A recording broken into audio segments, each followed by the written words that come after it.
Hello, I am Boingo Writer, and this is a compilation of every single review of every single episode I did for Kamen Rider Geats.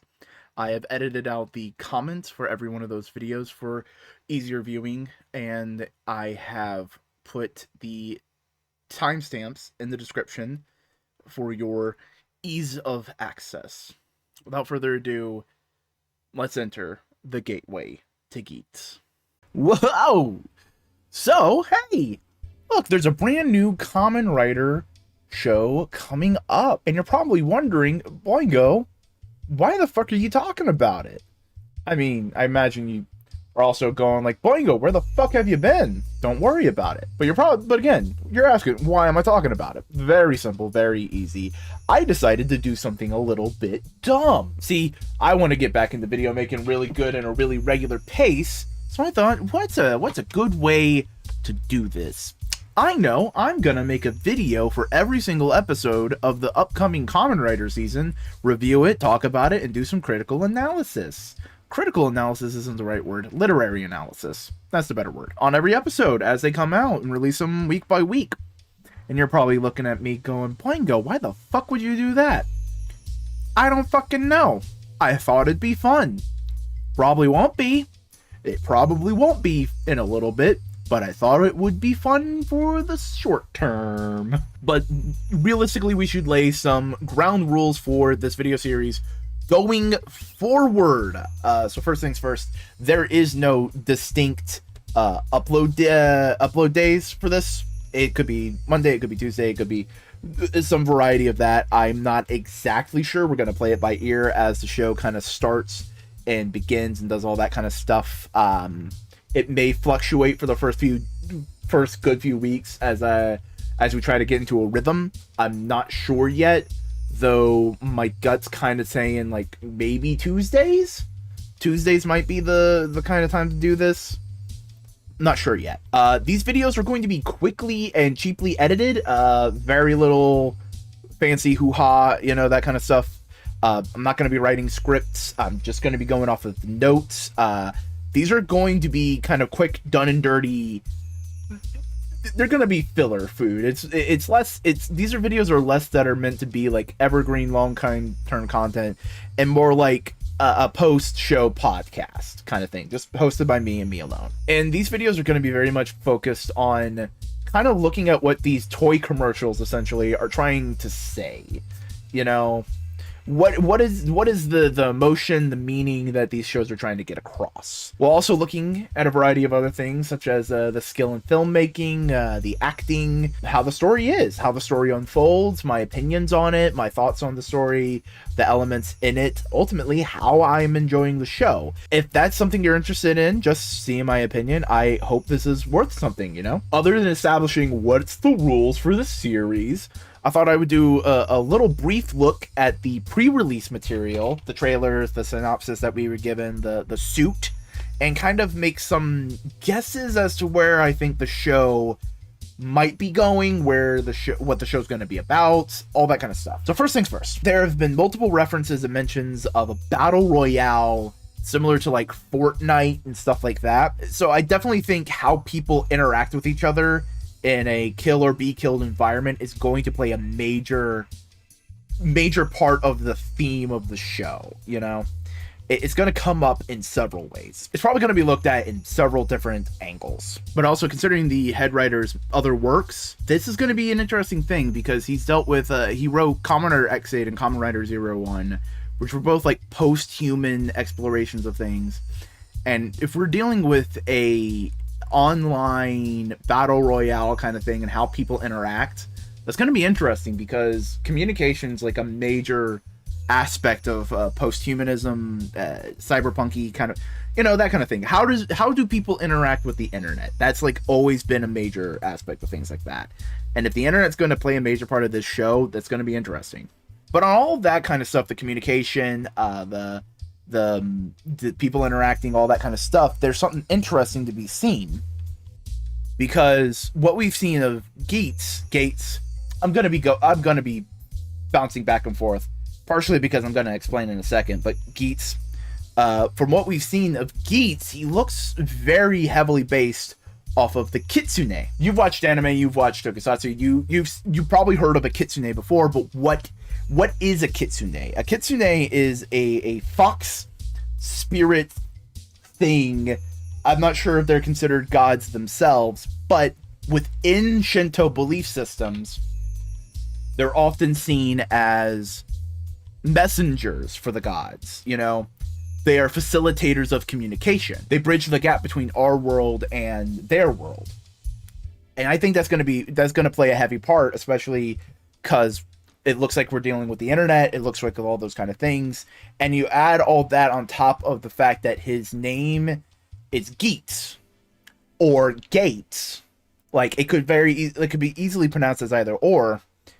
And you realize, oh, it's a gate. It bridges two things. It connects two things. It's a gateway. It's okay. So communication, facilitating communication, being a part of all that. I have a feeling that's going to be a big part of the show, especially again considering the fact that it's a battle royale, and those kind of games are really reliant on the internet as multiplayer games. These games basically use these tools designed for communicating with each other, sending information back and forth for games, and ultimately it will be used in their world for violence. And that aspect of using communication for negative aspects, considering what Xade and 01 have been doing with like future sci-fi concepts, it's probably going to be a big thing of how communication can be used negatively. Now, here's the question: how right am I? I don't want to toot my own horn. I don't want to say I am right. I think at best I'm like 60%.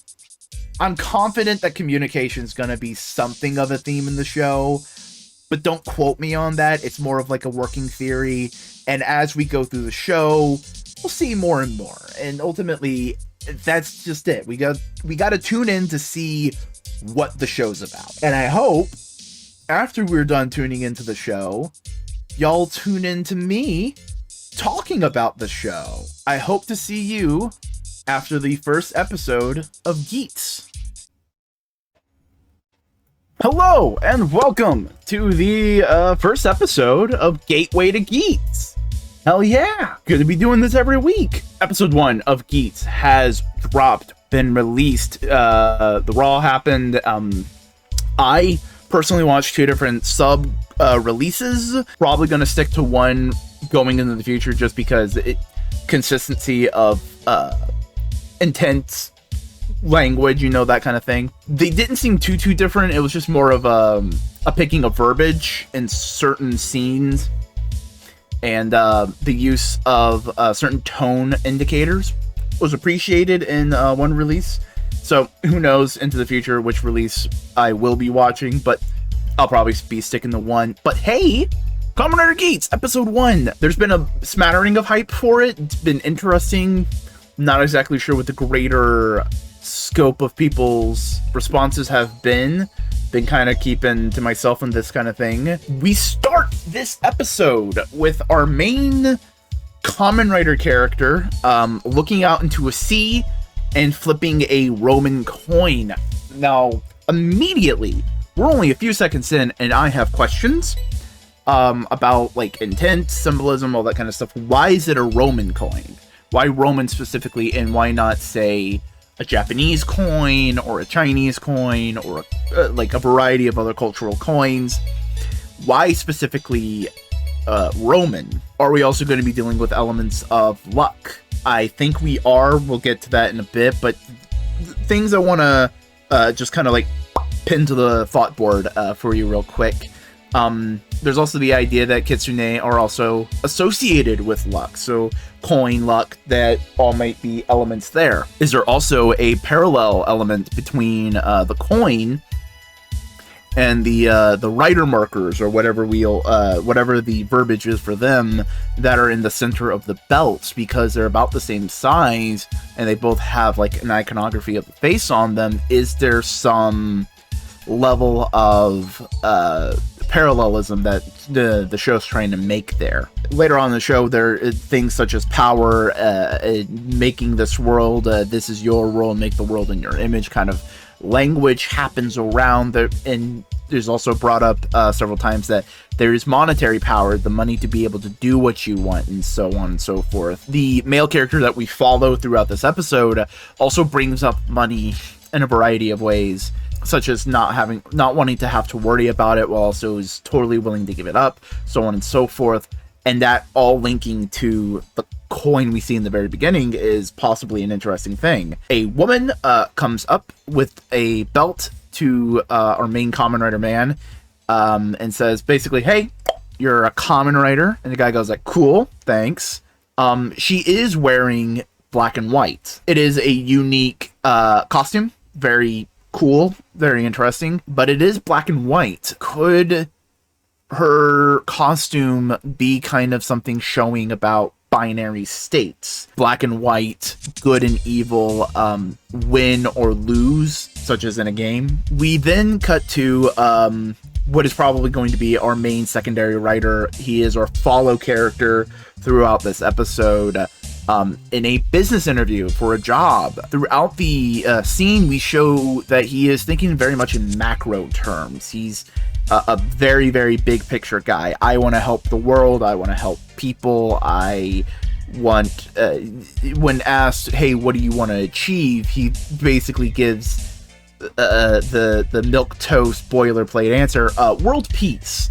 And the interview person, and the person leading the interview basically goes like, dude, you need like personal wants. You need something that's like achievable for yourself. Through this, it seems that he has an unwillingness to take for themselves, that he is a very selfless kind of person and so forth. In fact, he brings up the idea of winning the lottery to a character he calls, and she points out like, you wouldn't even want to enter into it because you would rather give that money up to charity or conservationship or some kind of thing of that nature. And that kind of shows that he's unwilling to take even that small of a step for himself, that he would rather give up that little amount of money instead of using it on himself, which as a secondary character, compared to a lot of the themes that are brought up, is a very interesting character to have. Our follow character and the woman he called go out to eat. And she brought up the idea of like, if this was the last day on Earth, what would you like to eat? And he chose seemingly a very humble meal, tanuki udon. And, you know, sure, you eat your comfort food, but this is another element to show that he does not want to take for himself, that he is happy with the basic necessities. He is happy with what he has and doesn't want for more, essentially. However, through their meal, we are then thrust into the state of action as a red barrier cuts between the two of them, causes some shenanigans, and then we find out that they are on two different sides of the barrier, and monsters start attacking. This is an abstract version, but considering everything that is presented throughout the episode, this is a way of showing like literal power of the game zone exerting a separation of people, and the monsters themselves coming in and using violence, which is a form of power, these Squid Knights. I like their designs. Yamato, I think, is a close approximation of what their name go on, so on and so forth. I like their flavor. They're neat. They are very East Asian, but not in a hyper-specific kind of way. At least these versions of them are. I like their head design. It has a cool flavor.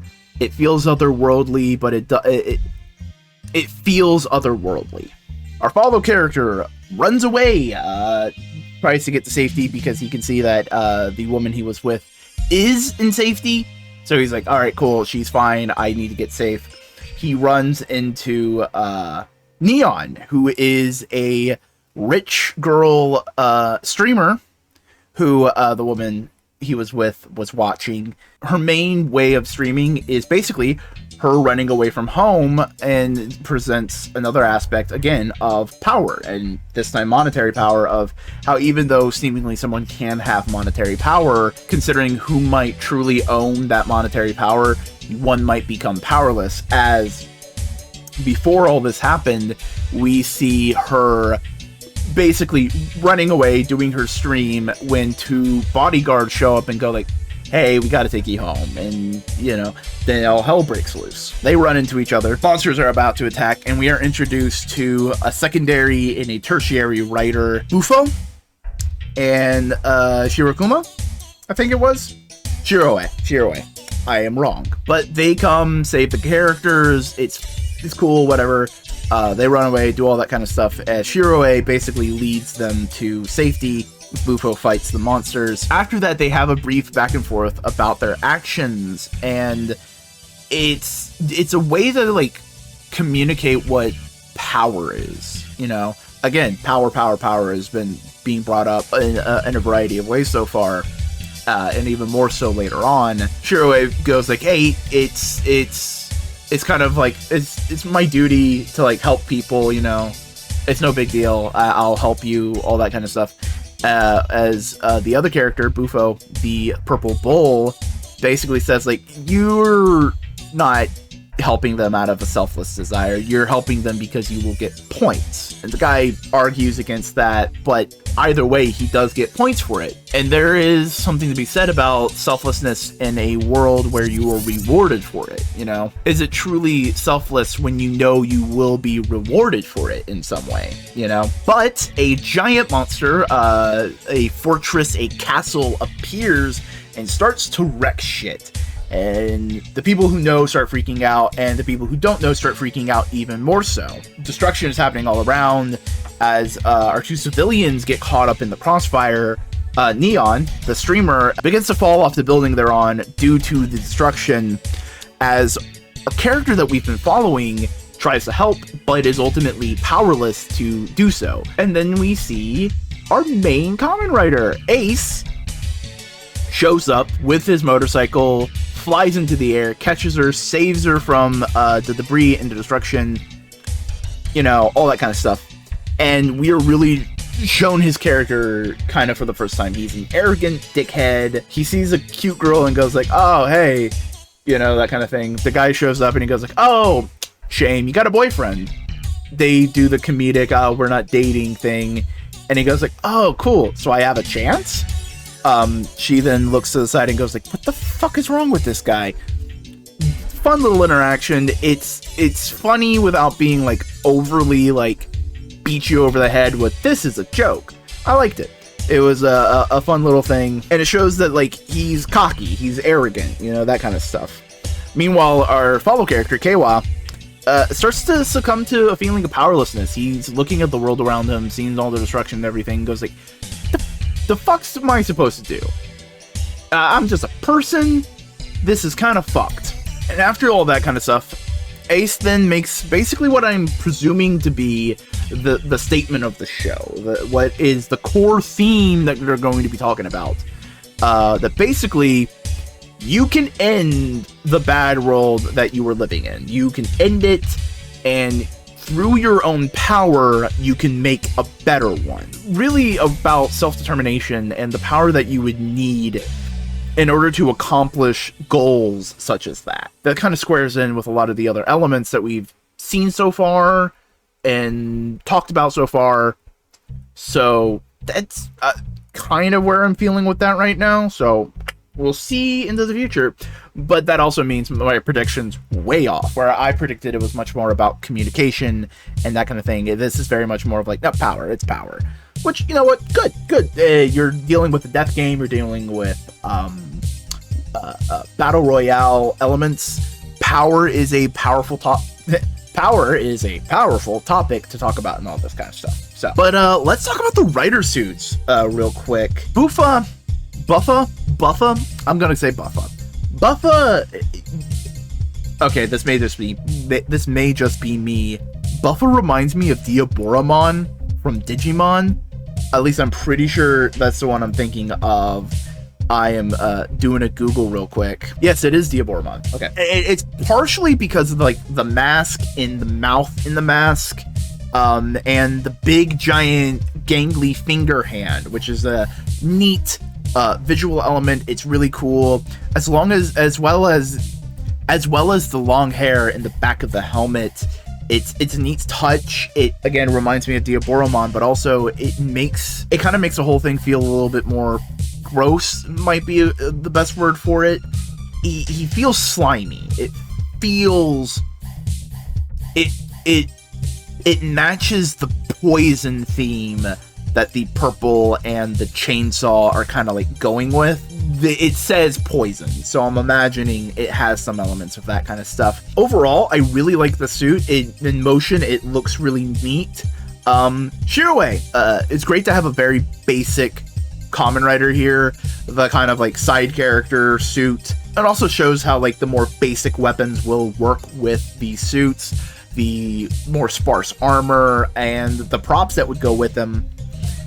Just a note on the prop, however, the crossbow looks to be unpainted plastic, which I am not against, partially because it looks like it's 3D printed, so maybe this might make it easier for production, might have more props of this kind of nature. It might also, they might be a little bit more willing to use these kind of props because they can be recreated in a little bit with a 3D printer. As long as they have the 3D models, they're good. So maybe they can throw them around a little bit and do more interesting things with them. Who knows? But the big dog, the big guy, we have Geats. Geats is nice. Geats is cool. He is a great, clean design. Color palette, good. It's simple. It's really solid color blocking on the suit, which just makes him really readable in action and that kind of thing, but it also just makes it real easy. He's an easy suit to look at, you know? It's easy to look at him. You're not trying to parse out information or details and everything. It also makes the different forms he takes throughout the episode feel more distinct, because the color blocks are so big and simple that a big change to them really goes a long way. He's also another dual power character, like Double or Build, where they use two powers at the same time. Not really anything I can say about this at this point in time. It's just more of like, that's a cool concept. It creates interesting fight scenes so long as they actually use it as a element in it. I like the return of the scarf. Scarves are always a cool element in Kamen Rider costumes. I also like the exhaust on the legs when Boost is on the bottom. Because, like, on the motorcycle, which is its kind of, like, visual parallel, it looks like foxtails, which is, like, you know, fox, kitsune, all the elements lining up into that kind of stuff. But when he's wearing them as pants, it feels like flames. It makes him look fast and all that kind of stuff. It's a cool element. Another cool element I noticed was when Magnum is on the top, he has a collar that looks, I say collar, it's not like he has like a collar neck focused design detail that looks like a revolver chamber. It has multiple circles that can kind of like visually represent bullets, which cool element. But due to a little swoosh to the side, they also feel like magatama, which is a Japanese amulet significant thing. I'm not exactly sure the best way to describe it, but I recognize that, and I thought that was a neat little element. Thought it was a neat element to have in there. And then we get to the fight scene. I dug this fight. It was a good fight, good action. It was well paced, and it felt like a big wrestler fighting a bunch of jobbers, which for a first episode is kind of what you want. This might be a weird divisive statement I'm gonna make. The way this Kamen Rider fights feels like a tokusatsu version of the gun kata from John Wick. I know for a number of people, the first thing they look at when they see this fight scene isn't John Wick. It just gave me the way he moved just reminded me of those action scenes. It's the minimal movements for dodging attacks, the use of gunplay in multiple distances close up, mid-range, long distance, all that kind of stuff, as well as using physical attacks such as punching and kicking to keep enemies away from them at a distance so you can shoot them. Really neat. It's cool. And I'm not saying it's exactly John Wicky, because he does do big giant flips, he does do bigger moves and so on and so forth, but there's elements of it that reminds me of it. And it does fit the like gamer idea. He's very specific with his shots, but he's shooting a lot. He's a gamer. He's a Apex Legends guy. He's a Fortnite dude. Expect him to do a default dance or some kind. It looks good. It looks good. It looks solid. The rider kick is pretty good. It's nothing like too new, too spectacular, too out of the ordinary, but it's a good bit of building blocks for a finishing move, and you can tell it can be made bigger and smaller depending on the need of the story. So that, I think, is a very important part for a very story-heavy element such as that. But yeah, the climax, it ends with a big, bombastic, giant monster fight.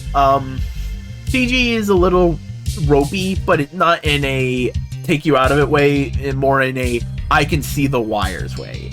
And sometimes you want to see the wires, and I want to see the wires often. It also has classic Japanese buildings on the monster. So are those references to tradition or maybe government? There should be a reason why they're there. They are a cool visual element. They make the monster feel otherworldly while also feeling of this world. Like they built those buildings on top of it, and they didn't know it was there. But could these be elements of like if it is tradition, could that be a reference to the idea of tradition being a form of power that you can hold over people? But then we end the fight. Ace comes down, Geats, and basically goes like, all right, cool, I beat the thing. So hey, character we've been following for the episode, I hope you enjoy the new world. Yeah. And he goes like, what the fuck are you talking about? And then the buildings start reversing their destruction, and he kind of goes through, like, the best way I can describe it, like a little freak out. He wakes up in bed and goes like, fucking wow, that was a crazy ass dream. Goes about his day, and he goes to the same udon shop he went to, and it's like, hey, guy, did something bad happen to you yesterday? And he's like, nah, you probably were dreaming. And he's like, ah, yeah, sure. Then we see the woman in black and white come to the character we've been following and says like, hey, you've been selected to be a Kamen Rider. And we see that she does this several times to a bunch of other people, and it's like, oh, okay, something's happening, you know. That just because they said the world ended and all that kind of stuff, and there was a winner for the game that they were having, the game continues. So is this more like the world ends with you, where the game happens in a regular interval and it's an important part of the system, you know? Or did Geats, with his win, wish for the game to continue in some way? And on that note, he says he got to remake the world and make the world the way he wanted it. How did he want the world to be made? In what ways did he change the world? Because from our brief interactions with it so far, it doesn't seem like anything has changed. It seems pretty much like the world we knew beforehand. So what changes did he make? Are they going to play into the idea of small changes versus large changes? And that fact, is that going to be part of Geats' motivation? Is that going to be part of Geats' motivation, where he wants to continuously win and only make small improvements to the world, versus other players who would rather radically change it for the better or for the worse? Like, is that going to be play into it somehow? Or maybe that's part of the rule of the game, that you can only make small changes to the world, and encouraging players to re-enter the game to change the world in more ways. Could that be a way that this is working? Again, these are all plot elements that will be explained, and this is more speculation and like theory crafting and like, oh, what's gonna happen? Who knows? But yeah, several people are now picked to be Kamen Riders. We see little vignettes with all of them. And the question I have immediately is, okay, how are these people picked?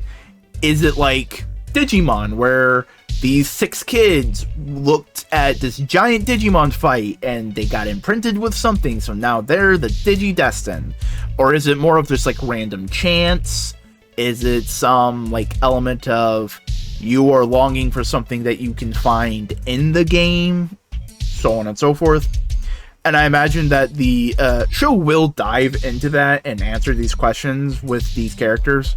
It's just more of like, I want to ask a question now. But then we do see Geats in kind of like an ushering role. He's looking out into the world and saying like, how will you enjoy my new world? How will you enjoy the world I've made? So my question is he going to be less of a main character, less of a focal point protagonist, and he's going to be more of like a mysterious figure? He shows up at the end, fights the big monster kind of thing. Is he going to be more antagonistic to our focus follow character that we've been following for the episode?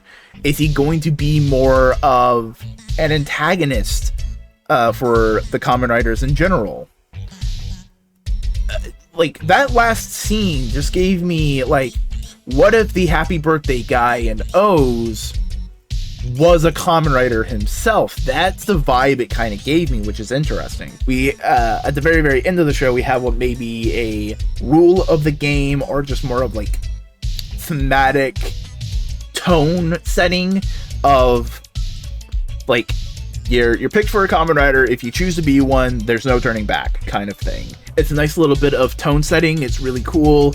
It does feel a little bit like the Death Note anime, where in between sections when they would show commercials with the eye catch, where they would explain the rules of the Death Note. It's not exact parallels, but I thought it was like, it activated a memory in my head, and I thought it was neat. So overall, I enjoyed this episode. There was a lot of little things that kind of like intrigued me, made me ask questions, made me curious of what these things mean. The show laid out a bunch of plot hooks for the future that they can pick up on, while not necessarily developing any of them so well that it would feel weird if they dropped them. You know, it's very much like it's asking questions. It doesn't give you a ton of answers. It drops you into this world, this mystery, and all this kind of stuff. So there's a lot of directions they can go. It's interesting. It's fascinating. There's a lot of things that can like be looked at through thematic elements and through thematic lenses and all this kind of stuff. It is overall a very interesting first episode, and partially because of the way they structure the plot and everything.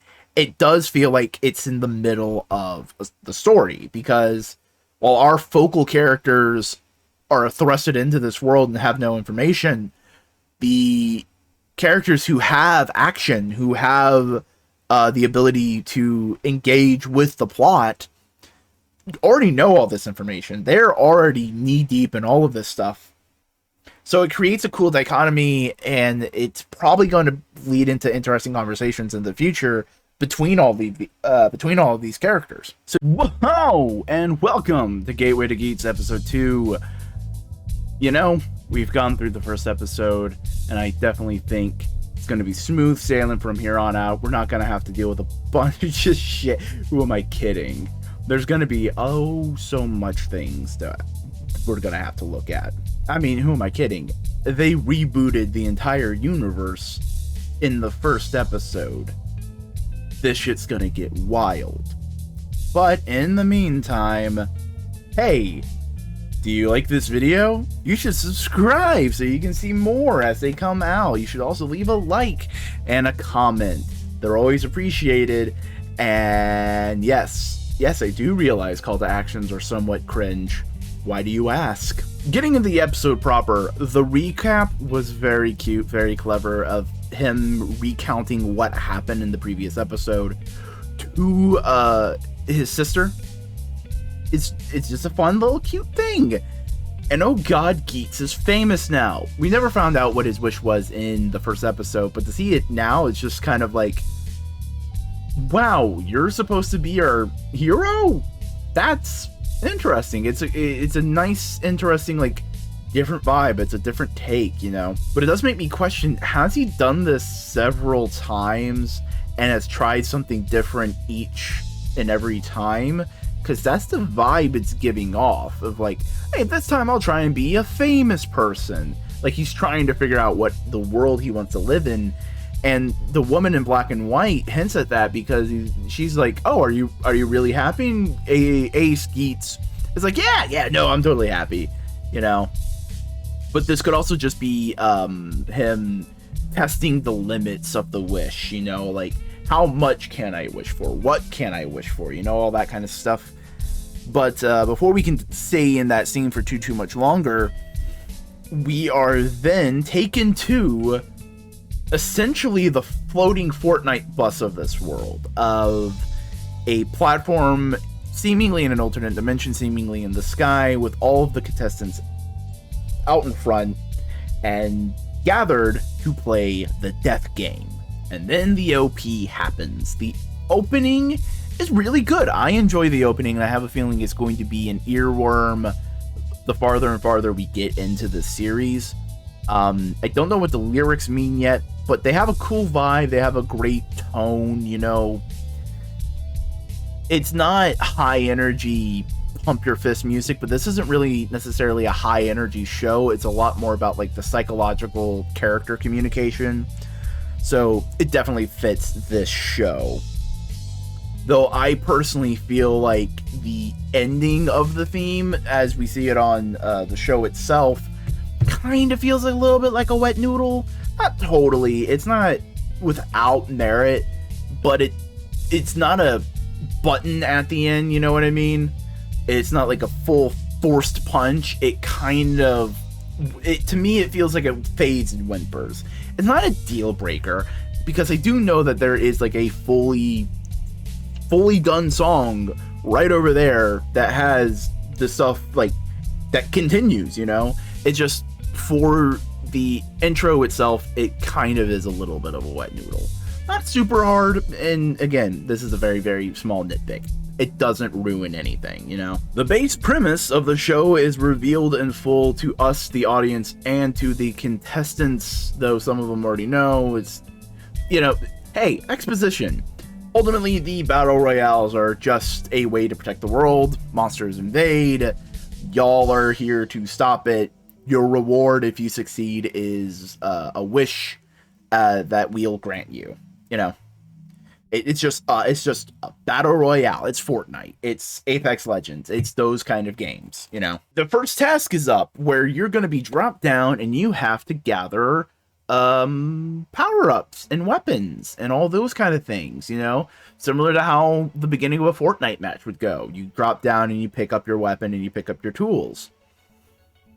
And we see a couple smattering of the characters and their interactions.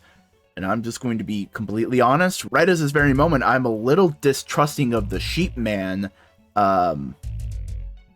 Just because his vibe is very much, I am friendly and affable if it gets me what I want. You know what I mean?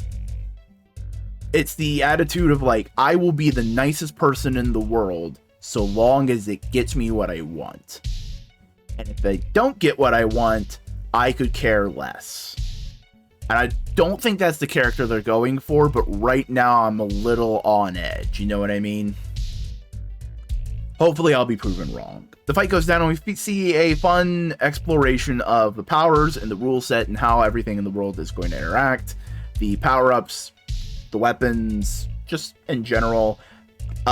We see Geats get the water gun pipe thing, and that was an adorable scene. It's just a super soaker, and then he goes like, oh, shit, bonk. Oh, okay, cool. I can just use it as like a fucking lead pipe. Nice. Bonk, bonk, bonk. Great little bits here and there. We then see other people get their power-ups and so on and so forth. I love the little treasure chest the power-ups come in. Genuinely, it is such a neat little design. I would love like a 3D printed version of one of those one day, or to even just know what the real life product that they based the prop on, because prop masters do that all the time, where they buy like something in a store and then just like muck with it to make it look like a prop, to make it look like the way they wanted it to be. So I would love to have that box because it's just a cool looking box. As we see the fight go down, we see Kawa getting a little freaked out, going like, oh shit, what's going on? He's running away. He gets saved by a dude, and it's the boss from the interview. Holy shit, what's up, dude? And with the boss guy, we see a little bit of thematic, metaphorical poetry happening, where basically the guy reveals, yo, I have a very specific reason for being here, and that is to save my kid. He is sick. Doctors are saying there's not a lot of things they can do.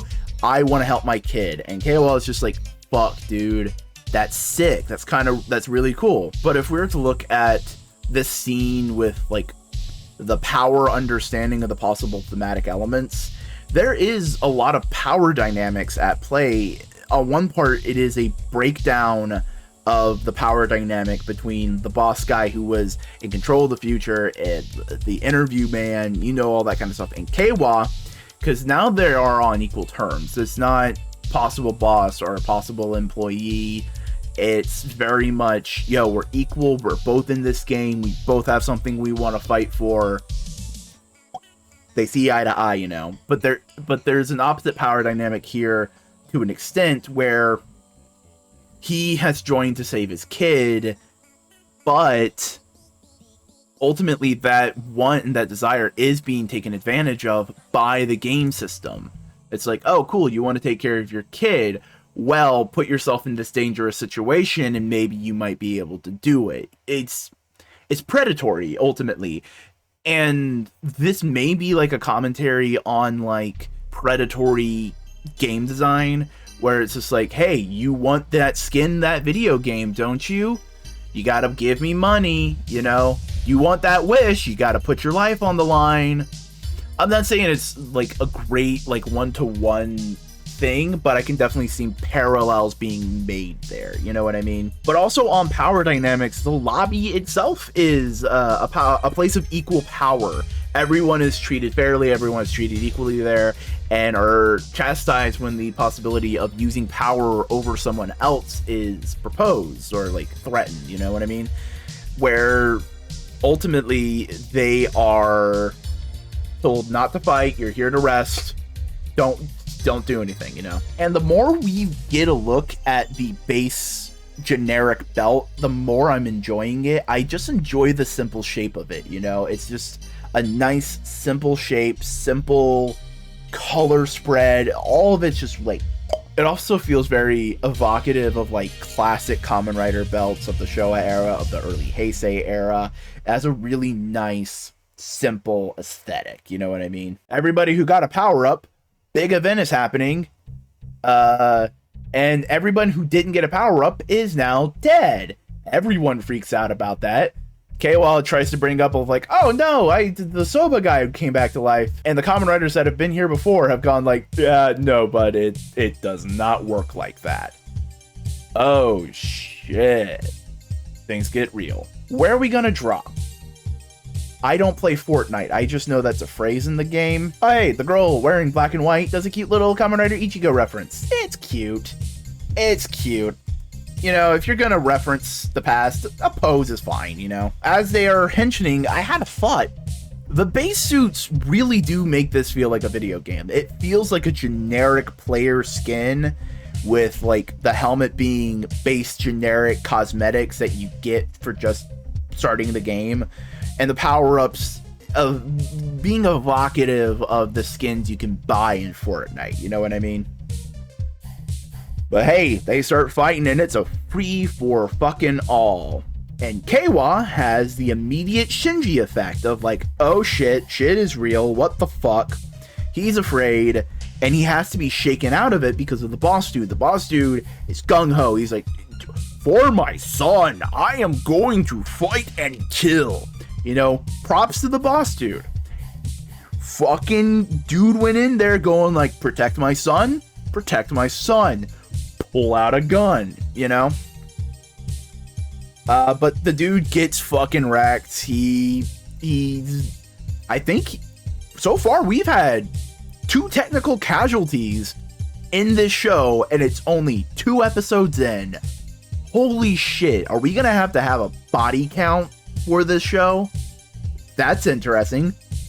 I don't want to be a fucking bloodhound or thirsty for it, you know? But it's like, oh, hey, violence and stakes in my Kamen Rider? I'm not saying other Kamen Riders don't have violence and stakes. It's just like those violence and like, it's just that violence and those stakes. Ooh, that's interesting, you know? As Kayla is basically processing what has happened to the boss dude after the boss dude has passed away, Geats comes in and says, like, basically what I'm thinking is going to be the genuine theme of the series. What the full, here's our thesis statement of the art is gonna be. Unless you fight, the world will not change. Definitely a much more like specific thing than my vague like, oh, it's about power kind of stuff. It's very much about like, no, you have to exert effort in order to make a change in the world, which, you know, fair. That's, yeah, you gotta. And so far I think this is going to be like this series, basically great power, you know, with great power must also come great responsibility. Unless you fight, the world will not change. I think that's going to be like the overarching thematic element overall, you know? So like power is an important part, like, so power is a part of that concept. And in that very much instance, it's about using power to change things. So I want to hold off a little bit more before I start like really diving into like, this is what the show is about. So far we've got like power, we got like change, we have fighting for the world we want to live in, all this kind of stuff, so on and so on and so forth. And now I'm also thinking of like my pre-watch thoughts of like, oh, maybe the gateway concept has a little bit more merit because he is Geats gateway, you know, all that kind of stuff of how gateways are a transitional space. They go from one area to another, very much changing the world around you. So the final fight happens. Keiwa goes like, all right, cool. I'm not necessarily more confident, but I'm willing to put up a fight. As Geats goes like, yo, dude, I believe in the shit you believe in. Give me your power up and I can fight the bad guy. They do. It's a big, fun fight. There's a lot of fun, interesting uses of the water gun prop. A lot of just like good things, you know? It's just a good, fun, climactic fight, you know? And then we realize Ace is a little shit, because Ace lied to Keiwa and basically said whatever he needed to say in order to get the power up, so he can fight the thing and get the points. Keiwa goes like, oh, fuck you, you little shit, give me my shit back. And that's when it's revealed in full that the boost power-up is a one-time use. It's a limited use power-up, and cool, interesting. It creates an interesting rule set for the stories to play with, but also easily able to limit the motorcycle, you know?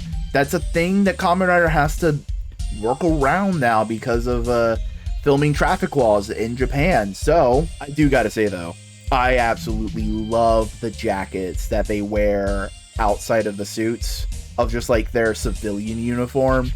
The jackets are amazing. I want one so fucking bad. It's such a badass looking jacket. But we see some character development for Keiwa where he basically says like, hey, the wishes, can you bring people back from the dead? And the woman in black and white goes like, yeah, maybe. You gotta wish and see. As the players are starting to shuffle out, Ace eggs on Keiwa with a little bit of trash talk, you know, really playing into the gamer aspect of everything, but then donates a bunch of money to the hospital the kid is staying in, showing that he has a heart of gold, that he's not a complete and total asshole, you know? There's interesting things with Geats, and I'm interested to learn more about him, and I'm so thankful he is not the main character. You know, he is a main driving force of the show, and he's a prominent character, and he is the title character, but he's not the main character. You know, he's not our focus character. He's not our point of view character. And I absolutely love that. And then we have a mystery man saying mystery things. And next episode is zombie survival, which is gonna be fun. Overall, top-notch episode. Really, really good. I couldn't think of any major flaws with it. It is just a really solid chunk of television. Hello, everybody. It's time for Gateway to Geats 3. Ayo, it's episode 3 of Geats. What's gonna fucking happen this week? I'll recap it and make some notes while doing so. That's the format of the show. What's up? Speaking of recaps, I love the context you're giving all the recaps for the show. How Kawa is just recapping it to someone or something, and then someone just interrupts, and it's just like it's a fun little like, it makes the show feel more characterful, which is nice little note.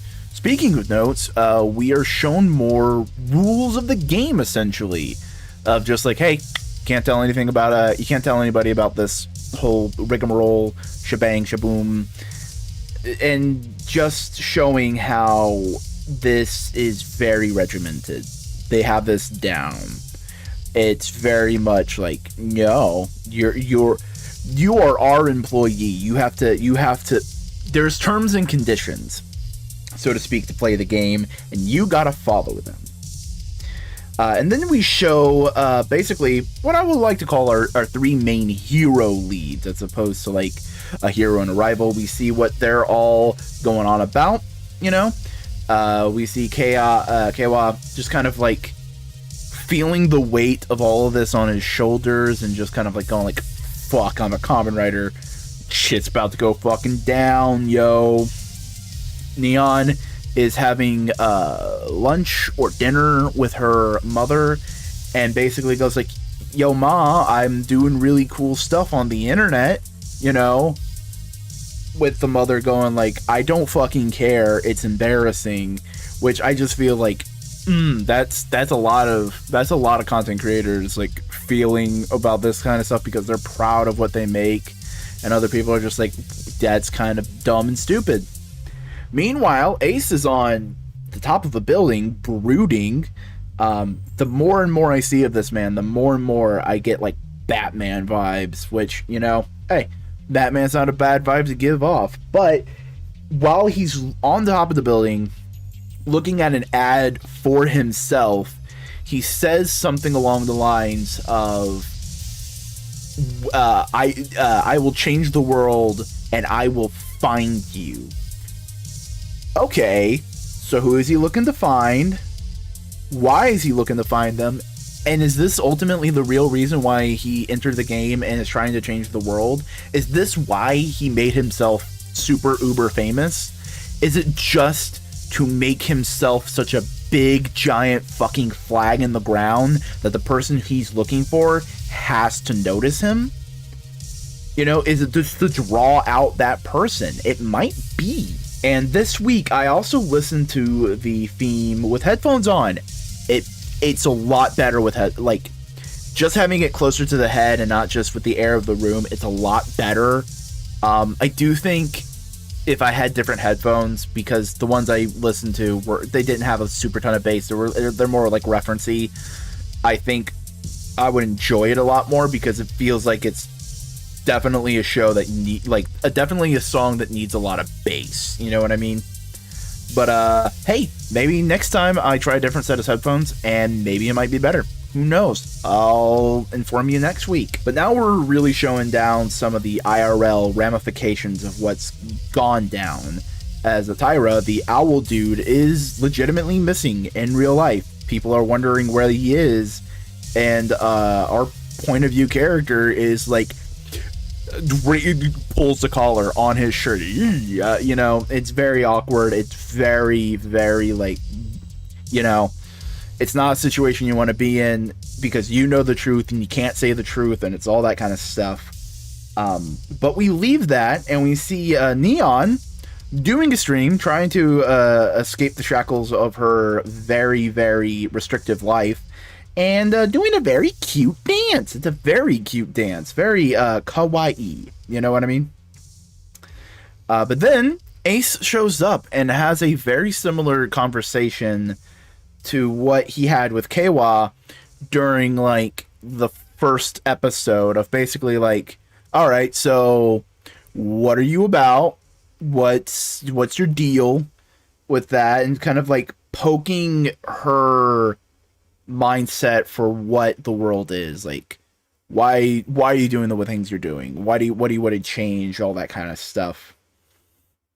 And you know, like asking what that is. Like Geats isn't the protagonist changing the world. He's more of the instigator for other people to change the world, which I think is interesting, especially given the fact that a large part of the show is changing your own world, you know? But Geats being kind of like the instigator makes a lot of sense. It feels right. And they have shown up a couple times. I absolutely love these bodyguard dudes. They are fun. They are a fun, unique little gimmick character. They're just there for a gag, and they're great. You know, they're great, especially in the next scene as we get this fun panning running shot with Ace and Neon as they're running behind them. It's big, it's fun, it's comical, it's slapstick without being overly juvenile. You know what I mean? It's a big, fun body comedy scene, but it's not like whoopsie-doo, fall in the bum. You know what I mean?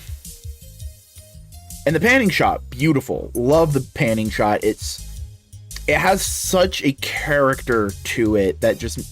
I love the camera work in this season so far. The camera work has been really good. They're really trying to do some things. They're really trying to get in different places. They're really trying different angles without it feeling overly, for lack of a better, they're not just relying on Dutch angles is the way I want to describe it. They're trying things without just going like whoop to the camera. But hey, we have a new round. This time it's zombies in waves, zombie survival waves.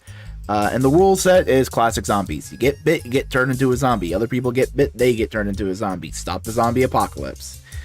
Pretty simple, pretty straightforward. Everybody is down for the game. And, well, not down for the game. They're like, oh no, fucking zombies. This is kind of bullshit. While Geats and Buffa have a little wager about power-ups. Really showing their rivalry, the back and forth. It's just like, okay, cool. They butt heads. Geats is the calm one. Buffa is the fuck you. He's the shadow. Buffa's shadow. Let's just say it. Buffa is shadow. And everybody henshins, and boy, they are really going hard on the barbed wire theme. They've shown it up every once in a while with some characters. Every single person has the barbed wire in their insignia happen for a few frames after they transform. This is going to be a major running theme. This is the foreshadow. This is the foreshadowing that ultimately the game, my theory is that the game is like a barbed wire trap where you will walk in without realizing it, and the second you try to escape, to get out, it catches you and hurts you, because that's the intention of barbed wire, is to keep things in, all that kind of stuff. They're trying to keep these people contained, very much like Neon's real life mother trying to keep her contained and hidden away in a princess tower.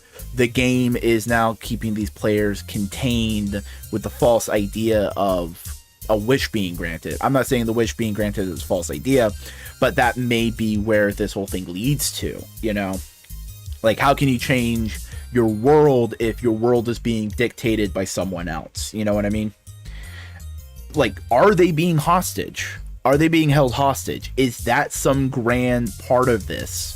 Is there going to be a twist that ultimately the fucking monsters are trying to like free them. I'm not saying this is like verging on fan fiction right now, but hey, thinking about stuff, you know what I mean? But then we have Keiwa being just a good lad, just being a good. He is the hero. He is the good soul of this cast so far. So he's being a good lad, and he's helping save people, and he gets rewarded for it. He gets the boost power up again. It's like, hell yeah, him and boost power up. That's gonna happen. Maybe. What if? Okay, what if? Follow me here. He's very much a secondary character. He is very much a secondary writer.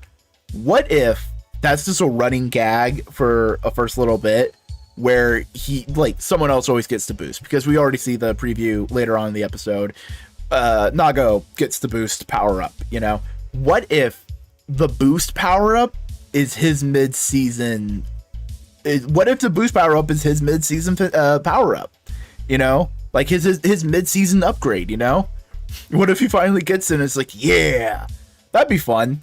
That'd be a cute little like way to do things, you know. We then see Nago having trouble dealing with zombies, and Geats giving some simple advice. You know, it shows that he doesn't want to treat these. He doesn't treat these game. It shows that Geats doesn't treat the players as like just enemies that he has to fight against. He does see them as other people. But he's just so confident that, oh, I'm gonna win. Here's some free advice. He's at level 100. They're all at level 1. That's like his mindset. It's like, I'm gonna win this anyway. So here's some free advice. Here's some free help. You know what I mean? Geats is a nice guy, but he's also like very ambivalent when he has a plan and when he wants to do something. And that's just like, again, shows the dichotomy of his power. He is so confident in himself that he can just do it, you know? He knows the rules, he knows the parameters, he knows what he can do. And I wonder if that is just due to how many times he has played the games. But ultimately, Geats does win the wave, the round.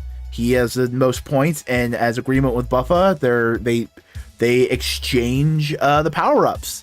That was the deal. So now Geats has the zombie power-up. That's neat. That's interesting. That looks like it should always be like a rival power-up. Like, no one else should get it. But Geats using it is a fascinating little bit of power dynamic. Because, like, no one in Xaid used Dangerous Zombie except Genom. No one else used it but Genom. And I think that's ultimately a little bit, not of a flaw, but kind of like a missed opportunity of Xaid. So like to see that kind of thing here, really nice, really, really nice. And again, Mary, what the fuck are you doing, bro? It's just buddying up to whoever he sees as a possible like person he can just mooch off of, essentially. It is, I don't like Mary. He is a fun character to watch because he's kind of, I wouldn't say he's a shitbag, but he's kind of a shitbag. So he's fun to watch, but I just don't like him as a person. And Nago goes straight for the gotcha because, hey, she's rich. She can go like, hey, can I buy myself power? And ultimately, no, power like this can't be bought. But hey, there's still like cosmetics she can buy, you know. And alliances are being formed. The Pan and Buffa have like a little negotiation, you know, like, ooh, is something gonna happen? And we get some more Nago backstory. It was hinted at with the interactions with the mother, but it is very much solidified of like, yeah, no, like, rich family just doesn't want her to have like a normal life, stay in the house, be safe, all that kind of stuff. But she wants to go out and explore, meet her fated love person, you know, all that kind of stuff. And that's all showed in a flashback between Keiwa and his sister, which is a fun relationship. They feel like brother and sister. It's a good chemistry. I really like their interactions. And we again see that Keiwa is the person who questions the idea of needing to force change into the world, and everyone is kind of like making the arguments that, yo, no, you need to force the world to change in order to like truly change it. You know, you can't just wish it. You gotta make it happen. And then the second wave happens, and Geats uses the zombie power-up, and Geats with zombie looks fucking hype. It looks great. And Geats uses the chainsaw like a fencing rapier. Geats uses the chainsaw like a fencing rapier, which is a fun little visual. It's really cool. I like how Geats always moves the same way. Hey, it's suit acting. They know what they're doing, but I love how he has the same kind of flavor of combat no matter what he's using. It is elegant, it is maneuverable, and it's really good. I really enjoy it. Also, zombie pants look really fun. But eventually we do see that Japan betrays Nago after trying to trick her into working together. It just puts her in a pit of zombies, and it's just like not good, not great. But Geats shows up, saves the day, helps Nago get out of here, and he just beats up all the zombies. Japan then tries to fight Geats. He gets a penalty, and Geats goes like, all right, cool.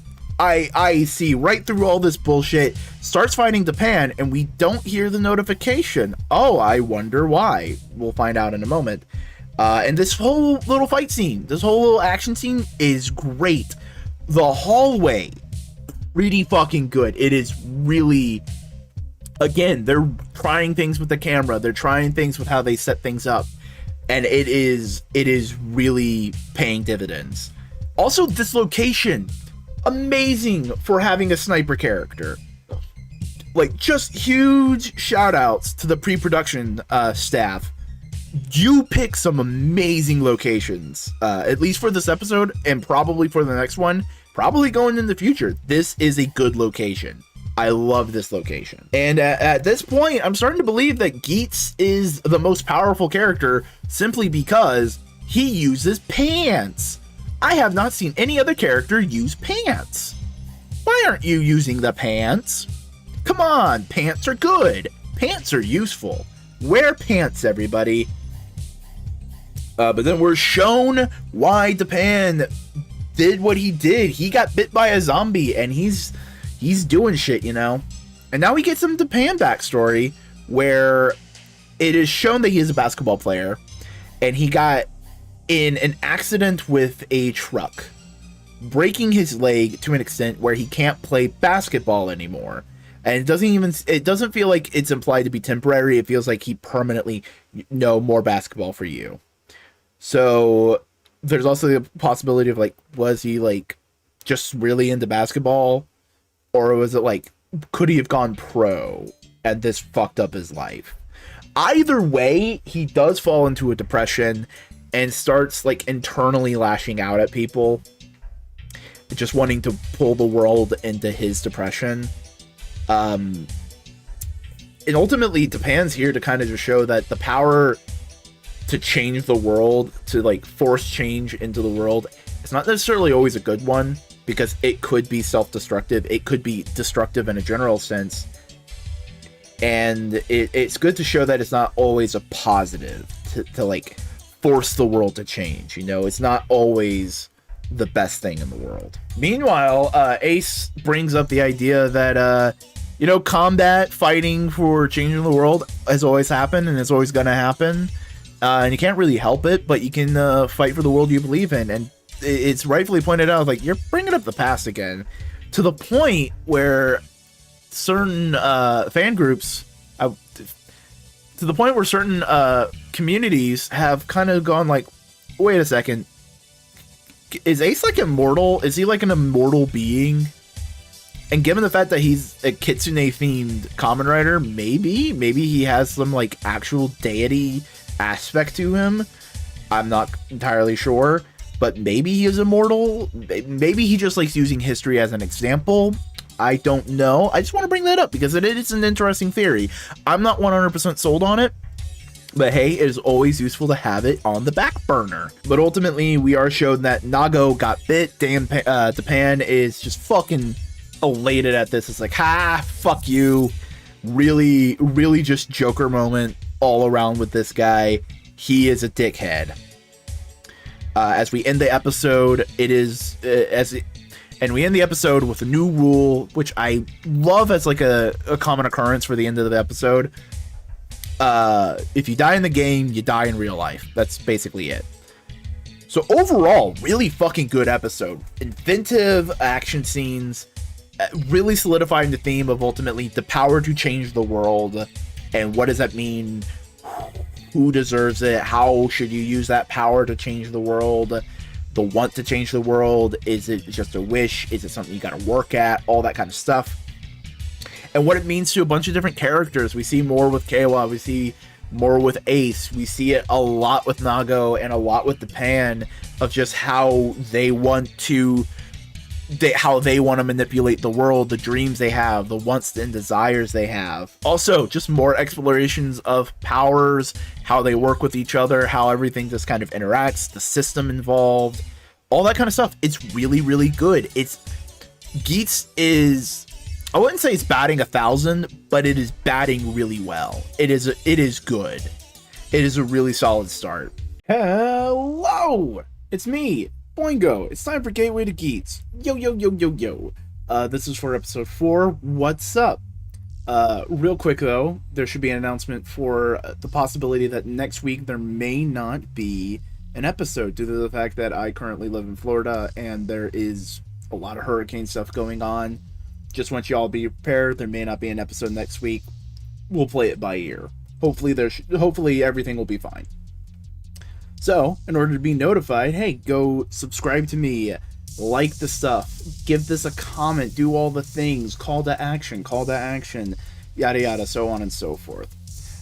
I'm also going to change up the formatting just a little bit on these and just give my general thoughts on the episode before we dive into analysis and stuff. So, first off, damn good episode. Really good episode. It really feels like we're truly solidifying what the show's gonna feel like here on out. Solidifying our like main trio, Geats, Tycoon, Nago. Impressive action again all throughout. Great cinematography, and the compositing on the CG models is a step above. They really make things feel more like, it's not perfect. It's not 100% perfect without fault, but it does feel like they did a few more things in the composite to make it feel more in the scene. You know what I mean? Really great character acting, really great character writing for everybody. No one feels like they were just on a treadmill this week.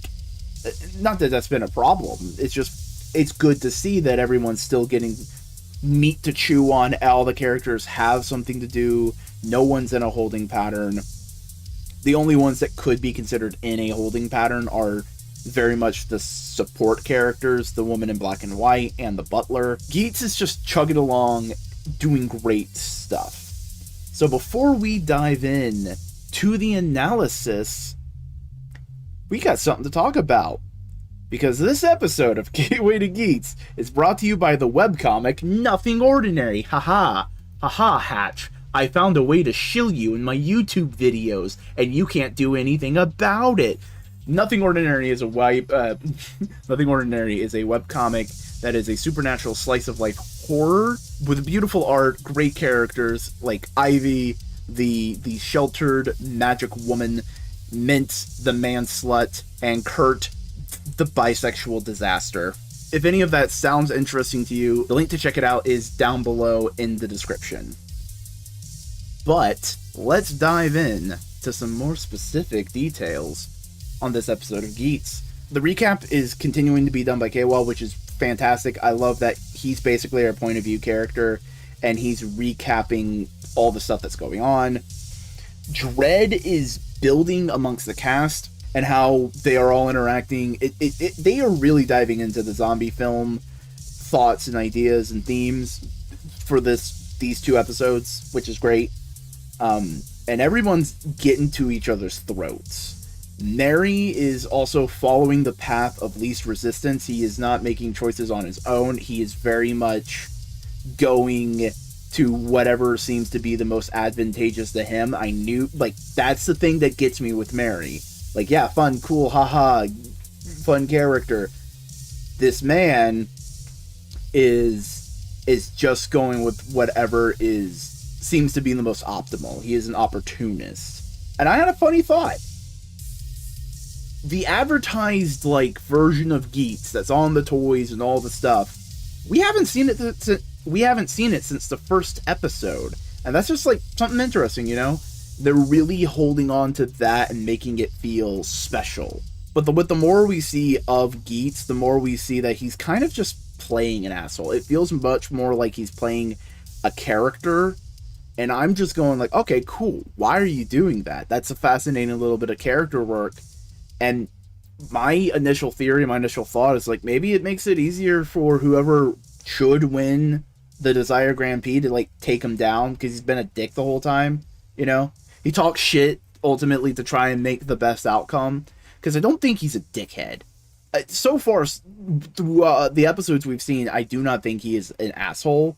It is very much an act he puts on, and I can't wait to see that act kind of disappear for our main characters and see the real like heart of gold in between them, you know. Also, little detail I noticed when Tycoon dehensions, there's barbed wire around his little icon, so continuing that barbed wire theme. But after this whole big tension thing of whether we should kill these two people who have been bitten by zombies kind of just fizzles out, and people are just left with the existential dread of like, I'm gonna zombie. This sucks. We then cut to what is truly the theme of the show. It is desire. It is wanting thing. It is the desire to change your world, you know. It is, what do you want, and is it worth it? And there's a whole big conversation of like, is your life worth your ultimate desire? And many people say like, yeah, it is, with our very point of view character Tycoon going like, I'm not sure. Maybe pointing out that how you live your life ultimately should be a desire, that your life is a heavy desire that should be focused on more so than material goods. Kiritsumitsu has been pointing out that there is a lot of Buddhist themes kind of playing around, so maybe that idea of desire and holding on to it is playing into this, of like, you should like value things in a different way, and that life is ultimately precious. But they miscalculated the third wave, so they have some time off, meaning we get more time with Neon as she heads to her house and has a confrontation with her mother, and we realize that, oh, okay, so this isn't just like holding power over her. It is a misguided love. It's a smothering indifferent love to the person that you're caring about, of like, okay, you're not actually seeing them as a person, you're just seeing them as an object, which is interesting. Neon does leave her house again and meets up with Ace and Keiwa. And we have a whole big conversation of like, what feels like at the time of her kind of like accepting that she's going to become a zombie. We'll see later on that that's not exactly how the conversation happens, because the third wave is about to begin, as Geats and Tycoon have a badass duo moment as they hinge in on the top, fall down to the ground, and start beating up some zombies. Just a really fun action scene, as Buffa also points out that he now has the Magnum, and that he was playing along with Depan, as Depan starts ultimately succumbing to being a zombie and just goes like, haha, fuck you, I'm nihilistic.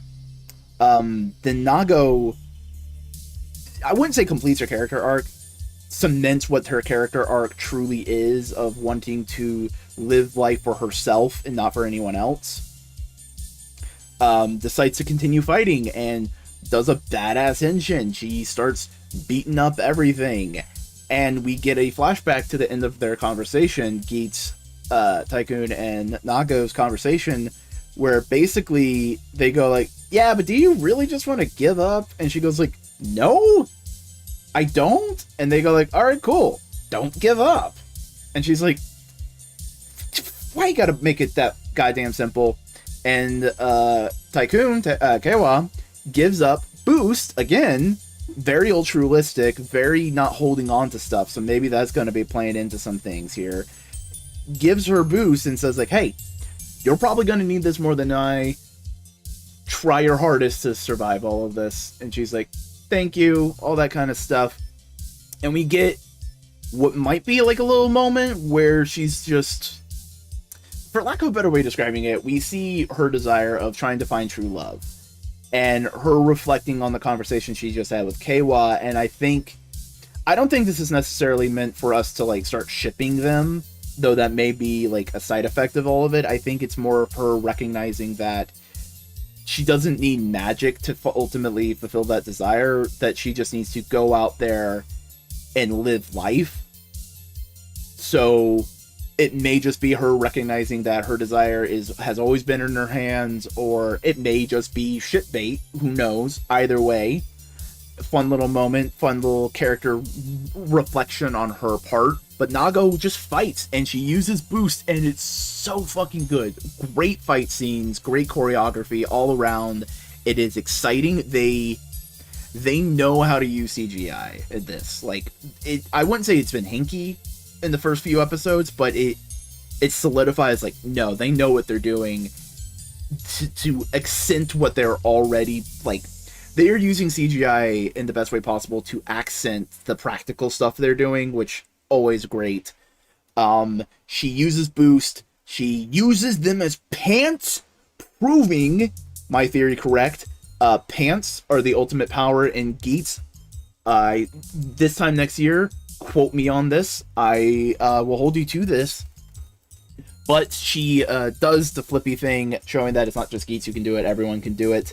And she, by doing that, makes the hammer huge and rocket powered and is just fucking badass. And she saves the day with the help of Geats, with Geats basically giving her a hand. Again, showing that he's not an asshole. Again, showing that he has a heart of gold despite what he says and his almost flippant attitude.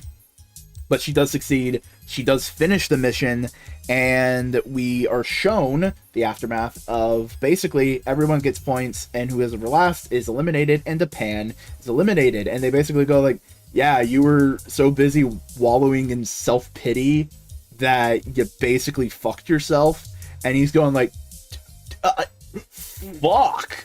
And he disappears in a fluctuation of glitchy glitter. It's the theme of like he gave up on his desires, and it's also the idea of like it's also the idea that destructive desires will backfire on you. It's a poison, you know.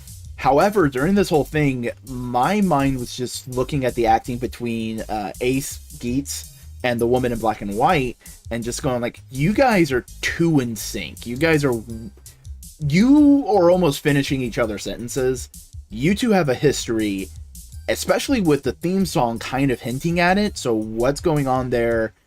What is the history that they have? They just seem way too in sync. And so we end this episode with Neon actively defending herself, actualizing herself, and just like taking hold of what she wants, even not in the game world, because she stands up to her mom and says like, hey, no, I want to live my life. You can't stop me. And we end the episode with a hint that Geats and Buffa must ultimately clash, whether it's for someone else's machinations or if it's some kind of predestined thing. We don't know, but they gotta clash. They gotta clash somehow. And that is Geats. A lot of, not necessarily like a super amount of meat to chew on, but it is a lot of seasoning to the meat we were already eating. It's a lot more like elaboration on concepts, a lot more diving into certain concepts. It's really, really good. Hey, yo, it's Gateway to Geats time, buddies. Super late this week. Fucking exhausted. Life happens, yo. But it does feel like a really setting into the show. It's a really good episode this week. I genuinely enjoyed it a lot. It feels more like this is going to be like the average vibe going on. Not a lot of super big plot revelations and all that kind of stuff, but more so just like this. The wheels are on the truck is moving forward. Diving into characters we haven't seen a ton of, just more of their background and so forth, while also giving our main character, Tycoon, because he's our main character, some more meat to chew on, so on and so forth. Geats and Nago get some neat interactions as well. Again, just very overall good, solid character work for everyone involved. A simple Monster of the Week plot, with some minor plot character revelation kind of things. But you know what isn't minor? How much you help this channel grow and do things with a like, a comment, and a subscribe. Yeah, all three. This is a call to action, buddy. Get on it. You can do it. I believe in you. And hey, you know what I believe in? Who this video is brought to you by, which is the webcomic Rainbow Heart by Yiggy Evergreen. Yes, I'm just gonna shill my friends in this segment until I actually get money. I don't care. I like my friends. Rainbow Heart is a webcomic created by Yiggy Evergreen that you can find on Webtoons. See, Joe is just a simple dad, trying to be a really good role model for his daughter.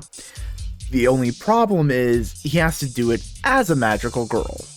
In a very fun, wacky comedy. Check the link for it down below.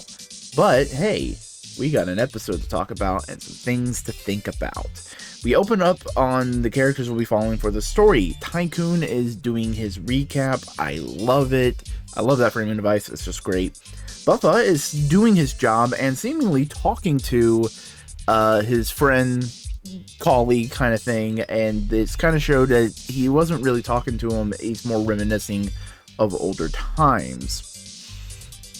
And then wacky shenanigans happen as Buffa has to deal with Geats in a big house, and Geats pokes the bear and goes like, "Hey, why do you hate me? Why do you dislike me?" And Buffa just goes like, "Fuck off, you fucking bitch."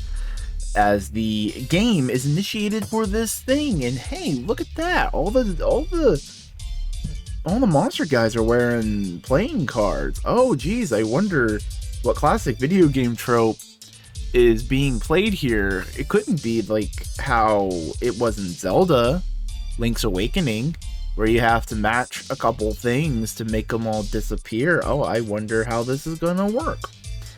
But they are put into teams of two. We have Geats and Nago, Tycoon and Buffa, and Mary is left alone because fuck Mary. So he gets a special bonus teammate guy, Pump Jack, which everyone immediately loves, and he's great. So Buffa is teamed up with our point of view character, and we're getting more of his character. He's less brooding Sasuke, and now he's more endgame.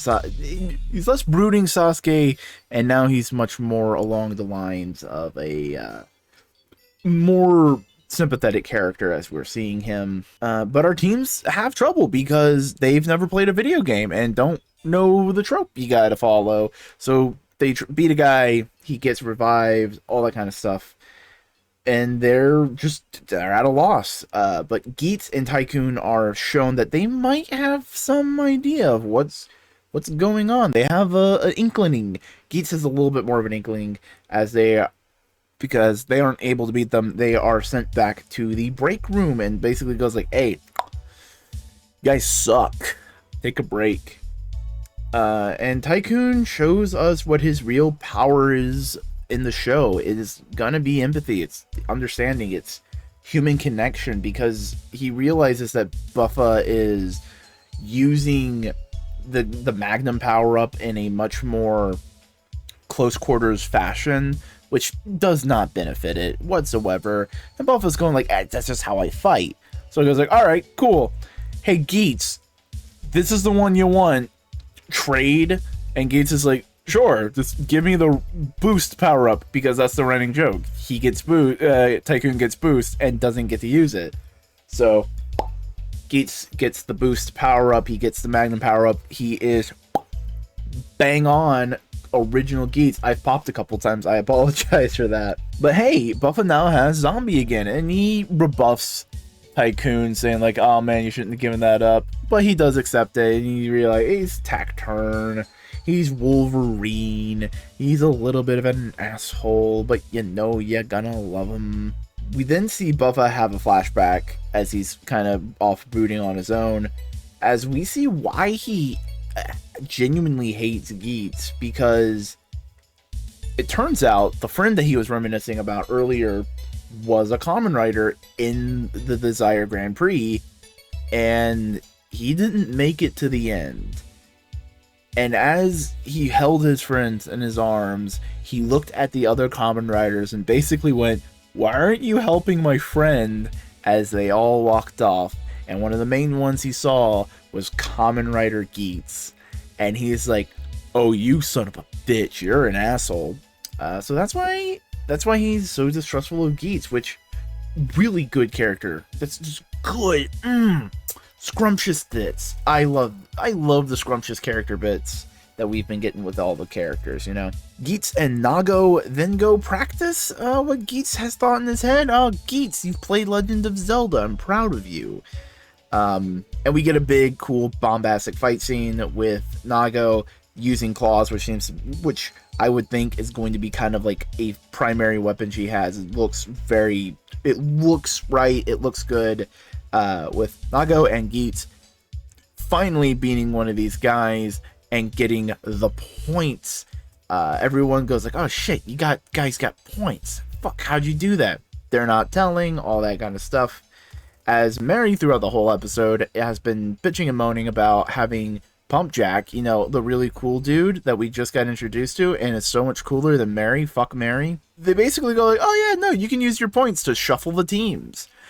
And we're kind of left on that note of, oh, are these teams going to be changed? What's going to happen here? It's going to be interesting. And that's it for this episode of Gateway to Geats. Hello, everybody. It's time for another version of Gateway to Geats, the 6th one, talking about the episode 6 of Geats. Like, I need to explain the premise if you're watching this again. So far, it seems like Tuesdays are not optimal for my editing style, schedule, and a variety of other things. So Wednesdays have seemingly been the better days that these will be coming out at. So we're going to be aiming for those. It just gives me a good like little pillow to get these out, because I like making them. They're fun. And there's going to be a little bit of format change. I'm not going to just explain it, but you'll see it as we're going through. So first things first, Geats confronts Buffa and goes like, "Yo, dude, what's your fucking deal?" And Buffa brushes him off because he's Buffa. Of course he does. He's the secondary hothead. He's Shadow the Hedgehog. We got Shadow the Hedgehog here. And I fucking called it. Mary's a fucking dickhead. He's a dick. And he is concocting basically a conspiracy to save his ass. And he's roping Buffa into it. And then we have the OP. Again, OP's great. I still would love to have like a little button at the end of it. But I genuinely, one of the better OPs we've had in a while. It's a really damn good OP. Really damn good OP. And as we come back, the rest of the cast is learning that Mary's not a great dude, as he's been caught and on the run for basically being a fixer. If you aren't aware what a fixer is, they are a person who is in the gambling scene and fixes it so that the random chance that the person can win results in a loss. And he's a car dealer and all that kind of stuff. And that really does reflect in what we've been seeing with the show and what the show's been talking about, of forging your own path, forging your own destiny. That, yeah, no, a guy who fixes cars totally fits into that, because he's eliminating luck. He's making his own luck, and he wants to eliminate your luck. It's an ultimate form of creating the world you want to live in, of getting rid of random chance. And learning this whole thing just really reflects on the elements of opportunism that we've seen with the character, of basically going with whoever the strongest voice of the room is. So it works really, really well. And we find out that Mary bought the little ticket that lets him change teams, and now it's Mary and Buffa on a team, and Tycoon is now teamed up with Pumpjack. And boy, this is a comedy of errors, isn't it? It's really interesting, this whole like elements of game design being used as story beats. It's nice. It's also something that's been played with before. I know there's this one art house film that's just about like that the director was like, yeah, no, I was inspired by just how like with walking becomes interesting in video games and all that kind of stuff, and that's fascinating. Kyle Calgren talked about it forever ago. I can't remember the name of the movie. I think Matt Damon might have been in it. Whomst knows? But Geats, Nago, and Tycoon are on a beach doing a little bit of practice as Tycoon is trying to deal with the fact that he has Pumpjack now. And Geats gives Tycoon boost, because they did the whole switcheroo so Buffa could have zombie, which again is also just kind of like a little bit of a knife. It's like, oh dude, this guy got you zombie and you're just letting Mary do this? That's kind of dickhead, Buffa. Why are you being an asshole, Buffa? We'll get into that later. But Geats gives over boost as Mary watches off to the side and goes like, oh shit, he's got the fucking red one. You know, because red's powerful. And it's also pants, because a lot of people wear it as pants, because, you know, pants are power. Pants are powerful. Mark my words, pants are the true the true MVP of this series. Pants. Yes. This also leads into my concept of my idea that Geats is kind of using... It kind of sees Tycoon as like an equal, kind of sees Tycoon as a person who shares not necessarily a full set of values, but like he sees Tycoon as someone who's worthy of working with. You know, he's not trying to butt heads or going like, yo, what's your deal? He sees Tycoon as like something of an equal. He's like, okay, you're not at my level yet, and I'm gonna win because I'm the pro tag, but you are valuable to me, and I want you around, and I want you to not fucking die. So that's cool. That's nice to see. And Mary does continue to show his dickhead energy, because Tycoon sets Boost down thinking it's safe, and Mary steals it out, and it's just fucking dickhead being an asshole.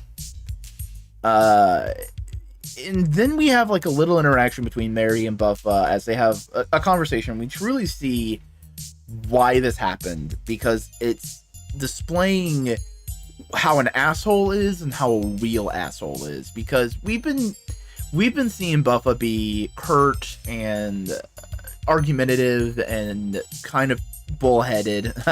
It's a bull, right? With a bunch of characters, and we've been kind of going like, oh, he's kind of a little bit of an asshole. But now that we see Mary here, who is throwing people under the bus to get what he wants, who is laughing at the face of someone losing this game, as far as we know, gonna die kind of thing, so on and so forth. Buffa is getting flashbacks to seeing his friend die, and the Kamen Riders who literally beat him in order to steal his stuff and left him to die. You know, and it's also just showing how assholes will manipulate people to get what they want, because Mary essentially manipulated Buffa. He was like, hey, you know, Tycoon's kind of weak, and I got a weak guy. If we teamed up, we could win, and you can get what you want. And Buffa was like, okay, that makes a little sense. And it was Mary just saving his own ass. He can barely contribute anything, you know? And Buffa's starting to realize this and goes like, ah, shit, I got, you know? I got. And as Mary continues to monologue, he starts laughing in a certain way, and that definitely triggers some PTSD for Buffa. And we do get a flashback, and we see, because Geats comes in, and the flashback starts with Geats kind of going like, hey, I know the reason you're really pissed off at me and everyone else. It's because your friend died and all that kind of stuff. And Buffa goes like, yeah, and we see Geats. Geats wasn't part of his friend dying. Geats comes in a little bit after and beats the monsters to protect them, really. And the phrase Geats says, kind of like on the... I watched the episode once for entertainment, and then I watch it again to make some notes for these videos. On my second watch through, the thing Geats says is interesting to me, because he basically says, you're better to forget this ever happened. And in one sense, it's a very callous thing to say, like, oh, look, asshole, right? But the more we've met Geats, the more we see it, it's you're starting to realize it's not being an asshole. It's not like, forget your friend. He's genuinely trying. He's like, hey, this is dangerous shit. You probably shouldn't get wrapped up in it. Forget it, you know?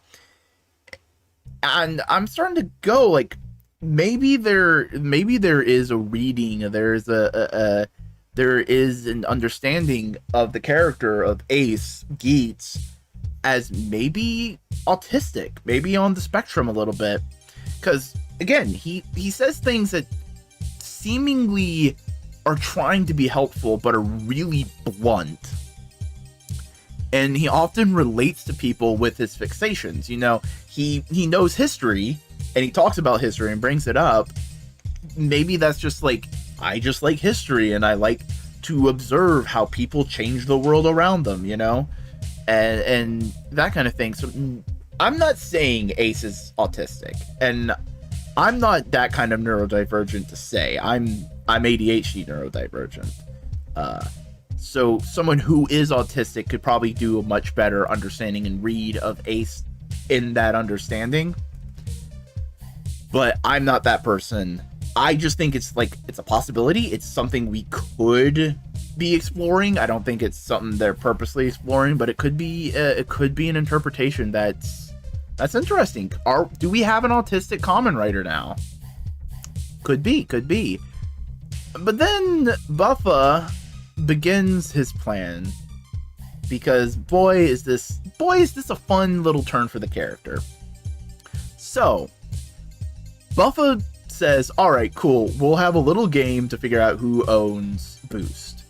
So Tycoon and Mary have a flag race. They start on two sides of thing. They go for the flag. Whoever gets it wins, right?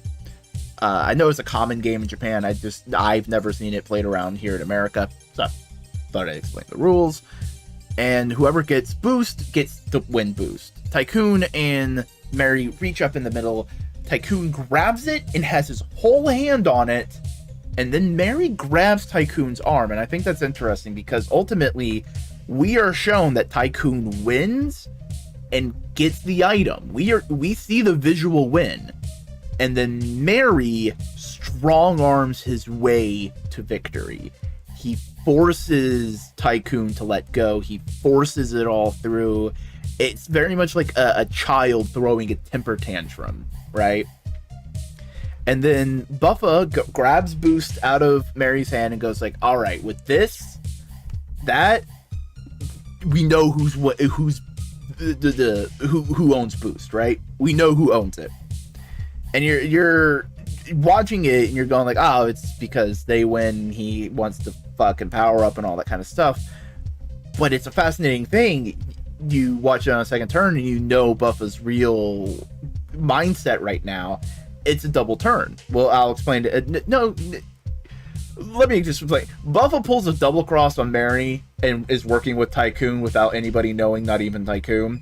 So when he says this is ours now, he is talking to Tycoon, saying, yo, this is ours now, but he's also keeping Mary in the dark and Tycoon in the dark. It's a fun little, it's good script writing. It's just really well written, really well taught.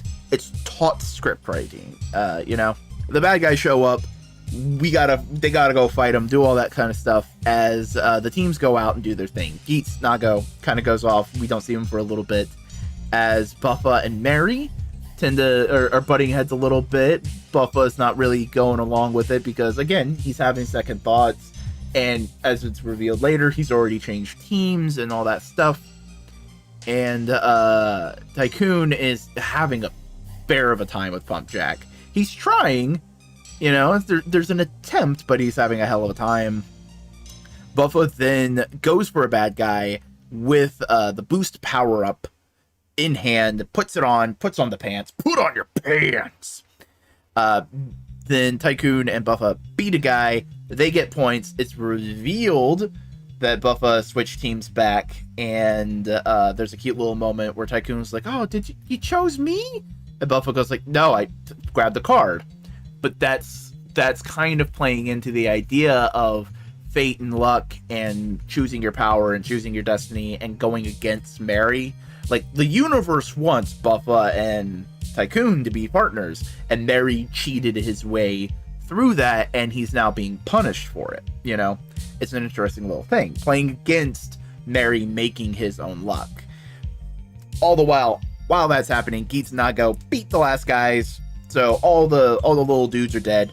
They're dead, and we group back together, and the points are revealed. Geats and Nago are in first place because they beat most of the things, because they figured it out real early. Buffa and Tycoon get some points, so they're still in the game, and Mary has lost the round, and it's essentially, he's gone, he's exiled. And it's a big thing. Mary finally drops the mask of friendliness that he's had with so many characters, and he just shows his true colors. He's an asshole. He's a fucking asshole.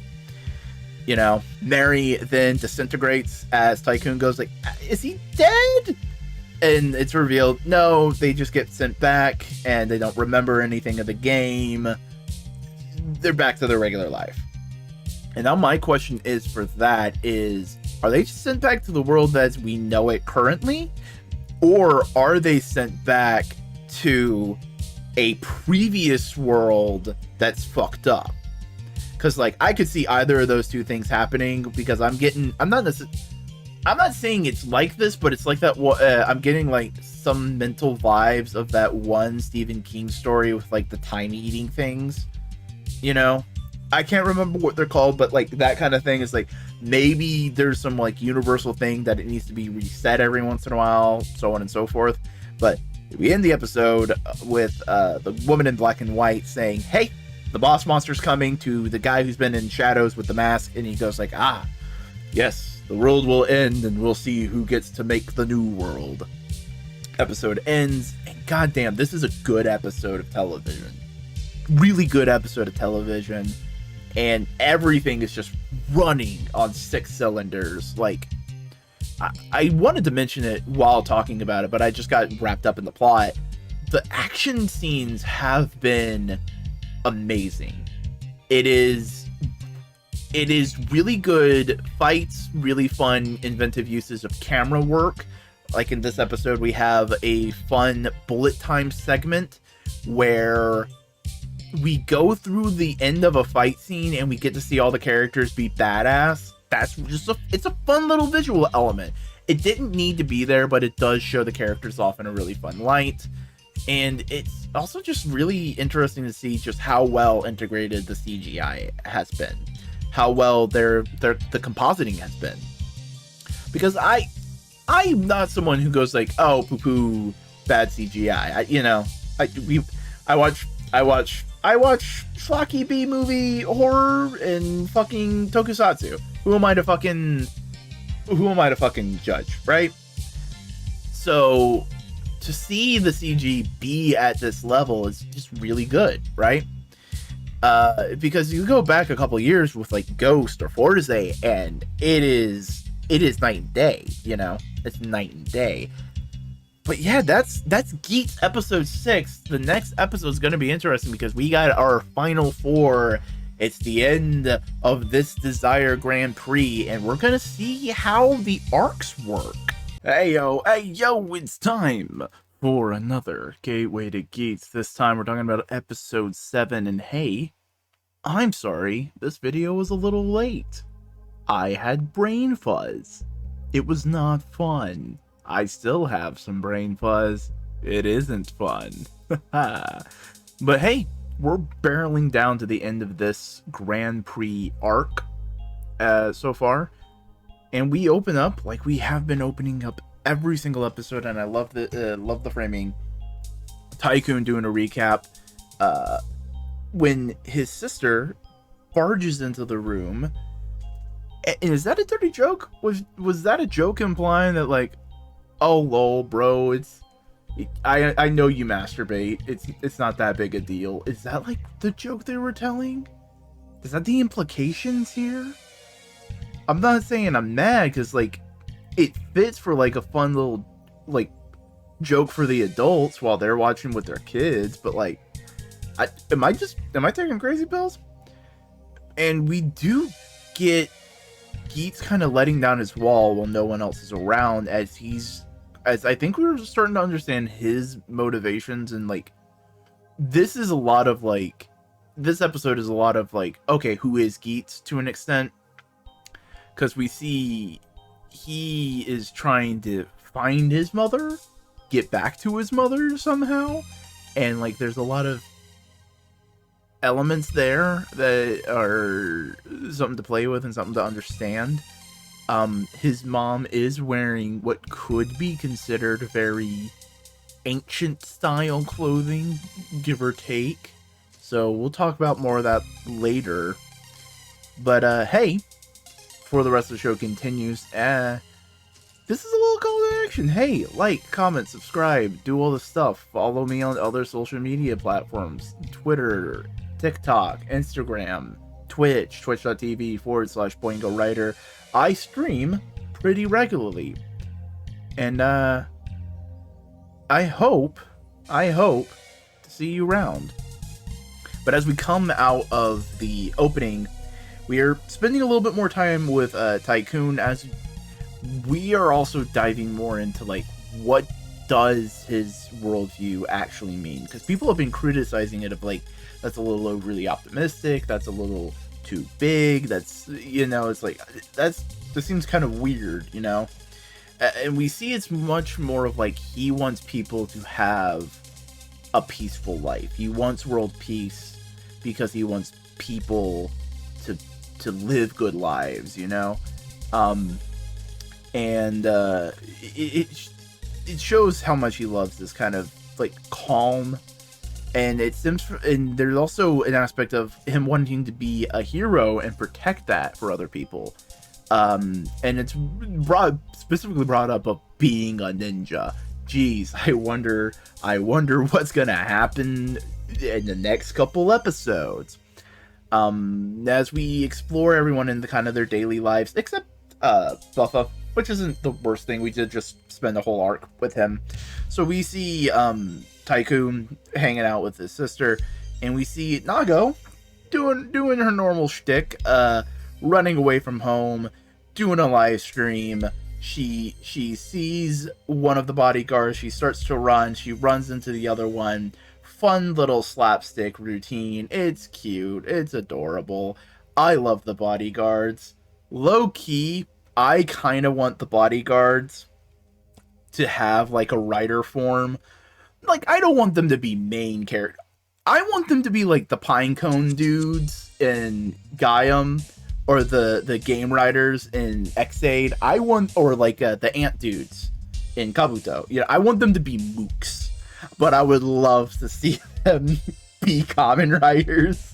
Let them be mooks, please. Can we have the bodyguards be mooks? It would fill my heart with so much joy. But the monsters attack. Everyone's called, and it's like, it's the boss guy. We got to do the boss thing. And it's explored, and we see the guy kind of making trouble, summoning a big thing and eating people. And he's a diminutive little dude. And he's a cactus kangaroo coyote monster thing, and that's interesting. It's a neat look, you know. I love the monster design. It's a good monster design. I'm just trying to figure out what the thematic element is here. Also, it's the first non-squid face monster we've had since episode 1, I think. It's nice to see a fun, cool monster design. It's a good monster design. Like they put their full fucking effort into it, because I don't think we're gonna be getting a ton of them throughout it. But they go in not knowing the full situation, not knowing the full story, and they're not quick enough to destroy the monster's power source before it is able to consume it. The power source being the human essence that it eats and puts into a drink in a can. An energy drink. It is a can, and basically the setup for the game is they have to kick and destroy the can, and that destroys the monster. And thinking about all of this, as I was taking down some of these notes, my brain started to tingle. It's like, okay, so if a large part of the story is about desire and fighting for your desire and fighting for the world for your desire, and what does all this mean and all those kind of things, could the big bad boss monsters be a reflection of this? Similar to like how O's wants greed is good kind of thing, but like it's moderation is the important thing, and overconsumption is negative with O's. I think there's elements of that with these monsters, because we saw the first big one, episode 1, is a big giant weird tentacled monster with a bunch of houses on its back, like houses, castles kind of things. And I'm thinking like, okay, maybe there's something there. But now with this guy basically consuming other people and consuming an energy drink, essentially using them for his power, and the fact that he has 2 heads, I'm using he as just a more general pronoun. It's a monster. It's probably they. It has 2 heads and can see in multiple directions. Why they need to be fast, by the way. That it's giving very middle management, very season 1 Scott from The Office, asshole dude who doesn't see, like, because, like, again, he's a monster. He doesn't see people as people. They're just like, oh, cool, eat nom noms, you know? But could that be, like, the interesting thing is, like, is this guy a reflection on these middle manager business suit dudes? And could the first monster be, like, a reflection of, like, landlords who hold property that, like, hold property and housing against other people so they can't live there in order to sponge off of it, essentially, you know what I mean? Could these be a reflection of how people essentially try to achieve their desires, but because they're going at it in a negative way, that it is harmful to people? And that's kind of the dichotomy. Fighting for what you want is great, but if it shits on other people, you're a fucking asshole. Again, this is all brain tingle. This is a brain tingle. This is not me saying, like, this is canon and theory, like, ugh. This is just an idea that's kind of popped in my head. And maybe we can come back to it as more of the big suited monsters start to be shown off. But I think there's a minuscule amount of merit to it. I like 30% merit. That's it. It's a very much a crackpot theory. But if I didn't say it, I feel like I wanted to say it just in case, you know. You miss every shot you don't take. Come on. But during that whole scuffle, Tycoon does accomplish a secret mission and gets boost. It's like, yeah, I love this running gag. The green guy gets the red power up. What fun, you know? The boss does get away though, and the crew goes back to the lounge and licks their runes as they share some information of, like, oh yeah, no, the one time the whole Grand Prix got wrecked by this monster. It's kind of fucked. It's like, oh shit. Hey, Geats, how the fuck do you know all this shit? Oh, I've just been playing since Anno Domini. Okay. Some of you might not know what Anno Domini is. Anno Domini is Latin for Year of Our Lord, or something along those lines. And you probably recognize it as in its shortened form, AD. You know, as in BC and AD. This man saying he's been around for 2022 years. Hey, people who came up with the immortal theory, you real happy, ain't you? I never doubted you. I was just saying, like, oh, it's one theory out of many. Who knows? We'll see more as the story comes along. But, like, oh boy, it's looking more and more likely, especially considering what his mom was wearing in this flashback, which was very ancient-styled fantasy clothing. Ace is immortal. Ace is doing something to keep himself alive. I don't think he's immortal. I think he's... Every time he wins a Grand Prix, I think it kind of resets his clock. You know what I mean? Like... Or here's an idea. He did the first Grand Prix and he wished for immortality, and the game had to keep going until it came to the current day, like 10 or so years ago. And that's when Geats jumped back in, because we do see in the very first episode, the woman in black and white coming up to Geats going like, hey, we would like to play, you know? So who knows? Either of those options are possible. But, yeah, unless Geats is lying through his teeth, dude's fucking interview with a vampire. Everyone immediately dismisses it as like, what the fuck are you talking about? That's, no. And they all go home for the night. But Geats, Tycoon, Nago, and Tycoon's sister all happen to run into each other at the udon shop that Tycoon really likes and has probably been talking everyone's ear off. It's like, oh, yo, fucking go to this place. It's fucking tight.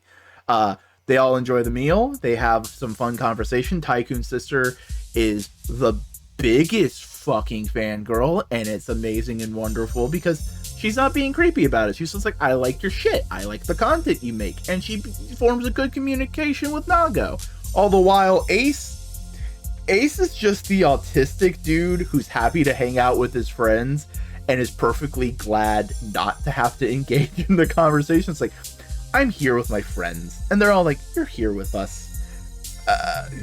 It's a little bit of feeling seen, you know? As a neurodivergent folk.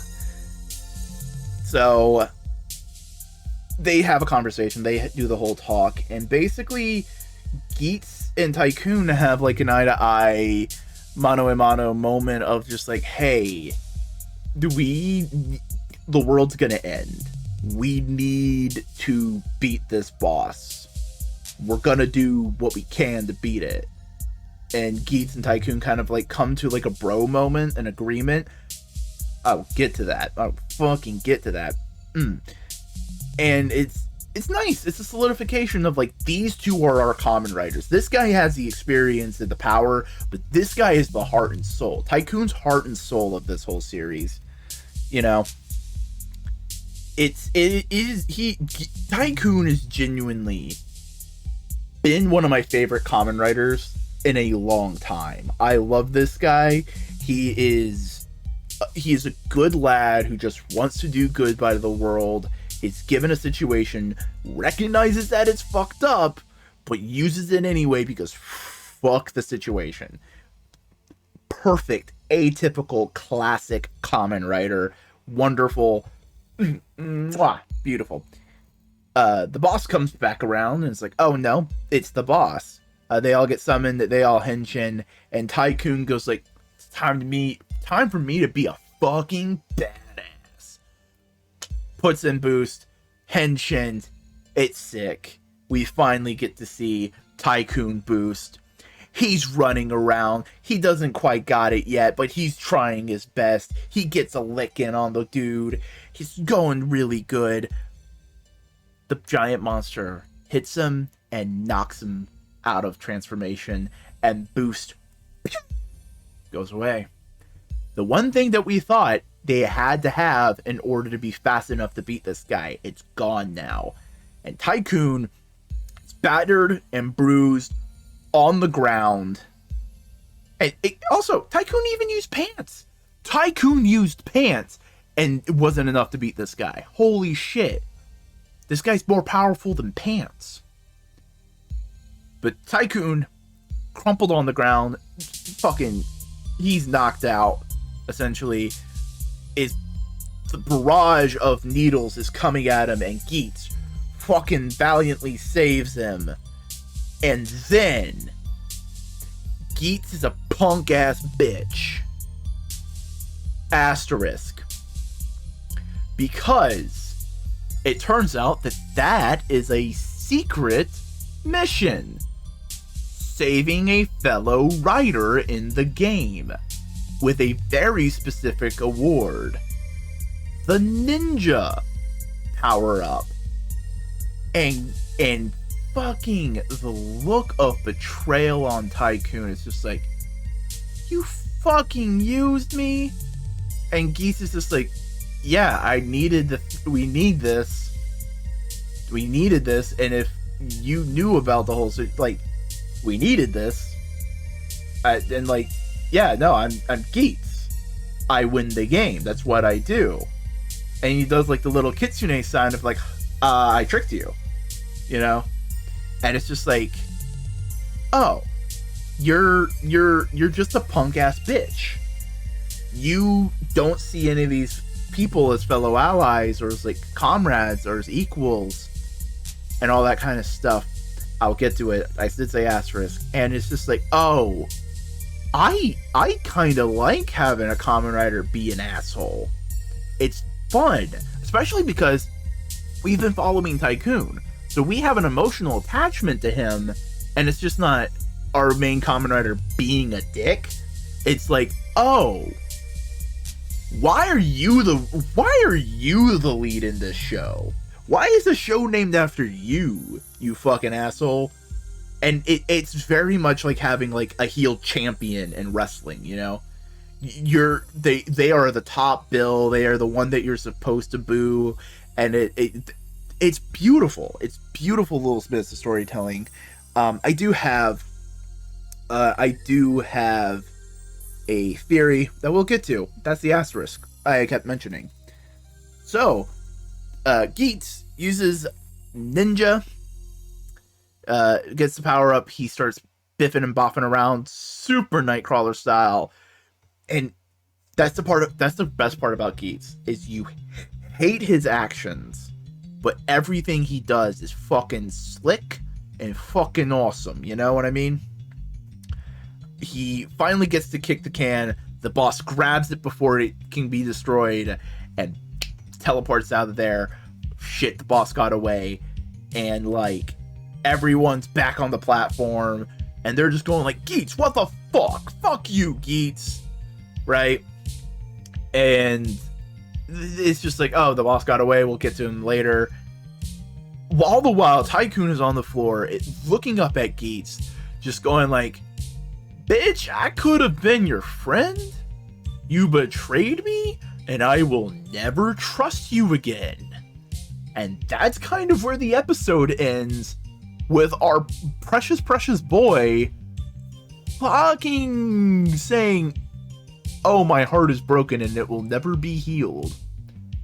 Okay, so theory time. Theory time. Because we do see that Tycoon does have the ninja power-up in the next episode.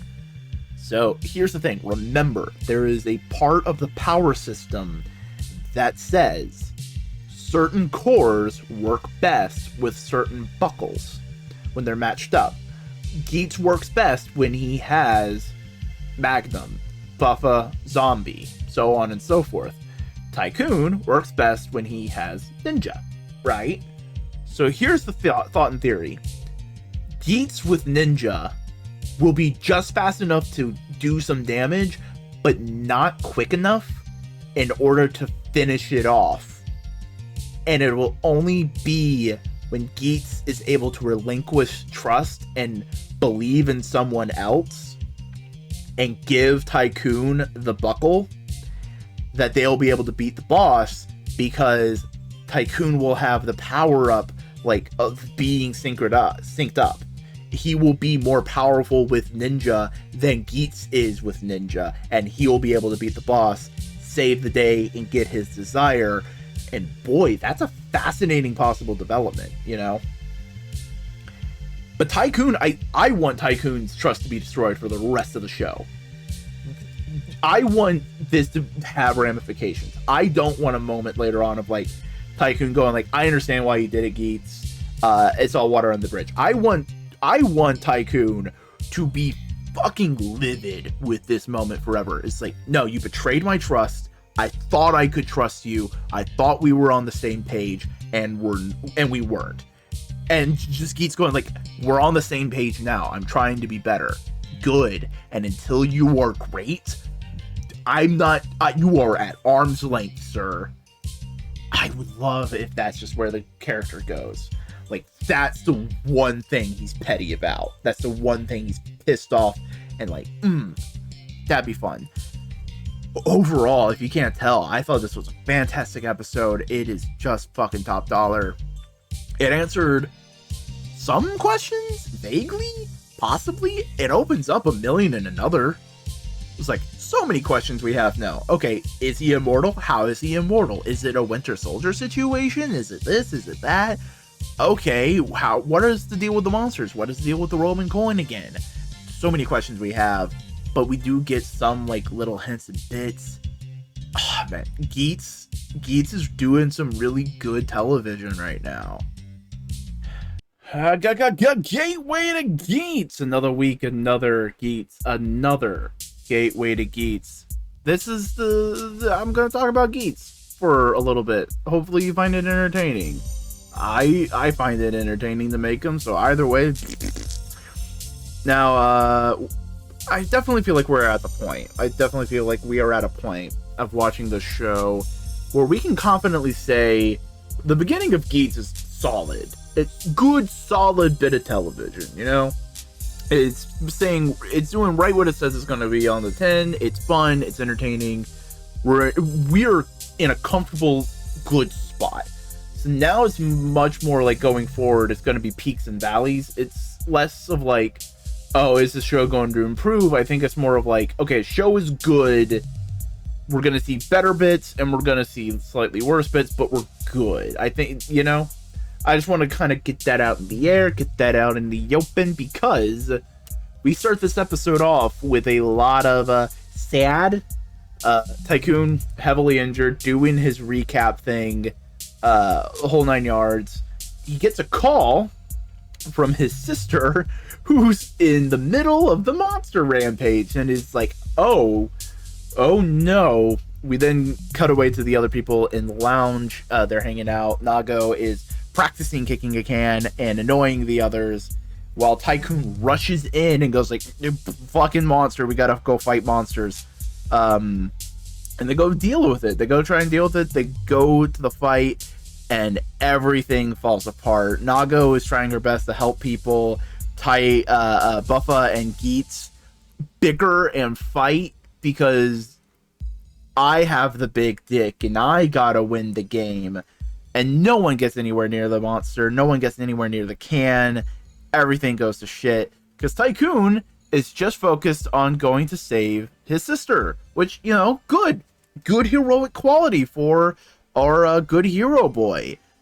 While saving her, she does touch the core on the belt and remembers the memories that the game is supposed to erase, similar to how Tycoon got his memories back when he touched the belt in episode 1, or at the end of episode 1, right?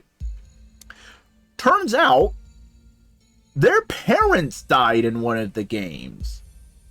Okay, the fuck? That is a plot detail to just land on us real quick.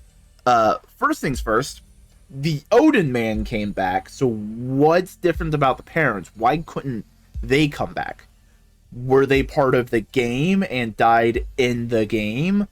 Or was there some kind of like prerequisite to being brought back after the game, you know? What specific, or do you have to specifically be wished back into existence by the person who wins the Grand Prix? There's implications here that is fascinating and interesting to talk about, but we have no goddamn time because the boss gets away and took Tycoon's sister. She is captured. Tycoon is just fucking wrecked. Everyone goes back to the base. They try to regroup, and basically Tycoon goes like, yo, I need to go save her. I need to go save her. I need to be hero. And comes up with an idea that's basically someone acts as a distraction and everybody guns for the can. Like, let's work together. And everyone says no.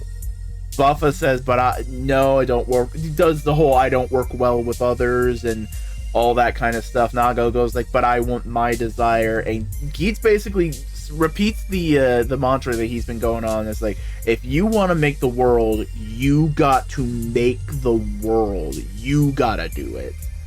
And Tycoon, I would say, kind of understands this and takes it to heart. We'll get into this. We'll get into that in a moment. But it's interesting. It's an interesting idea, and we'll put a pin in it. We'll get back to it. Because the monster appears with the sister in tow on the cactus, and they all go down to fight. Everyone's doing their own thing, while Tycoon treats himself as bait. He baits the monster. And the other writers, Nago, Buffa, and Geats, see this and go like, oh shit, the little fucker's doing that. I guess we gotta take advantage of it. I guess we gotta work together as a team. I guess if we have to, you know. And Tycoon's just getting the shit beat out of him. It is not pretty. He tries to buck and dodge and weave, but nah, he gets hit with the cactus spurs and the whole thing. While Geats is trying to use ninja to go kick the can and everything, but something stops him. Tycoon is caught up in an explosion, and out of the explosion, he has ninja. Okay, cool. That's fucking hype. That's sick. So what happened is that Geats, while trying to use ninja, the power-up itself refused. It was like, no, get off of me, and flew over to Tycoon to save him. So that's something interesting. That the power-ups have some sort of like, I'm using this as an example just because I know this as a frame of reference, like Mjolnir from the Marvel Comics. Maybe they have a value of who is worthy and who isn't. And like that connects to the idea earlier. Okay, so here's the thing.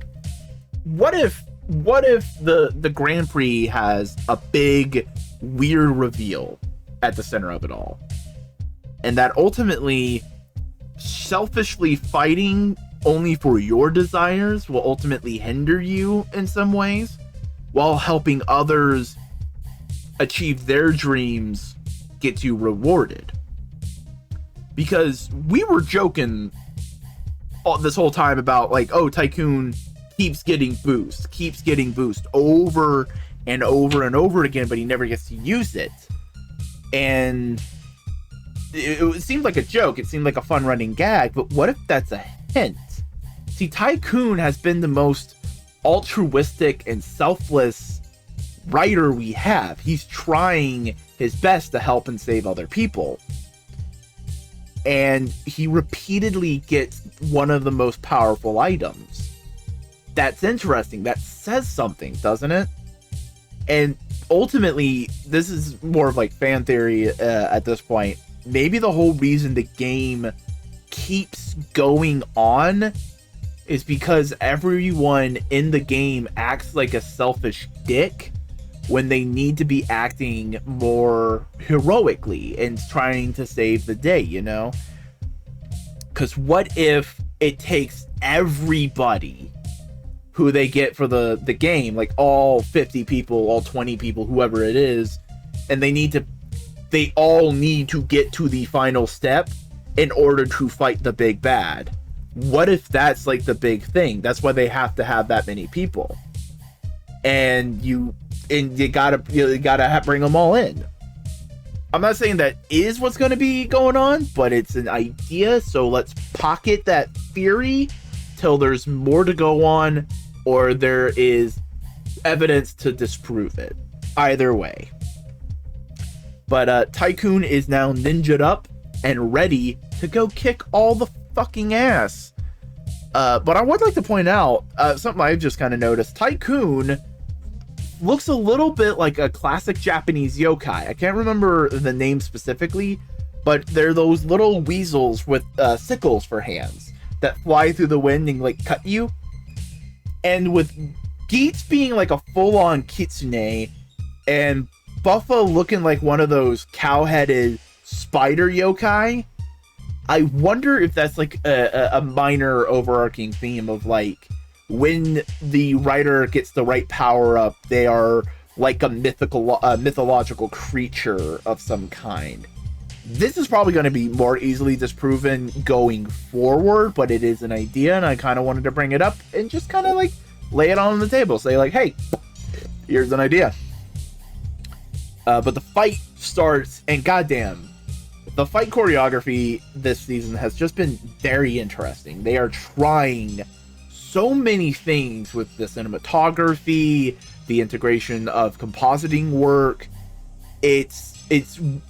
They are doing a lot, and it looks pretty damn good. Like, yes, you can see the seams and the wires, but overall, it's a good picture. It looks solid. It looks clean. In particular, I really liked when Tycoon was bouncing in between the classrooms, kind of like Nightcrawler, just teleporting around and avoiding the cactus spurs. That was a fun little bit. But Tycoon barrels to the big giant cactus that's holding people. He destroys it. Geats, Buffa, and Nago then go to save all the people that were in the cactus. Good on them, acting like heroes. Again, interesting little dichotomy that ultimately the way that they save the day is not behaving selfishly like they said they should and like try to achieve the desire, but by acting like selfless heroes, they are able to accomplish the goal. And like, you look at previous people and that kind of like tracks. Like, Mary acted like a selfish asshole, he's gone. The Joker kid acted like a selfish asshole, he's gone. The only one that doesn't quite fit is like the boss dude from like episode 2. And I don't know what that could be. Maybe it's more of the fact that he didn't work with other people and he only told, like, you know, I'm not saying it's a perfect theory, and it's more of like a working idea. And episode 2 might already throw that concept out of the window. But either way, Tycoon then kicks the can out of the barrier, seemingly winning the game as per the rules that were set up, though it doesn't seem like that's going to be the case, as everyone kind of like winds down and regroups and everything. Tycoon is like battered, beaten, bruised, and the woman in black and white comes in and goes like, hey, you are physically unable to continue to fight. You're being forcibly retired. And everyone's like, ah, man, that's kind of shit. And Tycoon goes like, it's fucking fine. I'm fucking beat the hell. But before he disappears, Tycoon does hand Ninja back over to Geats. And it definitely feels like Geats is like fully acknowledging, it's like, yeah, dude, you were right this time. You were 100% right. all that kind of stuff. At least in the body language, verbally he didn't. And I will say, I'm not gonna lie, I'm a little bit salty that Tycoon kind of started trusting Geats again. I would have loved to see him be a little bit more distrustful, you know? That would have been interesting. Or maybe like, hey, I don't trust you, but this was yours originally, so here you go, kind of thing. I don't like how he was just like immediately back on the right, like they were like, you know. It's a little thing, and it's not even like a big, huge complaint. It worked for the scene, and the scene was good. It was well acted. It's just more of like, man, it would have been cool, you know. And even then, I fully acknowledge that this was what they wanted to do, and this is what they did, and it'll probably work out better for the preceding future. You know, you want Geats to be a little bit more sympathetic now that our point of view character is gone. Geats seemingly resolves to truly beat this round and accomplish the goal, destroy this world and make a new one. And next week, we still have the cactus guy. So that is interesting. It is a 3-week arc. It's a longer set with this monster, which I don't think has happened. Now, I don't know if it hasn't happened in 01 Saber or Revise. Like, if multiple, like, besides the 2-week arc that we got normally in Kamen Rider, if they extended that any whatsoever in those series. I don't know because I haven't seen them. So if they did, point that out to me in the comments. I will gladly eat that crow. But this episode was damn good nonetheless, but it's really kind of weird to get rid of our pro tag, you know. I wonder how that will work, you know. Get rid of the character everyone likes, you know. I mean, I'm kidding, but like, also they get rid of the point of view character. Thought just popped in my head, what if next week we don't get a recap because the person who does the recaps isn't there? I would love that, you know? It's like we jump right into the action, no recap whatsoever, because our recap guy is gone. You know what time it is? It's time for some Gateway to Geats. Another episode, another video. You know how this works. Our recap for this episode, however, is done by Nago, since Tycoon is out of the picture. It's not a vlog, and it's just more of like a setup for Nago to eventually ask a question of like, why is the game not over? Why is the monster still around? I thought we won. I thought I kicked the can. What's going on here? And it's kind of shown to us, the audience, that right after the can got kicked out of the arena, there was like just enough time for the arena to grow, for the can to be in it again, and the monster grabbed it and absorbed it into their self, so now they can't kick it, realistically. So they gotta figure out what to do. But it's technically a new game in the round, the new round of the game. So the game master shows up for the first time to our contestants. They're all like, oh, big deal. Fucking what the hell? It's the game master. And he introduces the new round. They have to take care of an egg to get a power-up, which could beat the big monster guy. And they're all like, this is not the time to be doing this. So, yeah. But realistically, this does tie into the Tycoon theory that I think is kind of like percolating throughout people who are watching this, like the concepts of Tycoon. But before I continue, hey, call to action, I guess. Like, comment, subscribe, do all of those things. Go follow me on Twitter at Boingo_writer, and go follow me on Twitch at Boingo at twitch.tv/BoingoWriter. You can do it. I believe in you. But we come back from the intro song, which has really grown on me. Again, I just wish I had a button at the end. To the monster rampaging around the world, and they pulled a very, very good manipulation of emotion, because we come back and see a family walking around with their baby in a carriage, and the monster stomps down, everything goes flying, and you just see the little tiny babby crying their head off, and it's just like, oh, fuck you, monster.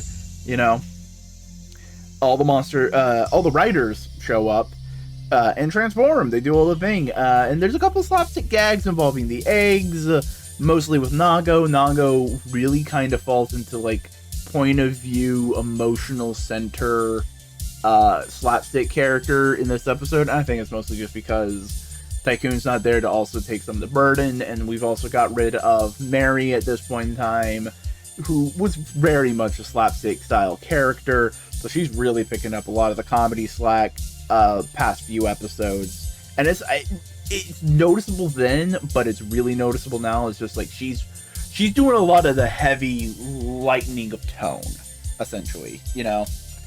It's a fun fight, you know, it's not bad. There's some cool bits. The slapstick is also not super sugary, the best way I can put it. It's not overly bombastic. It's good slapstick, best way to put it. And then Geats does some recon as Ninja, confirms where the can is located within the monster. He completed a secret mission and gets the power up of Boost. Also, I just realized it's literally a Monster Energy can. It's Monster Energy. The monster disappears, however, while he got Boost, and it's like, Jesus Christ, how fast are these monsters? It's weird. I wonder if that will play into anything, or if it's just something we're just supposed to accept. We're back at the lounge. Nago and Buffa are waiting for their eggs to hatch, just really wanting them to do it.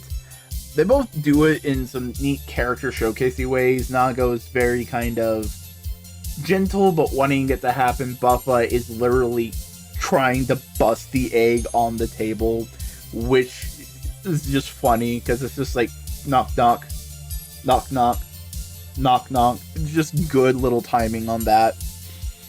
Nago does get her egg to crack, and it comes out as Propeller. That's neat.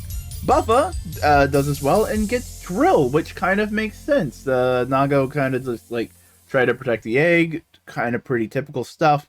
Got a cool little fight thing. Buffa was a pig-headed dude and was just trying to like force it to happen, so he got Drill, which can pierce through the concepts, you know? Neat little parallel there. But part of the Tycoon theory, if they had worked relating to the whole like theory of Tycoon, is ultimately like the butler guy comes around and says like, oh, these are good power-ups, and looking on further, you could see how if they really worked together as a team, they could have beaten the guy.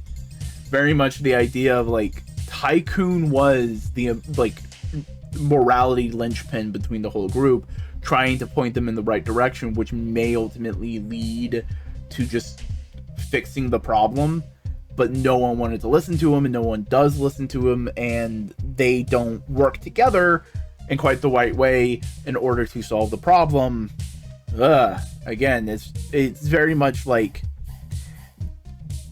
selfishness versus selflessness kind of thing.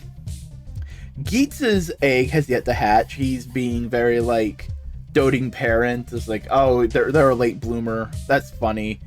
But Geats is still continuing on the idea that he's just destined to win. He will win, regardless of whatever they do. And this is really, I think now, especially because we don't have Tycoon as an emotional audience center, it really does show Geats is just really blunt and bad at talking to you. He does have elements of caring, though, because the way he says, like, oh, you should just quit, is very much like, stop. I know I can win. Don't do this and get hurt. You know, he wants them to be safe by giving up. and he's just really bad at communication. Though all three of them, the writers reaffirm why they want to win the game, so on and so forth. Nago reconfirms that she wants to be out of her parents' thumbs. Buffa reaffirms the fact that he wants to get revenge for his friend, and Geats just continuously goes on about, well, visually, he doesn't verbalize this, continuously goes on about figuring out the stuff that's been hinted that we don't truly know about, the mother, the coin, all these kind of things. You know, it just does a really good job at making Geats more relatable now that Tycoon's here, because that's been a thing I've been enjoying about Geats, is that our main focal point hasn't been the main writer. It creates this like a neat, fun change of pace. But now that Tycoon is out of the picture for right now, it does do a lot of good to have Geats be a more relatable character at this point, and letting us into his world a little bit more. The monster returns, and much like episode 1, every other writer goes out and fights it, but Geats stays back at the lounge. Nago and Buffa use their move power-ups, propeller, and drill. Really fun action, really fun little fight scene here, and it leads to bigger and bigger battle till it just looks like an all-out war. It's fun, it's fantastic. Just one little small detail I really want to bring up. I love Nago's little like Superman punch that she does with like the propeller blade. It's just a good visual. It's a good line of movement, you know what I mean? Geats does show up on the motorcycle, wondering why his egg won't hatch. The monster then blasts Nago and Buffa away. They are wrecked. They are battered and bruised, and Geats comes in and goes like, hey, you guys are... Yo. Geats and Buffa have like a brief conversation, with Geats listening to Buffa basically saying like he doesn't want to give up. He's a zombie. He's going to come back from the dead. He's pig-headed. He's strong-willed. He just goes like, no, fuck you. And that kind of inspires Geats to have a little bit of an idea, where Geats uses the monster to basically wake up the power-up, and he gets the power-up monster. Cute. It is a cute power-up. It is the most cutesy thing that they've had in the power-ups so far. It is a little teddy bear holding the driver, which is cute. So Geats uses the monster power-up, fights off the big monster, does the whole thing, does kind of like the 3-inch punch kind of idea of like punching through the monster with his new monster gauntlets, and destroys the can within the monster. And with that, Geats wins the Desire Grand Prix. Wahoo! Good on you, Geats. You did it again. And ultimately, there's a little bit of a conversation between Geats and Buffa, of Geats basically going like, hey, you keep fighting for what you want, and I'm just going to be here to be your rival. Like, I understand that this is a process you're going through. I am here for you to wallop on. And Buffa's like, you son of a bitch. And like a nice, it's a good little thing. It feels like there's a respect between them. We don't see what Geats' wish is this go around, but the woman in black and white is not pleased with it. She is upset, but it has to be granted whatever it is, the Game Master says. So yeah, this episode really goes to show that Tycoon was kinda right, as ultimately they have to protect the egg to even have a chance at winning against the monster. And ultimately, they all want to win so much individually that they don't think of any other way to beat the boss. They don't want, like, they get in their own way of actually saving people, you know? Geats, I think, is winning so much just because he has to fight so hard so others can achieve their desires, you know? He is, ultimately, I think Geats is selfishly selfless. he wants other people's desires to he wants other people to fight and achieve their desires so much that he becomes a selfless hero, but that's ultimately his desire, so he's fighting selfishly. It's a weird little dichotomy, and I think it's interesting though. It's kind of like Edgy and O's a tiny bit, because they're also dealing with similar themes of like want and desire and aspects of that.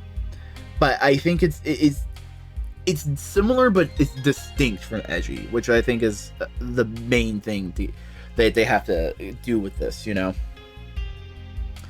But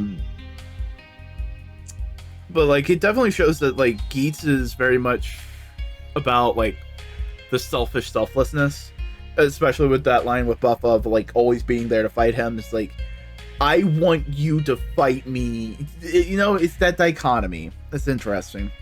But with all that, we arrive back at the lounge, the lights are off, and whoa, the game master is the butler. Who could have guessed? I mean, it wasn't super obvious, but the moment the game master came in with a white suit, you're like, oh, you're the butler. Okay. So overall, pretty good episode. A little, I wouldn't say lackluster, it's a little lumpy, because it felt like the story was already completed last episode, and this feels like a little bit more. Like, I understand why it was structured this way, but it does just create like a weird little lump. And I wonder if that's going to be how the Grand Prix are going to end, if they're going to be kind of lumps, because the first episode was the end of the Grand Prix. So if we go with like the logic of how the show's been going, there were like 8 episodes before that, give or take, you know what I mean? But yeah, pretty good episode this go around. Boy howdy did I miss Tycoon. Just partially because I love the character. He's been great just throughout this whole show, and him not being here doesn't make the episode worse. It's still a good episode, and I say it's of equal quality. I just really enjoyed like his comment on everyone's mindset of him basically being the one going like, am I taking crazy pills? You know, of just like looking at everyone going like, why are you being assholes? Which is just a fun it's a fun dynamic to have, you know. But I'll find it a little strange that we don't see even a hint of him. We don't know what's going on with him whatsoever. So I really hope that it's not ominous there. It has been 1 week, a very long week, but it is time for Gateway to Geats once more into the breach. Boom. We had no week of Geats. Sad thing, you know, Japanese programming changes and whatnot. But hey, I did take that time.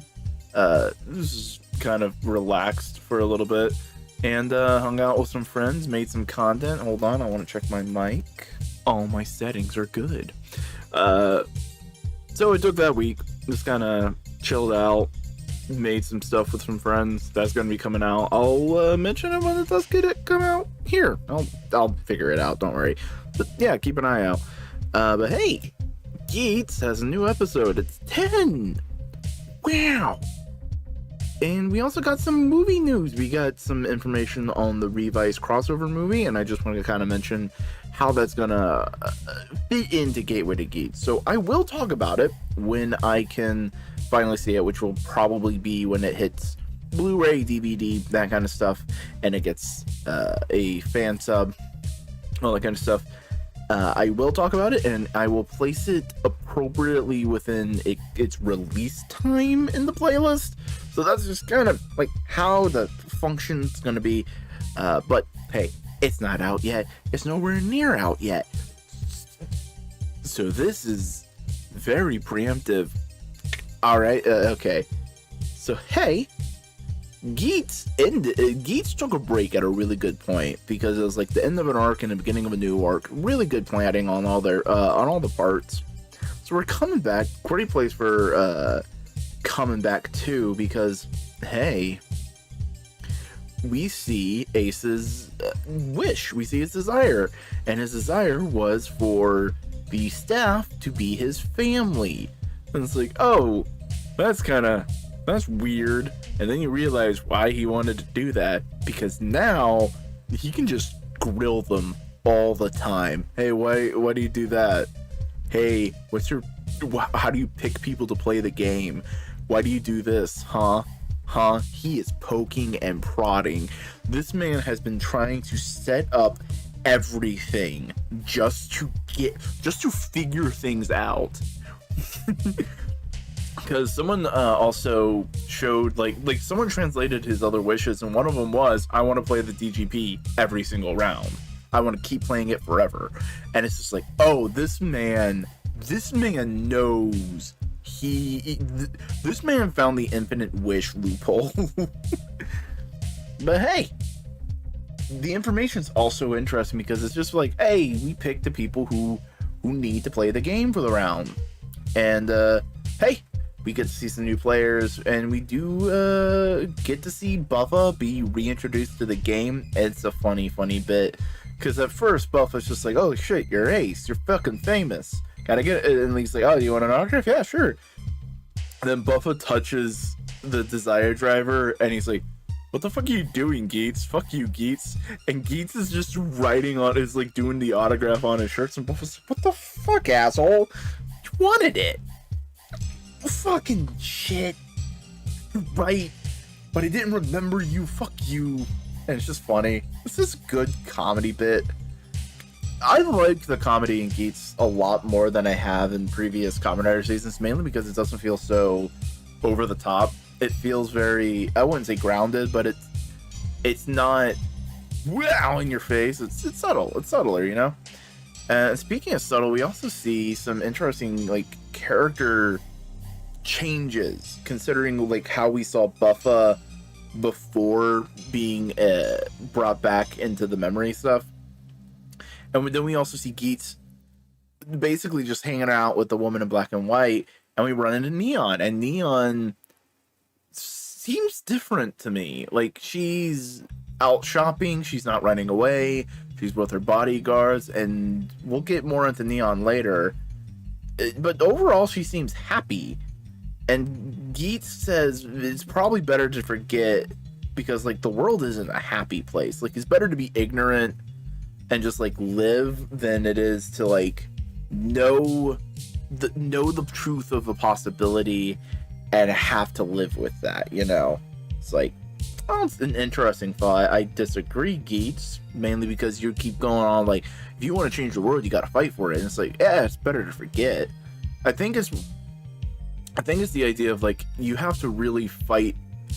That ultimately, if you want to change the world, you have to fight for it. But ultimately, fighting is inherently hellish process. I think that's kind of what he's going for. And if that's ultimately what it is, yeah, good thematic line, you know. And especially considering that, like, what we see with Keiwa next is that Keiwa is doing the lottery because he hasn't gotten the job yet. And his sister points out, like, normally you'd put money into the charity. And it's like, both Neon and Keiwa are, like, not acting how they normally would. It almost feels like their desires are kind of, like, dulled, you know? It's like, you know? And it feels like if you lose the GGP, you kind of lose your desire, and that might be interesting. I mean, Buffa was just chill before he got his memory back, so I don't know if he informs that much, but just working with Neon and KY, it definitely kind of has a vibe of like, if you lose in the DGP, your desire just kind of like, I wouldn't say desire you write down kind of gets nullified, just more of like your general drive to accomplish what you desire kind of gets neutered. But then we are at the little balcony thing where we just see all the brand new contestants, and there's a bunch of fun guys, some fun new characters, and we see Geats, we see Buffa. They do their little tete-a-tete. And the game master is watching as basically saying like, "Hey, new Punk Jack, I need you to win," or he's relying on him for some reason. And I think this kind of like also just it continues the Keiwa as a good influence theory of like, why did they choose Keiwa? What was he doing here? Why did he keep getting boost? All these different things. And it's like a partial theory, I think, I wouldn't say got formed around here, but like I definitely agree with it, is that Keiwa was there to basically be a good influence on Geats and Buffa, who are the big heavies that need to be good heroes to fight and defeat the ultimate villain. And I think Punk Jack is kind of falling into like a little bit of this. Is like, maybe Game Master wants Punk Jack to win this round to kind of teach Geats a lesson of like, hey, don't get too fucking cocky, bitch. Or maybe there's something else entirely involving Punk Jack that just, you know, we don't know yet.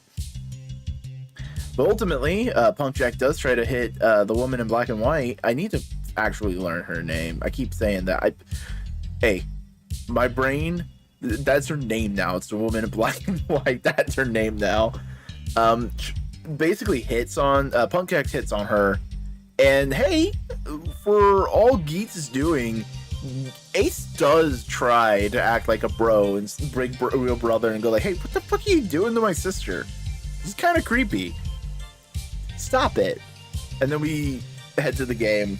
I thought it was a cute scene, but we head to the game, and basically each team, the writers are put into teams, and each team is put to guard a flag. If they get the flag, the bad guys get stronger, so they have to work and fight together. Geats and Punk Jack get teamed up, and it's a wacky comedy of errors. How are they gonna work together? While Buffa gets paired up with essentially some bum logs, an old man whose body just can't keep up, and a young woman who is scared shitless. Absolutely scared shitless. And what I love is ultimately Buffa learned the lesson that, yo, teamwork is good, that we have to work together. Like, I know I can't just be pig-headed bull man all the time. It's like, no, guys, we need to work and fight together. Like, I think Keiwa, I think Tycoon had a good influence on Buffa, while Geats is just kind of like, just like going like, what the fuck are you doing, Punk Jack? Are you the Punk Jack we knew? Like, he's not focused on any like team thing. It's like, but they're also strong enough that they don't have to worry about it.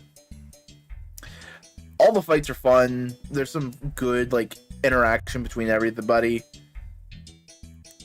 And when they get back to the lounge, the idea that Punk Jack was the same Punk Jack are kind of like dampened. They're not gone. Punk Jack is still being suspicious, but Geats and Buffa are both like, all right, we'll see how this plays out, you know?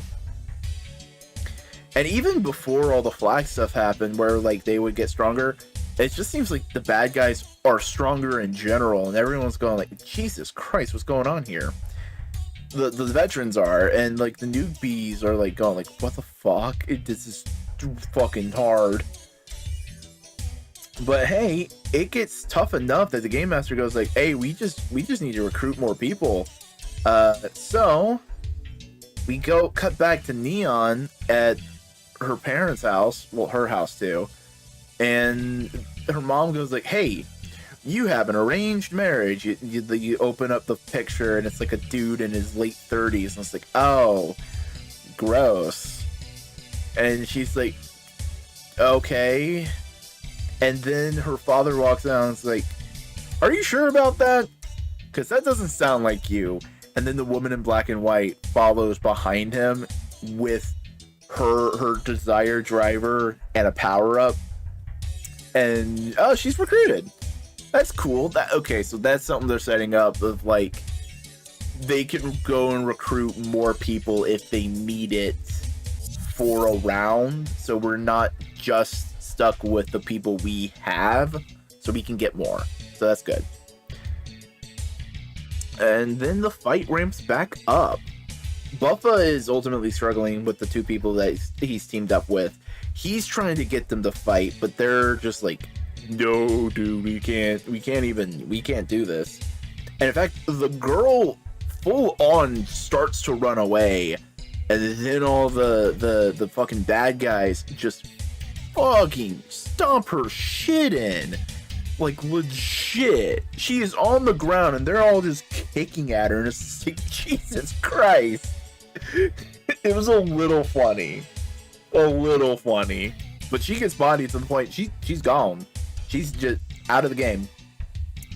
And meanwhile, Geats and Pumpjack are fighting, and Pumpjack goes like, hey, I need to poop.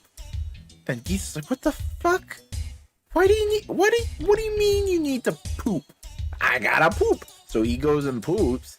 But really, Pumpjack was just trying to get Geats eliminated. He was trying to get out of the situation and put Geats in a dangerous spot. But Geats is just OP. He puts on the pants, and Pumpjack goes like, fuck. Dude knows how to use pants. Son of a bitch, he's strong. We cut back to Buffa. Buffa's on his last legs. He's going like, fucking shit. This sucks. And, hey, would you look at that? It's our favorite golden cat girl. Nago shows up, Neon shows up with a brand new toy. I mean, a brand new power-up to help save the day. Wahoo. It's fun. It's music themed. She's a performer. And with Pumpjack and Monster, because I think that's supposed to be like the ultimate form, and Nago and the Beat being like her ultimate form, I wouldn't say the ultimate forms are like yokai like concept is out of the water, because there has been traditions of Nekomata playing shamisen in a variety of artwork, so that may be what they're trying to go for. I still think overall the yokai are like a semi-overarching theme, with not theme as in like what does it mean theme, but more as like a visual link connecting things kind of theme. But hey, you know, what do I know? It's probably not really even a thing. But Nago shows up. She does a bunch of fun, cool fights. It's a really fun, engaging visual thing. And afterward, Geats and Nago have a conversation. And Neon basically says, like, hey, you know what? I still want true love. I still want to fight for that. And she goes, like, so what are you fighting for, Geats? Like, what are you actually here for? And Geats finally reveals this to someone else, because we know it because of audience flashback stuff. But Geats finally goes like, yeah, no, I'm searching for my mom. And like, that's the only thing I'm going to tell you. And it's just like, oh man. Geats is opening up. That's nice. And meanwhile, the Game Master and Pumpjack basically conspire to beat Geats in some way, fashion, or form. Like, Geats can't win this round. Oh, I wonder what this means. And overall, this was just a good, meaty episode of Geats. Great brand new start for this round, brand new start for this arc. It's some cool characters. The old guy is interesting. I don't think he's going to be like a major long-standing player this round, but he's an interesting character to get to know. You know, his desire is very reasonable but selfish, and it's interesting, all that kind of stuff. And the returning characters who aren't in the game yet, we get to see them. We get to see Keiwa kind of at a low point, it feels like. Not because, like, yeah, he got beat and he was injured, but that's not a low point. He was just beat and injured. This feels like a low point for him, and I would love to see him get back up, you know? And desire is brought up again and again throughout this whole episode. Sorry. Excuse me. And I definitely think there's an element of like losing desire when you lose the game. Like, you gotta keep wanting to fight for what you want in order to like accomplish it. And if you lose that fight, ultimately you kind of lose your way. I don't know if I'm just reading too much into these scenes, But like the fact that the sister was surprised at Keiwa like not donating money, and Neon was kind of like, I wouldn't say accepting of the marriage proposal, but not immediately like, fuck you, mom, fuck you. You know, she was like, oh, okay. Makes me think there's just like a little bit of something up with that. And hey, and also the fact that Geats is also like searching into the GGP, just trying to figure out that, and like how does that line up with his mother? How does that line up with his ultimate goals? What are his ultimate goals? And really bringing that to the forefront. It's just a good, great introduction to the new arc. And hey, that's all you can ask for a beginning of a new arc. It is time for another Gateway to Geats, this time for episode 11, so strap your pants on and in. So immediately, the Game Master is on to Ace and what Ace is scheming, especially with Ace's new desire, as Game Master pointed out, is to become a staff member. And Ace just goes immediately like, yeah, alright, cool, you immediately know what I'm planning, so yeah, no, I want to know everything going on in the Desire Grand Prix. I just need to know about the game. And like, all that kind of stuff, and it's just like, oh, because his next desire is to become a staff member. It's like, oh, Jesus. So the Game Master and Tsumuri, who is the woman in black and white, as I have been calling her for the past 10 videos, she has a name, and I'm going to try to endeavor to remember it. Tsumuri. They go to Punk Jack and basically go like, yo, Punk Jack, this could be really, really bad. You need to win. And then we cut to the intro. Something, though, I noticed with watching the intro this time, especially with what's been going on this episode and last episode, is there is a visual near the end that really kind of is interesting, especially because Tsumuri kind of represents the DGP for the players. She's the person they interact with the most, and she holds up a gun, the gun for Magnum, to Ace's head, kind of repping the game and kind of showing like Ace is in their crosshairs. He's not there because they want him to be there. He is there just to fuck with them, and it's interesting. He's a fly in their ointment, so that's kind of neat. And before we continue on with discussing this episode, I think we need to do a few things. First things first, hey, if you're liking this and you've liked any other videos I've made, give me a like, give me a comment, subscribe. It helps out me, it helps out these videos in a variety of senses. Come on, I know you want to, you can do it. It's not that hard, you can do it. Also, hey, by the way, I, like many people, have been giving a side-eye to Twitter. So hey, I got a Tumblr, it's up, it's open, I'm using it regularly.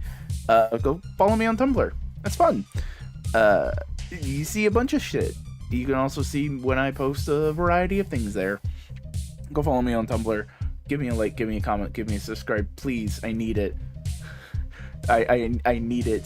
The voices, they say that I cannot sleep if I do not get this. Please, thank you. But we cut back. KY is doing more scratchers, like a depressed weirdo. So much so that his sister points out, like, yo, this is very weird. You're not acting like you normally would. And he just kind of goes like, yeah, I kind of gave up. Which is like, whoa, what the fuck, Keiwa? That's definitely not like you. He scratches off the last scratcher. He gets a Tanuki. That's cute, you know. And then he gets on a bus.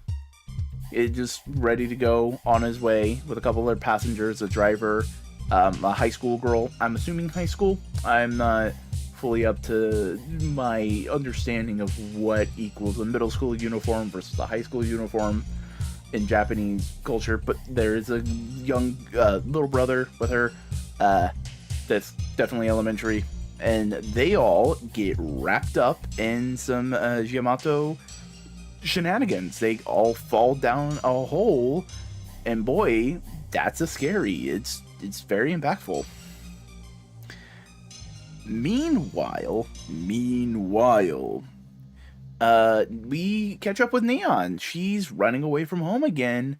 And that's important to note because she didn't last episode. She was kind of, I wouldn't say content with her situation, but kind of like accepting it, which is like, okay, cool. She's doing this again now that she remembers.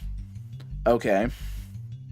Security rundown tells her parents, and the mom immediately goes like, "Oh my god, I need to get her. I need to get her." And the dad goes like, "Hey, she's an adult.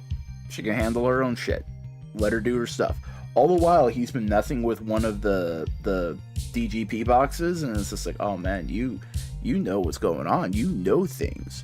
Oh, what do you know, you big scary man, you who has impeccable taste." He's an interesting character. He looks really neat. He definitely feels like he's kind of, I wouldn't say mid-boss, but he's kind of like a lieutenant kind of character. He's someone playing machinations in the background.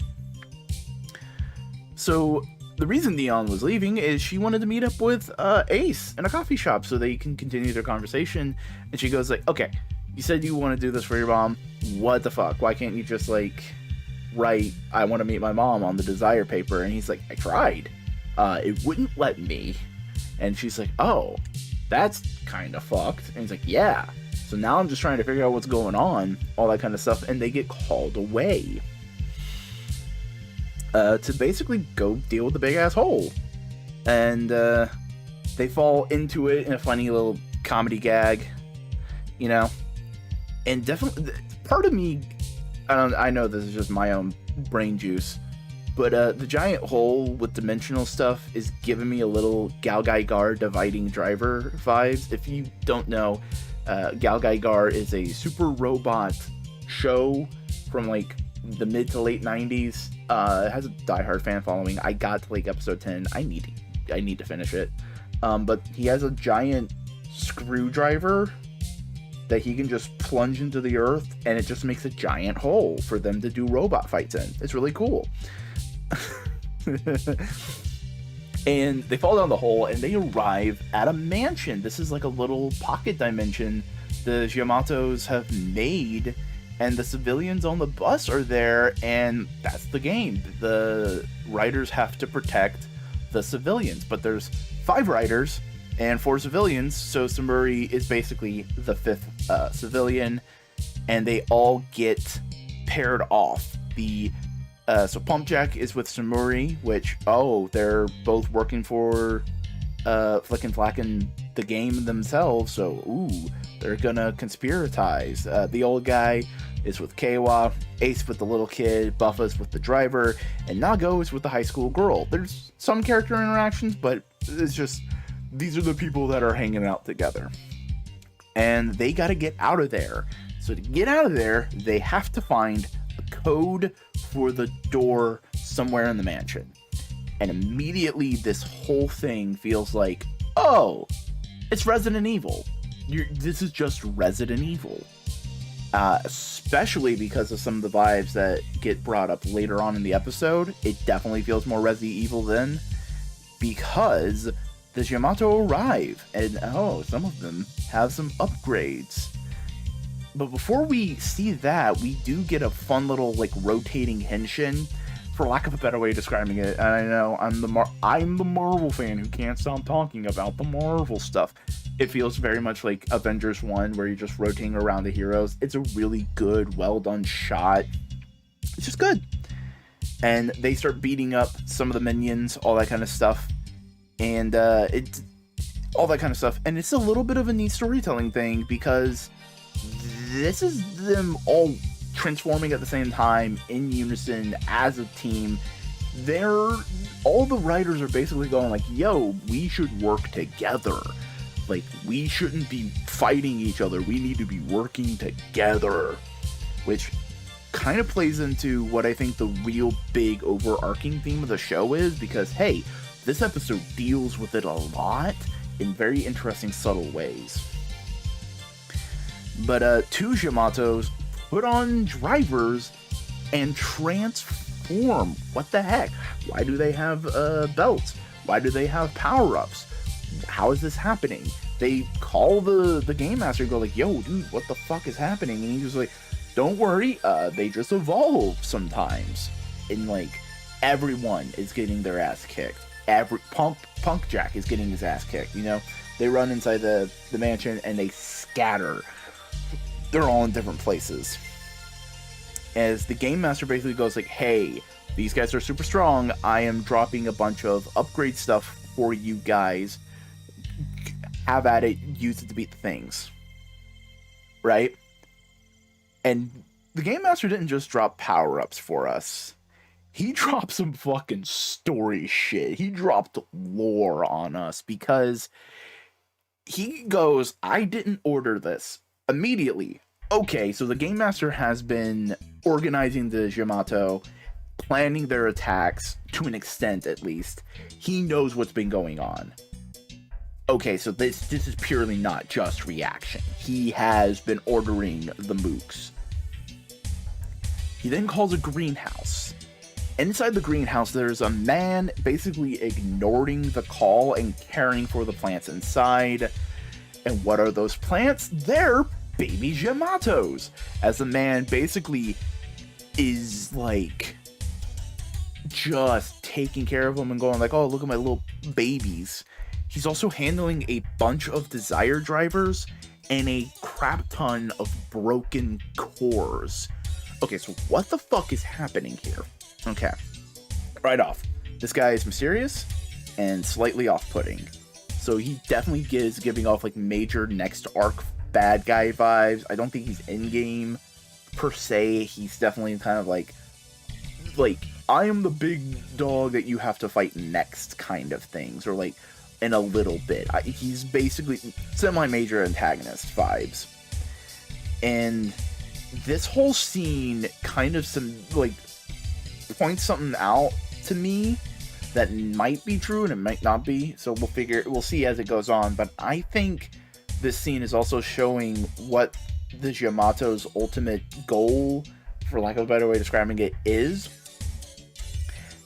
I think they feed off of desire and goals in some way, and the DGP is a way of fertilizing them, of feeding them for some reason, because the mysterious guy goes like, hey yo, your new age is about to begin, and like they're about to take over the world kind of thing. So like all this kind of jazz, it definitely feels like they're using the game to basically farm desire to feed these beings. And this is may also play into the theme of overall, because we've encountered this a couple times of how a negative or like harmful desire is harmful to the self as well, as a counterpoint to Ace and Keiwa and all that stuff. With Ace and his mom, Keiwa and World Peace, Nago and Love, and even Buffa, to an extent, now with all this revelation kind of stuff, is kind of in the right. His desire is a good desire because he wishes to fight the Kamen Riders, because at this point in time, it seems like they're almost implicit in kind of a fucked up system. If the desire is food for Yamato's kind of thing is true, either way, the game master is basically putting people in danger in and of themselves. So Buffa going like, yeah, fuck all this shit. Good. It's a good desire now, and it's like, oh wow, that really kind of reframes the context of all that stuff, you know? And it really just kind of does shift and solidify like what might be going down story-wise, what might be going down theme-wise. This 1 minute bit of an episode completely changes Geats in an interesting way. I wouldn't say completely change. It's the revelation that thing you've been eating, it's the thing you've been eating. Oh, I thought it was something else. You know, that kind of thing. And this whole thing is also giving the World Ends With You vibes, because it's one of my favorite games, but in that it's a death game, but it always feels like there's a grander scheme that the players aren't aware of, like there's something bigger going on. But hey, we can't dwell on this much longer. We gotta get back to Resident Evil. And yeah, no, this whole arc is basically Resident Evil. They are in a mansion being chased by a bunch of things that want to kill them. And we see Ace and Neon agree to basically check on Neon's dad, as basically she goes like, my dad's being suspicious. And he goes like, all right, cool, we can check that in. As he also seems to might be having to do something with the DGP. Ooh, corporate stuff. And with that corporate stuff, again, desire, wants, all that kind of stuff, it's giving me O's vibes. And it's like how corporations interact with wants and desires, and maybe they'll play into that and do all that kind of stuff. But we can't dwell on that any longer because this whole group gets chased off. Meanwhile, Punk, Jack, and Samuri are basically speedrunning the game because they're like, we just need to get out of here. And Buffa catches them, and Buffa goes like, I knew something was up. Y'all are working together. Something's fucky. You know? But we don't see the end of that. We don't, because we got back to Ace's group, and they have a second to stop, catch their breath, and Neon points out that Keiwa has been acting different. He's not the Keiwa they knew. Like, he's not the same vibe.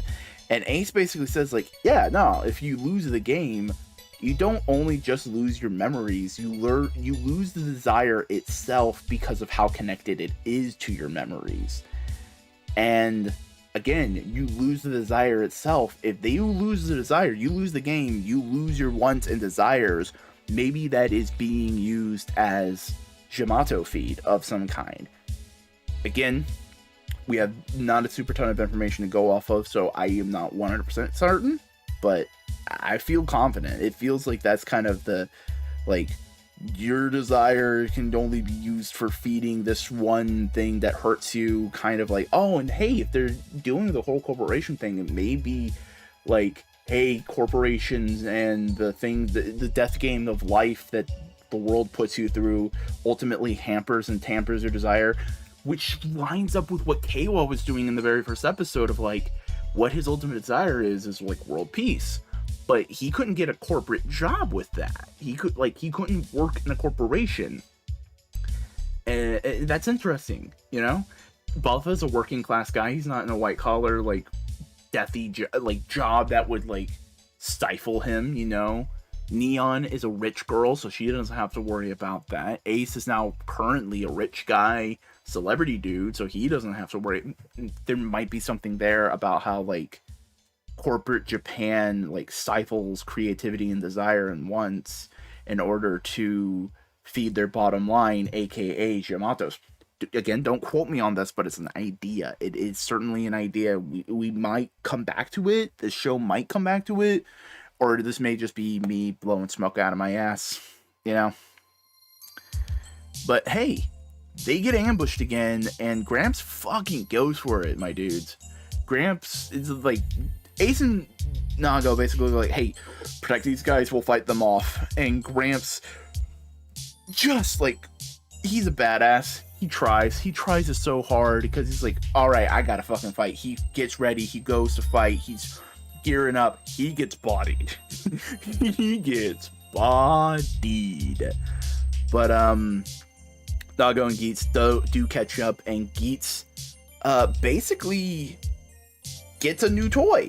You know, they get a new toy. The things that the Game Master dropped is a, like, for lack of a better way of describing it, it's a slot machine. You pop it in on the other side, and it's a slot machine. And what it does is it basically duplicates the other buckle you already have. So you just get double buckle, you know? And for, like, an early season kind of, like, big power-up, that's kind of interesting. That's an interesting way to take it, because it's not necessarily like, this is a brand new thing, here you go. It's, hey, we're taking what we already have and playing with it some more, which I always find much more enjoyable than just, here is brand new thing, you know? So, we go into a cool fight scene. we see how the fights we've seen the fight scenes in Geats so far. They're heightened, stylized, matrixy, John Wicky. It's very tactical might be a good way to put it. It's very like ha ha hi ha hoo ha cha, badass kind of things, especially when Geats fights. And just fun. It's just this is turning on the valve and letting out all the pressure, because we've just been going like, we're being chased by monsters. It's very Resident Evil. And now we can just finally fight back, and it's just like, yes. After the fight though, Boost flies away, and KOL goes like, oh man, that deja vu. It's weird. And it's like, man, the real KOL is in there. The real boy is in there. And the crew escape. They get to run away, and they're still in there. And another Yamato picks up the belt that the bad guy, the disintegrated bad guy, picks up the belt and the buckle, and he transforms. Basically, there's no way to beat these super powerful guys, which super reminds me of like the roaming monster dudes in Resident Evil, like Resident Evil 2, the big dude. I can't remember any of their names because I don't play Resident Evil. Lady Dimitris in whatever section she was in, like just the big fuck off monster that chases you throughout the mansion or the level you're in. You know what I'm talking about. Like, they're kind of that vibe, especially because they're very slashery. I wouldn't say they're framed in a horror-like way, but they're very like Jason. They're very Michael Myers, where they just are very stoic. They walk forward and they slash. It's very interesting. I like it as a bad guy for an arc like this, But this episode was amazing. This episode was great. It had a lot of intrigue, hints at a bigger, larger picture, and how it all might relate to the theme and how all of this might go. And I think this might refine the theme a little bit, because ultimately I think it's less of like, what just general desire and all that stuff. I think it's more of like desire and how it affects other people. Like, Keiwa's desire is how he wants world peace, so everybody can be happy, all that. Yeah. But like, other people were using their desires and their wishes to be very vindictive of like, I want to hurt other people, I want to get away with bad things, And it's just kind of reminding me of like, there's a phrase when talking about like, for lack of describing it, freedom of speech in America. The right for you to swing your arm ends at my face. Your pursuit of your desire ends at hurting other people. I think that's kind of what this show may be going on for. But yeah, no, this episode, damn good. Hello! It's time for a brand new Gateway to Geats. Geats. It happened again this week, almost as if it's a regularly scheduled television program. Aha! So everybody's still in the Resident Evil mansion. They're trying to get out. They're trying to do all the stuff. And we cut back to Buffa basically rejecting and rebuffing Punk Jack's like offer of like, hey, work with us, you'll finally be able to beat Geats. He's like, nah, I want to beat him on my own. I'm a big boy. I can do it. I'll wear pull-ups. And, but we go back to the other group with Ace, Keiwa, Nago, the old guy, and the two civilians that they have to protect. And the old guy, he's succumbing to injuries hard and heavy, and he falls. And that's when we cut to the theme. It's like, oh no, what's gonna happen to our heroes? But I know what's gonna happen to you in this video. You're gonna like it, you're gonna comment, you're gonna subscribe to the channel, because it's nice. It's a good thing to do. It's a good thing to do. Also, follow other social medias, Twitter, Tumblr. Links are in the description. But meanwhile, the old guy is down, but the group gets attacked. Oh shit! Everything is going to hell. The teenage girl gets it like hurt. I wouldn't say injured, hurt. And Keiwa is like kind of like going like, I should probably help her. And he stops himself. But then her younger brother steps in the way and basically protects her, does the whole like little kid like, no! It's adorable. Good kid. He seems like a good kid. And like then K-Wall goes like, fuck me.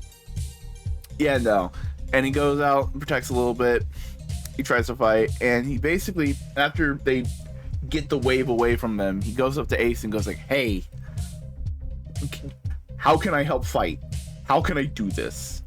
Ace, without missing a beat, basically goes, all right, touch my belt. You'll probably become the tycoon I know. You know? And it's just like, oh, he misses him. Geats, you've made friends. That's adorable. Oh, man. Yeah. And it does show that maybe Geats does see Tycoon as, like, a friend and ally to help with his ultimate goals. And, like, I hope that's the next step, because he's let Nago in. Ace has let Nago in of, like, something's up with the DGP. I'm looking for my mom. Like, I want the second they have a moment to breathe, I want Ace and K-Wall to have, like, a bro moment of, like, K-Wall going, like, hey, you kind of betrayed me a little bit. And it's like, yeah, but, like, here's the reason why, and I don't trust anybody, but here's the reasons I trust you now. Like, I hope we get one of those moments. That would be nice, mainly because I really enjoy K-Wall as a character. But basically, K-Wall now touches the belt, remembers everything, and he asks, he basically takes Ace's phone and goes like, hey, Game Master, let me in the game. And Game Master's like, no.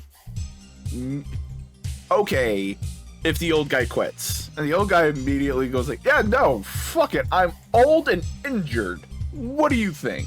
And it's just like, I wouldn't say it's comical, it's just like, it's nice. It works, it's lighthearted in the face of darkness. That's a good way to think about it. You know? And with the old guy forfeiting his rights to the game, K-Wall goes like, alright, cool. I gotta go get my shit. Can you guys keep these safe? And Ace and Nago are like, hell yeah, we can. Go get your belt. So that whole thing happens. K-Wall goes, grabs his belts. He's running back through the mansion to do it. Meanwhile, Buff is also fighting. He's about to use Ninja, but it gets knocked out of his hands all the way to the ground where K-Wall's running through. And K-Wall goes like, oh, this is fucking fate, bro. And Buff is like, son of a bitch. Fuck, I can't even be mad. That's fucking cool, you know? He probably will be mad next episode, but... K-Wall then meets back up with Ace, and he's all kitted out for a fight, and this is a much more fight-heavy episode, which I don't mind. We've been kind of light. I wouldn't say light on fights. The fights have been very much end area of the episode, so to have it be a little bit more spread out through it is nice. But they meet back up, and goddamn, they are a great team. Just Ace and K-Wall, Tycoon and Geats, of like a fast guy who can like get in quick and just and do all the close combat melee stuff, and then Geats who can fall back and do the range. Like, it's a good team. It's a good team, and they work well together. Especially now that basically they kind of have a trust of like, all right, we can work together. We have worked together. And K-Wall already being a trustworthy person, and Ace, Buffa, and Nago basically going through the teamwork exercises that they've have been since K-Wall's been gone. Of like, we kind of have to work together. And then, like, now that they're all at the level of like, we have to work together that K-Wall already was, they're kind of already in sync, which is nice. But this fight doesn't end with everybody together. They do get separated. Specifically, Ace and his young ward get separated from the rest of them, and they, trying to get to some safety, run into Punk Jack and Samuri, who are in a tower, basically in a room with a bunch of cipher material to open the door, because that's the big thing, is that they have to decipher a cipher to basically know what to say to open the door. And Ace is basically there calling them out. It's like, oh, hey, you're here from the game to, like, make it so I don't win. And Punk Jack goes like, fuck, what the fuck, dude? Oh, yeah, sure. But you can't win. Like, I'm here. And Samuri basically stops Punk Jack from legitimately fighting Ace, because she's like, that's against the rules. Like, she recognizes, like, yeah, we're kind of screwing Ace over, we're screwing Geats over, and like, we shouldn't be doing that. Like, that feels like it goes against the spirit of the game, you know? So like, Samuri's on, I wouldn't say, like, metaphorically, she's like on the wrong team, but she's starting to rethink like everything. She's going like, maybe the DGP isn't all it's cracked up to be, all that kind of stuff. But as they take the cipher stuff, they go into the room with the clues, with the paintings and everything. There's a cute moment because last episode Punk Jack switched 2 of the tiles to like make the code confused, and Geats immediately sees through it. He saw like the slash that was on the tile. It's like, oh, these 2 are switched. Here we go. And Punk Jack's just like, son of a bitch, how did you figure that out? And it's like, I play Ace Attorney. You know, that kind of vibe. Geats does not play Ace Attorney. I am just making a joke. But, then they get fucking attacked again, because that's what happens in this unrelenting gauntlet of a house. So they all suit up, everybody suits up wherever they are, and they all start using the golden jackpot power up. I know it probably has a real name. I don't care right at this moment. Golden jackpot. We get a little bit more refinement of exactly what is its ability. So you spin it and you get a random other power up. Just a random one. And you have no choice in the matter. And it's like, okay, so if you spin it again, you might get the power up you want, which everyone does. It's a really fun thing. Everybody gets doubled up. We also see the gold accent that everyone gets. I genuinely like that they all have like individualized gold accent pieces whenever they get the double power up. It's nice. It's a way to like show them. Also, Geats, this version looks way better than the last one, because like, I don't mind the gold scarf on boost double. I find like it's fine, but just having the star there, just the star, adds so much to that, you know?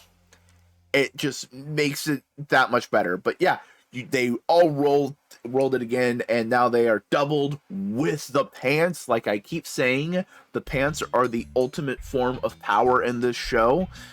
All the writers get some great moments though in the fight. Just a bunch of fun. Like, it's hard to say the like aspects of the fight. It's just a good fight. It's fun to watch. They are keeping up with the choreography and the visual ideas that they are playing with in the season. Like, they aren't dropping anything because it's like cheaper or easier to do something else. It's like, no, we're gonna keep doing the freeze frame and the slow-mo and the like bullet time.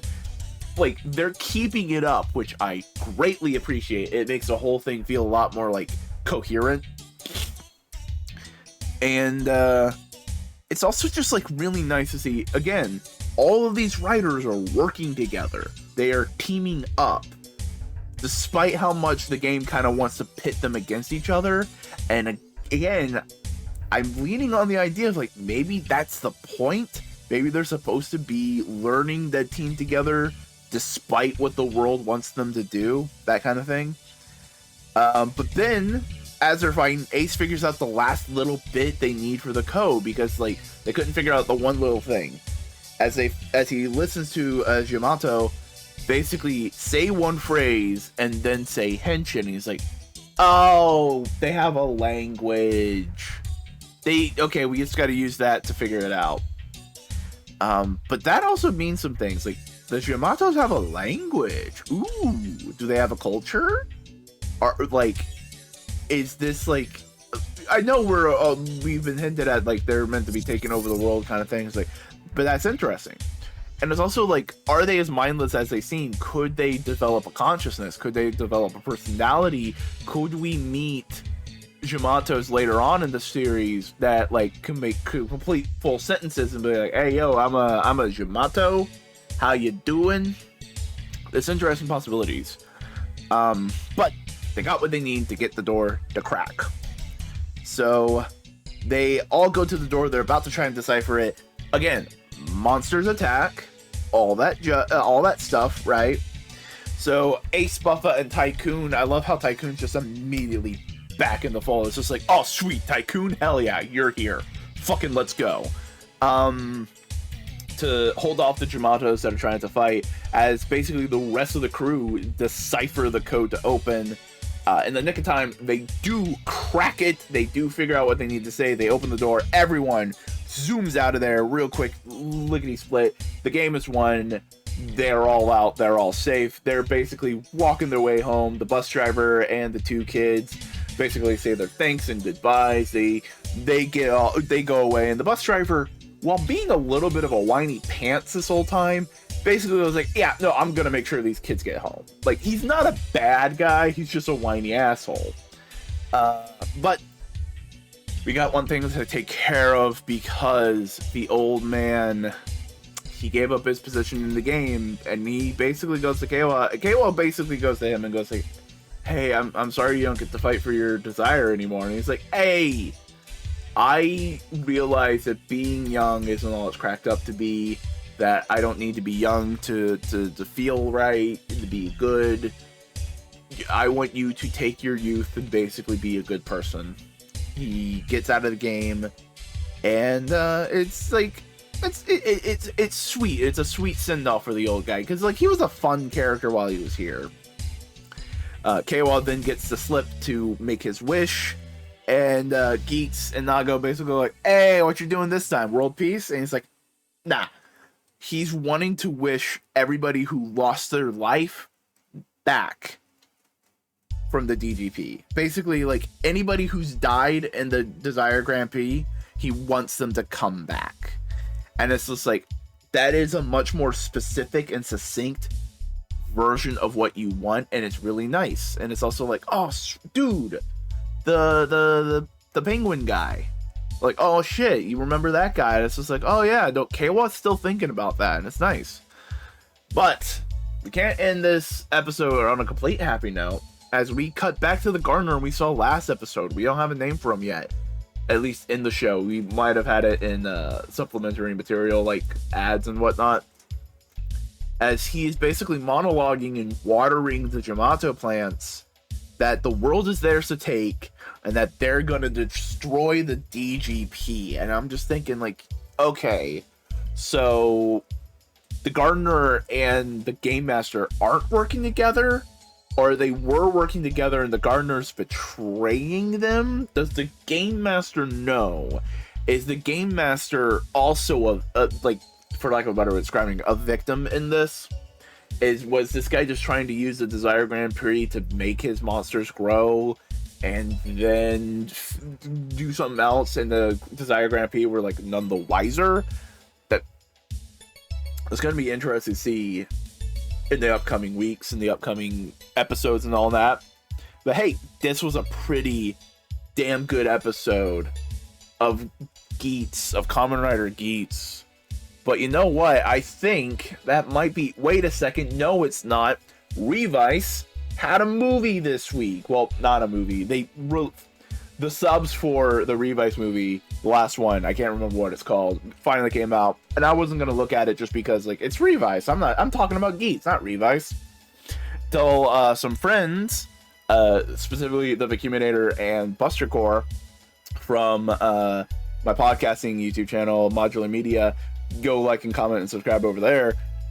They have a podcast called Twit, so if you like this show and you want some more tokusatsu talking about, go listen to that. Go listen to Twit.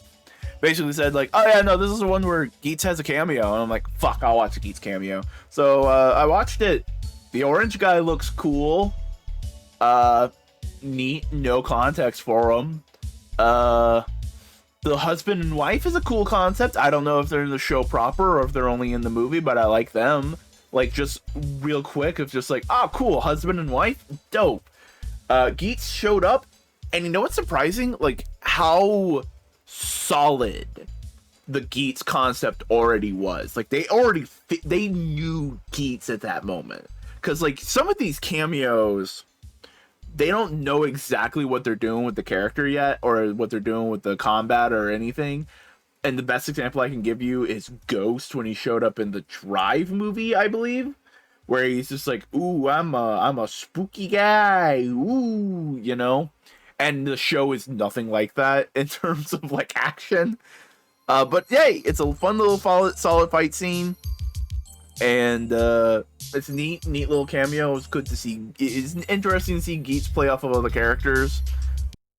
It's time! Are you ready for another Gateway to Geats for this episode of Kamen Rider Geats, episode 13? I am. You better be, because you're watching the video. Fuck off. So we started off with Samuri still doing the recap. That's neat. It's cute. Maybe this will be a way for us to like easily differentiate and talk about the different arcs of like who might be doing the recap. Because if it's different next one, it could be a thing. This is more just cataloging bullshit idea. But either way, we finally have Ace just wondering why the Game Master's targeting him. And he's talking to Concierge because he doesn't know that they're the same person. And just going like, why? Oh, that's weird. And Samuri's basically just giving the Game Master the death eye as we cut to the lounge. And we find out the reason the Game Master's kind of giving is he's really worried Geats will get too close to the truth, you know?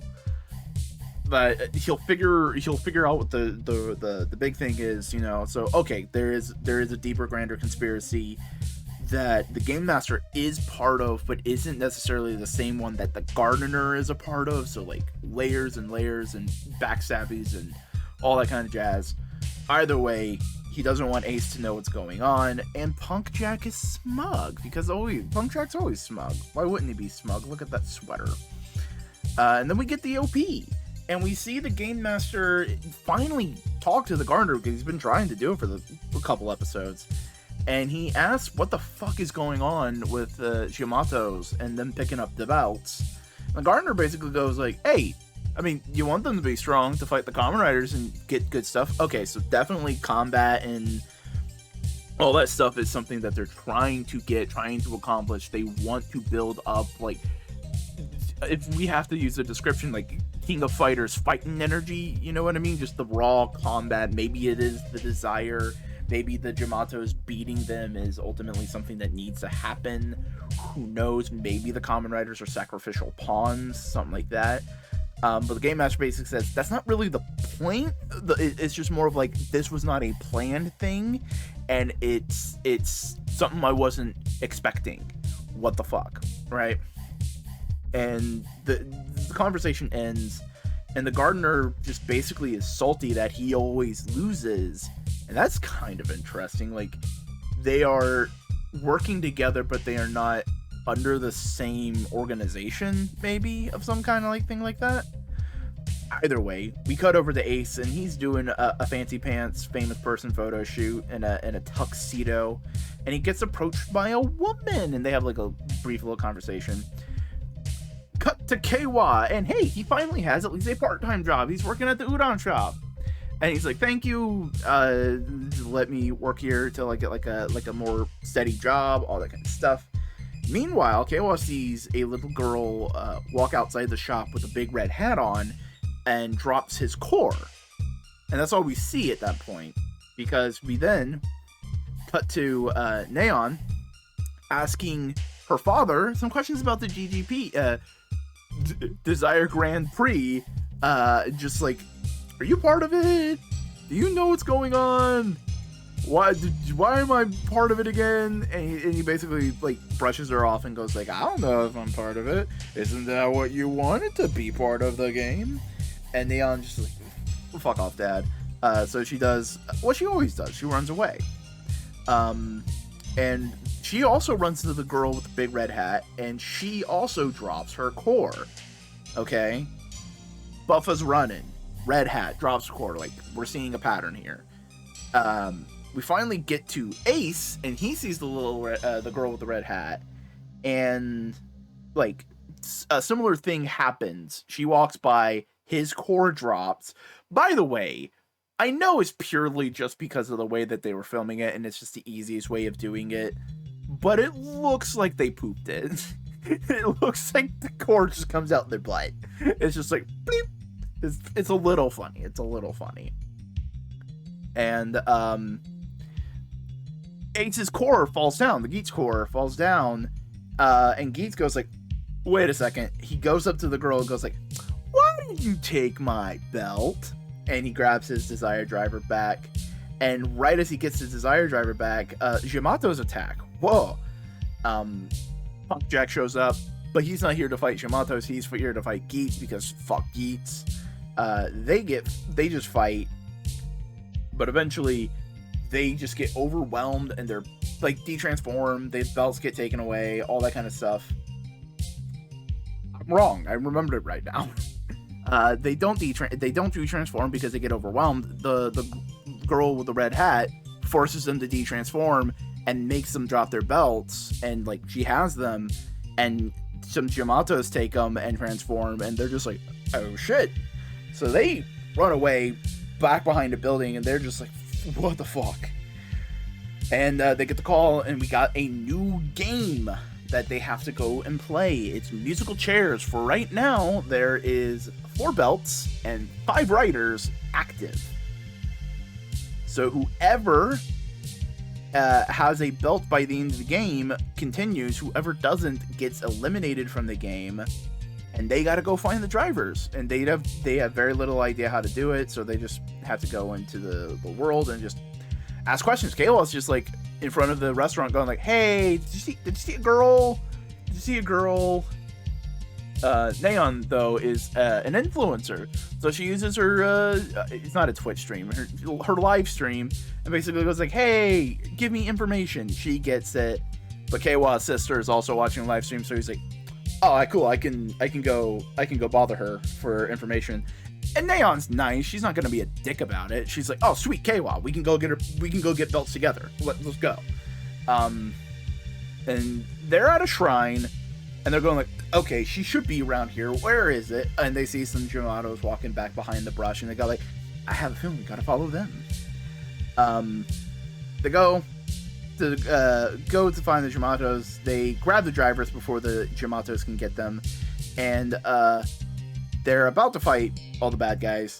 And some nice, Neon still tries to protect the little girl, even though she's like a weird game piece to this whole thing. She's still like, "Yo, no, this is little girl.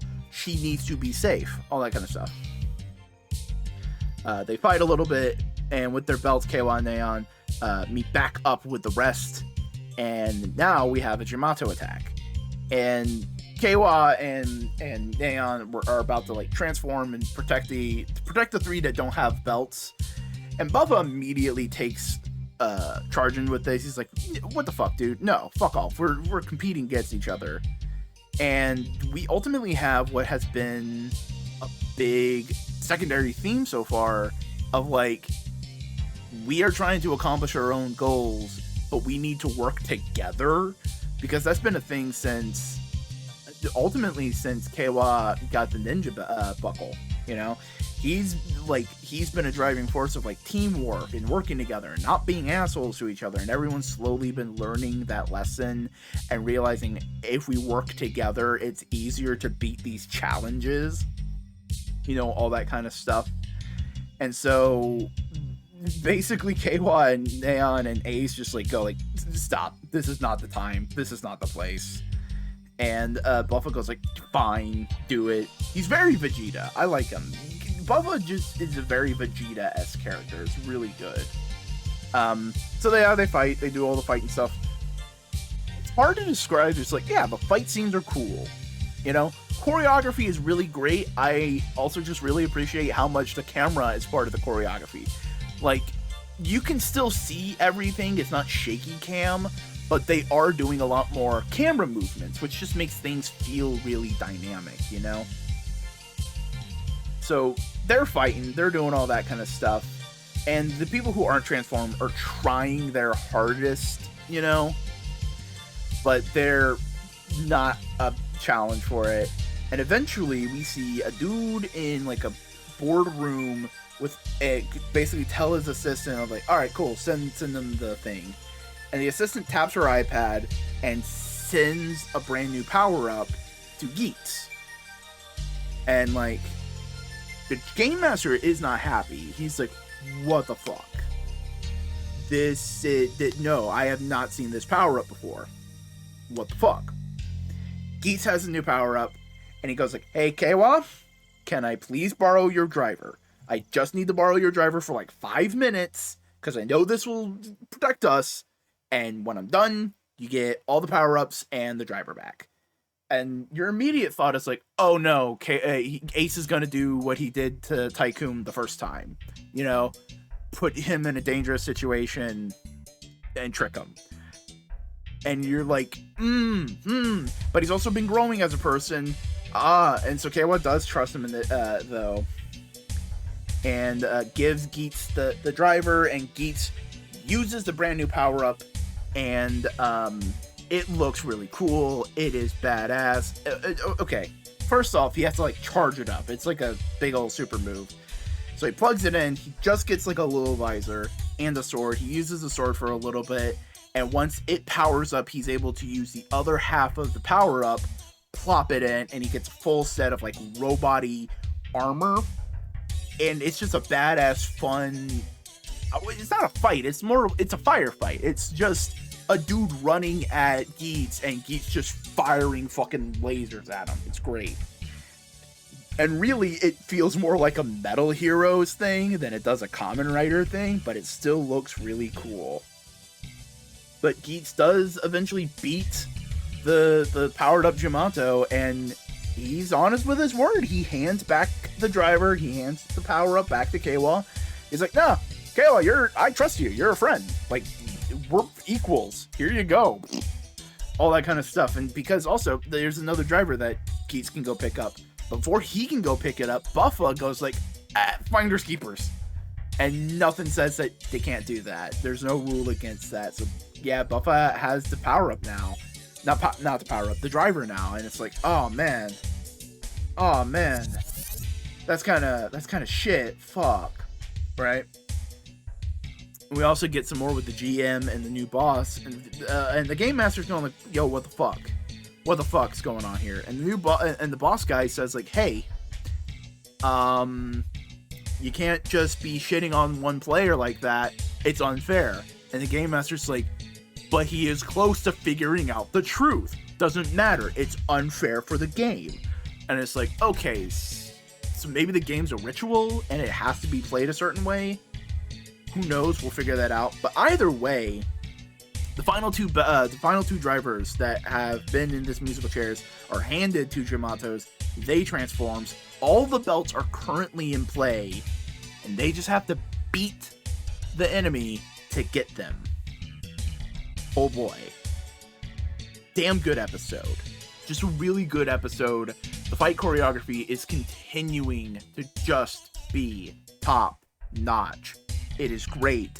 The camera work is phenomenal. Like, it's only every so often you see the strings, quote unquote, and even then I am totally invested. It's a good story. We're also seeing a lot of cool character growth of Kawa, like coming into his own as like a confident person. Neon, like herself being more confident, being more secure in her ability of fighting. Ace trusting other people and going like, hey, I can trust you. I won't just use you. I will trust you and we will work together kind of stuff. And Buffa slowly eroding and understanding the others, but always being tempted to be a dickhead. It's great. Punk Jack being a smug asshole. More information about the Game Master. More information about the Gardener. It's solid. It's really good. Hello! It is Gateway to Geats time, baby. Brand new video with a brand new episode. Hey. It's almost as if it happens every week. Hey, I'm sorry for the lateness of this one. Holidays are happening, but also I'm sick. You can probably still hear a little bit of it. Things happen. But here's the thing. You're not here for me. You're here for my thoughts on an episode of tokusatsu known as Kamen Rider Geats. So here you go. Let me go through it.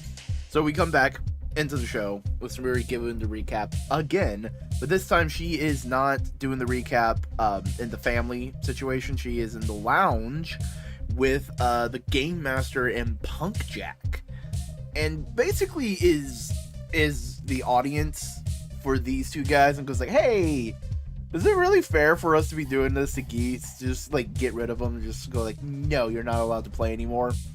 And the Game Master says yes, given the idea that the game has become less interesting because he wins all the time. Which, you know what, if you're trying to make a game interesting, that's a fair assessment. After beating one of the Rider Jamatos in the previous episode, they're up in the loft area, the big circle in the sky, and Tycoon basically goes like, hey, yo, we got a big thing to fucking fight. Do you want to borrow the belt again so you can fight? Because, like, you are good. And I think that does kind of keep lining up with the secondary theme that we've been exploring in this arc, which is very much helping other people, teamwork, like that kind of vibe.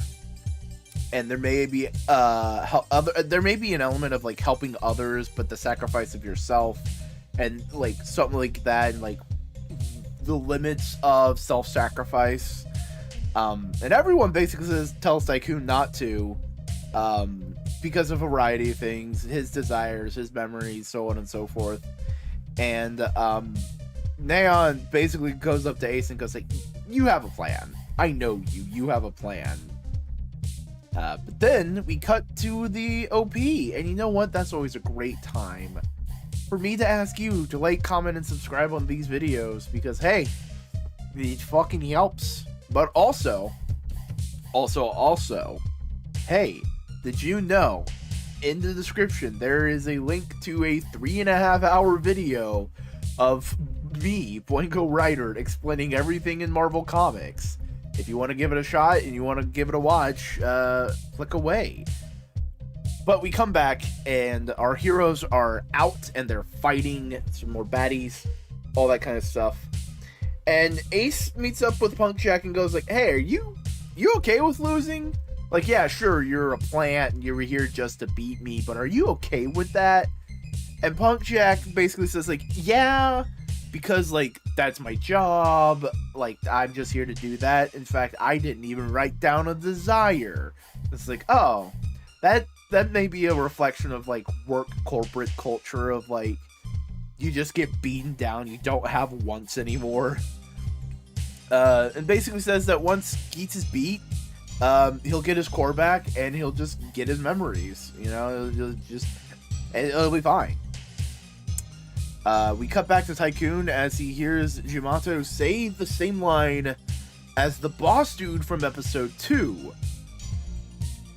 So they are linked to, the Jamato are linked to previous players. They are linked to the belts. They are linked to the cores. They are linked to those desires in some way, fashion, or form. The exact link isn't exactly known. I'm still leaning on of like their fertilizer for the plant people, but like they are definitely showing like, yes, we are harvesting these people and desires in some way for nefarious wants and for our nefarious plans. And then we have the mini boss show up with mushroom hands that just looked like a certain virus that we are all familiar with, and it's kind of funny. And basically the mini boss is able to use some illusion things and basically confuse the players into attacking each other. And it's like, oh, that's not good, you know, that's not good. And we then cut to the gardener, and he's growing a general. We are getting a named like monster. We're getting a cool looking like pitcher plant dude named Rook. looks cool, looks sassy. Let's see what happens. But Ace is putting two to two together and realizing that the GM isn't in full control because there's a variety of aspects, including mainly the getting the power up last episode. Is like, okay, the GM wants me dead, but the game doesn't. There's something going on here. And we're all back in the lounge, and they're all commiserating of like, oh man, we got beat, all that kind of stuff. And Neon's wondering if she is even strong enough, and Tycoon does hey, no, we're working together, we're doing this, we're Kamen Riders, Tycoon being a good boy. But basically, she also tells Keiwa of like, hey, so I don't think she mentioned Ace, but equivocally for us, the audience, hey, me and Ace have already known this, but I think my family is involved in the DGP. Oh no, that's a lot of shit, right? And we get a flashback of her basically asking her two bodyguards to kind of like, hey, are you working for my dad or are you with me? And they go like, no, we're your bodyguards. We fuck with you, we don't fuck with your dad, you know, that kind of shit. And she goes like, all right, can you look into things? Because can you just find some information about this thing? And they go like, yeah, we'll right on it. We'll do that for you. And we then get a meeting between the Game Master and Punk Jack. And basically, the Game Master goes like, oh yeah, by the way, you need to get a desired driver. What? But I thought I would just get my core if Geats was beat. Yeah, that was the original plan. And then you fucking told him the plan. So now you gotta go get the fucking driver. That's your punishment. Fuck you. And it's just like, alright, Jesus. Come on, man. No, what? You treat your employees like that, and you wonder why they'll turn on you. Look, it's basic labor etiquette. You treat your employees correctly, you pay them a fair wage, you give them time off, you give them adequate, like, proper working hours, and now fuck them around and that. Like, you treat your employees right, they're not gonna fucking turn your back and team up with the guy you hate and be like a fighting duo, you know? You know, sometimes you just gotta treat your labor correctly, Game Master. I don't know why you wouldn't. Come on. Get it together. Get it together, sir. You have a mask? Come on. I would think you know proper labor etiquette. Come on. Cause and Punk Jack basically goes down bare naked, not naked in terms of clothing, but no powers, and tries to get a desired driver. He gets his ass kicked, and he runs into Geats, and they basically run away. And they're in a parking garage, like many a parking garage in Japan, where a Kamen Rider takes place. And the parking garage was not in Japan. We all know it takes place in Japan. And they basically commiserate, and Geats kind of just lays the cards out. I was like, hey, the reason I keep fucking with y'all is because you wouldn't just let me meet my mother. And he's like, really? Yeah, I couldn't write down my mom. Do you have any information? And he's like, Jesus. We cut back to Neon and Keiwa. And the bodyguards call Neon and basically go like, hey, shit's a little fucked. Because we found some cores. And we remember. We were writers in a previous DGP. And we see a little cutaway from them in like this, like the streetwear kind of tech wear costume, and they do little henshins. We don't get to see their suits. I want to see their suits. I want to see their suits so bad. But it's like, okay, this shit goes deep. We don't know how deep it goes, but they're implicated. Something's going on. How involved is Neon's father? This company. But also, here's the thing. Earlier in the episode, we also got it revealed that Punk Jack, the whole reason he's in the company is because he's a failed musician And his grandfather basically said, fuck it, you're working here now. This is a job. I got it for you. Shut up. Don't complain. You know? Holy shit. So, like, there's a lot of corporate chicanery here. And now I'm thinking, oh god, with all the corporate bullshit and all the sucking of desire out from the people and all that kind of stuff, oh god. Is this another metaphor for capitalism? I'm not complaining if it is. But is it? Because, boy, that's an interesting way to take it all, you know? But, we cut back to Punk Jack and Geats. And that's when we get the reveal of Punk Jack's backstory. And he basically goes like, alright, look, I'm already in trouble, so I can just fucking tell you this.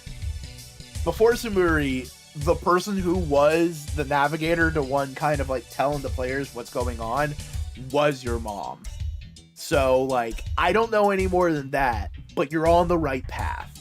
And Geats basically goes like, alright, sweet, it was good to let your plan go through.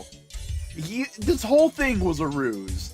He just wanted to get information, and basically Punk Jack, in that moment's like, you fucking son of a bitch. God damn it. Aw, that's good. And, like, I think immediately in that moment, Punk Jack's like, fuck it, I'll work with this guy. He's like, he's able to pull that off? Fuck yeah, you know? Then when the mini-boss shows back up, the game master basically asks Punk Jack, what the fuck are you doing? Why are you working with Geats now? And he's like, fuck you. Fuck you, you mistreated me. That's why you always treat your labor right, buds. That's why you gotta treat your workers right. Or else they're gonna go team up with a Fox-themed superhero and then ruin all your plans. They will also strike and create unions, which either way, you need to create a union, join a union, join your local union, join the union, do the union. We cut back to Neon and Tycoon, and they're beating the Jimato Riders with their power-ups. They're doing all that stuff, blah, blah, blah. And Punk Jack and Geats find the belts that were dropped from those fights.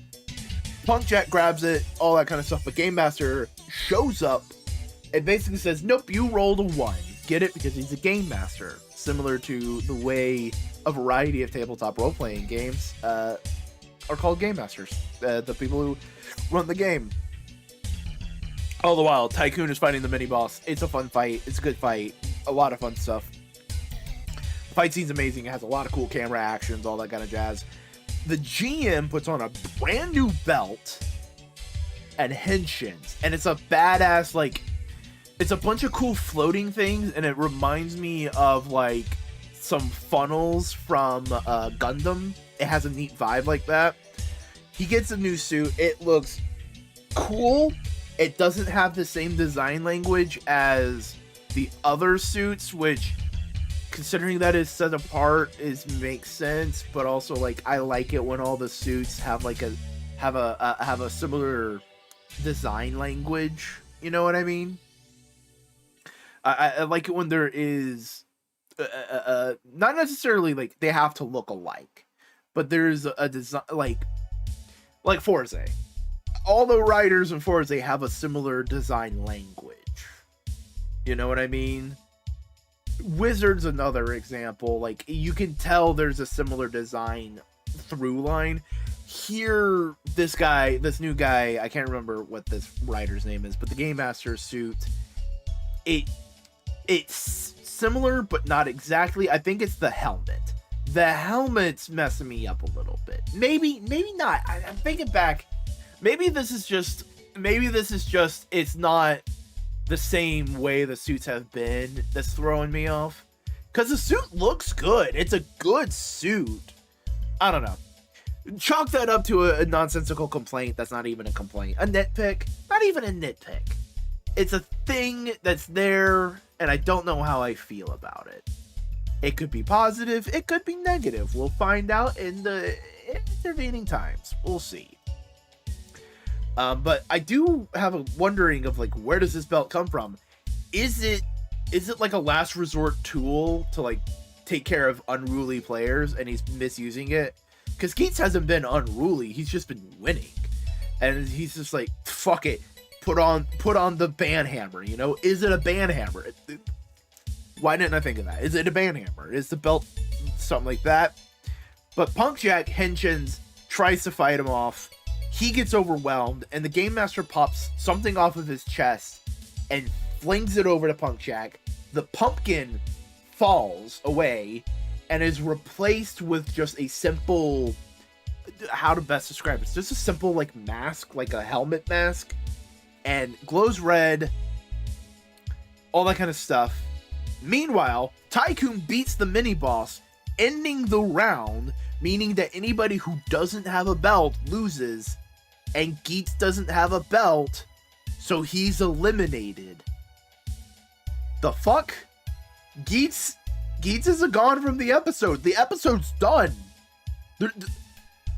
Hi, I guess next week we're gonna be doing Trip into Tycoon, I guess. Because yeah, that's a cliffhanger. We end on just a big ass fucking cliffhanger. But we also end on like every episode ends with a rule, right? And this one is the Game Master cannot interfere. So we'll definitely see repercussions of what he just did. But boy, this was a really good episode. I really enjoyed it. It is a setup episode. It is definitively just a pure setup episode. But it doesn't feel like setup. They answer some questions. We get some new info. But every bit of information we get is also another question of like, oh, the bodyguards find some information. They were riders? The fuck? The Game Master finally reveals that he can transform. How does he do that? Where does it come from? What is the mechanics of all that? We don't know yet. Holy shit, right? Oh man. We get some Geats mom information. Cool. We get Rook. Oh man, what's Rook's deal? What's gonna be the deal with Rook? So we got a lot of setup, not a ton of answers, but we got one or two like the nuggets of information. So we're on the right path on some things, and we got a lot of things to learn. So it is a quintessential great setup episode. Hello! It's Gateway to Geats time, baby! Hey, and I'm on the right side. I bet you didn't see that. It's completely different, brand new show. I don't know. I don't know how you're gonna be able to handle it, but also, hey! It's the holiday season! I hope whatever you're celebrating, you're doing it with family and the people that you care about. But we gotta talk about some Kamen Rider. You know what? I really hope, in the spirit of the holidays, nothing fucky happens this episode. That'd be really nice. But first things first, we start with Sumori doing a recap like she's been doing, and Ace wakes up. And seemingly, he doesn't have any memory of what's been going on. He has breakfast with his dad until he has to go and do his superstar stuff, you know? Pretty simple things. Sumori then comes in and goes like, hey, was this the right thing to do? This doesn't feel right. And the Game Master basically goes, shut up, it's right, we need them to not win. You know, all that kind of stuff. And then we get our theme, and it's fascinating. It's weird going through our theme and not seeing our main character in the ensemble bits. I don't want to say it's refreshing. It's just it's a weird experience, you know. It's an interesting vibe to start this episode with. But after the theme, we come back. The Game Master is having a conversation with the gardener, basically going like, all right, cool. Geats is out of the way, but we're still gonna win. And the gardener's going like, but maybe we'll win this time. And the Game Master goes like, no, you will not win. It's interesting to see because like it's definitely framing this whole thing as much more of a competition between the two of them. And I don't know if it's meant to be kind of like I don't know, I'm not sure how to take it, but it's definitely like they are not on the same side, but they are both being used by someone higher. My immediate thought is maybe like because there's so many corporations sponsoring the show, maybe they're both like, I wouldn't say scientists, but they're like both the heads of certain projects, like the Writer Project, the Giamato Project. And basically the games are a way of proving that their project is more substantial, more real, like more, what's the word I'm looking for? It's more profitable, that it's worth investing time and energy into. But then again, I think, how would that work with all the, like, wish making the desires happen? Like, is these two factions just, like, aiming for the same goal? Is it, like, the corporation's hiding something and these two people are trying to, like, effectively beat the thing in two different ways? Maybe that's it. I don't know, but they're in competition and we don't know everything going on yet. Either way, the boss monster shows up and our crew, Buffa, Nago, and Tycoon, are sent out to go beat it. And Tycoon and Nago are a little weary. It's just like, oh Jesus, we don't have the main character. This is kind of fuck. But either way, they resolve and go on to fight. Tried their hardest, but Jesus, there's a lot of baddies getting at them. Meanwhile, Ace is doing his superstar shit. He's modeling, he's doing all that kind of stuff, but the Giamatos attack, and he immediately helps people. It's interesting to see kind of like how duplicitous Geats is. You can tell he's a good person, but he really puts on the air of like, I don't give a fuck about others, and I'm going to be cocky asshole, but you can tell he cares. Ace then runs out and finds all the Kamen Riders. And remember, he doesn't have any memory right now. And he just goes up and goes like, what the fuck's going on? All the riders getting beat. Keiwa and Neon are off to the side trying to deal with Giamato Rider. They're getting their ass kicked. Partially, I think it's just because it's not that they can't beat it. It's that they're very disheartened that Geats is gone. Because, like, those three are, like, they're the friends. They're the crew. You know, they're the crew. Buffa's just the Vegeta. He's the shadow, you know. The guy off to the side. But, Keiwa and Neon both basically tell off Buffa for being headstrong, idiot, you know, all that kind of stuff. But Ace shows up, and Buffa just goes full Vegeta of like, no, I'm strong and I'm gonna beat this thing. Goes headlong in danger and gets blown up for his efforts. He gets fucking wrecked. And now he's lying in Ace's arms and legit, he goes full Vegeta of like, why can't I beat you?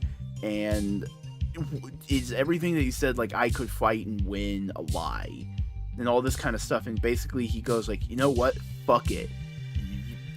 If you believe in this so hard, go and fight and win. And he hands the driver and the core to Ace, so he starts to remember things again. As Buffa is eliminated. Buffa's gone. And it's like, oh, holy shit.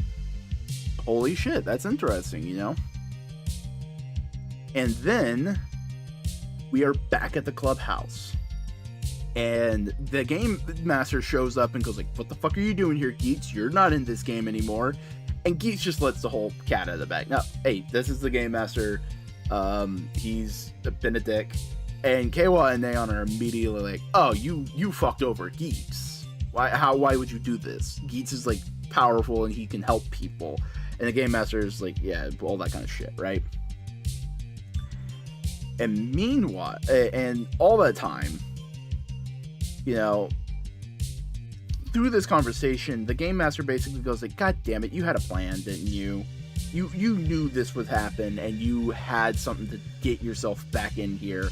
As we then go through a flashback of Geats basically doing that. He wakes up, he sees a couple letters, he sees the message underneath a poster saying like, hey, go run into Kamen Riders and touch their belt, you'll be good.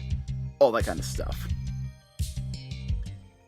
But here's the thing, the game master is still like, well, you're not in the game anymore, and I decide who gets to be in the game, and you're not in it. Fuck you.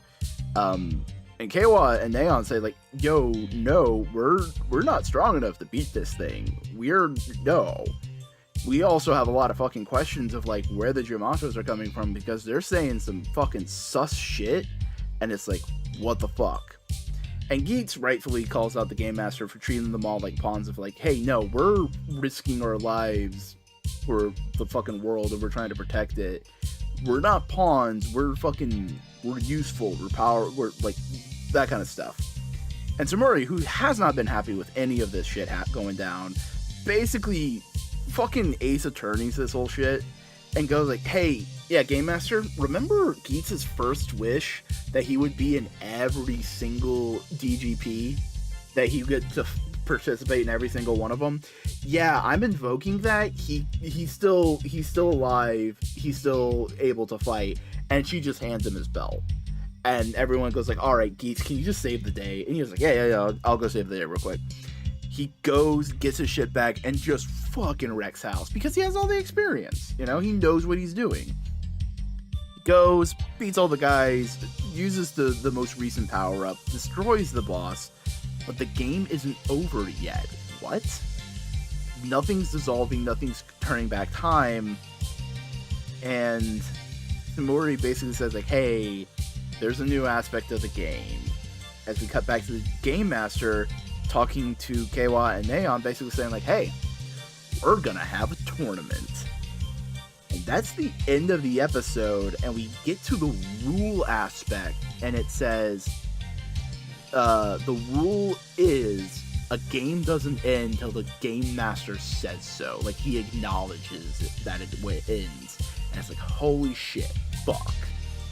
He wants Geats out of here. He is doing whatever he can to do it. This was a good episode. This was a really good episode. Really fast, really quickly paced.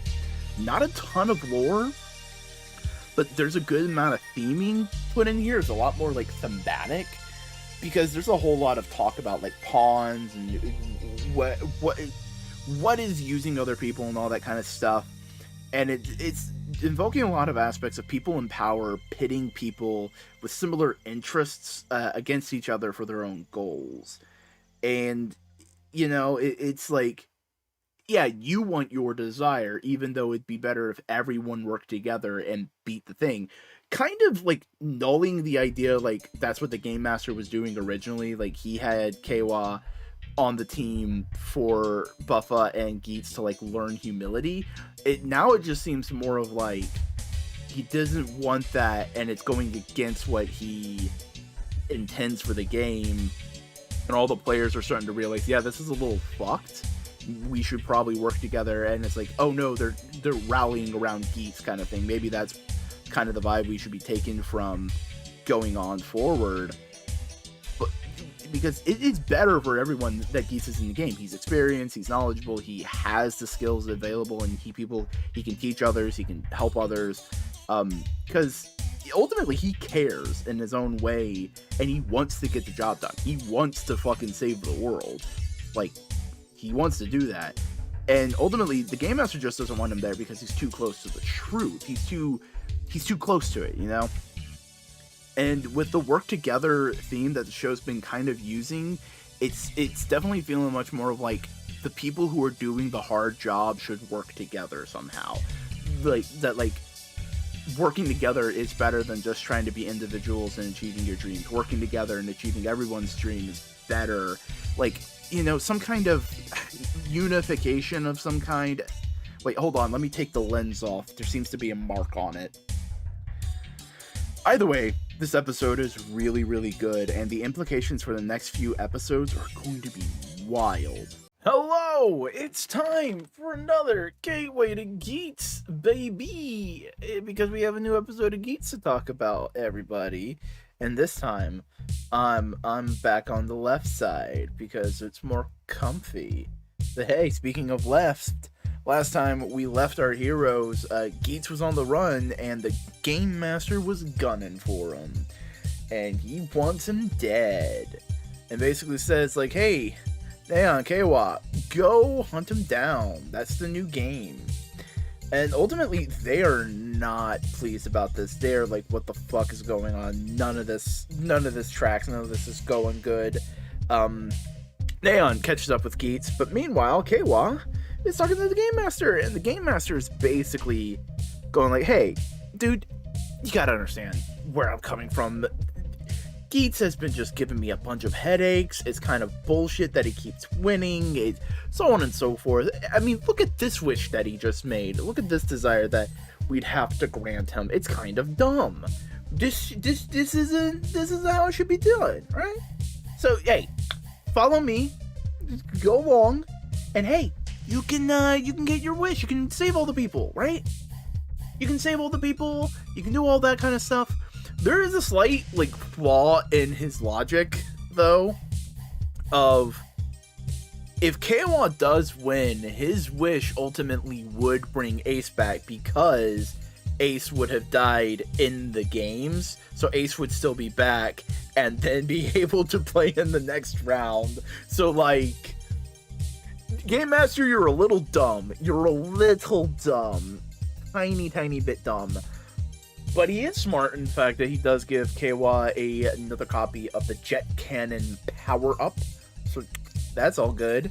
Meanwhile, Neon, keep an eye on Geats though, Punk Jack shows up and starts attacking Geats, and they have a little fight back and forth, and Neon's nearby, and they fight for a little bit, and an explosion appears, and we don't see the aftermath, but Neon does. Okay?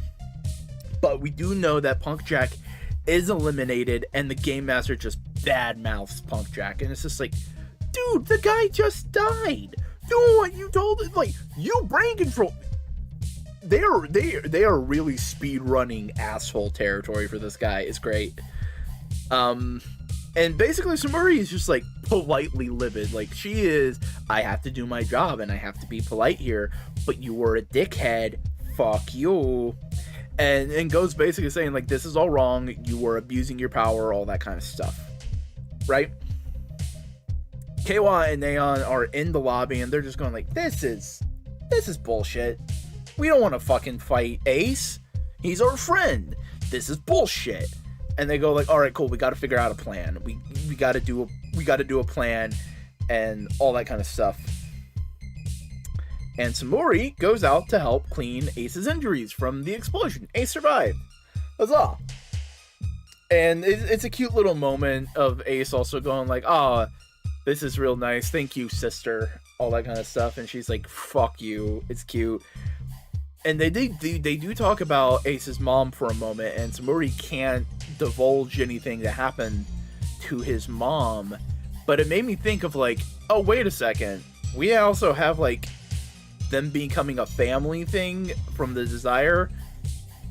This would be a fun, like, ironic twist of fate of what if Sumuri is the daughter of Ace's mom, thus making them really brother and sister. Like, that would be just like a cute little twist, you know? It's like, oh yeah, by the way, you two are actually brother and sister. Nani? The fuck? All that kind of stuff. But speaking of brother and sisters, Keiwa is talking to his sister, and through this conversation, he basically finds his resolve to go through with fighting Ace, essentially. Because his sister just goes like, yo, you know, I'm happy living my life the way it is, but I know our parents would want more for us. They would want us to strive for more. And he goes like, yeah, strive for more, desire, all that kind of stuff, you know, getting ready to fight, getting ready to be fucking Kamen Rider, go fight and shit. Meanwhile, Neon is talking to her dad, and we don't see the full spread of the conversation. In fact, I don't think we see the full spread of the conversation in its totality. But we do see that she goes like, hey, Dad, I know you're part of the DGP. Fucking let's... Cards on the table. And he's like, all right, cards on the table. And I love how he looks kind of skeevy, but not super skeevy. Like, it's a good mix of skeeviness. You know? But through all that resolving and figuring everything out, Keiwa basically goes like, hey, I'm gonna go fight Geats. He heads down to fight Geats. They even use the same power up. It's a fun fight of them just going back and forth, and Geats is on top of it. You know, he is definitely the one that's more experienced, one that has more fight experience, all that kind of stuff. But Tycoon is giving his all. He's really trying at it, but Geats does have the upper hand. And because Geats has the upper hand, the Game Master goes like, fuck, he can't finish it. So he henshins and he starts to fight too, and they have a little bit of a fight. Only briefly, because the plaid producer that we've seen show up some walks in and goes like, hey buddy, that's no good. And Neon walks back up and reveals that they had hatched a plan. That Neon was going to go talk to her dad and get the producers involved because the Game Master was abusing his position of power, and they needed to show that and basically like put it on film for the people in charge to see, to like actually do something. And Keiwa's part of the plan was to basically fight Geats just enough that the Game Master would go like, alright, cool, he needs my help, and then thus henshin, fight, and show his corruption. And like, it's a great little like twist, it's a like great little turnabout. And there's a brief back and forth, and basically the Game Master just tries to justify all of his actions. Like, hey, Ace needs to go, all this kind of stuff, the Yamatos are growing stronger, and Ace is wishing for superfluous bullshit wishes, and Keiwa goes like, fuck you, all the wishes are valid because they're fighting with their lives, fuck you, desires are valuable, it doesn't matter what Ace is wishing for, he has a reason for wanting to wish for that. And it's just like, oh cool, they see you eye to eye, Keiwa and Ace do, and they're like friends, they're bros, and the Game Master just fucking goes like, okay, this is all bullshit. He starts fighting them, Neon transforms into Nago, and all three of them are just fighting, they're holding their own. Goddamn, the Game Master, Glare, I think is the superhero form, the super form, it's just kicking their ass. And like, they are on the back foot when the plaid producer basically walks in front of the Game Master and goes like, alright, you're done. You're eliminated. I'm killing you. I have the power to do that, apparently. Holy shit, what is this dude's deal? What the fuck? But overall, the Game Master is eliminated, and the situation saved. And our three heroes kind of de-tension, they talk a little bit, and Ace basically goes like, yo, you guys tricked me. You guys did it. And there was a cute little moment of like, of Keiwa basically going like, yeah, well, you know, Tanukis are little tricksters too. And then Neon basically says like, oh yeah, and cats too. And then you realize, oh wait a second, all three of those creatures have trickster connotations in Japanese Shinto beliefs. And it's just like, oh god, why didn't I see that before? Like, I noticed some of the yokai elements before, but like the specific trickster archetypes here, like, that's fun, that's interesting, especially considering the fact that like, ultimately, these guys haven't been heavy power hitters, you know what I mean? Like, they're strong, they're capable fighters, but so far it seems like they win through being intelligent and solving the way out of the problem, you know? And maybe that might be like a sub-theme somewhere, I don't know. You know, that kind of thing.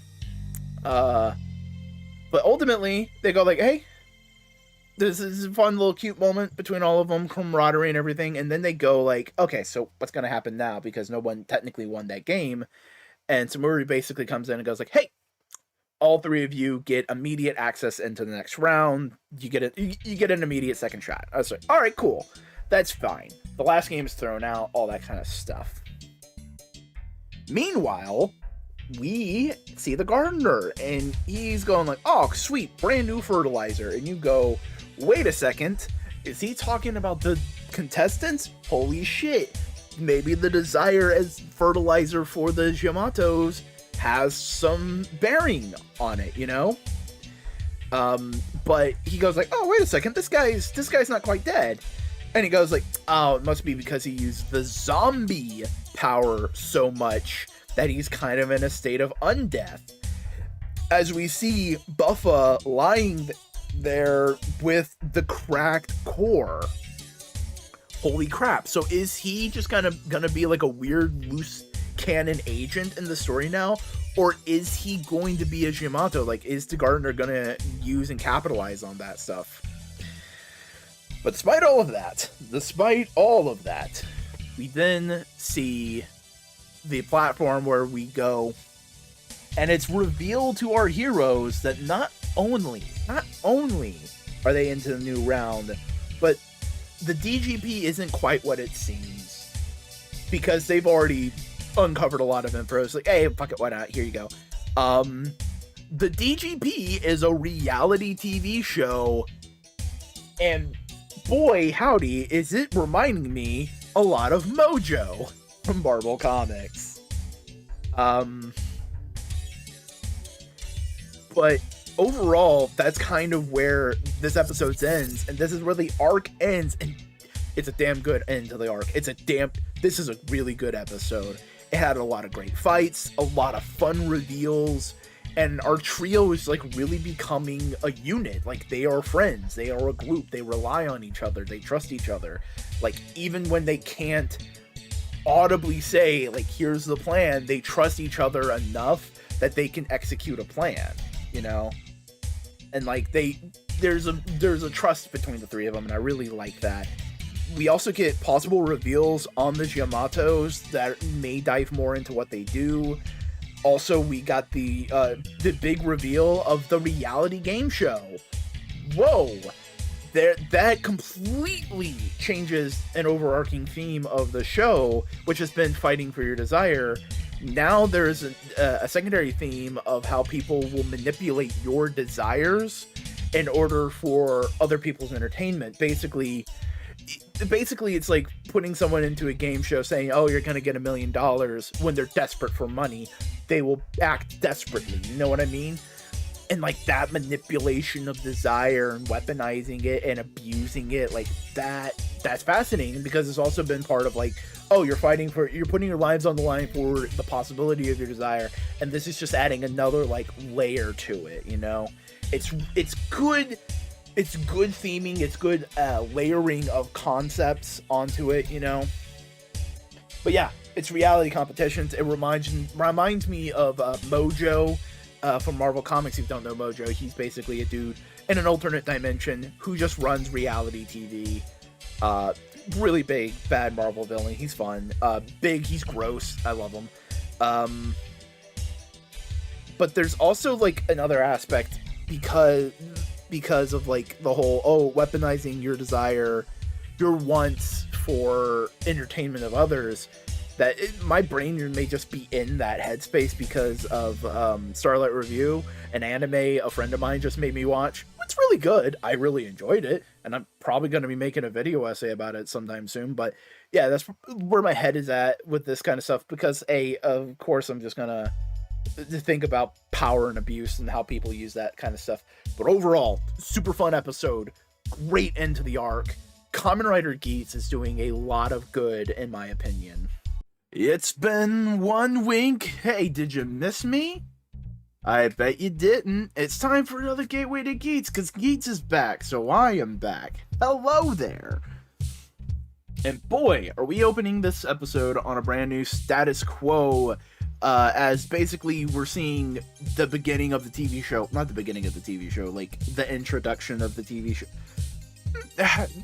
It's just like, it's the roll call for the TV show that they're in now. And we see our 3 boys and boys in a gender non-neutral way. I don't know what I'm saying. We see our 3 main heroes, and we get 2 new guys. But there is a funny gag, because we see Geats and Nago come out first, and they're big cheers, all that kind of stuff.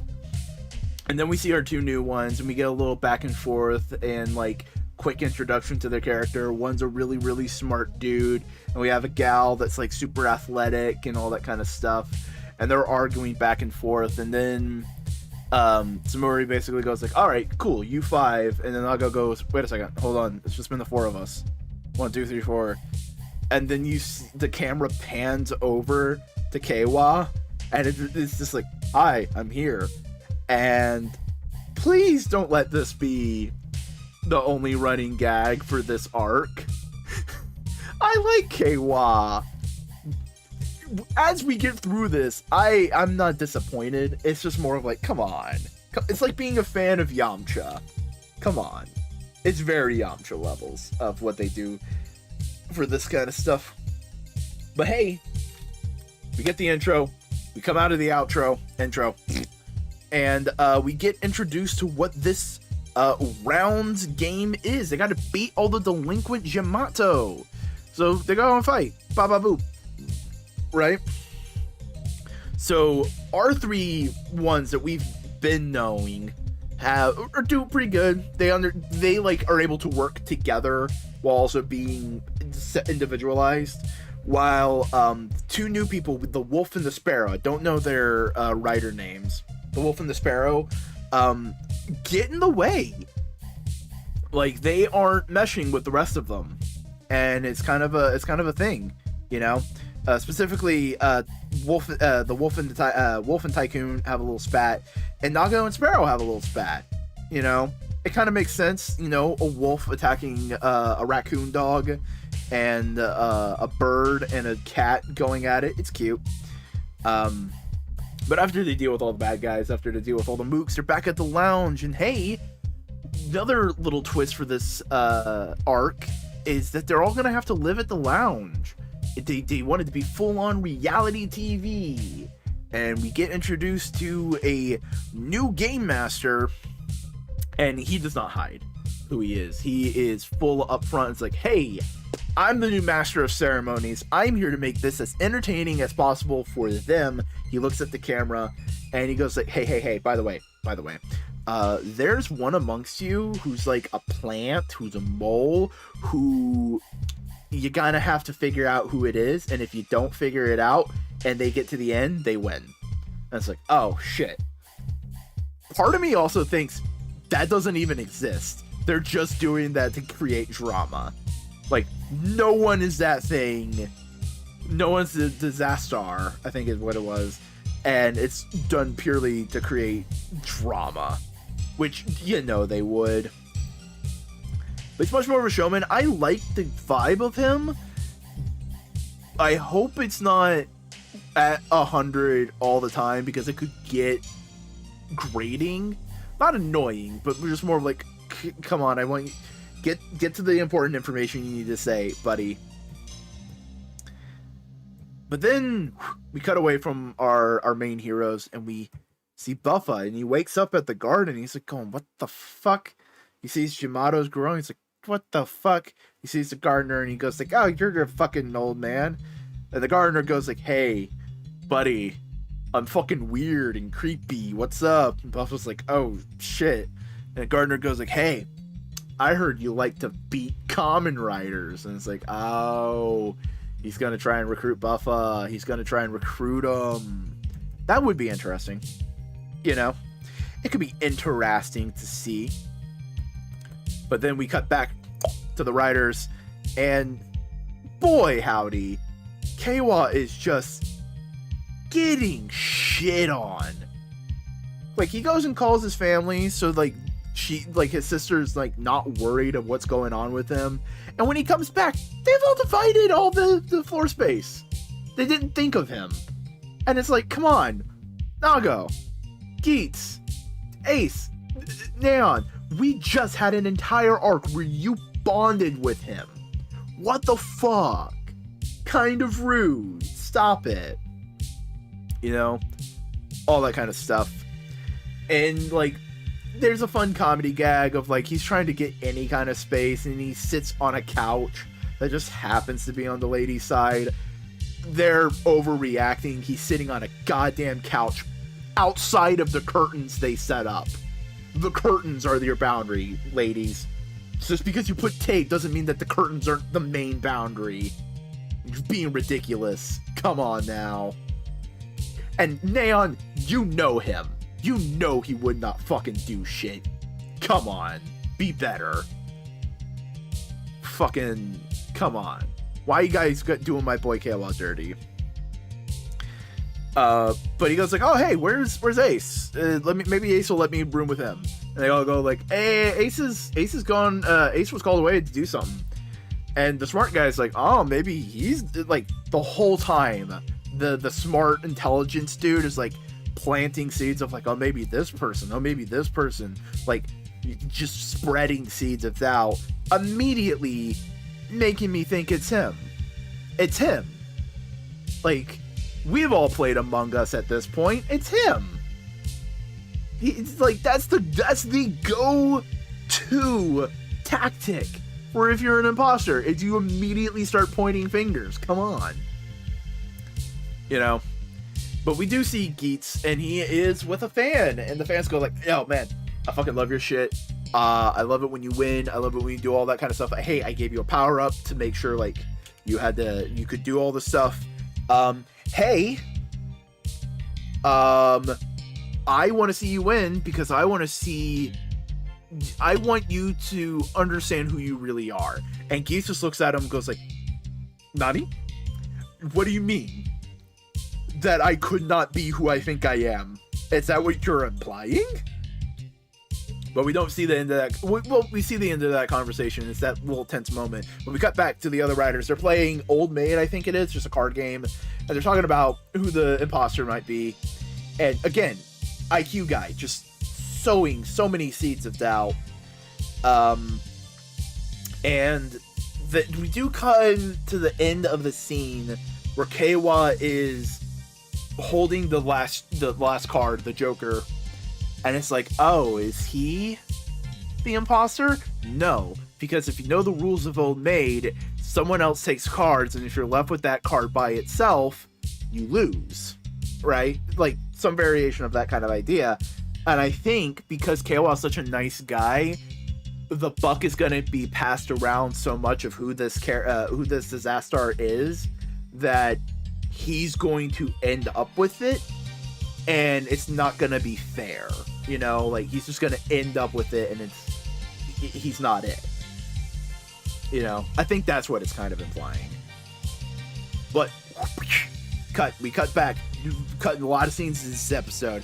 We cut to a little ramen shop, little ramen stand, street food, and the plaid producer, I don't know his name yet, is just talking with his assistant, and they're having a conversation, and it's just like, why'd you let Ace back in? It's like, oh, because he has a right to do it and all that kind of stuff. And he says like, and maybe by having him around, we can figure out why he thinks that person is his mom. Meaning the person, the moderator before Samuri, who she says like, yeah, that might be your mom. And he's going like, why does he even think? Why? How does he make this connection? What makes him believe this? Maybe we need to figure all that.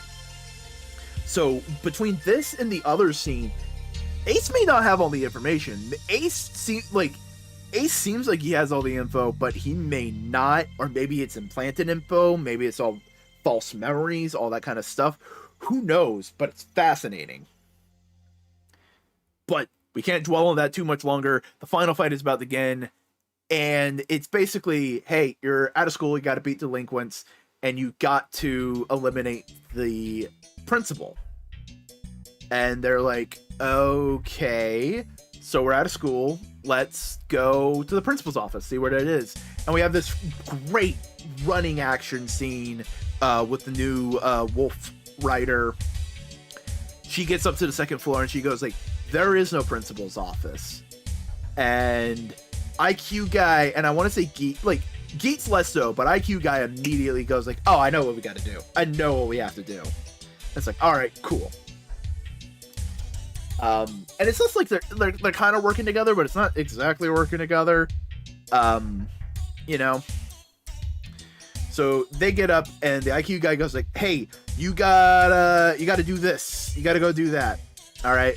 And Geats goes and does it, and a new power-up drops where it's the building power-up. It's really cool. I can't remember what it's called. I can't remember what a lot of things this episode are called. Blame my shitty ass memory. But basically, you can put these smaller rise buckles into it, and you get a powered up weapon out of it. It's really cool. So he gets it, and it's a building power up, so he's able to build a principal's office, and that spawns in the principal Yamato, and so they fight it. But all the while, Keiwa is just kind of noticing of like, there's some Yamatos that are acting real peaceful, that aren't attacking us, but feels a little weird. And he's also one of the few people who has noticed that the Yamatos are also mimicking past riders. And like, he's the only one who's putting these two dots together. And it's like, it's interesting because he's definitely like a heart and soul kind of character. He's very much where the soul of the show is kind of coming from. And it's interesting that he's noticing empathetically to these kind of things. But ultimately, they find the principal, they beat his ass, they win the game, and we see how things are going to be balancing out this season. Well, this season. Yeah, no, this season, this arc. As there's now new popularity poll. No one's getting eliminated, but you gotta be popular to win.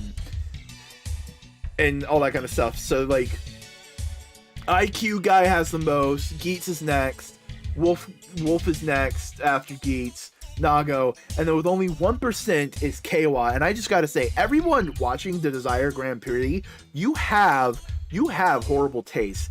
Keiwa is best boy.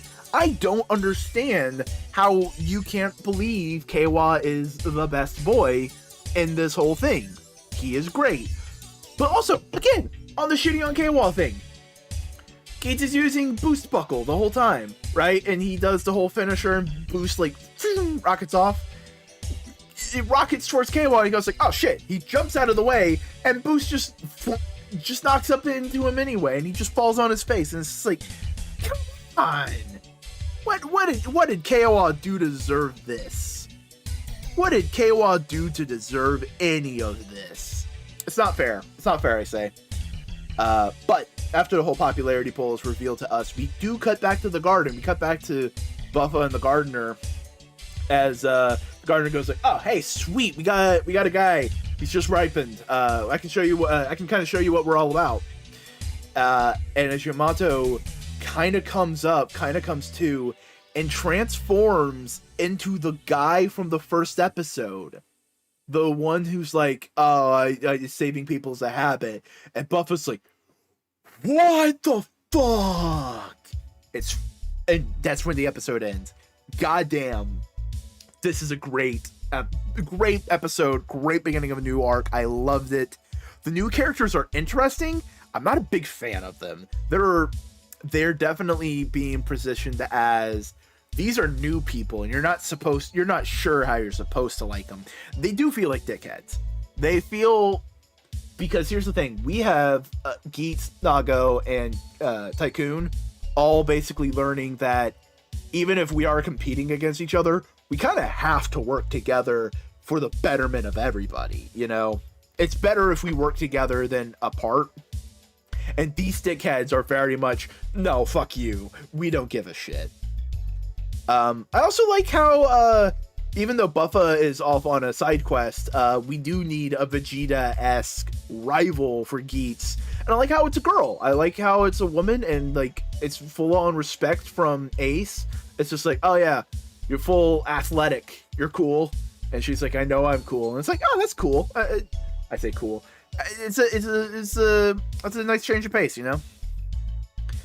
And a bunch of questions are asked for us, like, is Ace who he thinks he is?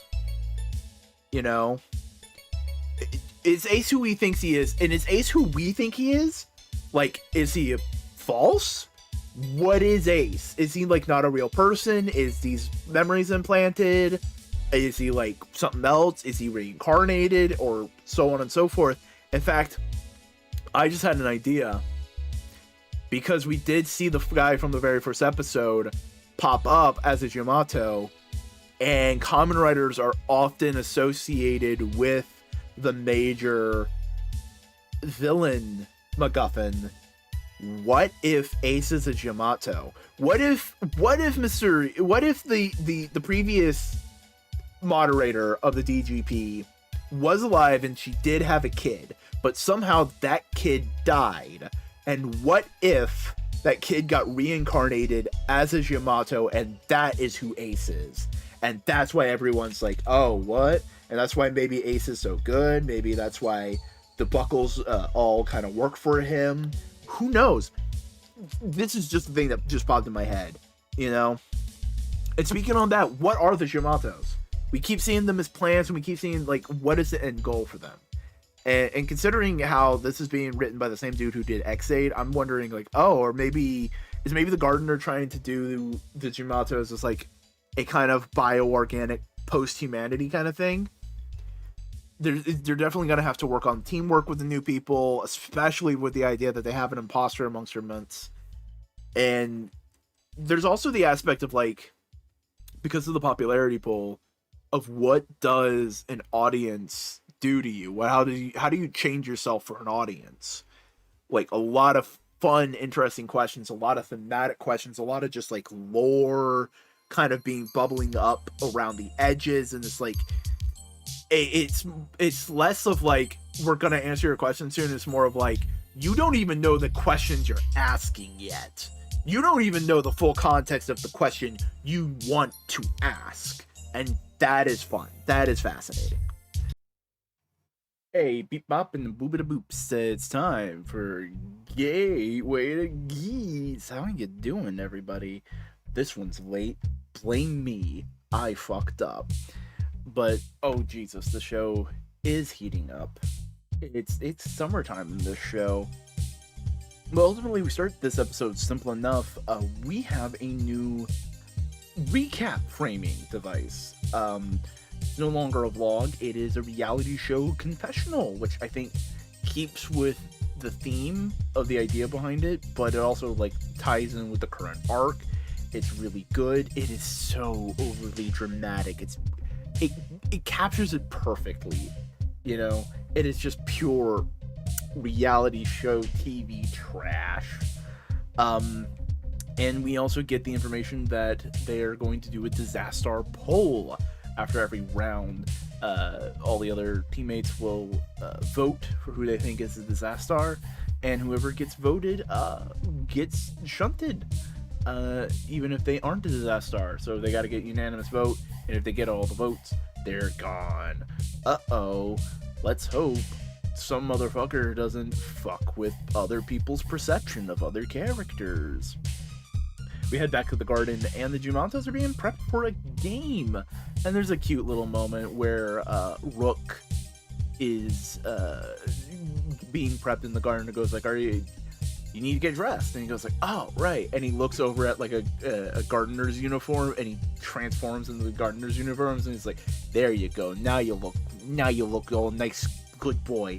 And it's like, why are you strangely wholesome, sir? This doesn't, no, please stop. That's a corpse. That's a dead man. What are you doing? And we intro, you know, step back, we come back. Keiwa gets to leave the lounge for a little bit. He goes and helps the poor kids that he has to help out a little bit, really just showing off of just how much he is a good man.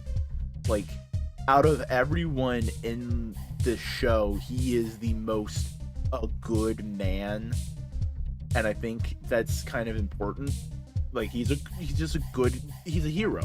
He is what we would in real life say is a hero. He is a person who tries his hardest to help other people. You know what? Fuck it. This guy is giving Terry Bogard vibes. He's giving Terry Bogard vibes. Does that make Ace Kyo? Kyo.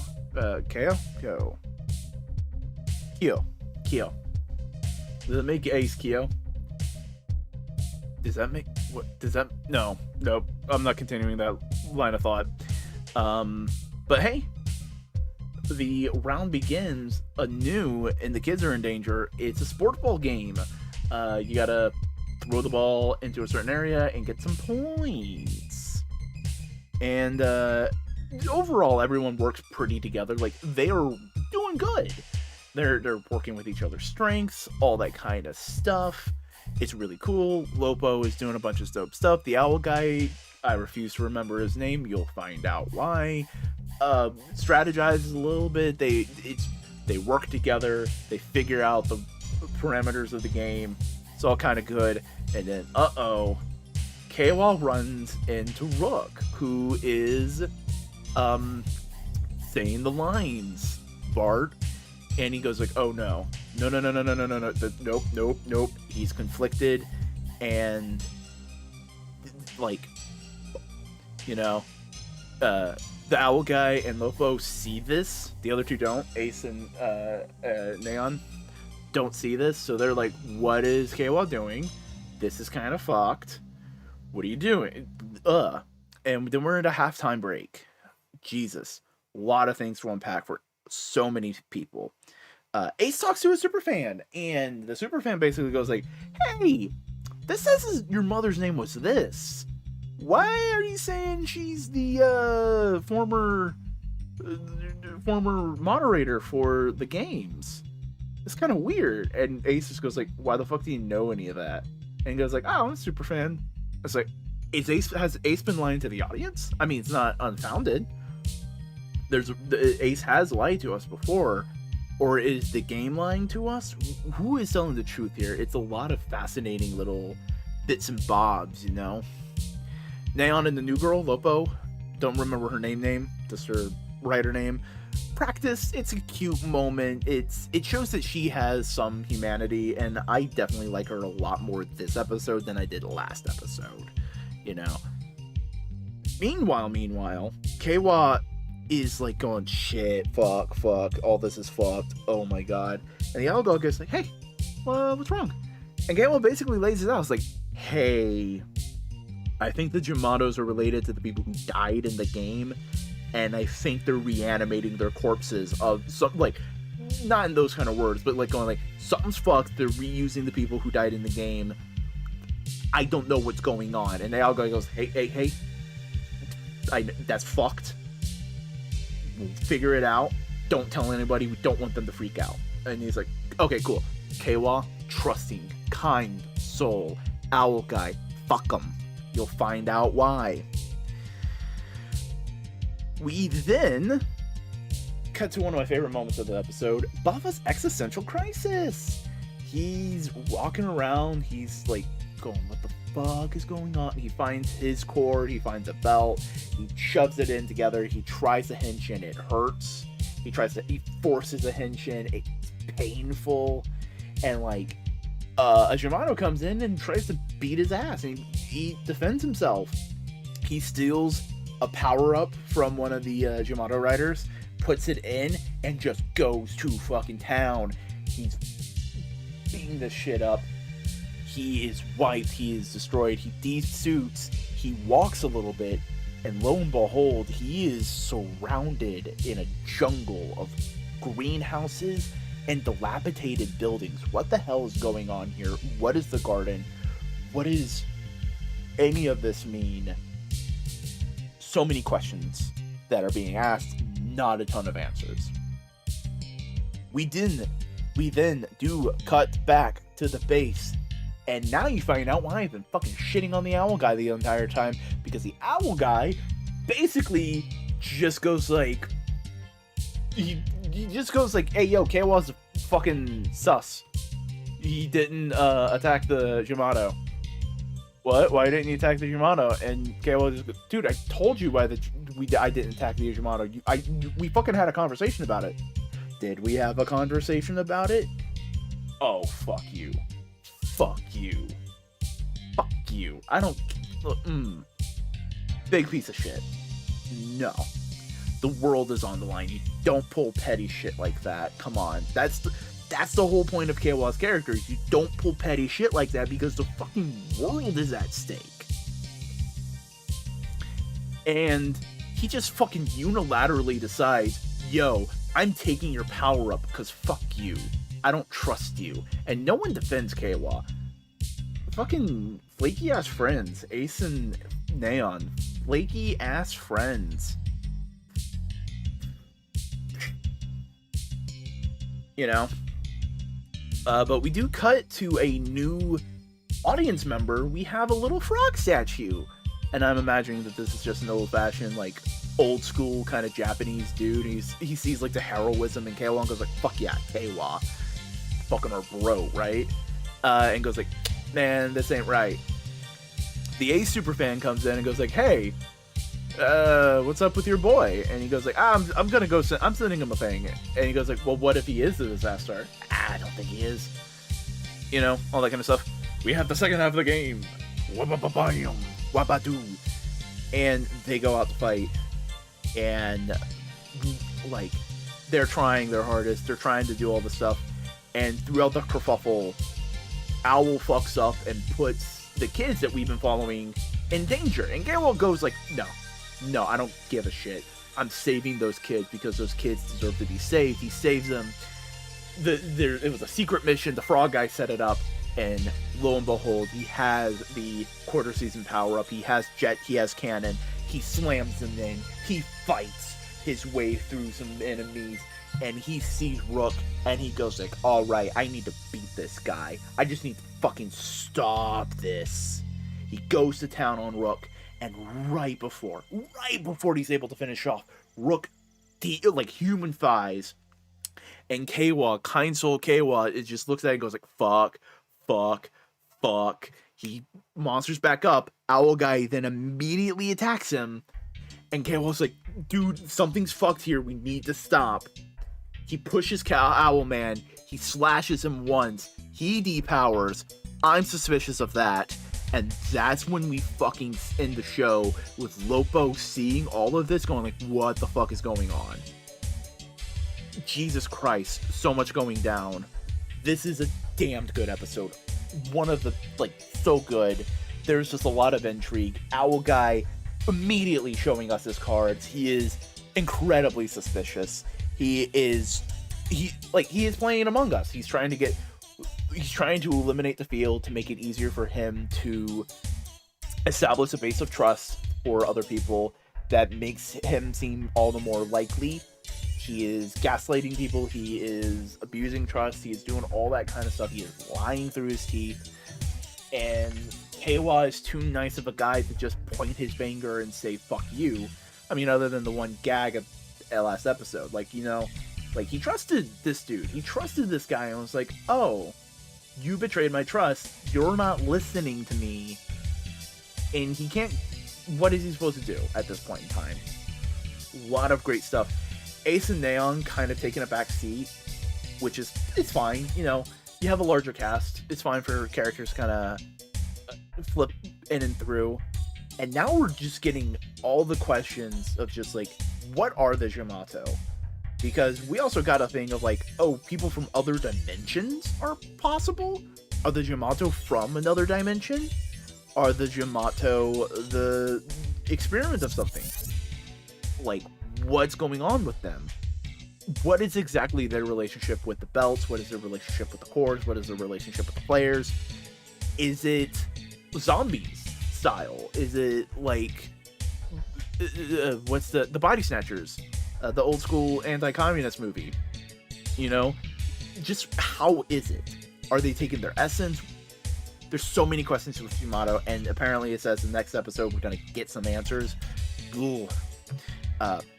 If I have not made it obvious, I definitely think the Owl Guy is the disaster. He is laying too much information at all these different places. You know, it feels very, very suspicious. It's the immediacy of the accusing. It's the immediacy of figuring it out. It is throwing someone under the bus that like confided in you. It is not relaying information to other people played. It is withholding certain types of information. You know, and it's not like Keiwa was able to get a chance to like say what he's been seeing, because as soon as all that stuff went down, the game had to start up. He couldn't talk to anybody. No, not a chance to do it, because they had to work on the game. And like, it is it is just a lot of fuck. Who is the frog guy? Hey, because the frog guy likes Keiwa, I immediately like the frog guy. I definitely feel like he's one of the few people who wants to save the world, very probably, you know? Other people want entertainment. It definitely feels like, because we see Keiwa being a more heroic character, and he rewarded Keiwa for his heroism, it definitely feels like he's like, no, we need to save the world. So that's kind of my interpretation of the frog guy right now. No idea who it could be. I don't think it's any character we've seen so far. Multiple dimensions. Are we dealing with a multiverse? Are we dealing with like pocket universes kind of thing? Are we dealing with stuff like Ryuki's Mirror World or Gaiam's Yggdrasil? Was it Yggdrasil? I can't remember. The plant stuff. Are we dealing with that? Are we dealing with those kind of things? I'm not entirely sure, and I don't know if it's like the problem comes from multiverse or the people watching are just part of the multiverse. And hey, it being multiversal and being a reality TV show and all that kind of stuff definitely lines back up with my Mojo interpretation. This is just very, very crass. The people from the other dimensions like have no care for what's going on in this world because it's not their world, and that's probably why they're able to keep so flippant about it, you know?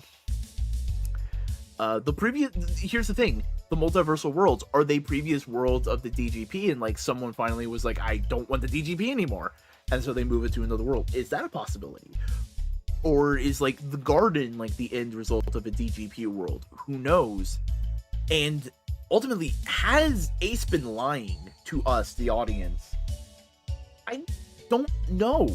And it's interesting the fact that our main hero character, by all intents and purposes, could be a very unreliable narrator, could be duplicitous in some regard, is ultimately someone we can't trust as a character. And I think that's fascinating, you know?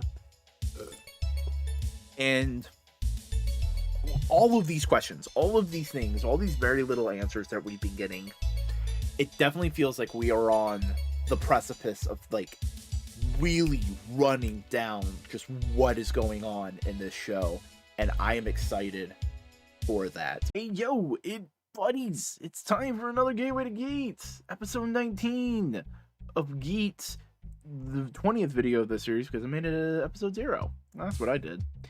So a lot of things have been going on. A lot of things happened last time, but I've also realized I've been eating up the lore, I've been eating up the story, and I haven't really super like analyzed the themes as of the past couple videos.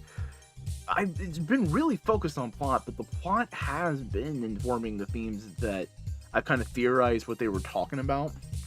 So let's just take a second and see what all this kind of stuff has been burbling and gurgling, and what it can mean realistically for just what it's trying to say.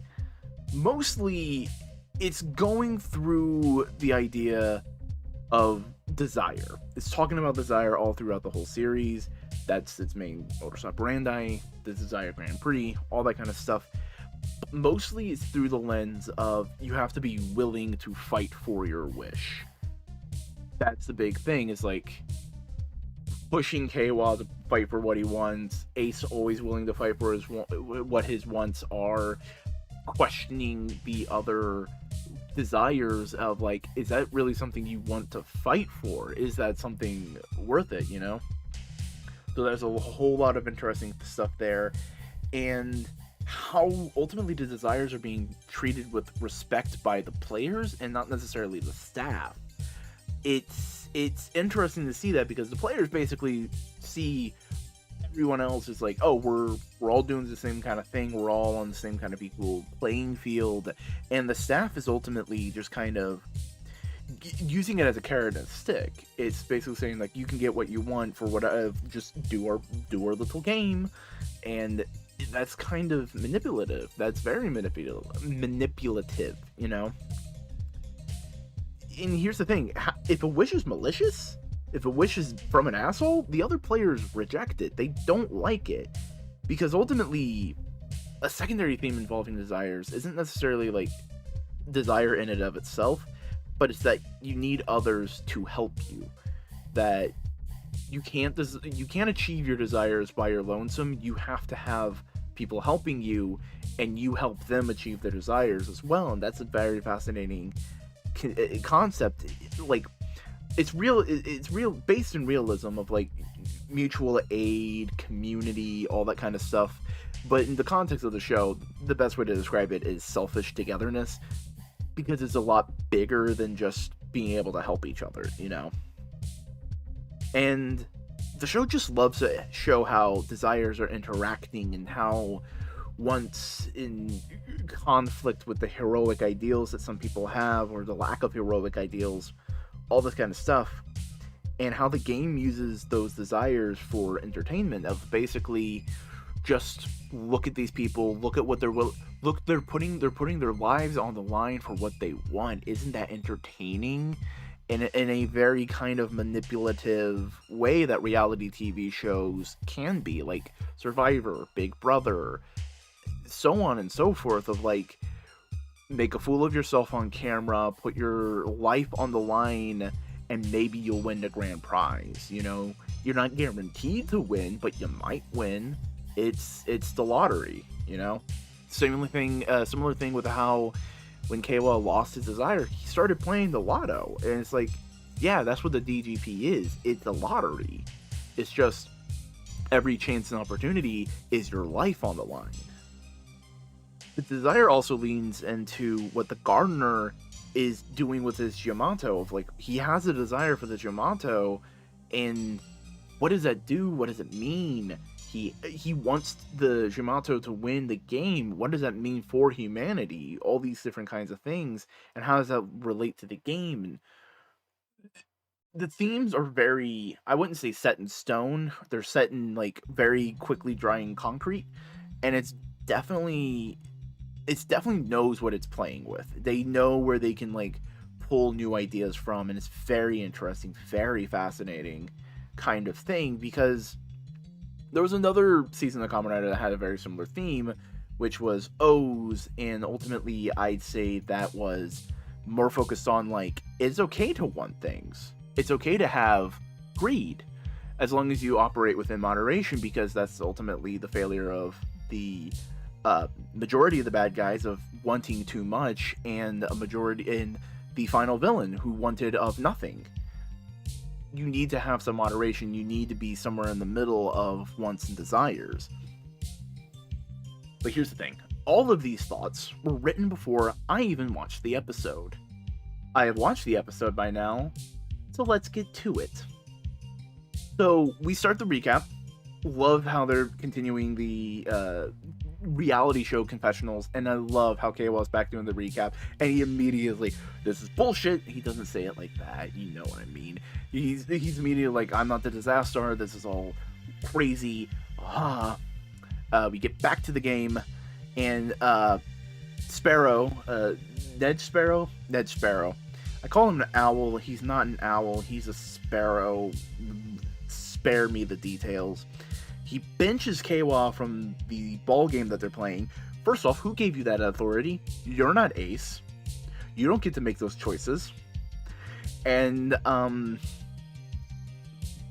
basically, we see the intro go out, and we come back. The writers are losing.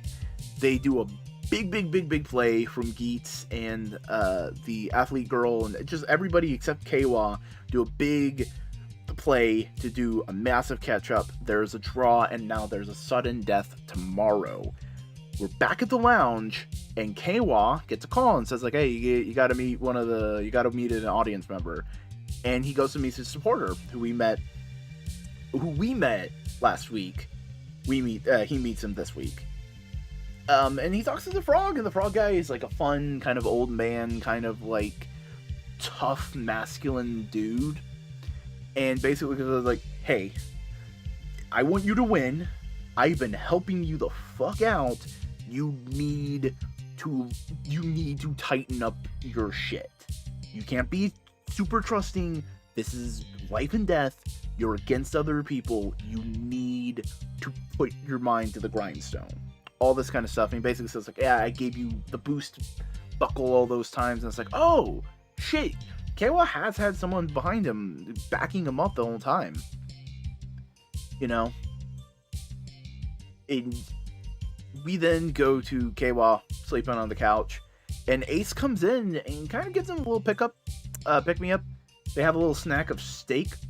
God, that steak looked good. It was nice. It looked really good. And Ace basically goes like, hey, Buffa's alive. Keiwa's like, what the fuck? And he gives Keiwa basically a little bit of information that can help him out of his funk. And basically says, hey, I didn't vote for you. But you gotta work on your, like, you have to work. You have to put effort into vote. Like, you have to put effort into making me trust you. You know? And my immediate thought is, Ace, he's done more than enough. He is the closest thing you have to a best friend. We go to Sudden Death. Ace beats up some of the Yamato to basically show that, like, hey, they can take a human form. Keiwa, they're not humans. And Sparrow, you fucking lying piece of shit. And it's like, oh shit. Keiwa gets over his fears and all that kind of stuff. The others also see that, and basically they all go like, fuck, we've needed Keiwa run the play. They give him the ninja power up, he runs the whole thing. It's great, beautiful action scene. He makes the goal, saves the day, and then there's the vote to avert the disaster. 1 vote goes to Keiwa, Sparrow, and 4 votes go to Ned Sparrow. And he gets the boot, gives a villain speech of like, you don't know what you've just done. You've gotten rid of me. And he's like, fuck off, dude. Fuck off. And then we cut to Ace and Keiwa being talked to their supporters. Keiwa gets warned, hey, you gotta doubt people. You can't be super trusting. You gotta have your head on a swivel to achieve your goals. Ace also gets the, hey, I'm your big fan. It was real cool what you did this episode. You know, the plot. The A-plot was just fantastic this episode. It's a great showcase of, like, what trust is for this whole thing, especially, like, selfish togetherness. It's, I want you to help me, but I need to trust that you could help me, and not, like, the level of trust is needed in order to help each other achieve these ultimate goals and keep each other alive, essentially. Really interesting, really played out well. It ties into the teamwork fantastically, especially because they are playing a teamwork sport. And ultimately, because Sparrow was being underhanded, he jeopardized the whole game. And that's very interesting because it becomes a lack of trust. It becomes all, again, lack of trust. Build trust, earn your trust. And ultimately, Keiwa was just wrong for the right reasons. He didn't want to hurt people, and it just so happens that the Yamato used that to their advantage. And I think that is a good lesson for Keiwa, especially with what the Frog Guy was saying, was you gotta doubt people. He has to doubt both his enemies and his allies. However, that's not all that happened this episode. We also have the B-plot. Buffa escapes the greenhouse zone, and Ace meets up with him, gives him some food. Buffa gives some inside info, like, hey, the players are getting turned into mulch for the Yamatos. I don't know why I'm alive, but I am. I'm fucking doing shit. I'm figuring things out. Like, it's not so much of like, I'm on the inside and I'm gonna bring it all down, but it's like, shit's fucked and we need to keep our heads on a swivel as players, you know? We're the lowest common thing here. You know? And all that kind of stuff. He's still too weak, though. He falls in an alley, and the producer and his assistant pick him up and bring him back to the garden. And they talk about having high hopes for him reincarnating as a Yamato. So, Yamatos can take the form of humans, but that doesn't mean that humans can't become Yamatos. And Buffa hears all of that, as the gardener basically laments that he wants a world run by Yamatos. This is a good hefty lore dump. Like, it clears up a lot, but it doesn't give exact specifics, which is great for this kind of long-running show. They really are using the players for fuel for the Yamatos, whether it is spiritually or physically. They're taking their soul of some kind, reincarnation, all that kind of stuff. and ultimately the gardener wants them to rule. So is that the mindset of just the gardener, or is that the entirety of the staff? Are the staff actually just fully formed Yamatos? Are they human? Should we trust producer Frog, the Ace fan? Should we trust that they are human at this point? If humans can reincarnate into Yamatos and Yamatos can take human form, they could be Yamatos. Is the gardener human? Is he a Yamato as well? What's going on here? Could this be things? And ultimately, there's definitely some aspect of like lingering desire perhaps in there as well, because like reincarnation, spirituality, all that kind of stuff, and lingering desire is always linked to like ghosts and things. Maybe that's some kind of connection. I wouldn't bet on it, but like there's a lot of fascinating things going on in just this one section of the episode. This episode had a lot of stuff, just a lot of really, really good, meaty, thematic elements, plot elements, character work, just really good. Great action as well. The one thing I'm really enjoying with the games that they've been doing throughout Geats is that it basically necessitates interesting action, because it's not just punch, punch, punch, punch, fight. No, like in these past two episodes, it's a lot of running, it's a lot of dodging, it's bobbing, it's weaving, because they're playing a sport game.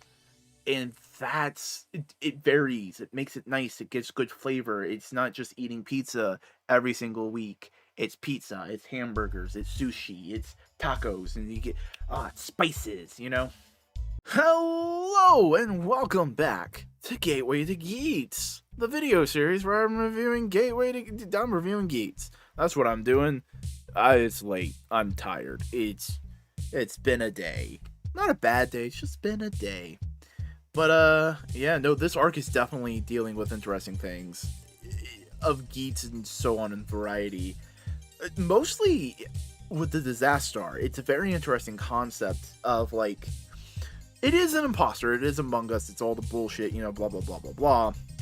But it is really putting a focus on how this game and the people who control this game and do all that kind of stuff kind of force the players against each other. Like, it is shown time and time again that the players would do their best when working as a team, when working together, but the show demands them to be at each other's throats, you know what I mean? And it's really just showing how they are seen as just tools for entertainment for the sponsors and all that kind of stuff. Case in point, let's take a look at Buffa. Because in the last episode, he got taken back to the garden, and in this episode, he's like thrown in front of the gardener and he goes like, hello, there you are. And they just leave him to his things. They take the Buffa core to do all that kind of stuff. And he is confronted, it's not the best word, but he is talked to by the sponsor for the Yamato. Okay, first things first, the Yamato are a sponsor, have a sponsor. They're not in this, like, they're not controlled by the game themselves. That's interesting. But secondly, this person wants the Yamato to win, and she just goes, hey, Buffa, you're turning into a Yamato. Holy crap. So there's a wide variety of ways for people to become Yamatos, as it seems like so far. And later on in the A-plot, he does run into Geats, and they do a little big ol' fight.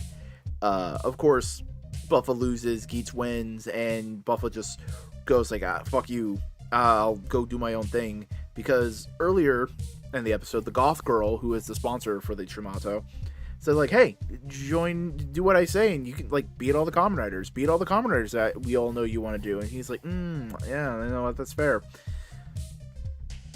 And ultimately, it's just kind of showing that to the players, this is life and death. For Geats and Buffa, this was a battle. They were like a conflict of ideals. But for the goth girl, she's just like, oh, whatever. You're a Yamato. You want to do what I say? Cool. You don't want to? That's fine. Whatever. You know, they're just tools. They're just play tokens.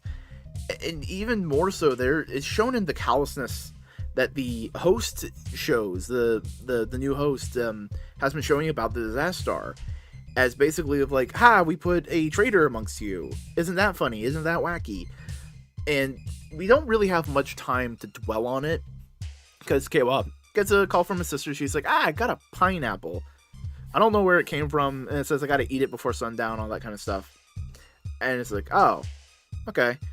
And then we get the game. The Jumato have been planting bombs all over a certain area. They have to go beat all the Jumato who placed the bombs. But the big twist of this is Keiwa's sister is wrapped in the crossfire of all the bomb bullshit, and she is wrapped up in the wires of the bomb that she was given, and there's red and blue, and they don't know which one to cut, and it's all kinds of dangerous, right?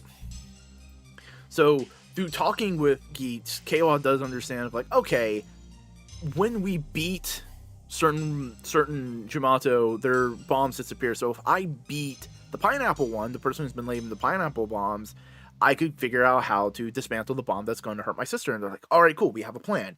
And he just goes at it, and he's relentless, right? He beats up guys, he does all the things, and he finds the pineapple guy, and he's like, all right, cool. He starts beating on him. He escapes into a warehouse.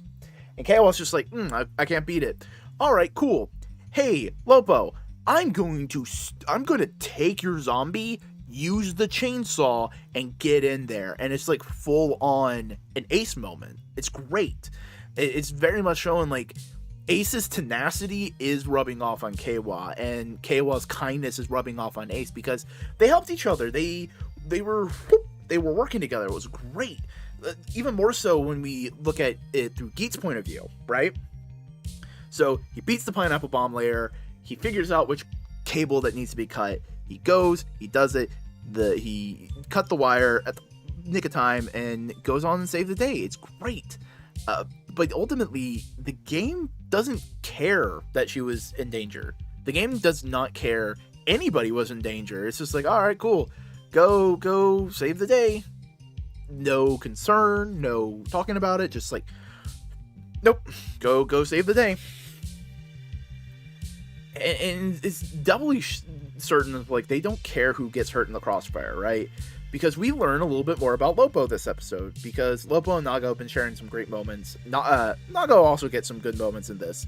It's very much more on the receptive, like, listening end, but Lopo shares that basically her family owned a restaurant, her father died, and she really wants to have a good, healthy body to work for her family.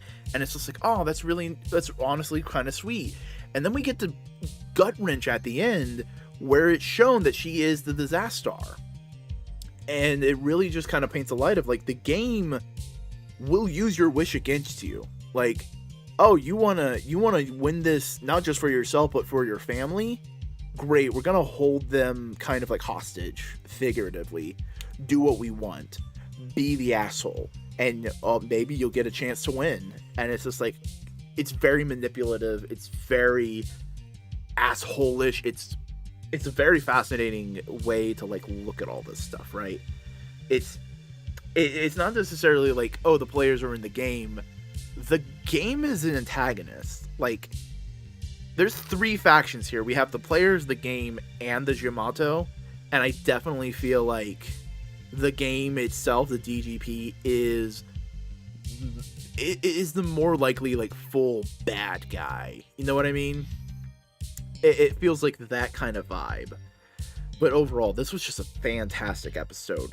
It was not super heavy on like plot details of like the ongoing stuff. It was much more about character. It was much more about like the interactions between all the players and all that kind of stuff. Really letting the disaster kind of fit into what they're doing.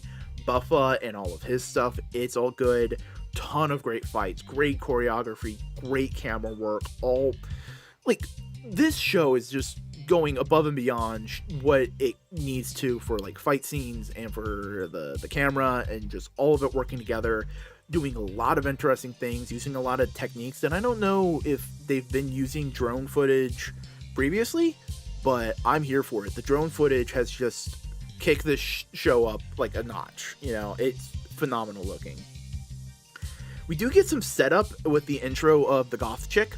We don't know a super ton about her, but it is interesting, you know? It is really cool to see. And we got a lot of great character work for, like, everybody. Especially Ace, because here's the thing. It's not front and center character work of, like, here is Ace going through a character arc. It is the subtle character work. It is the little things that have been playing in the background, like, really showcasing in this episode. Because this is a KY episode. KY is trying to deal with his sister, and the whole time, Geats is playing backup. He is going like, alright, cool, I'm gonna play my cards to help you save your sister. Because he recognizes, yeah, that's a fucked up situation. And so they're doing the whole thing, and they get hit by an apple bomb. Oh no, why are we getting hit by an apple bomb? They didn't see a Yamato. So they're going like, okay, it's a disaster. It's the disaster. They're doing this. Okay, what do we got to do? What do we have to do to stop all this? So they're planning and figuring things out, and I definitely feel like it being specifically an apple is going to play into it. Like, I can just see Lopo, who is the disaster, saying like, oh yeah, you guys got hit by an apple bomb. We never said we got hit by an apple. Oh shit. And it's revealed, you know, all that kind of stuff. And they figure the whole thing out. They do all that stuff. Geats goes like, okay, well, go deal with your sister, do all that kind of stuff while I fight Buffa. And we get an interesting scene between Geats' superfan and Buffa's new sponsor. And they're kind of like facing each other and are really like, because the superfan goes like, hey, this is here for people who support writers, right? And she goes like, oh, I have a writer now, and it's Buffa. And the game is getting out of the hands of the producers, because the producers definitely is like trying to keep control, and no, there is no control now. The Yamatos are going out of control. The players are getting more and more powerful. There's just so many little layers of things that are going on that are just like this whole Tower of Cards is going to come crumbling down, and I cannot wait to see that happen. Because it's definitely very much an idea of like, these people are abusing their power over others, and I would love to see the whole what's the word I'm looking for? The karma of it all, you know? I would like to see their just desserts. Gateway to Geats! Welcome back, everybody. It's a brand new video with a brand new episode of Geats to talk about. Whoa! Last time, we were talking about how the DGP and the Yamatos and everybody's basically abusing and using the players as they see fit. But here's the thing. There's one tactic used not just by the game and the Yamatos, but the players as well, and used on everybody, including us. And ultimately, that's deception. Now, in storytelling, you hide things away from people, sure, but there's a level of purposeful miscommunication used in this show, and we've seen this several times before with how Geats will play tricks on everyone else. Tycoon and Nago played a trick on Geats. Misinformation is just as important as information in the proceedings of the show. And ultimately, hiding motives and information can lead to some trouble. Leads to problems, so to speak. Take, for example, the Yamatos. They have been a mystery since the get-go, at least for us at minimum. And only recently in episode 20 are we actually even getting their motives and their wants and desires, and getting any kind of insight into who the Yamato group are. And in this episode, we find out that they want to hijack the game to ultimately steal what they say is the goddess of desire that the DGP have locked away, that lets them grant these desires, grant these wishes. And she basically reveals to the former players that are present, Buffa and Ned Sparrow, that the DGP has just been keeping them in the dark, essentially. It's like all this information and misinformation are just bubbling around underneath all the things that they know, and creates an air of tension and an air of unknowing, and that wall is breaking down.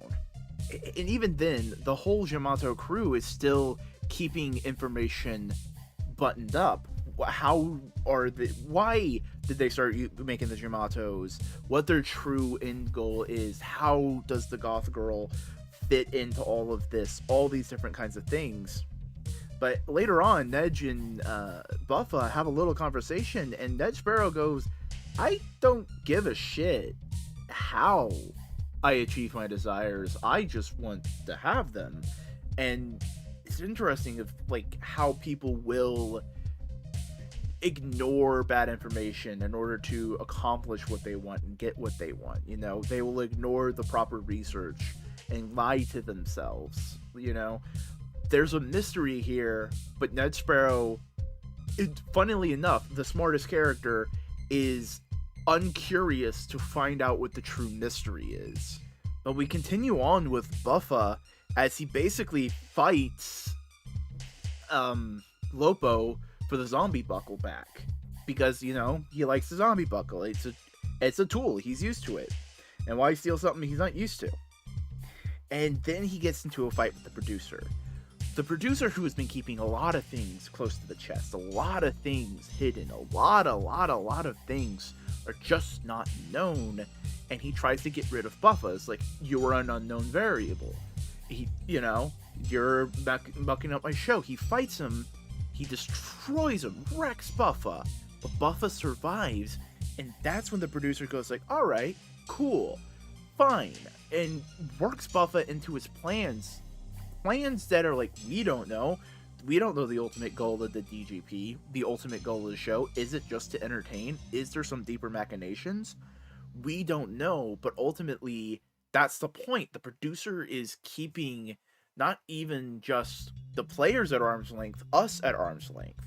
We are simultaneously, we have more information than the players, but we are just as lost as they are. We only have more information due to the fact that we can see all the different angles that are going on, you know?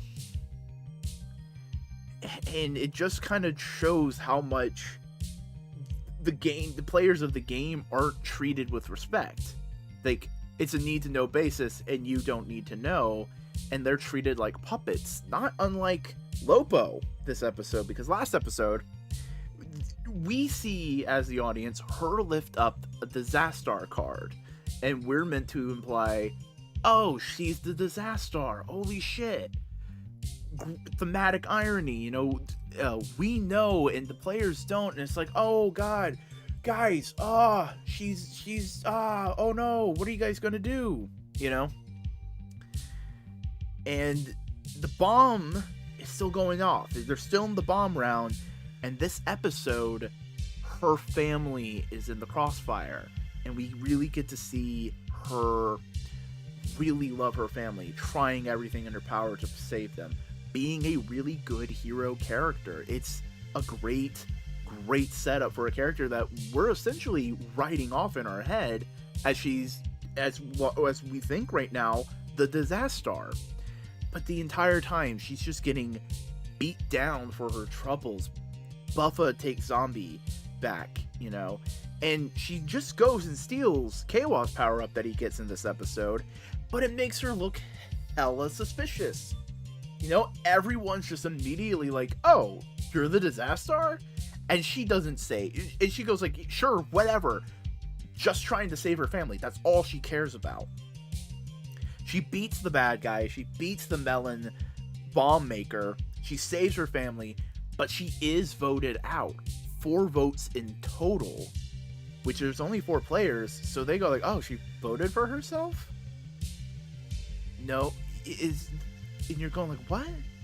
Is she being like a self-sacrificial hero, all that kind of stuff? Like, we cut away, well, not cut away, they go to the other side, and Lopo and Neon basically reveal that Neon has been the Disaster. Lopo is taking the fall because she found the card, and because Neon was trying to help her, and all this kind of fascinating things. It's deception on deception on deception and lie on lie. And ultimately, Neon is having to deceive her friends, the friends that she made with Kawa and Ace. And it's tearing her up. She's sad that she has to do this. She hates that she has to do this, but she wants to win. And the game knows this. The game is ripping all of this drama out for the entertainment of others, but the detriment of the players. And this may also explain why she hasn't been hanging out with Kawa and Ace as much this go around, because, well, Ace will figure it out really fucking quick because he's smart, and Tycoon hangs out with Ace. There's something there too. Quote, put a pen in that idea, because, well, I'm hiding something from you all as well. It'd really help out if you gave this video a like, comment, subscribe, do all those kind of things. It'd help out these videos, it'd help out the channel, and it means a lot. That's it. It's a call to action. That's it. And the DGP is just playing a lot of misinformation and information game, you know? Because early on, because somewhere in the episode, Ace basically says, like, alright, producer, I want to have a dinner. Producer, come with me and let's eat lunch, right? And they play a game of I know you know, just back and forth of displaying the little bits of information each of them have on the situation, and just kind of going, I know enough to know what I don't know, and maybe you should help us keep Buffa busy while we try to actually deal with the problem. And the producer goes like, alright, I'll see what I can do, Ace. And they're just bouncing back and forth, very witty dialogue, and talking about, like, Ace will bring up, oh yeah, no, all of you watching from alternate dimensions. I mean, look at you, it's very clear you're not from this era. And the producer goes like, yes, much like yourself. And it's just like, what do they know? What do they not know? What are they keeping from us, the audience? And it's very fascinating. But ultimately, Ace does get the producer to, like, keep Buffa busy. But at the end, Buffa survives, and the producer basically hides any plans he has with Buffa. What are the plans he has with Buffa? You know? Does he plan on using Buffa to get through the Jamato and destroy them? Using Buffa to get at Ace? Is this payback against Ace? We don't know, and this is information that he is keeping so very close to the chest. Information is a really big idea in this episode. It's misinformation, information, hidden motives, revealing motives, and ultimately the breakdown of all of those things. With every person in the show making their own goals, their own plans, their own little things, and ultimately no one except maybe our main three writers, Geats, Tycoon, and Nago, are looking at the big picture, because everyone's only focused on their own motivations, their own goals, and their own information that they have. The producer doesn't know all that the Jamato group are doing, but he feels like but he believes he is in complete control, and thus acts that way entirely. And it only seems like Ace, Tycoon, and Nago are, like, piecing all the information together and kind of going like, there's a weird big picture thing going on here. What is going on? And ultimately, what you know is just as important as what your enemies don't know. And keeping information, hiding information, seems to be a major subline of this whole series. Geats has been doing it the entire time, playing tricks, keeping information close to the chest, all these different things, you know? But overall, this was a damned good episode. As always, good camera work, good action work, I really enjoyed Lopo's performance. I mentioned it earlier, but I genuinely felt for her and her family. It was really touching in a way. Really cared. It really made me care about it all. And I also cared about her friendship with Neon. It was sweet in what it was trying to be. It was nice. It was cute. Good episode. Great character work. Great writing. Great all around. Pretty great. I want you to imagine something.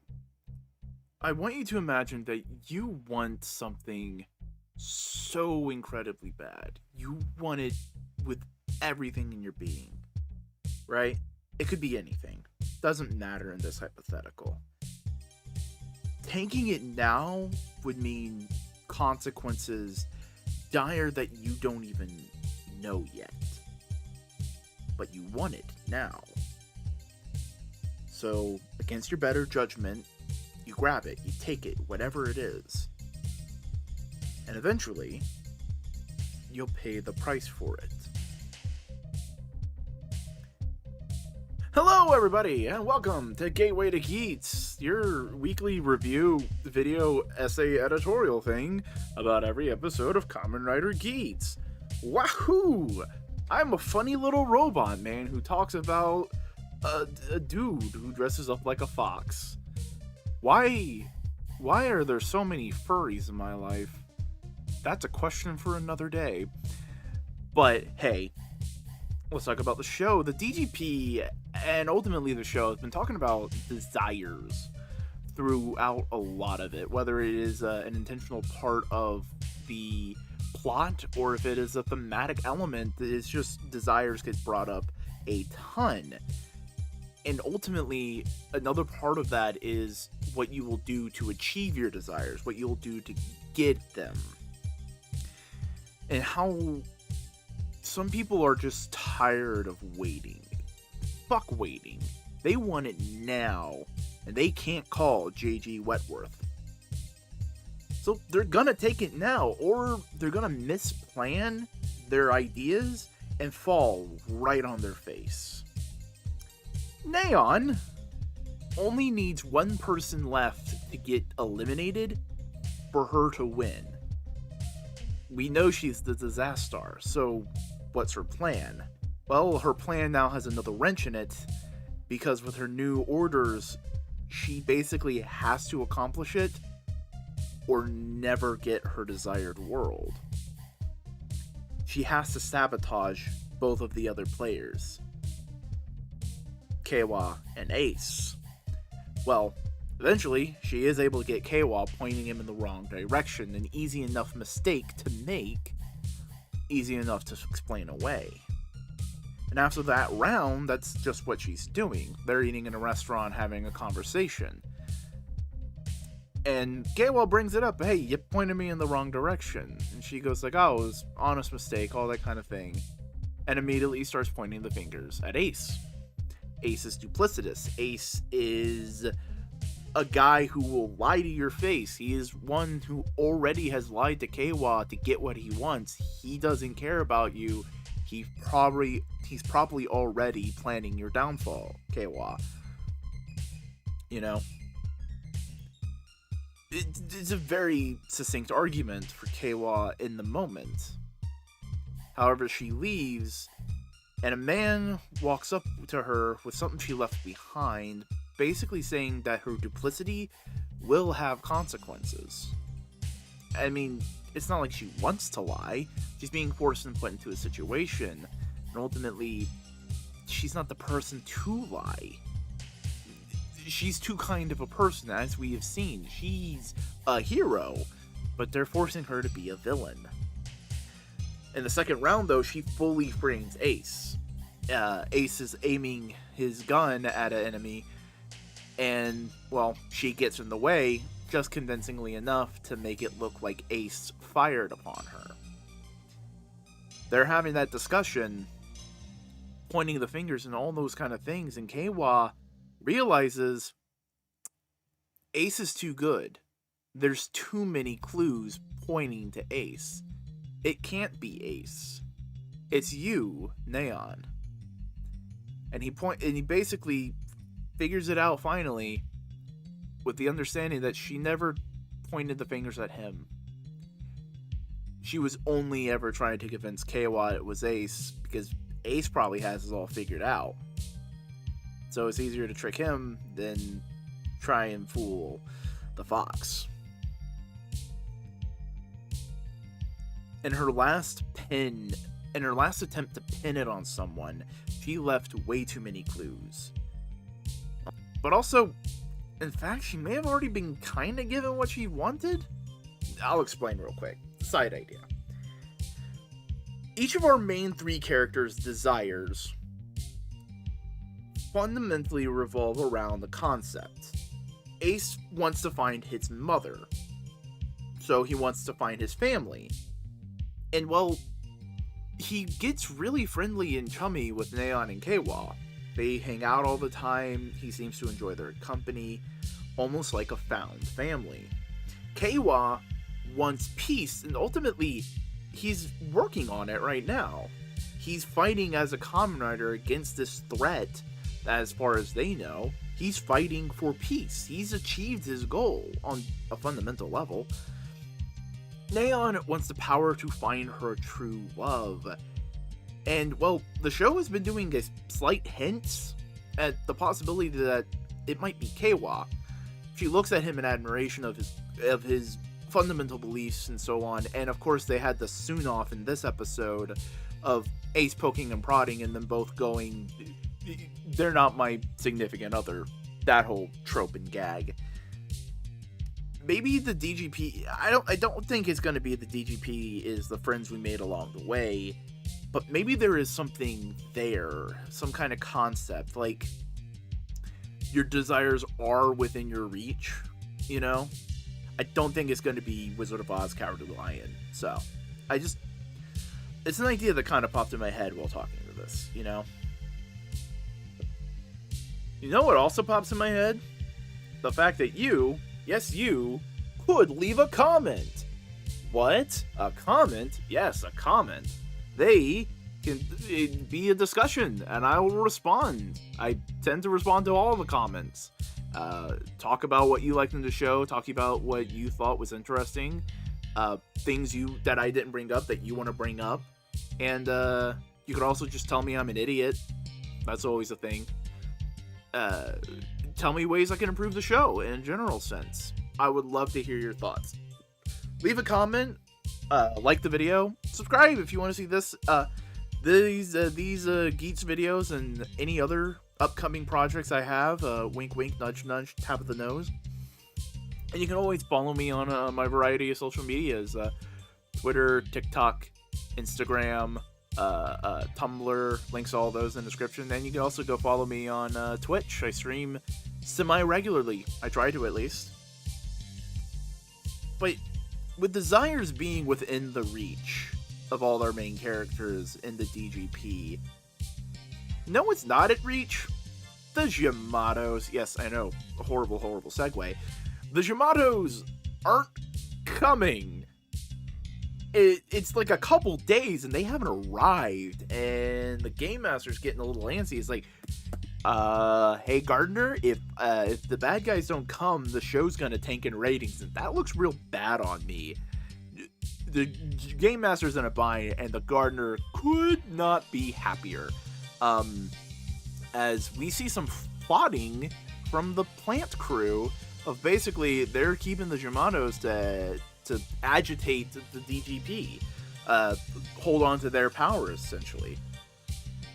So the Game Master, going like, shit, I need to do something entertaining, decides to make a new round involving himself. They have to play hide and seek, and they have to catch him. Simple enough, easy to understand. Oh, cool. It's something different, right?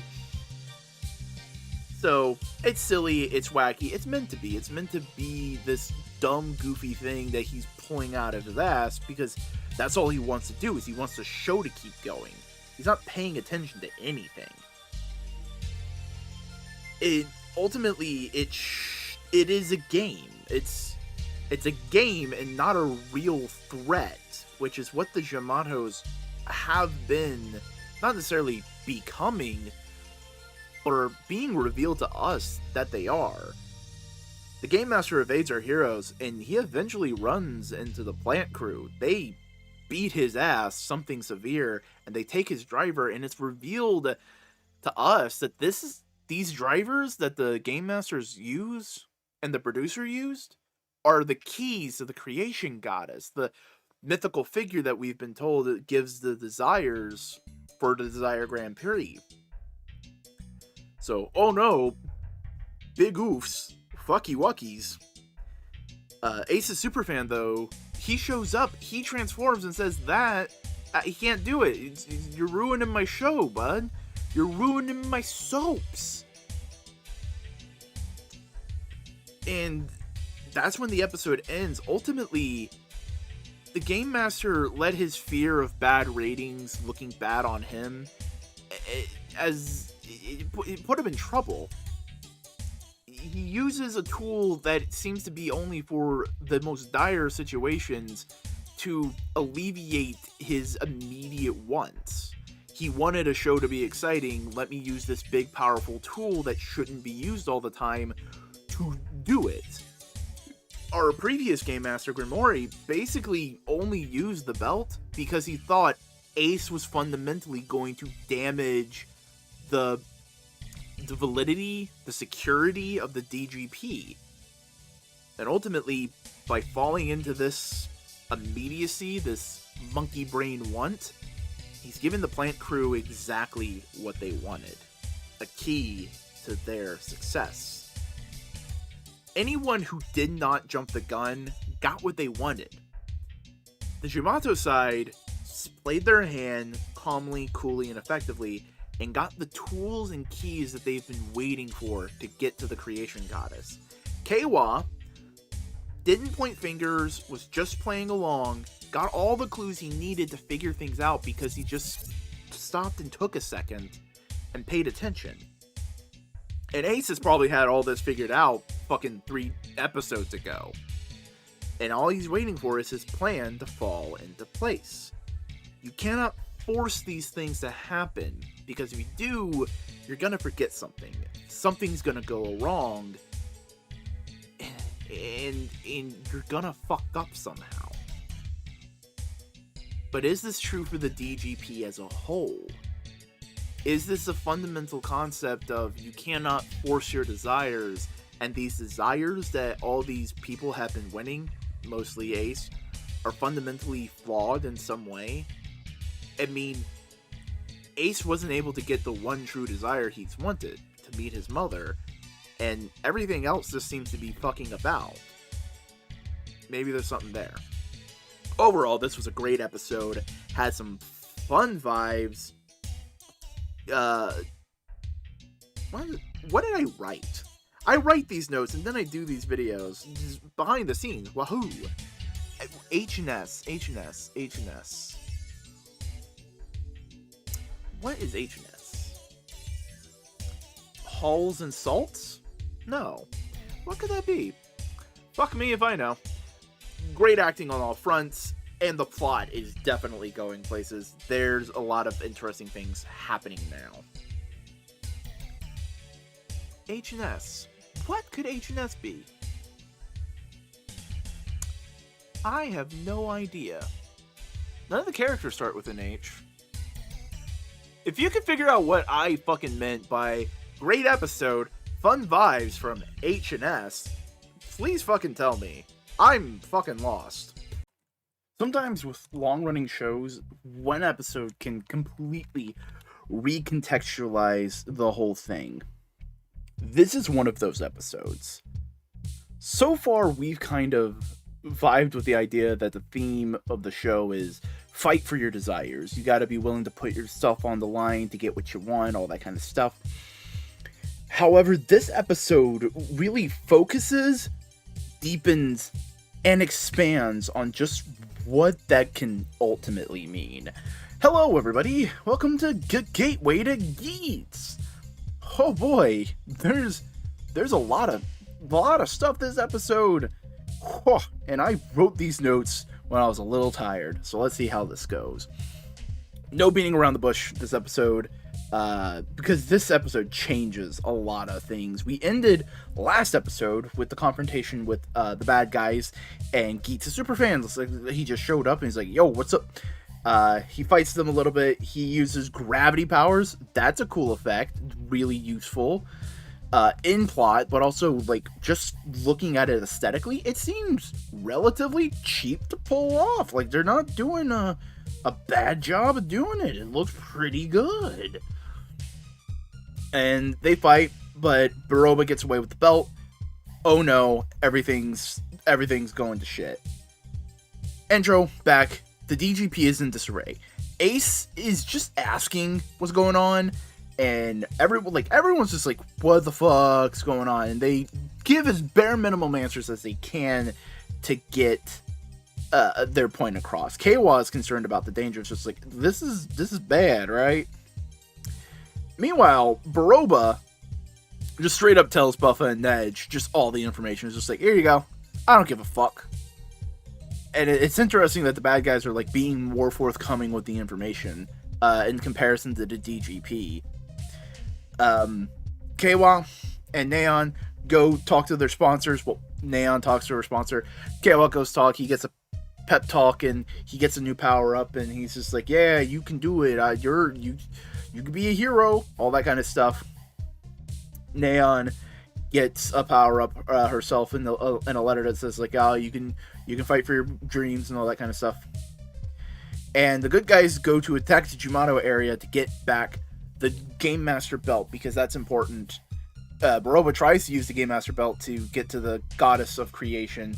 Doesn't work that way. You need to she's like, well, I'll just destroy shit, you know. So we have a couple fun fight scenes. We have Ace teaming up with his superfan, Jin, Z-I-I-N, Zine. I want to say Zine, but it's like Zine. That sounds like the most right. Zine.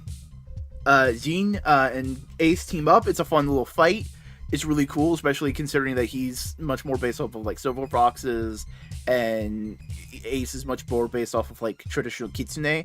So like it's a fun little dichotomy of Fox and stuff, both steeped in their symbolism and all that kind of jazz. And all that kind of stuff. Meanwhile, Keiwa and Neon are fighting on their own. They're doing their own thing, and they're kind of like, they're coming to some understandings of themselves and each other. And then Baroba shows up, and Ace keeps fighting bad guys while Zine talks to Baroba. And that's when we get the big drop, where basically Baroba just comes out and says, oh, come on, we're from the future. And like, oh, the DGP, the sponsors, Jumato, they are all from a far-flung future and are reusing and are using the past for entertainment. Holy shit. That changes so much of what's been going on. It recontextualizes everything. Just how does all the desire stuff works? Was this always the plan? Do they know these people and their desires and just know that they're able to accomplish it anyway? So them playing in the DGP is nothing? Are they, because they're so far in the future, that they're able to change the past to make it what they need without changing anything realistically?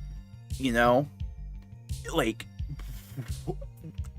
was them being part of the DGP part of the future entirety?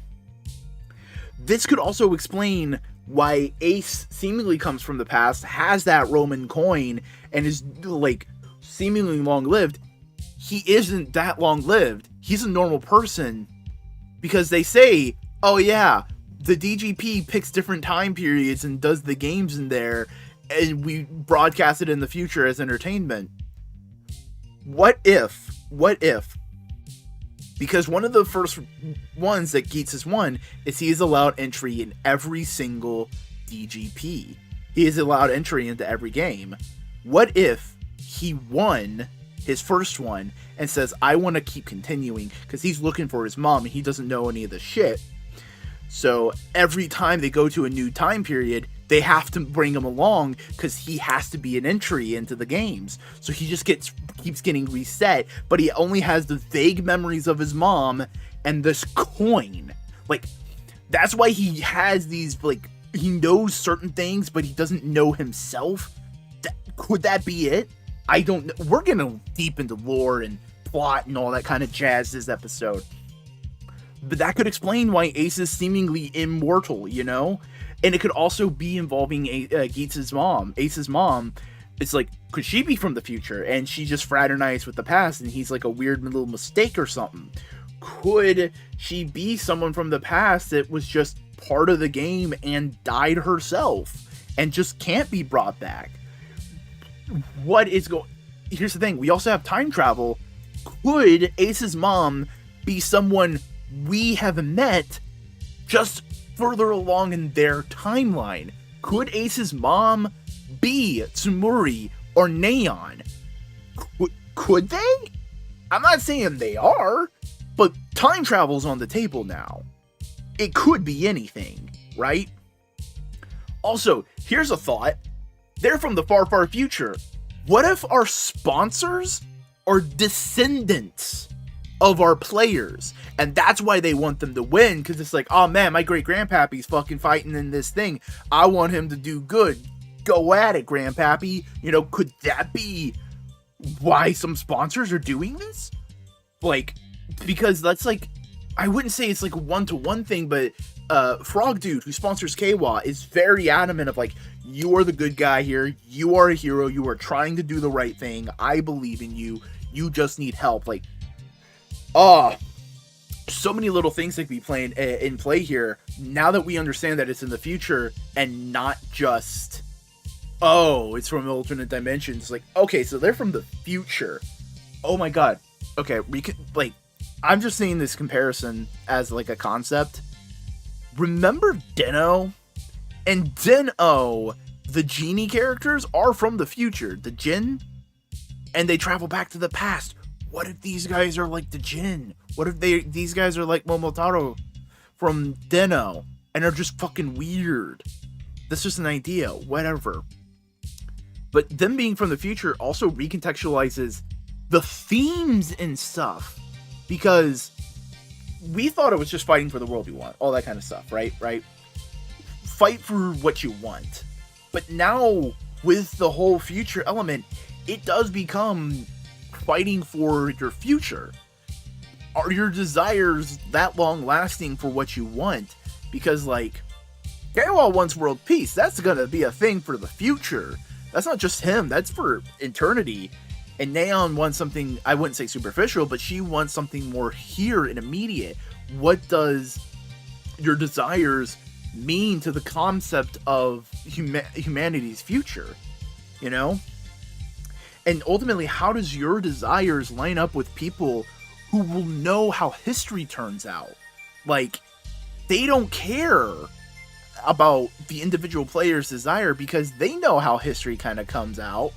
Maybe that's also why they haven't been worried about, like, all the fucking assholes who come in and go, like, I want this desire, I want everybody to die. Because they don't have to worry about it. They know how history turns out. They know that this isn't bullshit, right? So many questions that can be asked. So many, like, I wouldn't say I'm going to go back and rewatch those episodes, but knowing this now completely recontextualizes a lot of that stuff, and it's a fascinating little turn that they bring about in this episode right before the big thing that happens. Baroba just decides to spin around to fucking Freebird and just bomb the area that they're all in. We don't know how our heroes turned out. We don't see any of it. We just see the end where she's just cackling to herself. Jesus Christ. Damn. This is a really good episode of Geats. This is really fucking good. It changes so much of what we know about the show, so much of what we've seen of the show. Holy shit. Like, going into the future, because this is going to be like the big, like, oh, you got to talk about the twist of Geats whenever you talk about Geats from now on. This is going to, like, recontextualize everyone's first viewing of it into the future whenever someone binges it is, oh boy, this is, I wouldn't say this is to the level, but it's kind of like a similar vibe of the Fight Club twist, you know? Completely recontextualizes everything we've seen so far, and it really kind of paints an interesting picture. Like, could Ace getting his mom, like finding his mom, could that be the one thing that could jeopardize the future? You know? That's interesting. It's like, are the desires of man worth nothing to the passage of time? And that's why you can give these fuckers anything they want, so long as, because like, on the long scheme of it all, nothing matters. Like, that's interesting. That's fascinating. Hey, howdy, it is time for a new Gateway to Geats. And boy, howdy, did a lot of things happen this week in tokusatsu. By the way, you should go listen to Twit, Modular Media, link in the description. Dawn Brothers ended its run. Dawn Brothers is now finished, and we're going to get a new Super Sentai series coming up soon. All that kind of stuff. And well, Geats had an episode that was basically a clip show. Yeah. It's a clip show. I mean, the framing device was ultimately good. I was just taken aback. I thought we were going to really ramp up into the next step of the plot, but no, it's just to take a second. Let's re-examine where we've been and all the information we have, and it's a clip show. I wonder if that has anything to do with the fact that this wasn't Dawn Brothers ending, and it was like, hey, maybe don't do super much to make sure Dawn Brothers gets a really good shine, you know? I don't know. I don't want to say that it was that, but it could be. But yeah, no, in the universe, it's a clip show that the Desire Grand Prix are using to basically try and stall for time while they try and solve the problem. So it's just going like, hey, this is the Desire Grand Prix, here are the cool players, and all this kind of stuff to promote I bumped my mic. Promote all this stuff. And through the framing device, we do see a lot of really interesting character work, specifically with sponsors and their writers. First things first, we have Ace, and we get a little bit of backstory. See, it turns out the Jin, yeah, that's right, Jin, saw Ace as a high school student see the Yamato and not give a fuck, and just immediately start attacking them. Okay. That's interesting, and it completely goes against everything we've been told about Ace so far. But here's the thing, I don't think it does exactly. It definitely feels like he knows more than he's letting on, because, like, when he sees the Yamato, he's not running away in fear. He's like, oh, you guys. He recognizes them almost. He fights them, does all that kind of stuff. He already has the combat prowess of doing something like this. And that's something we have seen, that you have to have a certain kind of mindset to have that kind of, like, any kind of combat prowess whatsoever in the game. And you have to be like, like, Keiwa didn't have any combat ability, Neon didn't have any combat ability, but returning people, they have that combat ability, so on and so forth, that kind of thing. And we do see Samuri give Ace his belt and do all that kind of stuff, and what Ace said was just a simple, eh? No, huh? But it was so specifically delivered. It was a very forced delivery. It felt like Ace was going, this is what I should be saying, because I don't know what's going on, but I know exactly what's going on. There's something there. I don't know what it is, but it's interesting. We also have Keiwa having a conversation with the frog dude. It's a fun little conversation of just him going like, yeah, dude, you risked your life to save someone else, and you didn't have any powers. That, to me, that makes you a Kamen Rider. You deserve to be a hero. You deserve the chance to, like, achieve world peace. And like, oh, I really like Frog Guy, because he's very much like, no, heroism, good guys win, that kind of thing. And Neon doesn't get to talk to her sponsor, but her sponsor talks to her, in the form of magical letters. And we get some information that way. And he's just like, we learn later on who it is. We see him. Well, I mean, we have already seen him. Haha, hint, hint. And it's just like, I just want you to be happy. All that kind of stuff. There's probably some deeper things going on there. Whomst knows. But the broadcast gets interrupted. The Yamato crew hack the broadcast, and Baroba basically goes like, "Hi, guess what? I got the belt. So guess what? We're stopping the Desire Grand Prix. It's now the Yamato Grand Prix. Whichever Yamato goes and kills the producer and gets me the other belt will get their desire." And it's just like, oh crud, things that were bad are getting worse. Oh no. And of course Buffa is also like encouraged to go and do that because he's already part of Yamato, all that kind of stuff. Blah blah blah blah blah.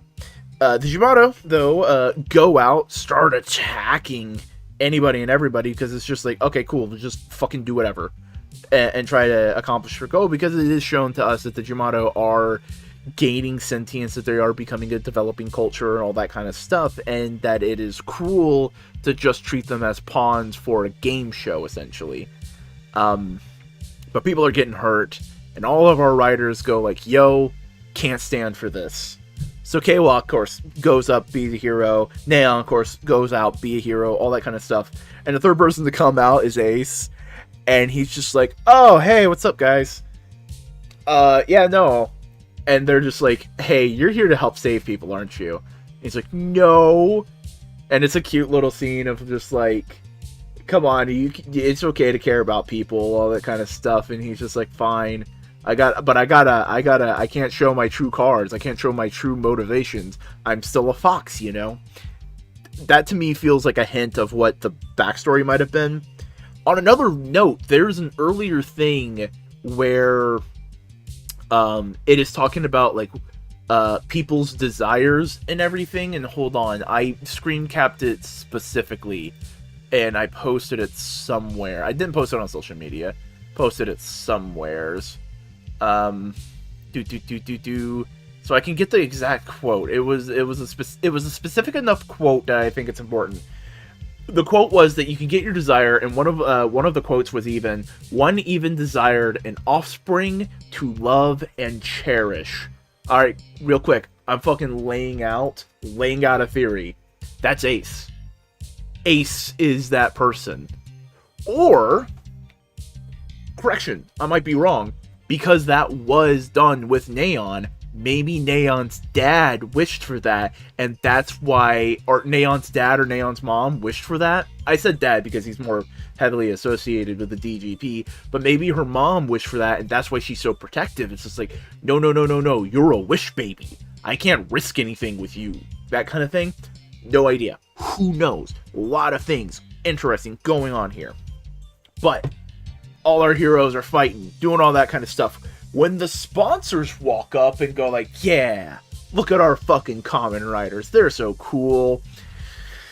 Jean is confronting Baroba, all that kind of stuff. And then an old man in, I wouldn't say a tacky suit. There's like a very loud suit. A very loud, bodacious suit. Walks in to go like, who are you? And they go like, oh, come on, you don't recognize me? I thought I looked pretty good. And it turns out it's Frog Dude. And then, Neon sponsor comes in, Kyun's his name, comes in and goes like, hey, what's up? And it's just like, oh, the sponsors are about to fight, and we get a cool big kaiju fight between all of the sponsors. It's really fun, it's really cool. There's a really neat dynamic shot of our Kamen Riders fighting all the Yamato and all of them fighting each other. It's really cool. But that's kind of the end of the episode. We end in the middle of the fight. We don't know what's going to happen yet. We don't know what is going to happen. It's Yamato Grand Prix. So, real short. It's not a ton of meat, because, again, mostly a clip show. Got some really good character setup and really cool character exploration, all that kind of stuff. And it does set up some stuff for the future. What it really feels like is it feels like the first half is definitively much more of a... I won't even say first half. First two thirds is very much a clip show, and the last third is a prologue to the next arc. You know? That's kind of how it feels. And it's not a bad thing. It's just I thought we were going straight into the next arc, and nope, we got a clip show. And who knows, there may have been some news or some reporting that would have been happening. You want to know how I make this show? I legitimately just watch the episode, make my notes. I don't look at news unless it's like toy reveals or something like that, but like that's about it. That's about it. I don't really partake much in the news cycle of all this stuff. But hey, this episode, solid. It is a better clip show than it has a right to be. You know, desire can be a very wonky thing. Because if all of your needs are met, would you strive for more? You know, like everything you need is there. Will you want to do more? And there are some schools of thought that say, yeah, you'll just want to do what interests you. But even then, if you're able to immediately accomplish those interests, do you want to do them? Would you even want to? If you achieve your ultimate goal, could there be unforeseen consequences, you know? Could you get something that completely recontextualizes the goal you had in the first place? Hey, howdy, I'm Boingo. Welcome to Gateway to Geats. And there's a lot of chunky stuff this episode, a lot of things to look at, and a lot of things to talk about. Mainly talking about fighting for desires. This episode, and maybe what this arc is kind of trying to ask, and what desires and how they're met and all this kind of stuff, because we come in with Buffa, and he's been trying to destroy the Kamen Riders. That's been his goal the entire time. He's the angsty dude who's just like, fuck Kamen Riders, right? Because his friend died, right? His friend died, and he's like, fuck Kamen Riders. But ultimately, we're being introduced to this new Yamato game, and the Yamato are taking on more and more human characteristics. And now there's one Yamato who has his friend's memories, and his face, and his personality, and all of this, and ultimately, in some regard, Buffa's ultimate goal is pointless. He's not getting revenge on his friend anymore. His friend's right there. But then there's also the aspect of, like, is that really his friend? Is this what he wants? Would he want this? Is this what his friends want? Is this what his friend as a Yamato wants? Is this what this Yamato, using his friend to egg him on, is just trying to do? There's layers to this, and it creates this interesting dynamic of what it truly makes the human, what truly makes the concept, you know? So, does he really need to still try and destroy all the Kamen Riders? Is that still a thing he needs to do? Or was his anger at Kamen Riders just grief at the loss of his friend? And now that he has that friend back, is that anger still present? Is that grief still with him? Neither he nor us can really dwell on it, because they're immediately told, hey, Yamato's done to do the game, attack the people, whoever causes the most destruction and misery wins, all this kind of stuff, right? I mean, and our heroes try and stop them, but it is fruitless. The round goes out. There's just too many Yamatos. They're outnumbered, outgunned. There's only 3 heroes to however many Yamatos there are. And at the end of the round, we learn a little bit more about Buffa and his friend's past. Like, how did they come to meet? Who were they? And they were a couple of street punks, a couple of ruffians, and they got apparently a good job in a construction business, and they really turned their lives around. And sadly, one of their lives got cut short because of the Desire Grand Prix, and that kind of sucks. That sucks. But does Buffa's destruction really reflect who he is as a person? He moved past that from his delinquent days. He grew into a more fully realized adult. And is it really his goal to destroy Kamen Riders, or is that his grief? Is that him lashing out? does him being with the Yamato and his friend coming back challenge his fundamental want of the destruction of Kamen Riders? And I think that's an interesting thing to think about. Meanwhile, our heroes are the only ones who can stop all this Yamato nonsense. The DGP is basically like, hey, we can't give you anything, but you gotta, can you? And I love how all of them are just like, yes, people are in danger. We're gonna go be heroes. Dickheads. Great little moment, too, as they're, like, walking out to go save people. Keiwa just grabs the collar and straightens it from the Game Master. And it's just, like, it's such a simple little way of showing that Keiwa is gaining more confidence, that he's becoming this big hero, like Geats already is. And it's just like, oh, it's really nice. You know? But, yeah, boy. Some sponsors are trying to help them out. Giving power-ups, doing little things like that, so on and so forth. And we get some encouragement from the sponsors to their people. Garika gives some context about being from the future of like, hey, dude, you know the everyday lives of the people who were in fucking Egypt? It's the same thing for us. You're interesting, but we don't know the ins and outs of all your shit. And Neon gets egged on by her sponsor, encouraged, and all that kind of stuff. As we cut to the producer and Neon's dad, as we're given a bombshell.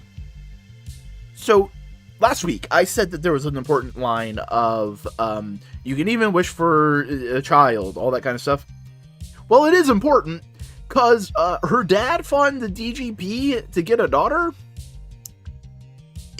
And right now he's adamant that she gets her desire, and that makes me think that makes me wonder, maybe because because Neon came about because he fought and got his desire, maybe Neon shouldn't have existed. You know, this is like, she doesn't fit into the timeline and all that kind of stuff. And maybe that's why he's so adamant that she gets to be in the DGP and she has to win. Because otherwise, she will get nothing.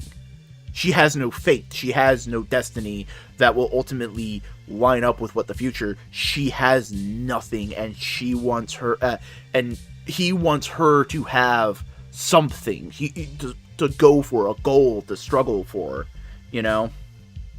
And it can also explain why her mom is so protective of like, oh, she's a miracle baby. She shouldn't exist, but yet here she is. And it's fascinating. And Ace has a conversation with Jean where we basically get the confirmation that like the future is a post-scarcity, post-problem world. And for some people, that's incredibly boring. It's like there's nothing to work for. What use is there? So finding the struggle in the past is fascinating to them, and that's an interesting conceptual idea for the future, you know? Everything in the future is just taken care of, so there's no reason to be worried, you know? And then we get into the second round. Buffa and Geats clash all the while, and Buffa gets a power-up for doing exactly what he would normally done. It's just a cheap, easy way to give him strength. And we end the episode with them clashing. We don't see the output. I'm liking the cliffhangers for this arc so far. It's interesting, you know? But overall, really good episode. I really enjoyed it. It's really settling into a new status quo, really kind of setting everything up for us. And it's really asking the question, is it getting everything you want all it's cracked up to be? Because we have Neon's dad and his worry and concern about his daughter, and we have Jean and his ennui of just like, yeah, the future's kind of boring and all this kind of stuff. We just have an entire future made of Enos from Guilty Gear, and it's just like, oh god, that sounds terrifying. Does having everything taking care of, whoa, hold on, what did I write? Does having everything make you take does having everything at your fingertips make you take things for granted. Because look at the DGP and just how reckless they've been with just everything. Like, they have no regard for any of it because, fuck it, snap your fingers, it all comes back. Great character work from everyone in the show. They got a damn good kid actor for the kid role in this episode.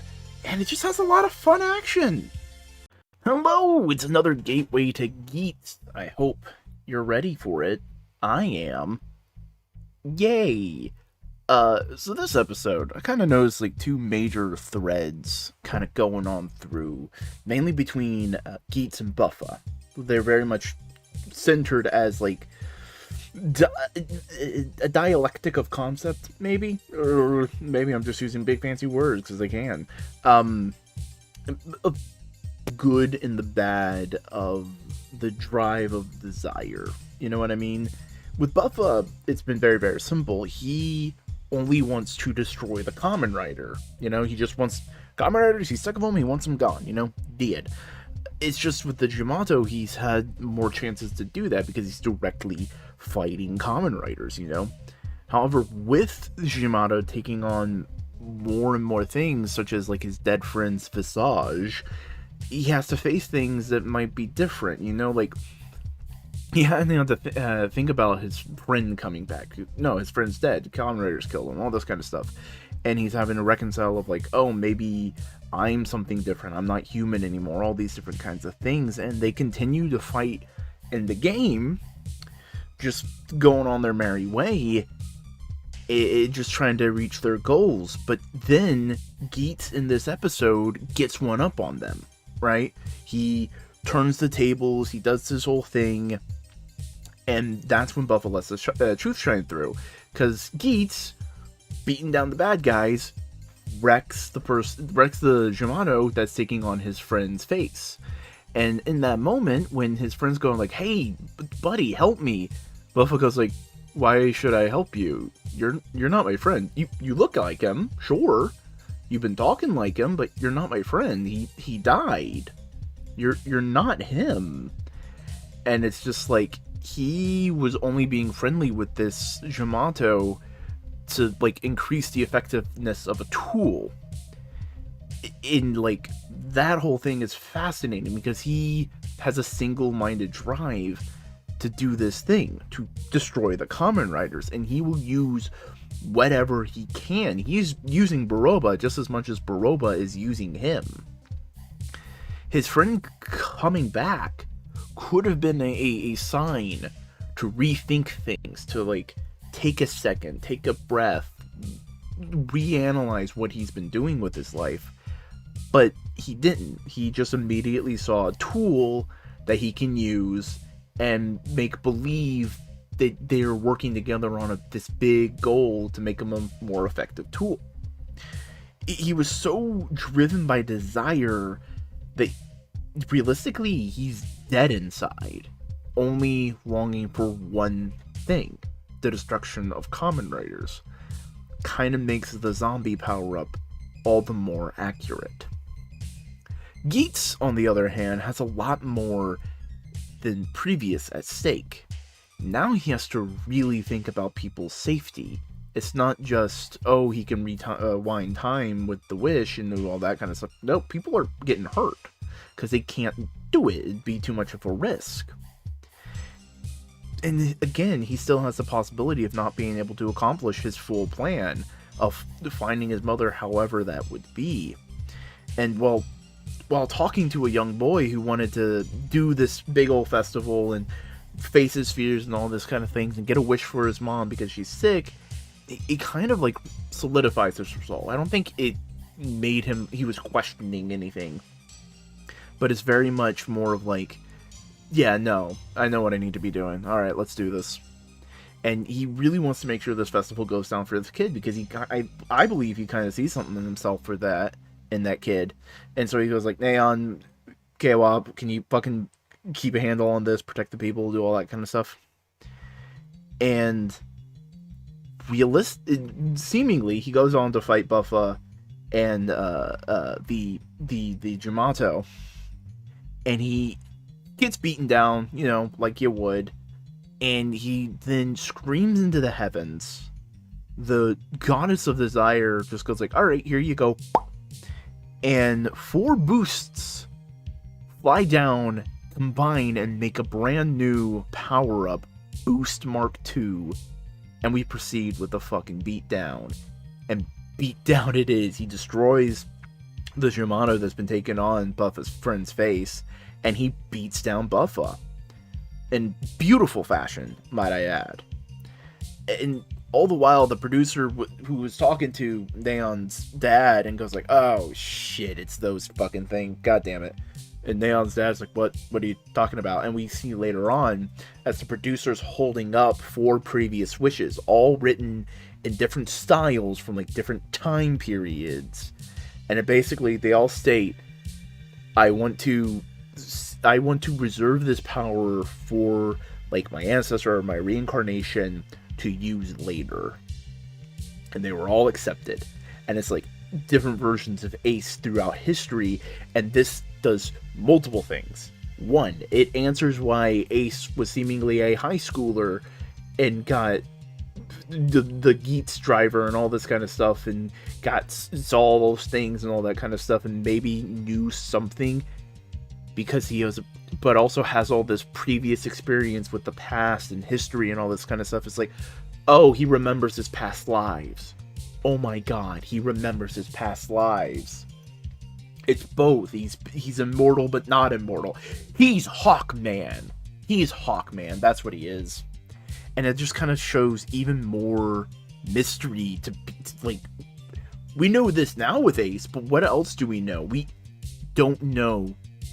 In any other Kamen Rider season, by this point in time, we know the bad guys, we know the whole situation, and now it's just kind of like, oh, back and forth trying to get through it.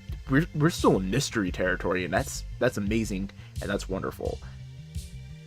But ultimately, Ace and Buffa want their desires. That's what it's in the name. It's a desire. They want it. They strive for it. They fight for it. Buffa, however, is so single-minded, he can't see any other path. He has to destroy the Kamen Riders by any means necessary, and he will use any tool to get it. Ace, however, can see the forest. He can see that his desire is only one part of a greater whole, that people's safety is just as important, the safety of the world around him is just as important, the game surviving in an essence, because this is such a big, powerful engine of stuff, has to survive and not just be taken advantage of. All these different things. And I think the little kid is just kind of like the magnifying glass for that kind of concept. Like, bah, look at the forest. This is what's at stake. It's not just the desires, it's not just the DGP, it's not just all these things, right? This little kid wants to live a life and do something for his mom. And like, that's important. That is important. The little desires are just as big as the big desires. And in fact, Ace even calls out Jean earlier in the episode, as Jean's just like going like, oh yeah, typical Jean stuff. And Ace goes like, dude, this is real for us. This is life and death for us. This isn't just popcorn entertainment. Please. And it seems like a little taken aback, but like seemingly understanding. And it's like, yeah, no, that's the power of Geats. That's the power of Ace, is that he has these single-minded drives, this very simple desire, and he will manipulate and mansplain and fucking misogyny all over the place. But ultimately, he does see the greater picture around everything and wants to make the world a better place. Like, he's gonna make sure he gets what he wants, but like, sure, you know, Ace would be an ethical billionaire. Ace would be Batman, you know? I'll give money, here you go. But yeah, overall, great, fantastic episode. Some of the best action. I absolutely adored it. Great heavy impacts, great use of slow-mo, great use of speed up and ramp up and do all that kind of stuff. And dear God, because here's the thing, I go frame by frame to get some screenshots for this series, there are some frames that are just straight up high contrast, black and white, and it adds so much. It creates such a big impact for all this kind of stuff. And boy, I cannot wait to see what the reincarnation, where that whole thing leads. You know, Ace is a lot like John Cena. And let's be honest, you know exactly why. See, for both of them, it's all about that hustle. This whole season has been all about the drive and the want to fight for your desires, that ultimately desires are worth fighting for.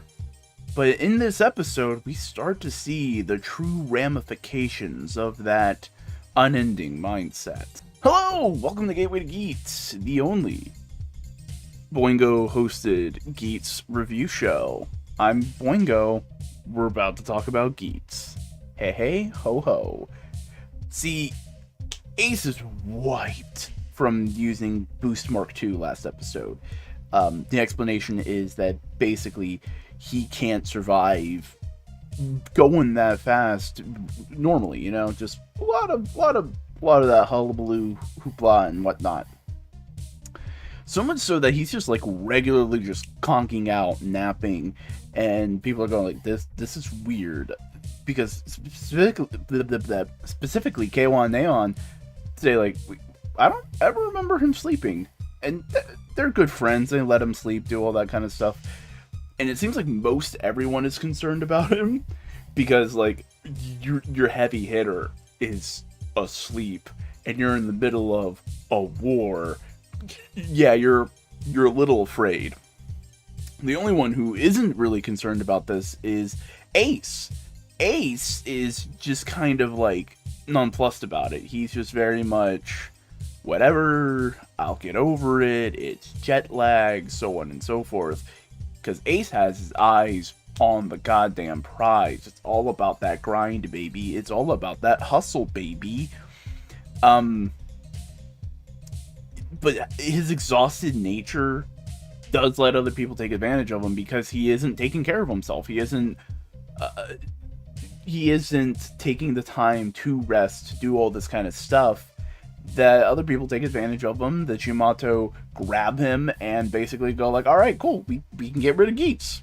Jean tries to come in and save, and that's where the episode ends. And that's all I got this week. No big video essay idea going on here, because like, this was a really good episode. I don't want to sugarcoat it. It was a good episode. I really enjoyed it. There was a lot of great character work between Keiwa, Neon, Jean, the producer, everyone doing really good stuff.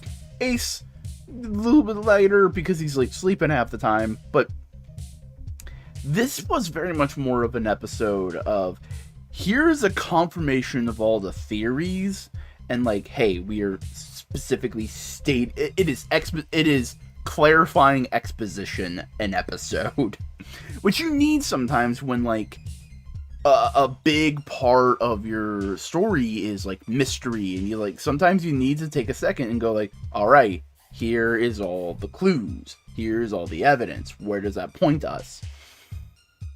And this episode, they showcase, okay, he's reincarnated, all this kind of stuff. Here's what the Yamato are doing. Here's all the big plan.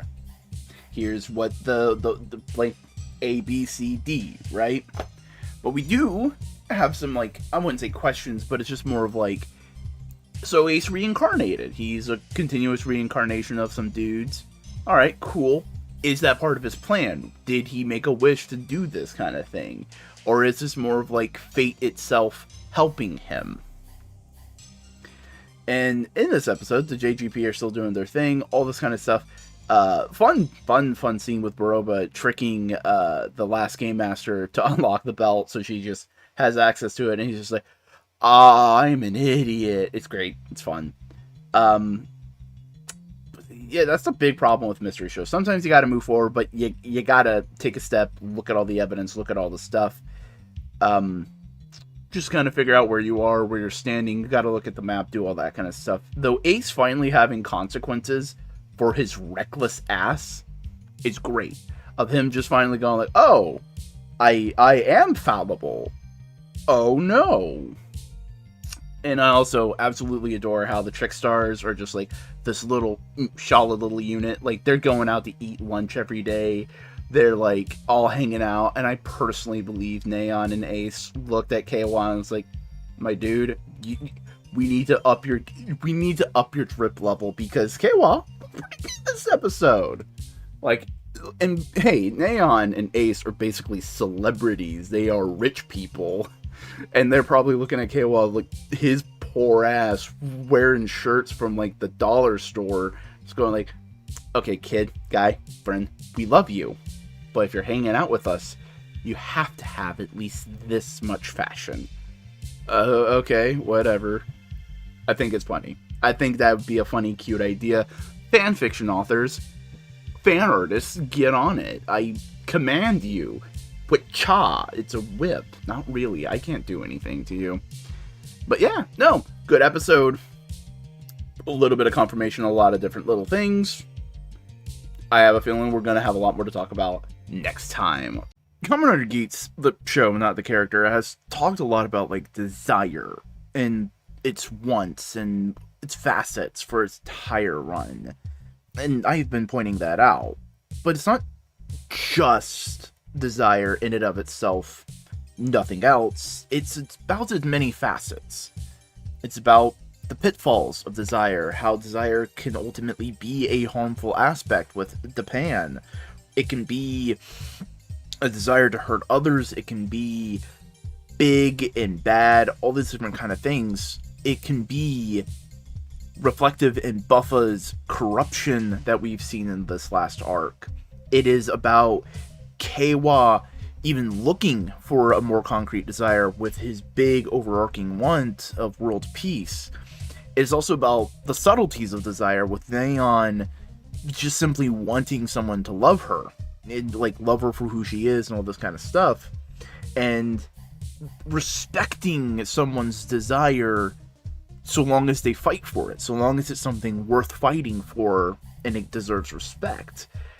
But this episode hits on something I have mentioned a couple times before, how you need to help other people with their desires.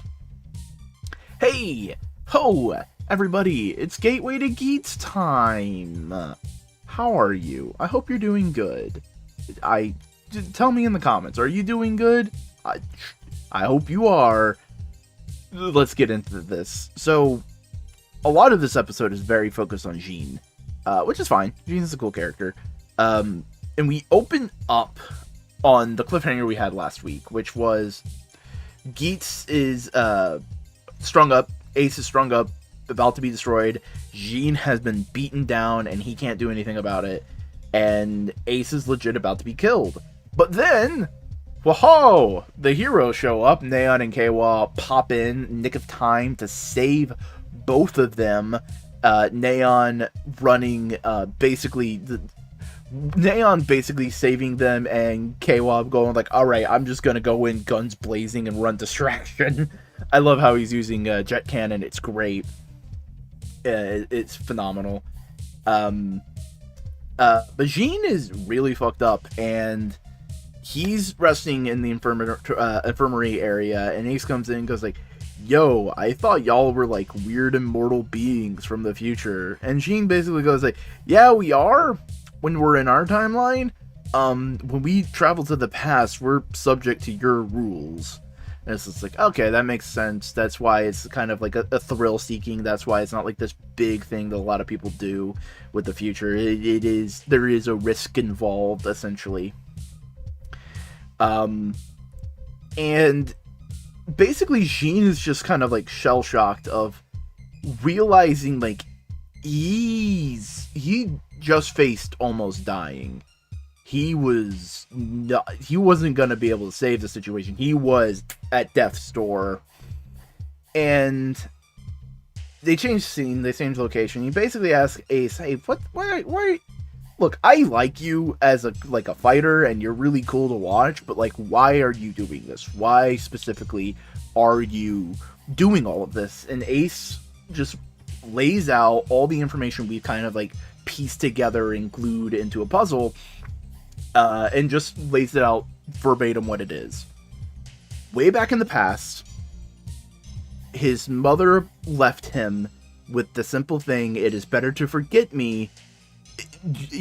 Forget me, it is better this way. A phrase he repeated earlier on in the show. I was like, okay. And ever since then, he has reincarnated, and he has looked for her. And it's like, okay. And he reveals, basically, that, yeah, no, I'm not looking for her to, like, reunite with my mom. I'm looking for her to explain why the fuck I'm reincarnating. Like, this is a little fucked up, and that's my only lead. I might as well see where it goes, kind of thing. And we also get an explanation for the coin. It's fate. It just shows up in his life, and it's interesting. I think it's also kind of like relaying that to the DGP and being a Kamen Rider and everything. And everybody's shocked at that. Jean is like, whoa, what? Neon and KO are like, that fucking explains shit. Like, literally, their responses is great. It's really just kind of like, you know what, that explains things. But Jean is really shocked because basically he just went and faced death's door and is like fucking wrecked by it. And he's looking at this guy he looks up to and is like, oh, you've been doing this for centuries. Oh, and he starts crying, and Ace is like, yo, you okay? He's like, no, I'm thinking about I'm thinking about living that life, and it is terrifying. And Ace is like, yeah, it is. I got fucking used to it. And it's Jean, like, really having a true empathic moment and understanding the severity of death, something he's been kind of, I wouldn't say flippant about, but kind of like, he has been unempathetic about it in all these different ways. And it's the final part of the game for the Genoatos. They have to rush him as part of the rules. And Jean basically goes like, alright, Ace, here you go. Use this fucking fight with Boost Mark II with all your ability, no jet lag, every kind of thing. And hands him the gun part of his, like, morpher thing, puts it together, and now Boost Mark II has a little bit of armor, and my headcanon is that the armor slows down Boost Mark II just enough that it's able to be used. So that's why it's not as fast, and why there needs to be two of them. That's my little headcanon. And they beat back Baroba! And yeah! They win! Huzzah! So, Geats has been saying that all desires are worth fighting for, right? Neon's desires worth fighting for, Kawa's desires are worth fighting for. Ultimately, he judges negative desires such as Japan, but it's much more of like, if your desire is justified and you have the will to fight for it, your desire is worthwhile, kind of thing. And he's been challenging people about caring about them and fighting for them and all this kind of stuff. And Jean was just watching with a very semi-selfish desire. He just wanted to be emotionally moved. He did not care for the people. He did not care for the situation they were in. He just wanted to have his emotions stirred. And Ace repeatedly points that out to him. It's just like, he wasn't empathizing with the people of the time. Like, these people are living and dying. This is a real situation. They're in trouble. And Jean's just like flabbergasted. Is like, what? But in this thing, finally, he gets what he truly wants, which is to be truly emotionally moved, and he realizes all of the pain that basically everyone he's been watching has been put through, you know? Is like, he finally, like, is like, oh shit, I've just been sitting on the sidelines, letting all of this kind of go, and not caring about their internal things, oh no, and realizing like how that affects those people. And Ace accomplishes Xene's desire. He helps him be emotionally moved, and ultimately Xene connects with that emotion and becomes a better person for it. Meanwhile, other aspects reflect this like conceptual idea of desire as well. Keiwa is continuing being the good guy hero by helping wherever he can. He comes in, saves Ace, he's hanging out with Kekara. He's just trying to be a good dude. Neon's empathy is on full blast, just like understanding Ace and like trying to figure all this kind of stuff. And Buffa is completely going down the corruption avenue, because after Baroba gets beat down, after the game is up, he steals the Vision driver from Baroba, and it's just like, this is mine now, fuck you. And like everyone's just like, oh, you've been using us. It's like, yeah, I have. He goes to the Goddess of Desire and just like pontificates and goes like, yeah, I'm gonna fucking accomplish my goal. And he's continuing to become the thing he genuinely hates, of like the Kamen Riders who would abuse and hurt other people. Also, real quick, by the way, minor bugbear, little nitpick. How does he use a Vision driver? He doesn't have the thumbprint. I don't remember him getting the thumbprint. Nitpick aside, this was a really good episode. This was damn fucking good. Amazing action. I love when Geats uses interesting camera angles, and like we had a bunch of them this episode. I'm really digging the Boost 2 suit. I'm not as hype about the armored version, but it looks fine. I think it's gonna grow on me a little bit, and it's really kind of nice to see like the basic forms continuing to be like relevant and used even while bigger power-ups are still in play. It makes everything feel relevant. It makes everything feel like necessary. It isn't just like power scaling for the sake of power scaling. Sometimes people just do not give a shit about what you want. They will drop you when it does not help them, and they will take advantage over anything. Hello! It's Gateway to Geats time! Hello, Gateway to Geats. Yeah. We jump into a hella good episode this week. First things first, we have the new game for the 2-episode arc stuff going on. It's a tournament, they're setting it up, all that kind of stuff. And Keiwa is just ultimate bro, because they're shopping for Neon. We'll get into that in a minute. But Ace is like, yo, you're acting really fucking calm for just realizing that I'm like a nigh immortal reincarnated man. And Keiwa's just like, yeah, but you're Ace. Like, you're not any different. I already knew you. It's just a new secret. So like, what does it matter? And Ace is like, oh man, he's a good friend. He's a good friend. They get summoned to go do the tournament. Ace gets separated from Keiwa, so Keiwa is fighting. He's doing really fucking good, because it's one-on-one. He's just fighting one other dude. And then they just go, psych, there's a second person in here, and Keiwa's going like, this is against the rules you set up, and they're like, we don't fucking care. Yeah, no, he's kidnapped. But like, he was actually winning. They just fucking sneaked on him. He's too good of a soul. He's too honorable. Ace, however, is able to slip into the next round. He was supposed to be round 3. He slips into the next round, and he absolutely destroys his opponent. I know, we'll get into it in a bit. So that's really just the bare bones of the A-plot. That's all really that happened in the A-plot. But is that really the A-plot, or is that really our B-plot? So let's get into our actual A-plot for the episode. It's Neon's birthday! And would you look at that? It's my birthday. Me and Neon share a birthday. She was born on April 4th. I was born on April 4th. This is adorable, and I love it. However, she's putting on a happy face. She is depressed. While other people are celebrating her. She's just like, I want to find love, I want care, I want that emotional connection. She's not getting it.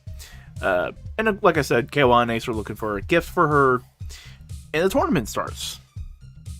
And while they're waiting for the next round, which Neon was supposed to fight in, she runs into Gyun, and she's like, holy shit, you're the dude writing all the shit. How come every time we meet face to face you're an asshole, and every time you write on the letters you're like nice? And he gives a very tsundere answer, and she's like, fuck you. And he's like, why can't I tell her the truth?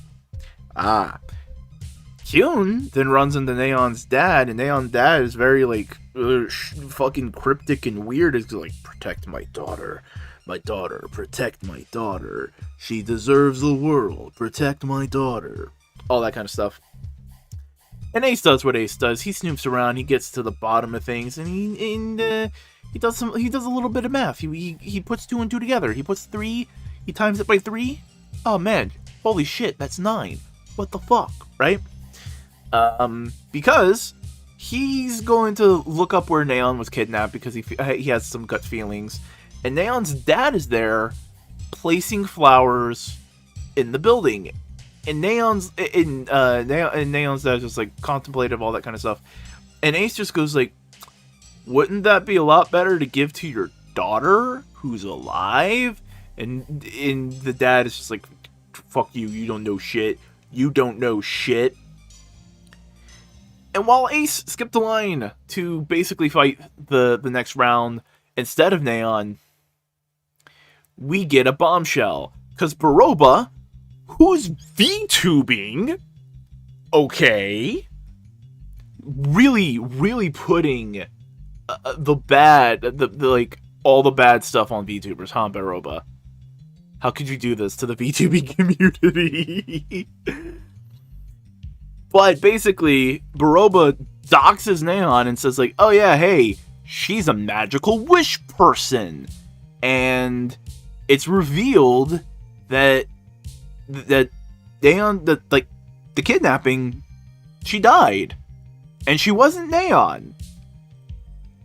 And then we just see a bunch of sad shit of Neon's mom being inconsolable in grief and all this horrible things, as the producer for the DGP is in a meeting with Neon's dad as he is like inconsolable with grief. And the producer's just like, alright, cool, give us what we want, right? Give us what we want. And you'll get your wish. And he puts on the note, I wish for the daughter who would like all of my principles, like achieve them, Neon. And it's just like, like it's heartbreaking, it's heart-wrenching, it's just and fuck, the DGP just takes advantage of it. The assholes.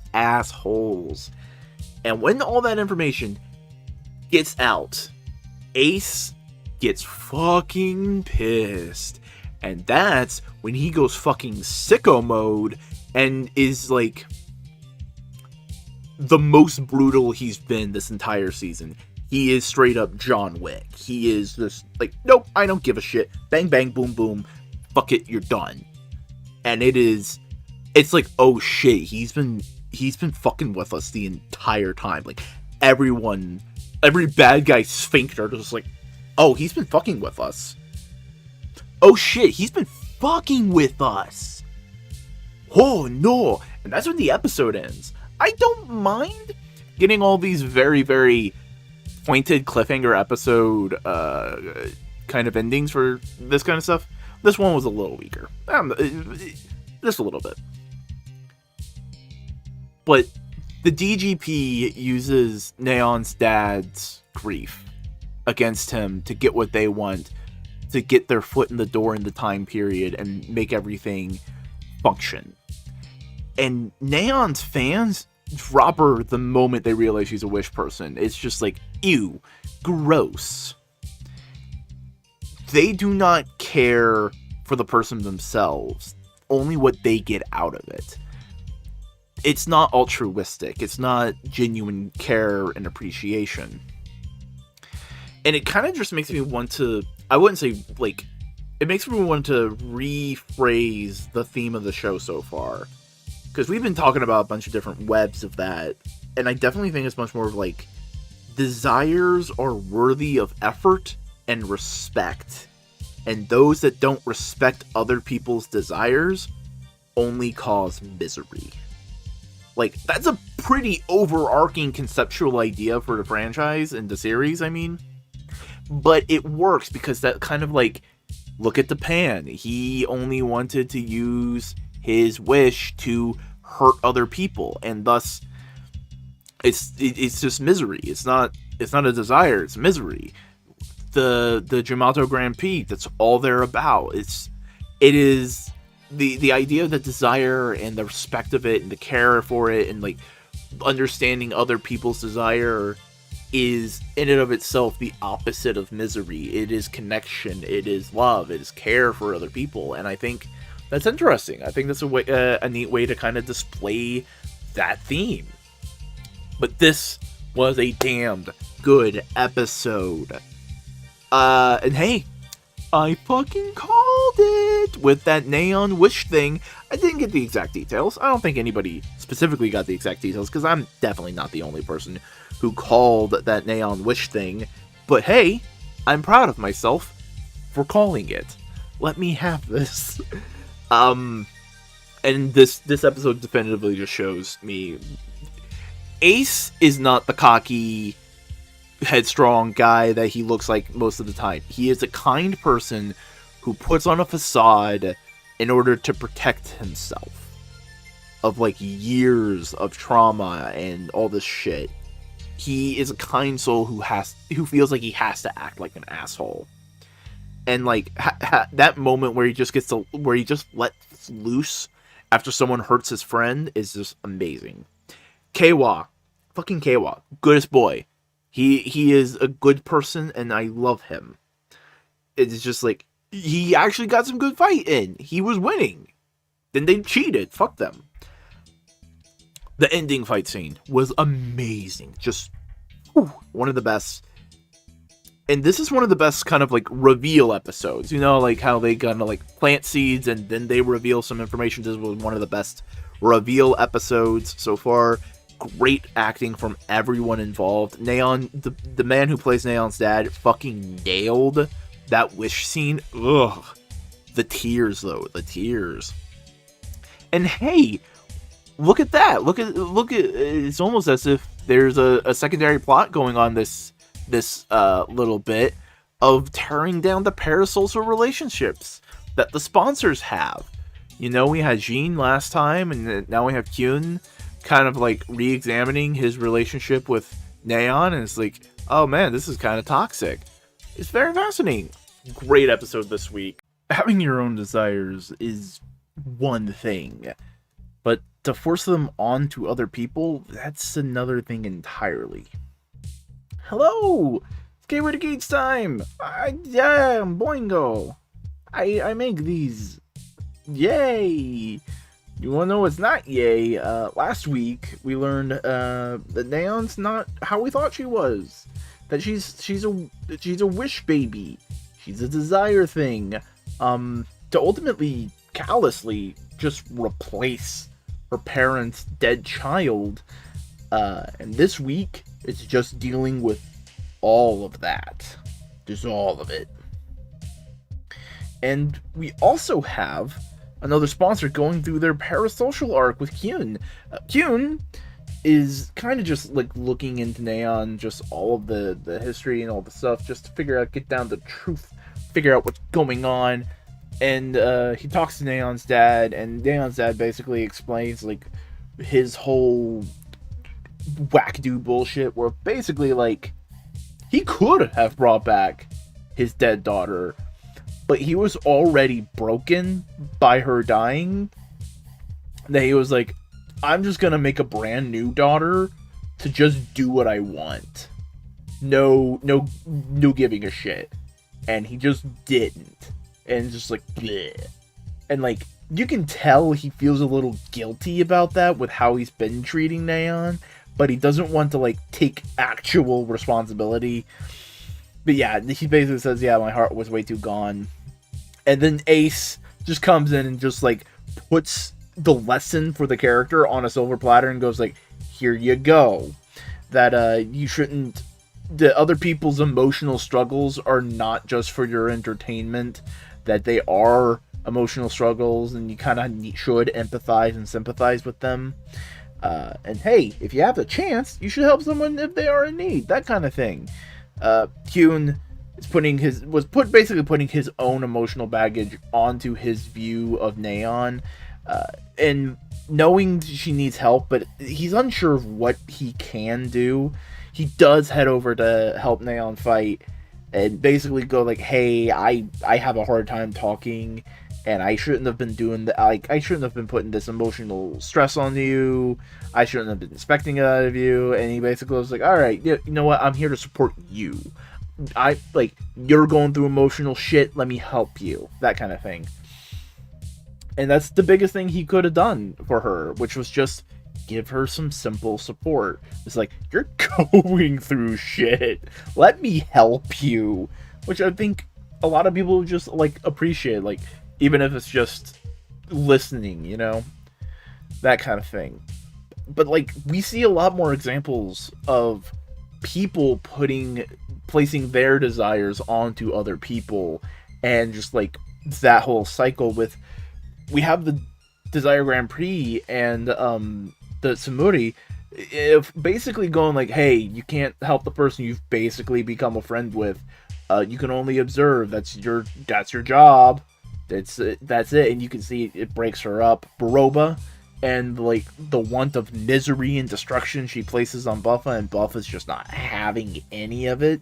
Hell, even with Baroba and the Gardener, because the Gardener's like precious creations keep getting destroyed, and Baroba's not giving a shit. To the point where at the end of this episode, the Gardener basically goes full Little Shop of Horror, and it's just, ugh. You feel a little sorry for the Gardener, man. He just wanted his creatures to have, like, fun-fulfilled lives, and now they're just being destroyed. Ah, man. And worst of all is how Neon truly gets treated in all this. She's just completely shell-shocked from the reveal last week, and she finally heads home, first time in a long, long time. She sees her mother, and she goes like, hey, fucking touch the core. And the mom regains her memories, remembers everything that happened, and she starts freaking out and yelling at Neon, saying, you're not my daughter. And Neon is heartbroken, and there's just one little line of her just going like, I hoped beyond hope, like, I hoped that it wasn't true. And it's just like, you can hear the heartbreak. It's just great. So she finally just runs away. You know, the thing she did originally, what seemed to be to run away from too much love, now she's running away in an understanding of like, there was possibly no love there to begin with. And even then, the mom's heartbroken. She's like, yo, what? She's trying to process all of this, and she's going like, okay. But she's just devastated. She's walking out of there. And then the next day, she's abducted and put into the fight. And she tries, but she gets beat down. But that's when Kyun comes in and finally goes like, hey, here's some support. You know, that thing you're desperately needing right now. And with that, she's able to just completely turn the tide and beat down the bad guy she was having trouble with. But we end the episode with her kind of like walking out, and we don't know where she'll end up. We don't know what's gonna happen with her. And yeah. But we do get one more bit of placing desire onto another person. Because Buffa now has the Vision Driver, and Baroba goes like, hey, you can scrub through history. And Buffa does go through history, and he learns that Ace's mom, the one Ace has been searching for this whole time, was forcibly turned, or possibly forcibly turned, into the goddess of desire, doing more for others and them not caring about her. This was a great episode. Quality action, quality acting, just all around really well put together. I love Ace as being like a background voice of reason, of just like, hey, don't be an idiot. It's great. Neon was great in the front seat as like the main focal point. She carried this episode. Like, yeah, she was the main character, but like she carried it well. That's what I'm trying to say. Too many good heartbreaking scenes. It's just really top notch. Yeah, so great episode. Can't wait to see next week, because if our theories are right, it's gonna be about Keiwa. What is the ultimate point of desire when other people have to suffer for it? Hello! It's Gateway to Geats time, babies! And hey, would you look at that? It's a Keiwa episode this week. I hope nothing bad happens to him. Ugh. And hey, this really is a Keiwa focused episode. But we got our main character. We got that fucker over there. So Ace spends most of the time just kind of like talking to other people, just trying to get some information, and ultimately kind of diving into the revelation he's had about, like, oh shit, things are fucked up with me. I need more information. And ultimately, while talking to the producer, he kind of gets told, like, hey, your mom became the goddess of the desire to kind of protect you, because it's implied and very much like, when things are hinted this way, it's what happens. We've kind of seen this in the show so far, that Ace is a baby of a future person and a past person, and that's kind of fucked up, because it's just like, oh boy, a lot of weird stuff. And because of that, he's realized he's like the recipient of a lot of shit. Like, you're not supposed to exist, all those kind of different kinds of stuff, and like your mom became a goddess in order to kind of protect you and keep you safe. And he just kind of like stews in it. It's like, Jesus Christ, what is my life? Meanwhile, his friend Keiwa is wrapped up in some fucking bullshit. Wrapped up in the game. His sister's wrapped up in it. It's chaos and pandemonium, because the entire city that they're in is lifted up into the heavens, and the game this week is basically, hey, stand on some colors. We're gonna pick one. If you're standing on the color that gets picked, you're dropped. You know what this season's really doing? It's showing us the true hell scape that is Mario Party. Honestly and truly, if there's anything we can take from Kamen Rider Geats, is that Mario Party is tantamount to hellish torture. I'm kidding, and Mario Party's a fun game, but it's a Mario Party game. That's what this is. And it's just all kinds of fucked. And they're dealing with the thing as best as they can. And meanwhile, Keiwa's in the background whenever Ace is having like those little discussions. And he's just listening in. And he's just kind of like putting the whole picture together. And all this kind of stuff, right? And the big takeaway we need to get is that the goddess of desire functions basically by taking the failed desires and using all that kind of like spiritual energy and putting it into like the big one desire that wins and fulfilling it. Which, like, yeah, sure, that's kind of what what's been implied, especially with like the Jimatos and the fuel kind of fertilizer. That's the word I'm looking for. All that kind of stuff, and it tracks everything, makes sense, it lines up. But really, this, like, putting it out there, 1 + 1 = 2, breaks Keiwa a little bit, and he just kind of, like, lays into this whole situation of basically, why do other people have to suffer? Why did I have to suffer? Why did my parents have to die? And for what? A fucking wish? And he kind of lays it all out there, and it's just like, this is dumb, this is bullshit, that so much people have to suffer for the sake of one person. Again, iterating that continuous idea that you need to work together, you need to be working with other people in order to accomplish what you should, and you shouldn't rely on these like big dumb wish things, right? And he rants at Ace on this. Ace lets him do it, is just like, yep, no, I'm taking this, because he sees his friend's hurting, you know, and he's like, he's fucking right to an extent, you know. It's just a lot of fucked up shit, because like Buffa and Ned Sparrow are both going like, yeah, no, this is fucked up. We're gonna use this fucked up for our own game, but this is fucked up. And Keiwa is just here the same wish he's been wanting this whole time. He just wants people to be safe.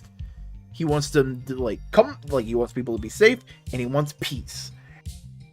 And this is basically a giant middle finger for everything he believes in. So he's pissed.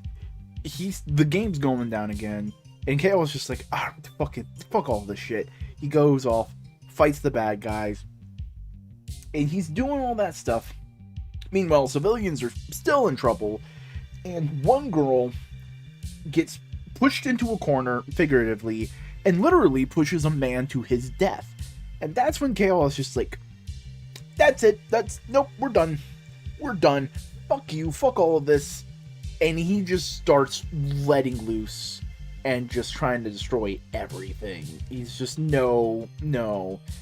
Buffa shows up, however, and just beats him too. Buffa one-ups Keiwa. Keiwa's in one of the holes, about to fall to his demise, and Buffa's just like, hey, fuck you. The world pisses on people, and I'm gonna piss on you. And he pushes him over as Keiwa falls to his demise. Fuck you, Buffa. Fuck you. Hell in a handbasket. Desire at the harm of someone else, it has been shown as something that needs to happen. But ultimately, Keiwa is there to say no to that very concept. That everyone deserves a chance at happiness. And realizing all of the stuff shakes Ace to his core. Like, shakes Ace. He's like, all of this is fucked up. And all he wants to do is just stop reincarnating. It's layers upon layers of monkey paw upon monkey paw. You know? Because Ace realizes he's kind of taken so much. And realistically, he's still around.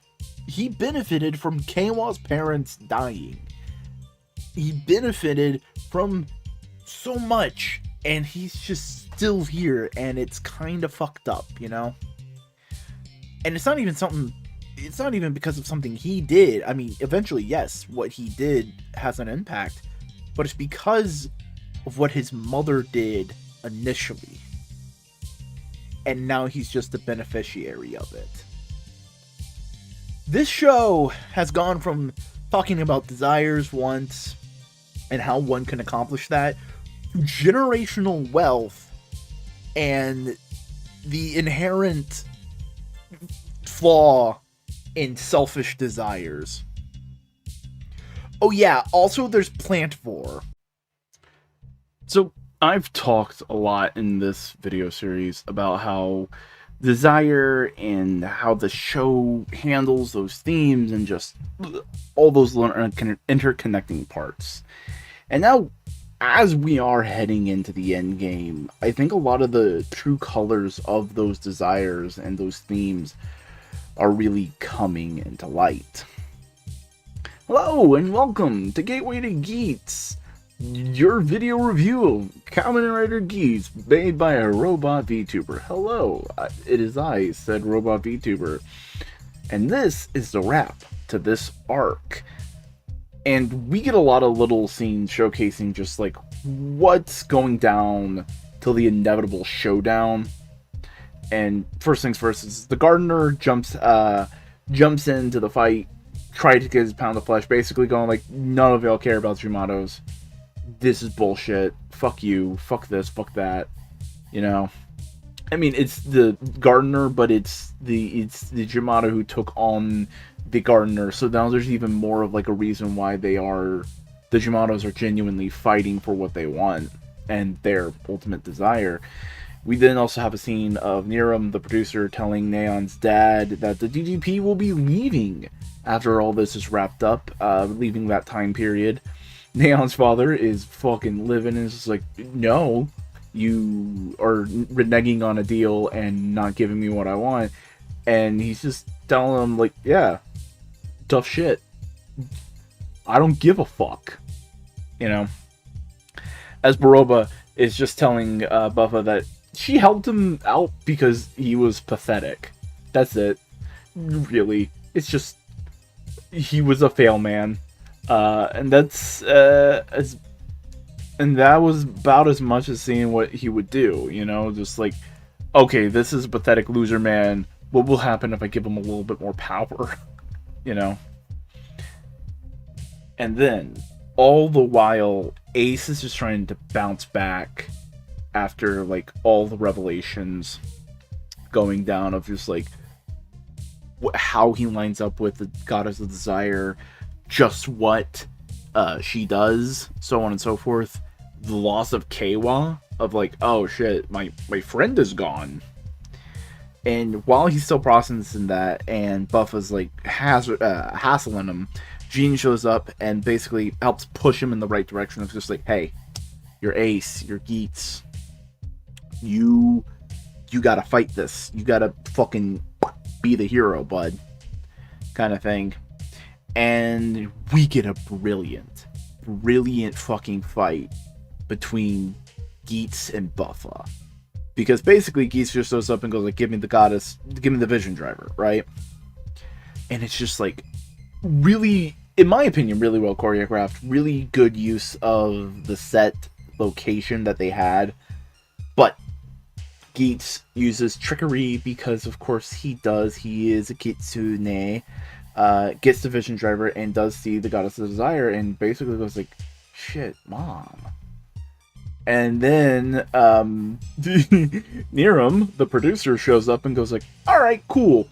Give that to me. What? Give that to me. I'm trying, like, relieving. Fuck this shit. No more desires. No more any of this. And Geese basically goes like, yeah, no. I'm trying to solve the problem. And they henshin. They transform. They fight. And that boils over into the like the real world and the end of the Yamato game, as basically they say any light color disappears, and everybody but Keiwa's sister and the little kid she was protecting fucking vanish, and that's devastating. Meanwhile, Ace and the producer are just at each other's throats, bouncing everywhere. Great use of their powers. Great use of just like understanding each character's power set and making the fight interesting between the two of them. You know what I mean? Bounce back and forth, do all that kind of stuff. They eventually both fall into a hole.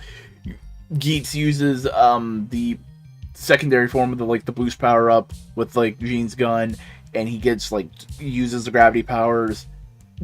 Producers using the platforms, they're fighting in the middle of the hole, and Buffa just goes like, alright, cool, I'm part plant now, remember? Uses like zombie vines, grabs them, drags them down, wins, and basically eliminates the producer and Geats. And that was his plan the whole time.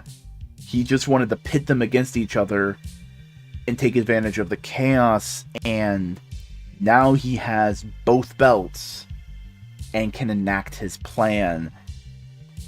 Over and over, we are shown just how one can achieve their desires, you know? But those desires are easily manipulated. the DGP likes to pit its players against each other for fun and entertainment. But realistically, they would do better working together to achieve any of their goals, whether in the DGP or outside of it. And the easy solution of a wish is blinding them to the fact that the DGP is exacerbating these issues. Ace's mom is being held what seems to be prisoner by them. The DGP is at fault. Neon's existence and lack of love was egged on by them. Basically, a get a free daughter card that Neon's dad was not in the right state of mind to fully contextualize and understand, and resulting in a traumatized individual and a man who seemingly doesn't want to acknowledge the guilt he has for that traumatized individual. Kawa's peace is threatened by the sheer fact that the DGP exist and are egging on conflict. And Buffa, Kamen Riders are the enemy because they hurt people, because it puts the world in a situation where people can be harmed. And Kamen Riders were created by the DGP. Looking at, if they just worked together and fought the common enemy, they'd be better off. The DGP plays them like the game it is to them. They're all pawns for simple entertainment. And that's even reflected with the Yamatos, with, well, their chess motif, but how they're just seen as disposable, nothing enemies that the Gardener wants to rectify, because he sees, well, the humanity in the Yamatos. And the DGP is ultimately the root cause for a lot of their suffering. But we are shown repeatedly that working together achieves more. Anytime in the past where they were in a challenge, when they worked together, they were able to beat it relatively easily. Only by arguing amongst themselves were they not able to accomplish their goals. And the DGP knows this. So it's better to keep everybody at each other's throat. Or else they think they might be able to just get rid of the situation entirely. They keep their future fans placid, unwilling to help. They keep the Yamatos the enemy, a very easy target to just go and fight and kill. And the DGP wields all of that power while giving everyone else scraps. I thought this episode was amazing. It's a great wrap-up for what's been going down. The fights were great. Both of them were. I thought the choreography was fantastic. Ingenious use of the powers in the second one. It was really inventive, and I really enjoyed it. Today, I will tell you a tale of two Buffas. Hello! It's Gateway to Geats time! Gates and Geats and woes! It's a brand new arc, and we are steamrolling headlong into this Kamen Rider endgame. We start this episode, however, simple enough. The DGP is, as it's been for the last bit, in a head spin, and they're just giving belts to a bunch of people in the hopes that one of them can beat Buffa. Just go, dude, fight, man. Tamori gives some belts to John and Ben. Oh, hell yeah, John and Ben. We haven't seen them in a bit. And they run in as Tamori is reluctantly giving a belt to Neon. Because Buffa busts in as Ben and John henshin to try and fight him off and save Neon. Over and over and over again, we see that the DGP is just callously throwing bodies at Buffa, right? And they just get so desperate. Shimari begs Kekara and Jean to fucking help. They have nobody. Everyone dies, right? And Jean stays, realizing, like, hey, Ace taught me, like, hey, you should help others and do all that kind of stuff. And Buffa just shows up and says, like, no, I'm strong now. You don't get to just keep hurting people like this. Keep callously treating others' lives like they're fodder, like they're pawns, like all of this kind of stuff. Everyone transforms, everyone henshins, and Shimari basically points out, like, my dude, y'all mortals are just willing to give up everything for your desires because you're materialism and all this kind of things, and Buffa just isn't having any of it, and he beats them down. However, Ace is revived, but Ace's sights are on the DGP itself, seemingly proving Buffa's point correct. On the other hand, we see at the beginning of the episode, life has moved on a little bit. People are searching for their loved ones. Keiwa's sister is looking for him. Neon is living her life the best she can through the ignorance imposed on her through the amnesia. And it's moving. Life is going on. And then Buffa stomps in, steamrolls, all of that, just trying to destroy the last remnants of the Kamen Riders. He hunts down all of them, almost reveling in his power of how he's able to finally actually do this thing. And he chases Neon, of course. Again, we have the scene where he busts in and he starts to fight Jean and Kamari, and he's decimating them, all the while gloating, saying that they can't beat him. This is his world now. Stop. However, Ace is somehow revived, but his sights are on the DGP, showing what the real problem is. Not the riders that are ultimately victims in all of this as well, but the DGP for enabling it all. So, I don't think it needs to be said, but I will say it anyway. Buffa is supposed to be a hypocrite. That's the point of his character. His motives are fundamentally coming from a good place, seeing how Kamen Riders can hurt and harm, and how Kamen Riders in and of itself are causing harm to themselves and to the world. And he wants to stop people from getting hurt because of these Kamen Rider aspects. But his actions show how blinded he is to it all. He couldn't internalize this whole thing as like a self-sacrifice. You know, it's pointed out to him at the very beginning that, hey, your actions now are kind of like what the DGP does. And he agrees. He may see it as like the last one to sin. He is taking it all on, and he is stopping Kamen Riders from happening anymore, and just, no. I'm the last. That's it. We're done. But in another way of looking at it is he's honestly just venting out his unaddressed trauma on these individuals and not actually looking at the grander picture. This episode was great. I loved it.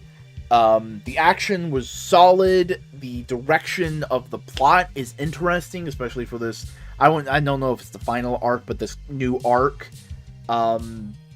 However, I think we can all agree across the globe, Ben and John got robbed. They were robbed. Give me the suits, Toei.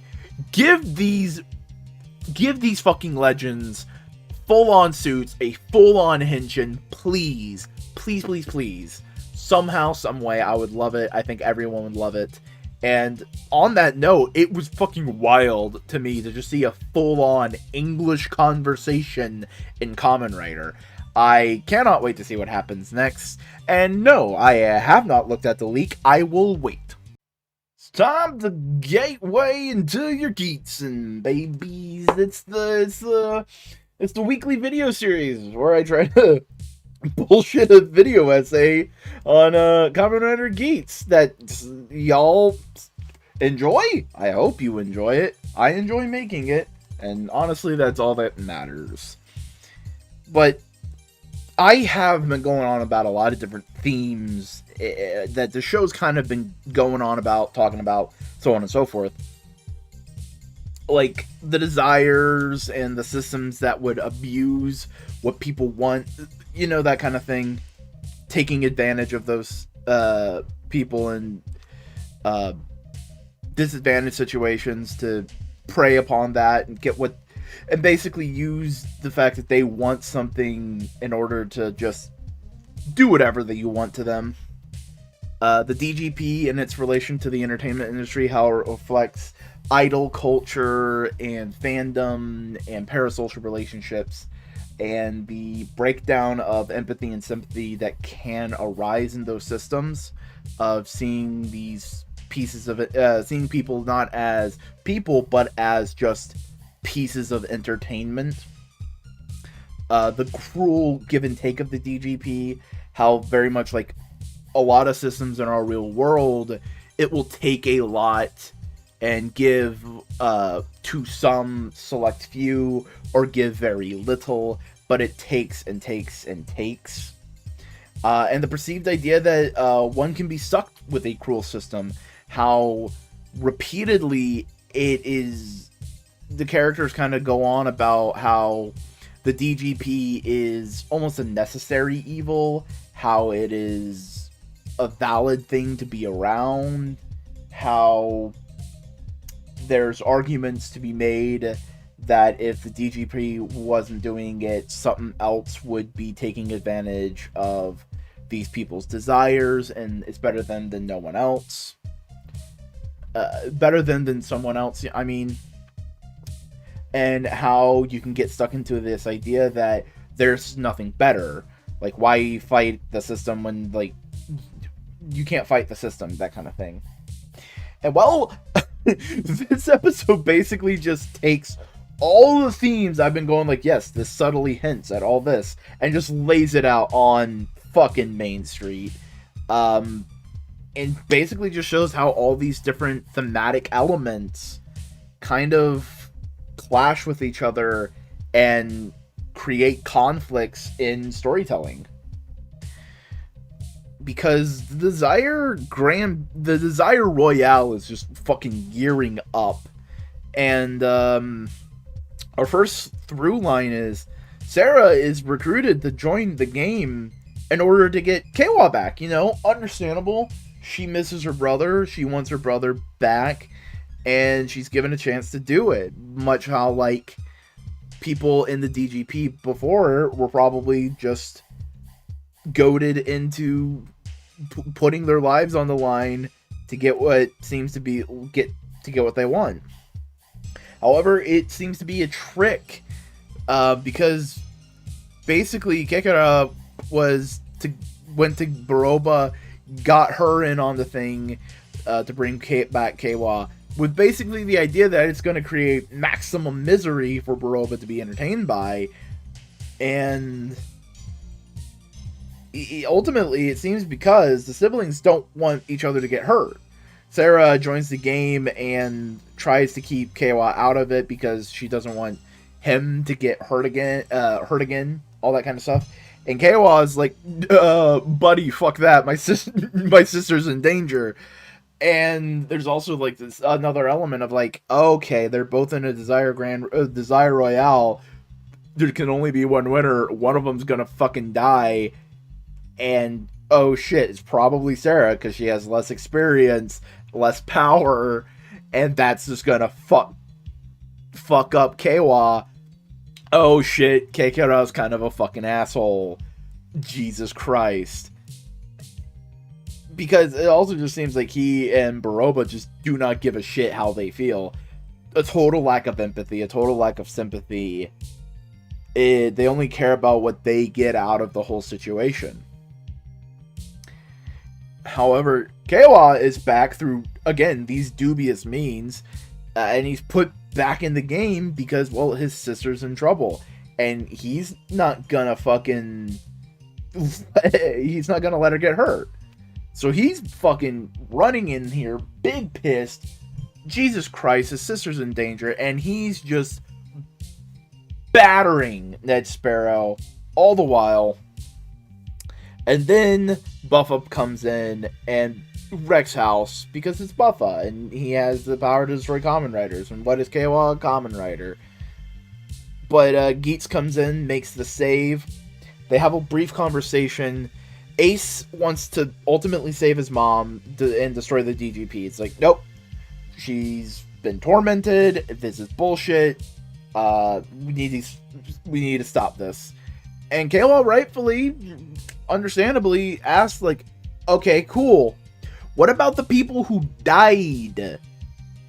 And we kind of reached an impasse of Keiwa, who wants to save as many people as he possibly can, maybe to the detriment of Ace's mom, while Ace fundamentally goes like, no, the whole system's fucked, we can't trust it anymore, we can't do it anymore, and saving my mom will make it so they can't do this stuff anymore. It's understandable why they both would go at it from this situation, and they're both right. That's the fucked up thing. Keiwa's right because, like, yeah, no, a lot of people died and suffered because of this, and if we could stop that, all the better.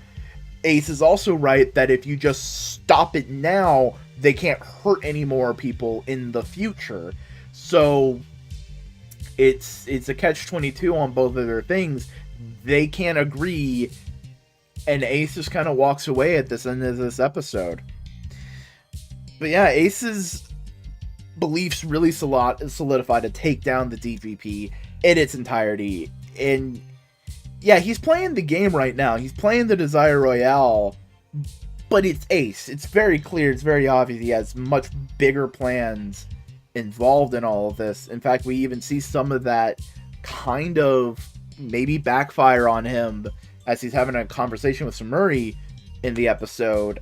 And he's going like, yeah, no, I'm gonna save my mom and destroy the DGP and all that kind of stuff. As Samuri just looks very pensive, almost as if, like, if we're going by, like, the fan theories of what may happen, of, like, cool, you're gonna save your mom and they're gonna turn me into a statue. Like, she can be the next goddess of desire, and the system's going to be self-perpetuating, and ultimately Ace can't stop it. He can only save his mom and not fundamentally change the problem, you know? I don't know if that's going to be what's going to happen. I would be disappointed if, like, ultimately is like, the system can't be changed. It's like, no, it's Kamen Rider. You punch a Nazi. That's what you do. It's Kamen Rider. Punch the Nazi. But you know what? You can't punch? Depression. Which is what Neon really has here. She's just in depression land, and is basically, she's fighting to wish for everyone to forget her so she can leave this place without guilt. And she's not even seemingly fighting the DGP, and that's fine. We all have our own struggles, and it's very obvious she is struggling with depression. And if we're being super honest with ourselves, this is suicidal thoughts. Like, yeah, she's not gonna die. She'll go into the future, and, like, it'll be, and, like, ultimately, it's kind of it's not suicide, but fundamentally, it is a suicidal thought of, what if I just disappeared from this world? What if I never existed in the first place? And yeah, no, that's something people struggle with. It can fuck with your head. Ultimately, Geats and Buffa both want to destroy the DGP. However, Buffa blames the writers, who in and of themselves are just as big as victims as any of the people who have been hurt because of the proceedings. They are taken advantage of, and they are used as bodies in entertainment and not treated as people. They are just casualties of this whole thing, but Buffa is ultimately holding them responsible in a way, but also not seeing any of the nuance with that idea, because he's just like, no, you signed up for this kind of thing. It's like, you know, especially with the people who we've been following, the characters we've been following, it's very much an idea of, you know what all this is going on, yet you signed up for it. I have no pity for you, kind of thing. Even though there is still, KOL wants to fight because he wants to save the people. It's understandable. It's reasonable. There's a conflict there. Geats, however, just wants to stop the system in its entirety. Just no more DGP. Fuck it. Just nothing. Which is much more respectable in a way. But ultimately, it is, I wouldn't, what's the right word? It's the Hail Mary. It's the nuclear option, you know? It is the, yeah, no, this is all fucked, burn it down. Well, fucking Kawa, he sees the evil that Ace and Buffa see, and he's like, yeah, no, the DGP's fucked, but, like, we should probably try and save all the people they fucked over first, too. But ultimately, then you're in a situation of using the DGP's power, the desire power, one last time, and it's like, is it worth the risk? Is it worth trying to save all these people if ultimately it'll just cause even more problems? It's a trolley problem. They're in a trolley problem. And all the while, there's people on the side, like Kekera and Baroba, who's just eating the popcorn as these human people are just struggling, trying to figure out the best way to solve the problem and save these people and, like, make a world a better place. And they aren't recognizing the human cost of it all. They are lacking that empathy because they're above it all, you know? They aren't struggling with it in the same way that Ace, Kawa, Buffa, Neon, all of them are suffering from, you know?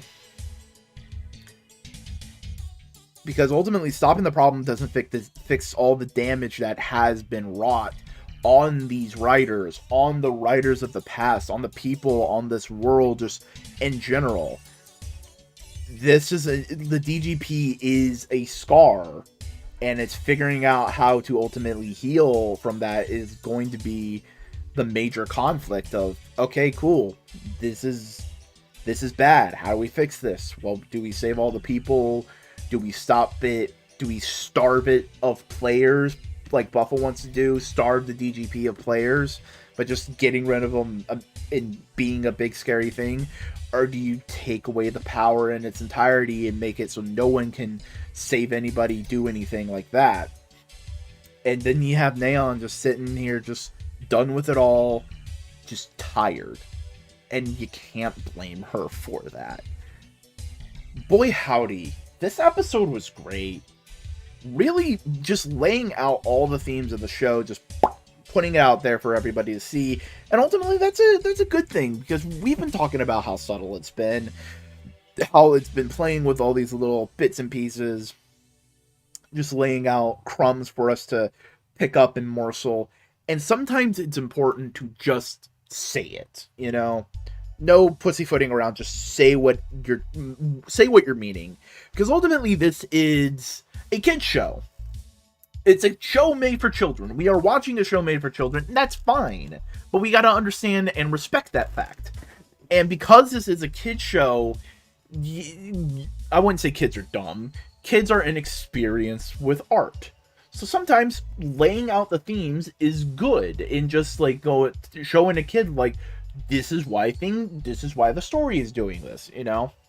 And going from subtle to plain text is, I think, a good thing, because it can teach kids to look into the story as like, oh, I understand the story more, and it teaches literacy and all that kind of stuff.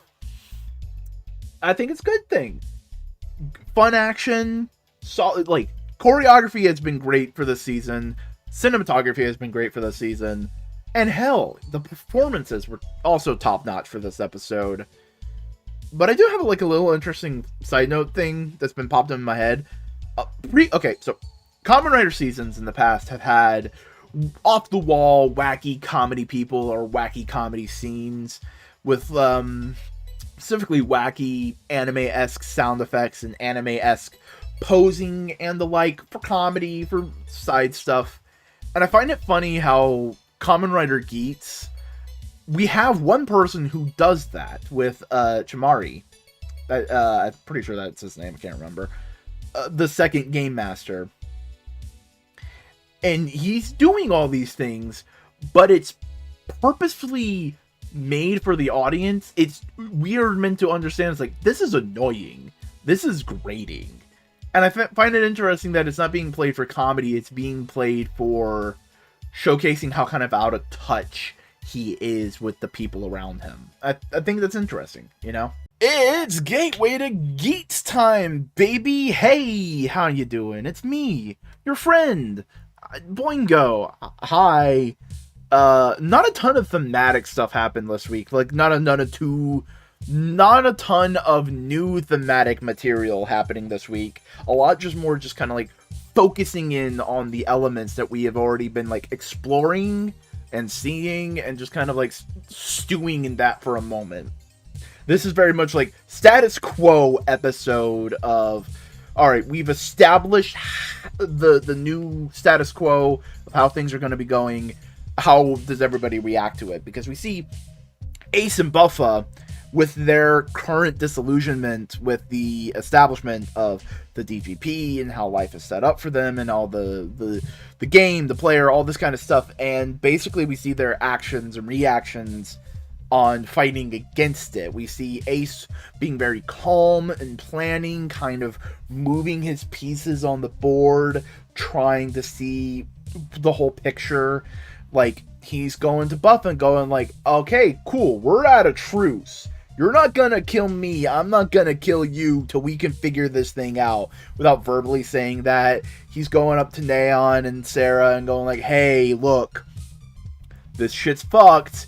We're competing against each other, but like, I'm not playing your game. We are doing different things, and I'm not going to kind of attack you, so don't come at me.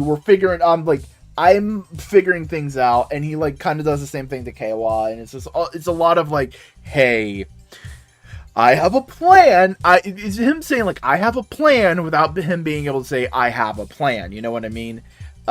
Meanwhile, Buffa is just pure burn it down. Like, he's pissed off that he can't just kill everybody, because it's like, that'd be so much easier, and it just get them out of my hair. I just want this whole thing to be done with. He just wants to sit in it and stew and just be done with it, you know? But, like, the game is just like, nope, you can't kill people. You can't win that way. And it's like, god damn it, fuck. So he's taking his time with it, you know, that kind of thing. And again, it's very obvious that like Buffa is not pure mindless, like fuck a Kamen Rider. It's very much fuck people who are attempting to do this, right? Like, Ace comes in and is like, hey, what's up? I got food for you. And Buffa's like, alright, fine. Because like, he's not actively trying to be a Kamen Rider. It's like, the minute he's like, you get what I'm saying? It's very much of like reacting to the actions that they are taking. Like, if Ben and John just fought Buffa just without transforming in the Kamen Riders, he'd probably like smack him once or twice and just go like, get the fuck out of here, what are you doing? And keep an eye on Neon. He wouldn't have hurt anybody. But the fact that they actively participated in being a Kamen Rider and transformed on him, that's what made him like attack him. You know what I'm saying? That's the kind of idea I'm having with Buffa. Is like it's very much he will only go to that level if you start at that level. Ace isn't at that level, so he's like, all right, cool, I'll stop and I'll eat. But like that's kind of just like their reactions to the establishment of the DGP. You know, it's trying to figure out a plan and circumvent the whole thing, or just, all right, cool, you're doing something, I'm gonna destroy it. You know, and that's two reactions to unjust systems that we have, of just like, all right, let's just burn it all down, or just like, let's figure out a way to circumvent it. Meanwhile, there are people who will like see these systems, recognize the evil they cause, and try basically go like, yeah, but like I need to solve something, right? Like Keiwa, of course, he's continuously wanting to bring people back, but now he has the extra layer of trying to protect Sarah, all this kind of stuff. Meanwhile, Sarah trying to protect Keiwa, and they're trying to use the DGP to accomplish their goals, right? And Neon, while we can understand from the outside perspective, is a very self-destructive kind of goal. There is a misguided, like, good there. She's not wanting anybody to feel heartache or loneliness or that kind of thing. She values her audience in a very, very sad very sad kind of suicidal way. It's very much like, like they would be happier if I never existed kind of vibe, which is bad. But like they're still ultimately using the system for what they see as their own goals, but ultimately it is just perpetuating it. Again, it's the system in itself is the harm, and no matter what good you could create from it, does that justify the harm that could happen? Like, yes, Keiwa's goal is to bring everybody back, and that's good, but if it leaves the DGP alive, that means more and more people can die. Is it justified for him to try and bring these people back if it means more people die? That's the conflict, and I think that's really interesting. Welcome to Kamen Rider Geats, aka the Trolley Problem Kamen Rider Edition. And meanwhile, some people just want to like sit in the trolley and make it go faster, and just take advantage of the whole situation and the chaos. Ned Sparrow being one of them, just trying to eliminate competition and all that kind of stuff. He does tricky things, and basically says like, "Hey, Sarah, Neon, look, if we team up, you can get all these things. You can get all these points and win." It's like, all right, cool. Meet me here, and we'll go get a lot of things. And Nedge then calls Buffa and goes like, "Hey, I'm sending these people here. I'm sending them here. Fight them." And Buffa sees through that, and so Buffa goes to fight fucking Nedge, right? And like just fucking wrecks him. Cause yeah, of course he does. Of course Ned Sparrow gets his shit kicked in, because he's not Ace. He thinks he's smart, but he is ultimately succumbed by the fact that he is but a small part of the bigger whole, and he is not actively intellectually curious enough to ask these questions that Keiwa, Ace, Buffa, Neon, and even Sarah now are asking about, like, why is the system operating the way it is? He's not intellectually curious enough to, like, ask these questions. He's just selfish and greedy and just wants what he can get out of it. And ultimately, Buffa seeing through that is like really indicative of like where he is as a character, because like, yes, he is destruction. He just wants to beat and bash Kamen Riders, right? But like, he's doing it for what's seemingly a good end. He wants the DGP to stop. He wants to eliminate the harm that Kamen Riders cause.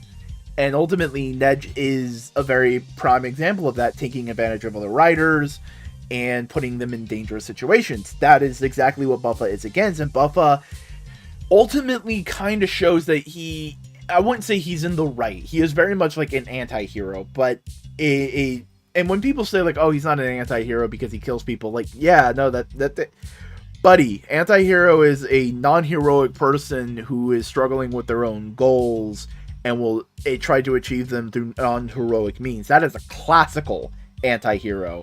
And if you want to just go with the contemporary anti-hero, Buffa's the Punisher. He's Frank fucking Castle. Like, no, and Frank Castle kills people. So, yeah. Meanwhile, the Jamatos are also still around, and they're trying to take advantage of this whole situation by just, like, trying to stay alive, trying to get, like, their existence justified and all this kind of stuff. Because ultimately, yeah, that's, like, the Jamato experience of being thrown away. Because DGP's falling apart, all this kind of stuff fall apart, and everybody's forgotten the Jamatos. They're just thrown away, and they're tired of it, and they're really trying to take back and like take control of their existence, you know. And out of all of this, there are people above the system who are ultimately benefiting. Like, Gina is fundamentally disappointed that the DGP might disappear, but he is willing to part with it due to his own personal growth that he has come through with Ace. Meanwhile, Baroba and Kekara are just lounging in Keiwa's fucking apartment, fucking raiding their fridge, being a couple of dickholes, especially Kekara, because he's lying to both siblings about, like, his true goals and intentions, and ultimately just leading them to what's going to be a very tragic end. And he's just going like, yeah, no, I'll probably make Keiwa a better hero and all this kind of stuff. Like, does he even care about the true meanings of heroics or only the aesthetics of heroism at this point? That's the thing we gotta ask about this. So Murray shows concerns for the player and all this kind of stuff, and the GM just goes like, yeah, no, doesn't fucking matter, we're gonna fuck off. This is just, yeah, we're just fucking with them. We're just gonna fuck off. It doesn't matter. We're fucking gods. Who cares? And in the return of the producer and Punk Jack basically are there to, like, clean up the mess. That's honestly why I think this round happened, of them cleaning up all the cores. It was just them going like, ah, shit. There's a lot of cores just lying about. That's a lot of fucking evidence. Let's just get the players to clean it up. And let's make a game out of it. Let's get the players to clean it up. You know? It's that kind of, like, flippant attitude that I think, again, we've been saying is going to be the downfall of the DGP. They just don't care about how this affects anyone, whether it affects their own employees, the players, the world around them. It's the big giant company abusing its employees. It's the big giant company spewing toxic fumes into the air. It's that kind of thing, you know? Just absolutely no responsibility for their own actions, and not even reflecting on any of the wrong and negative consequences that the players have been pointing out this entire time. It's just really fascinating. It's just really reflective of the real world, essentially. Overall, this was a great episode. A good mix of drama and some funny moments from Keiwa. Like, it was cute funny, and it wasn't over the top, which is when I roll my eyes a lot. It's like, yes, it's a different form of comedy. It's a different flavor of comedy, and that's fine with a lot of Japanese comedy. But I do tend to roll my eyes a little bit. It's like, all right, cool, I get it, you know, that kind of stuff. This wasn't that bad. This towed the line really well. But it's nice to see that even though he's gotten a little bit darker, that he is getting a little bit more of an edge. He's still that same lighthearted guy. He's still a good guy at heart, you know. Loved the action. I really loved the camera work at the beginning of the Buffa and Ned Sparrow's fight, where it's like zooms in, splits, lets them both henshins, and then fuses back into one full image. The resolution, the quality of the image was not the greatest, but the cinematography was interesting. I liked it. I like the attention the cinematography this season has really been doing. Now that we're heading towards the final arc of the show in general, but also the final arc of what seems to be like this little section, this little like arc within the big entire show, it seems like a lot of the characters are reflecting on what they've been going through, what they've been thinking, and just kind of like, this episode is very much about like looking at what their actions have been and kind of going, it's just what I want to be doing. This is the moment of no return. Like, this is the path that they are on going forward. Hello! Welcome to Gateway to Geats, your weekly Kamen Rider Geats review thing, hosted by me, Boingo Writer, a VTuber. Hi! I'm me. Look, I never said I was good at intros, so let's just get started. Because a lot of characters are reflecting on just things that have been happening, so on and so forth. Neon is reflecting on what she really wants, because we've described in the past how she's kind of trying to shore up her reality and is thinking about basically kind of leaving this place, going with Kyun, going into the future, and kind of just making it so she never existed in the first place. And Sarah and Keiwa learn about this plan of hers, and they go like, is that what you really want? Is that what will make you happy? And Keiwa legit just says, if you don't have a place, we can give you a place. If you feel like you have no place in the world, none whatsoever, me and Sarah will give you one. Like, and she immediately goes like, but I never existed, I'm a fake person. And he goes like, no, you aren't. I have fought with you too hard to think that you aren't real. And it's just like, ah. And you see on Neon's face that she feels like, oh, this is genuine love and care. This is what I've been wanting all along. And it feels very much of like, she doesn't want to do it anymore. She has that support network now, and it's something that she's just wanted for so long.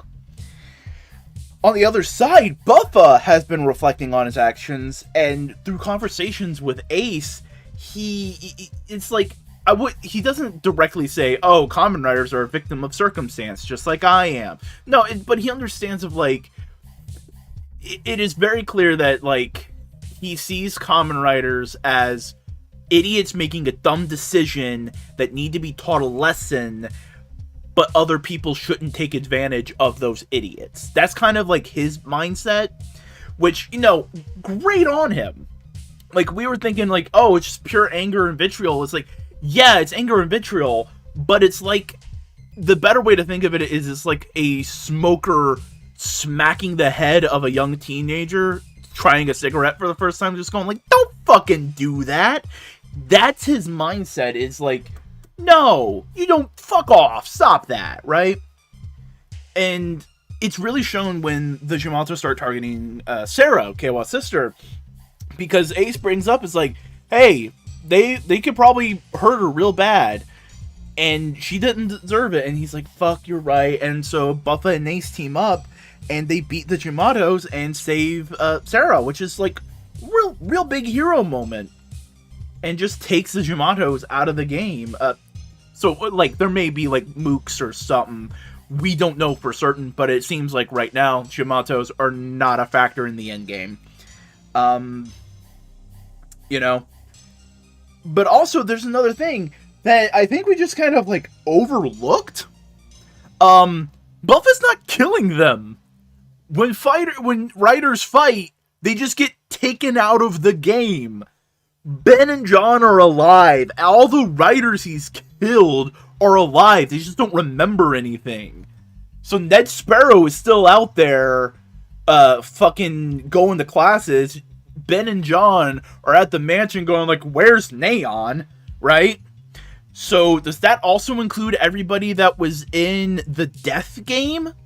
I don't know. Maybe. So maybe Buffa isn't as blood-soaked as we thought, but it is very much you are attacking the symptom, not the cause of the problem in terms of what he's been doing. So it's still wrong, but it's not wrong.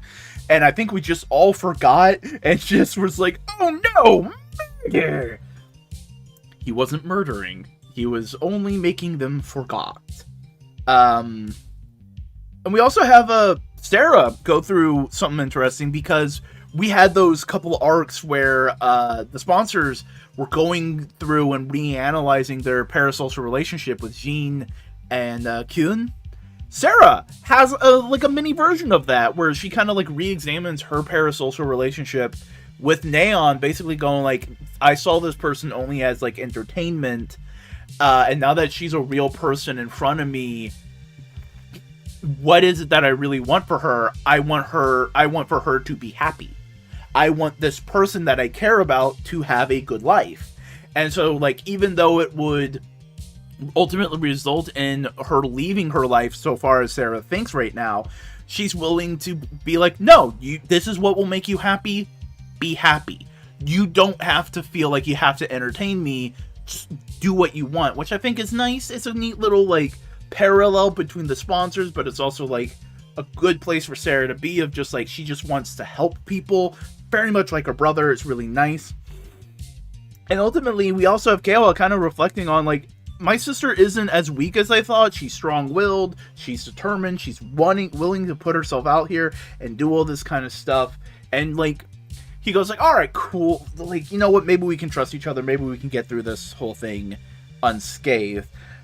Not if a little fucking frog has anything to do with that, though. Because Baroba and Keikara are still just scheming the fuck away and not recognizing anything any wrongdoing they could have been doing, not recognizing the harm or the ill actions that they do. Is just like, nope, this is just what I want. And literally the thing we've been theorizing, that Keikara only cares about the aesthetics of heroism and not the true underpinnings of it, is because Keikara literally goes like, yeah, no, Keiwa has to go through tragedy to become a true Kamen Rider. It's like, no, that's no, you missed the point. It is purely the aesthetics. Keikara is the kind of guy who would watch Man of Steel, Batman v Superman, and Snyder's Justice League and go like, that's what a real hero looks like. Keikara is a Snyder bro. I said it here first. It's canon. Keikara is a Snyder bro. But ultimately, through all this scheming, they get a man who's just trying to give his creations a good life killed. Because Arc Metal is trying to get his Yamatos back. He's like, they have suffered, they have been killed, fuck this, fuck the DGP, fuck everybody involved. I just care about my Yamatos. I just care about my boys, right? And Baroba and Keikara go like, alright, cool, we'll just bring them back for you if you kill Sarah. And like, Arc Metal's just like, alright, cool. Kill one person? Sweet, I get all my people back. I get all my guys back, right? So Arc Metal goes on the attack, does all this kind of stuff, relentless as much, but Buffa and Geats stop him. Big, great action fight, right? And they get defeated. Arc Metal gets defeated by the heroes, and in his last moments, he's trying to plant those last cores he has. Maybe make some more. Maybe those are like our final like big bosses, right? I'm not saying it is, but maybe. And he faints and he imagines being surrounded by his precious Yamatos as he passes on. And while I wouldn't say Arc Metal is a hero, he is very much an anti-villain, in my opinion. He is a bad guy, but like ultimately he has these young creations that he wants to see them fulfill their purpose, fulfill their life, live a good life, and he's trying everything he can to give them that, and everybody just stops him, and it becomes really sad and tragic in a way, which I think is really interesting to have for what is ostensibly the bad guy creating the mooks, you know? Like, it's a really interesting, in-depth character for the mooks, which I think is cool. I didn't expect to see that with Geats. And overall, this is just a really great episode. Some fun action, just a lot of interesting things. For the first time, though, I think the camera work was going a little too heavy, and it was mostly just in the upside down scene. it was just a little hard to focus and pay attention to what it was. A lot of the other camera work is really good. When Punk Jack shows back up, it's really, and like interacts with Ace, that's really cool. When it swoops around Buffa and Geats as they're like sliding down and doing like that dual attack, it looks sick. It's just some of the movements were a little much. And I really love seeing all the characters like slowly make their way into understanding that like the situation they're in is just not great. The DGP is not cool. So the DGP is ready to bounce. Keiwa and Buffa are jumping down each other's throats, and Ace is leaping headlong into something he is unsure of and he doesn't know. Ultimately, you could say this is a climax jump of some sort. Hello, it's Gateway to Geats time, baby. And this episode is one of the classic Geats episodes of, hey, have you been paying attention? If you haven't, here's everything we've been laying out just in plain text. No more figuring out themes, it's just here you go. This is what we've been talking about this entire time. Now it's just here. Already caught up? Cool. Now let's continue. It's fine. I appreciate these episodes in the context of Geats because it is a kid show, and this is, I would say this is like a good, they show kids like the themes and metaphors and like how to figure these things out, and then they go like, all right, cool kids, here's what it is. Did you get it? It's good. It's good to build up literary muscles, you know, that kind of thing. But ultimately, this is very much everyone coming into conflict, all their ideas, all their thoughts, all this blah, blah, blah, blah, blah, blah, blah, blah, all that kind of stuff. All three of our conflicted sad boys are now, like, taking a second and looking at the situation as a whole, right? Michinaga is still on his, like, win stupid prizes shtick, you know? You play stupid games, you win stupid prizes. It's like, being a Kamen Rider is inherently dumb. Why are you doing this? Fuck off. That's his whole big mindset, and that's his mindset when he eliminated Sarah and Neon. It's like, guys, no, stop. This is a fool's errand. Stop it. And he's ultimately blaming the DGP, but also the players for, like, enabling the DGP. Like, yes, the future people are the bad guys, but it's like, the players are enabling them. They wouldn't have got as much power if you didn't keep putting fuel on the fire, I think that's his mindset. And he just wants this whole thing to be over. He just wants the DGP to fucking leave. It's just like, alright, cool, they're gone. No one's getting hurt anymore. Good. And that's ultimately what he's arguing for. It's just like, we can't fix anything. The damage has been done. We can only move forward, but they need to leave. Which is a honestly pretty fair assessment. If only you didn't kill people, Michinaga, because yeah, I think it's kind of confirmed that the other people from the Mario Party game have not been confirmed or deconfirmed as they exist or not, but they may not exist because it's heavily implied that they don't right now. Maybe it's just the players who got the benefit of being eliminated so far. I don't know. I think that's just working with vibes right now, but it's fine because Keiwa still wants to bring all the people back.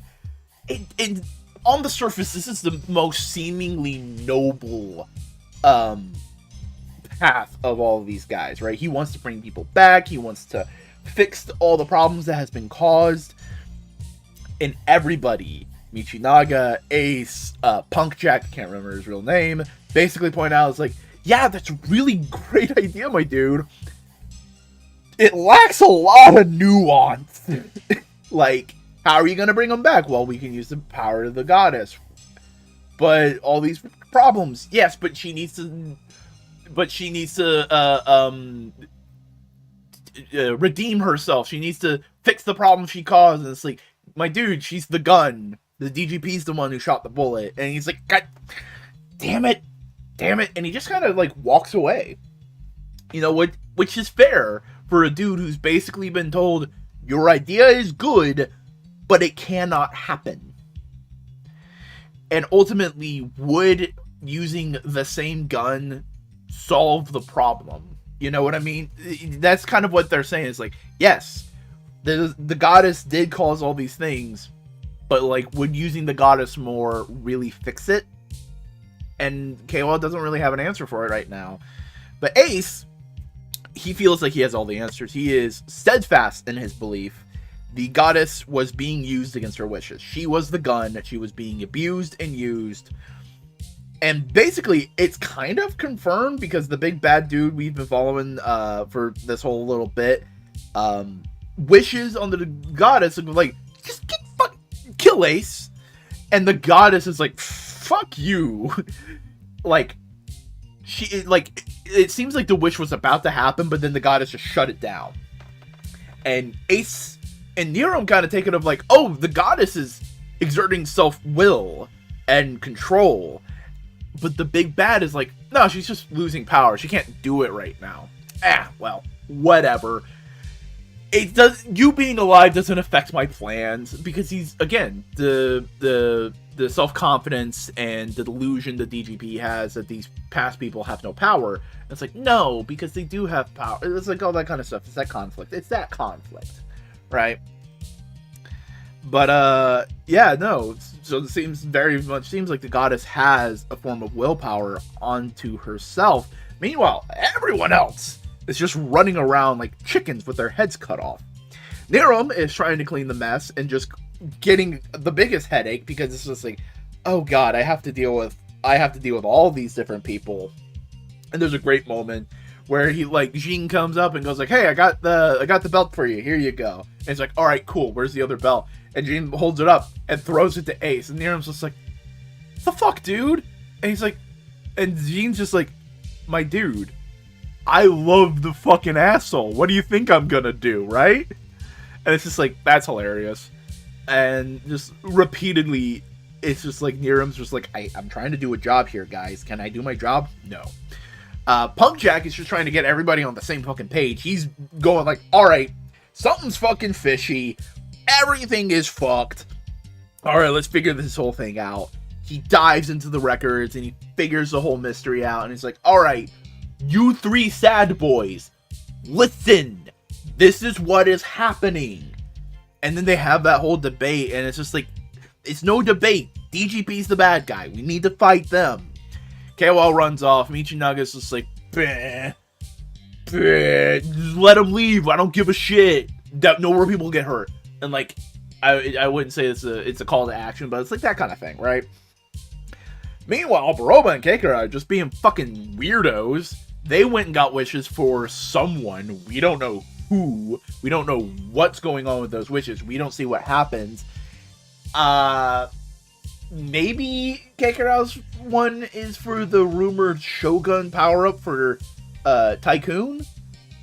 Maybe Baroba is bringing back Seeker because there's a rumor that Seeker's gonna come back into the show. I don't know. We don't know. But we do know that they are not reflecting on any of their actions and are continuing to be little stinkers. And yeah, Sarah and Neon got eliminated by Bubba, meaning they can't help right now. They have no memory of what's going on. Sarah's just in the apartment going like, where's Keiwa?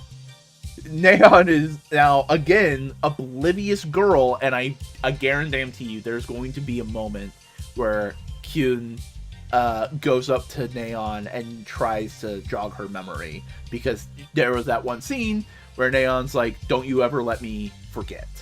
Don't let me forget who I really am, right? And it's just like, dude, my dude. Great way to circle that all around. But yeah, no, with everything that's happened, basically the big bad dude brings the goddess out. The goddess starts crumbling. Maybe it's too much stress. Maybe it really is like the last of the power.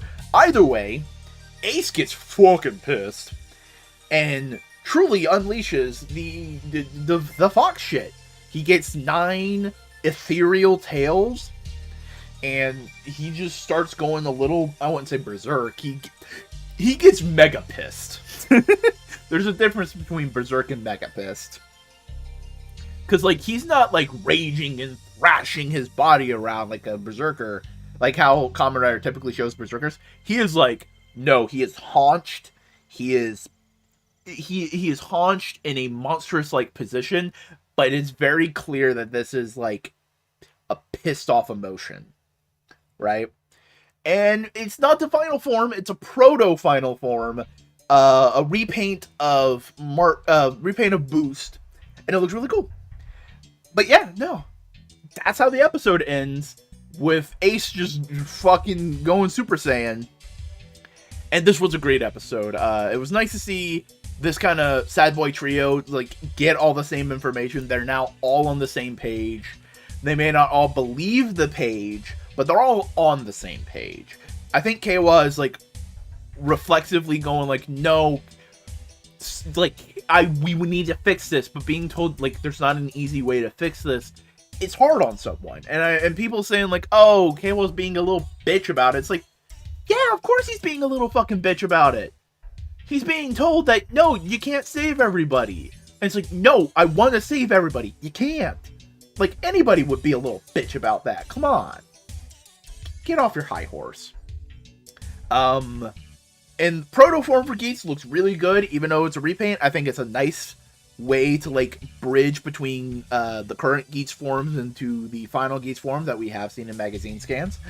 And I cannot wait to see what happens next. Next episode is going to be a big one. Yeah. Get what it Geats. So, in this video series, we've talked about how the show looks at desire and its many facets. But we keep coming to, like, each character and how their desire is ultimately reflected in the show, right? Keiwa, his ultimate goal is peace. Buffa, his ultimate goal is victory. Neon is love. And ultimately, the DGP themselves have a desire, and that is for pure entertainment. But the fact that I can sum up these desires in such simplistic terms is something I think the show is finally revealing, that's its major critique of all these things. Take the DGP in this episode. They have been underestimating everyone this entire time. The entire time the DGP has been a thing. And in this episode, they are distinctly just going like, yeah, no, look at these past people are fucking idiots. We'll just fucking leave. Whatever. And they move forward with their plan even when people start pointing out like, hey, what about Ace? Hey, what about this? This is kind of a little fucked up. They don't give a shit.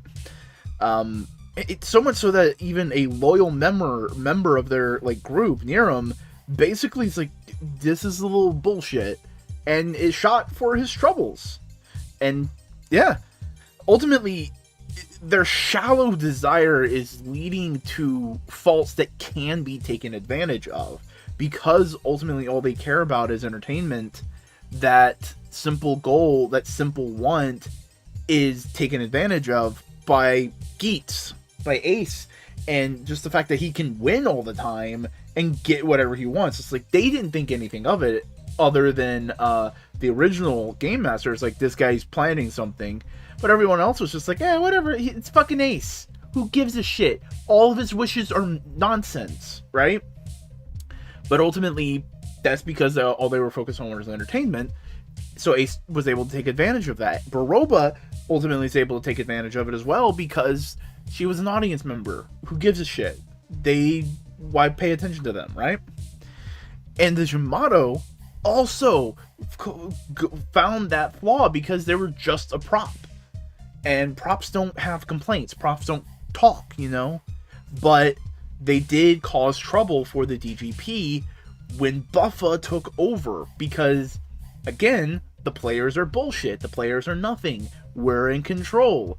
And, well, Buffa took advantage of that and was able to basically grind their game to a halt, to the point where they were just like, alright, fuck it, we'll leave.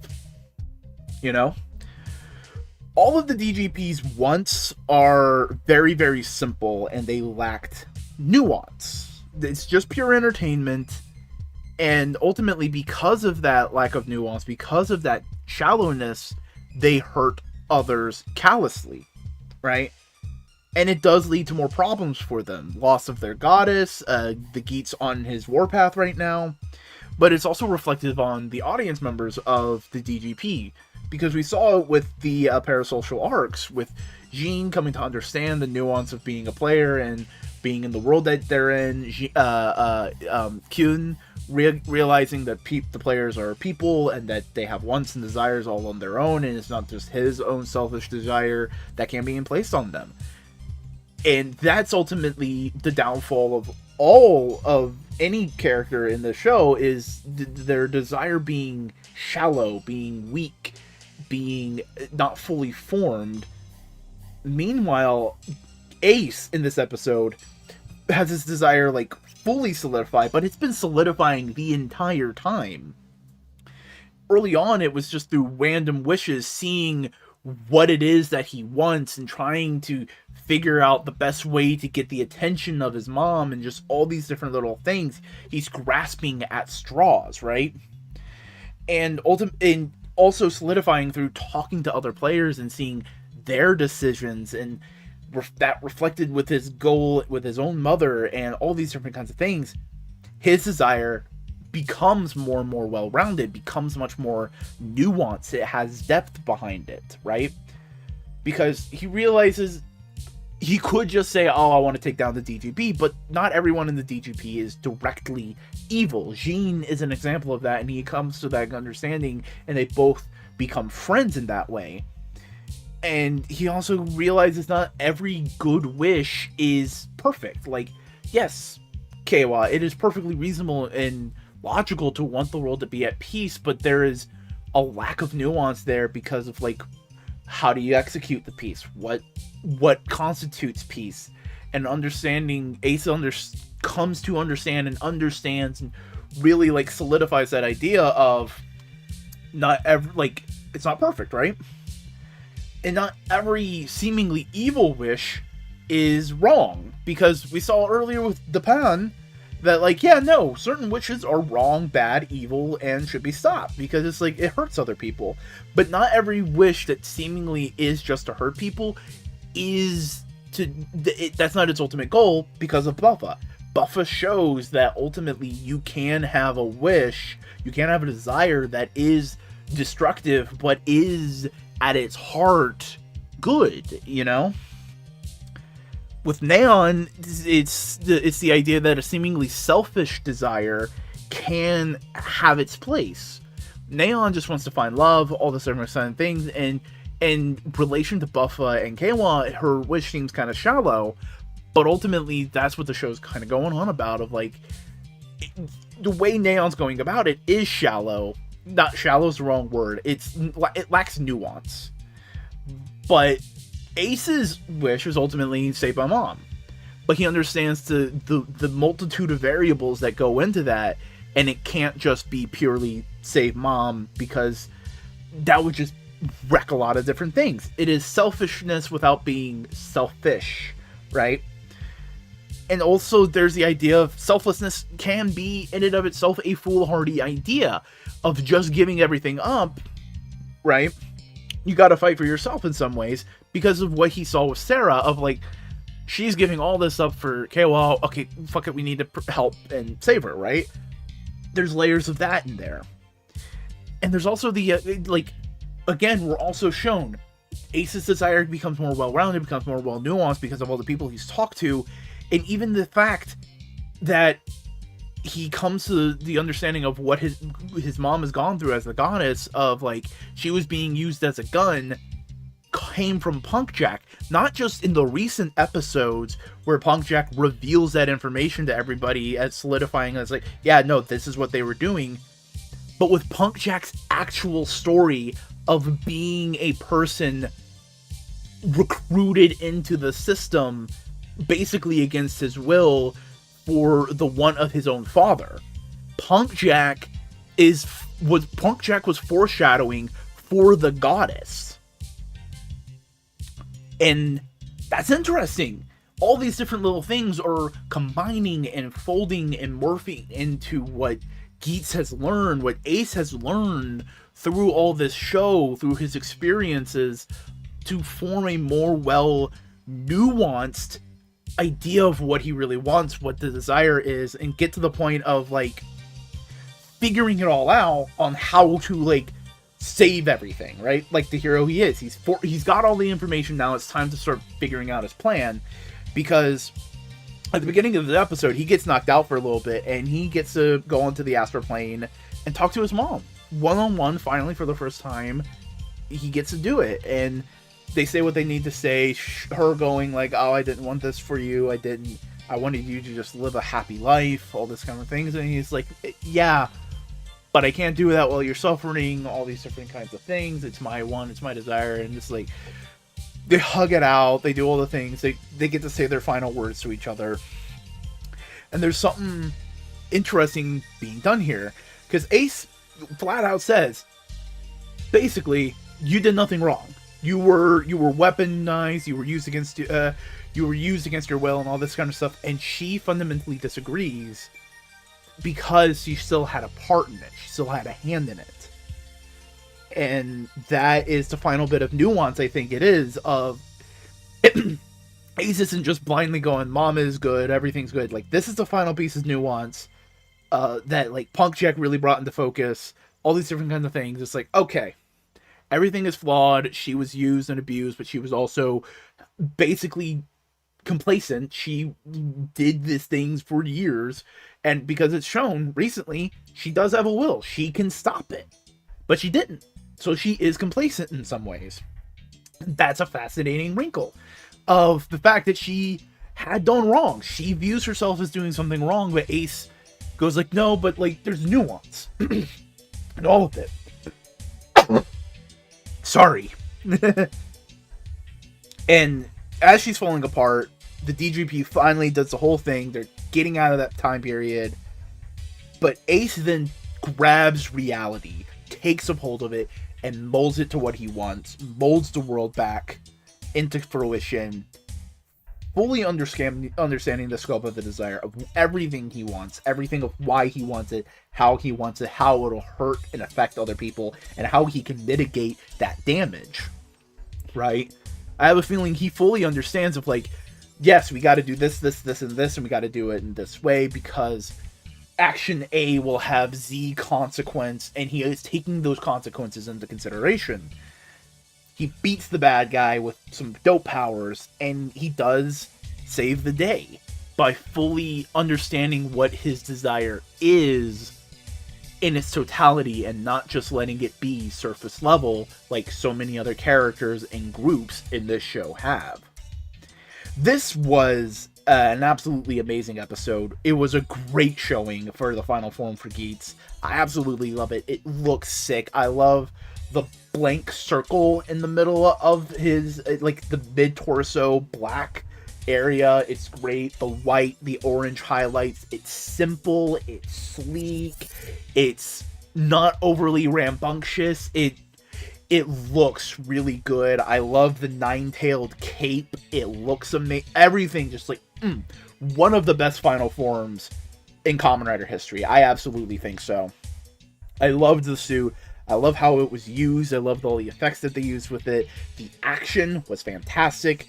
The camera work, fantastic. It's been really, really great. One small detail I just kind of want to point out. Did the goddess do the whole closed mouth ADR voice thing because the actress had braces? Because every once in a while she like opens her lips just a little bit, and it looks like you can kind of see some braces, right? It's not the end of the world, but I think it's just kind of funny. Like, yeah, no, you're an omnipresent and ever powerful goddess. It's kind of weird if you have braces, you know. But either way, great episode of Geats. Absolutely loved it. And it's time for another Gateway to Geats, everybody! And we are now at the beginning of a brand new arc, and this arc in question seems to be, like, kind of getting to, like, the final questions on desire that we've been, like, asking over and over through the series of, like, oh, what is desire? What does it mean? all these different kinds of things. And it's finally asking about altruism. Because all of a sudden we've been talking about desire and like the idea of like risking your life for what you want. Like these people are the players are putting their lives on the line, fighting all these battles in order to get the possibility of what they want. And ultimately, I think this arc is going to be asking, well, why do you have to get something out of it? What if saving people was the only, like, what if saving people was a good thing, actually? Because last episode, we were going to the Grand and all this kind of stuff, and Ace got the god powers, right? So he rebuilt the world. And it seems like he's still going to try and do a DGP in it. We don't know exactly why, but I have a feeling what it is. But one thing he did do is any current or past writer has their memories back. Holy shit, okay, that's something interesting. Everybody remembers what they did. Everybody remembers everything that they were a part of. And now Ace is kind of giving them a chance to choose their fate. It's not just like, he's not cajoling them by like, you get what you want desire. It's just like, hey, no. The DGP left a lot of bullshit here. Someone needs to help others. Do you want to help? Literally, in the episode, he walks up to Keiwa and Michinaga and goes like, hey, cool, you got your memories still? Sweet. So, all this shit's happening? You can't get your desire, but you can get your powers back and we can help people. Don't give me your answer right now, you can give it to me in a bit, but that's kind of what Ace is doing. He's just helping out people as much as he can. He has a plan. It's very clear he does have a plan somewhere, right?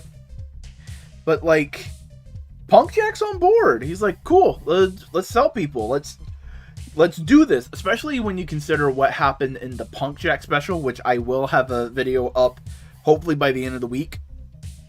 It definitely makes sense why Punk Jack is just full on board with Ace's new plan, just helping people out with with the monster problems, you know.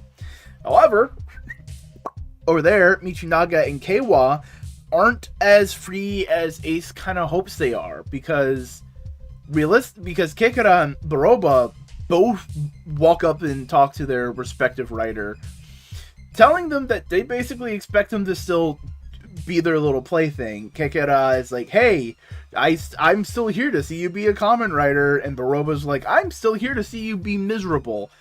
And Keiwa and Michinaga are kind of like going like, fuck. Like, they still have some power and they can fuck things up. I should probably, God. And they're in their head, the gears return of like, I should probably go back to being a writer, even if they don't want to be that. Though I do personally believe that they would have, if given the chance, been heroes in this new paradigm. Their sponsors aren't giving them the chance, you know? Because ultimately, what Ace is providing them, what Ace is like saying, like, hey, just like help people, let's just be heroes, is he would be giving them exactly what they desire. Keiwa wants peace, and this is a chance for him to fight for it, to help others. And Michinaga, through all of the twists and justifications he went through, ultimately it was to protect people from dying. That's his ultimate like belief of this, like, I don't want people to suffer like my friend suffered, right? And Ace is giving them the chance to be heroes and fight all these things, right? But no, the sponsors got to come in and muck it all up. And because of that, it just feels like this is like really becoming this big synthesis of themes. It's desire, it's how one fights for desires, it's how that relates to other people, how that relates to what people expect of you, how that expectation of entertainment and desire can ultimately cause a rift in understanding that it's hard to bridge, and how ultimately is risking your life for something you want value. Is like, is that the right thing to value, kind of thing. That's the right way of describing it. You get what I'm saying.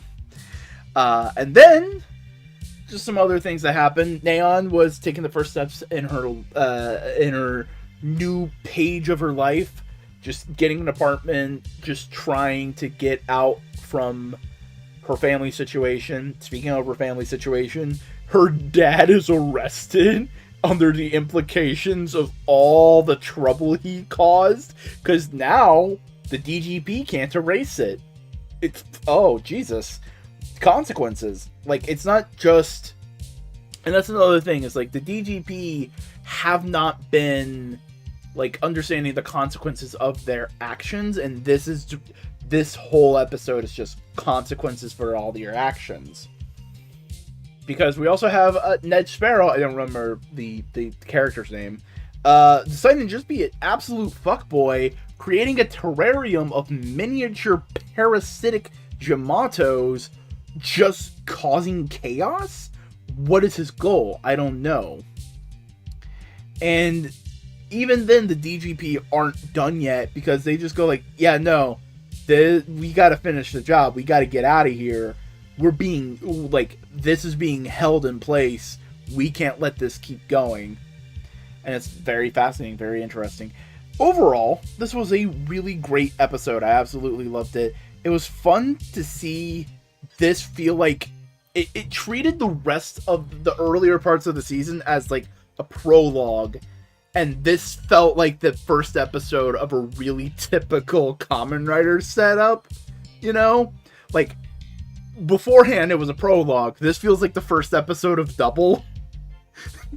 Does that make sense? First episode of O's is just like, oh, we've got monsters and they infect people and you know, that kind of thing. I think it's interesting.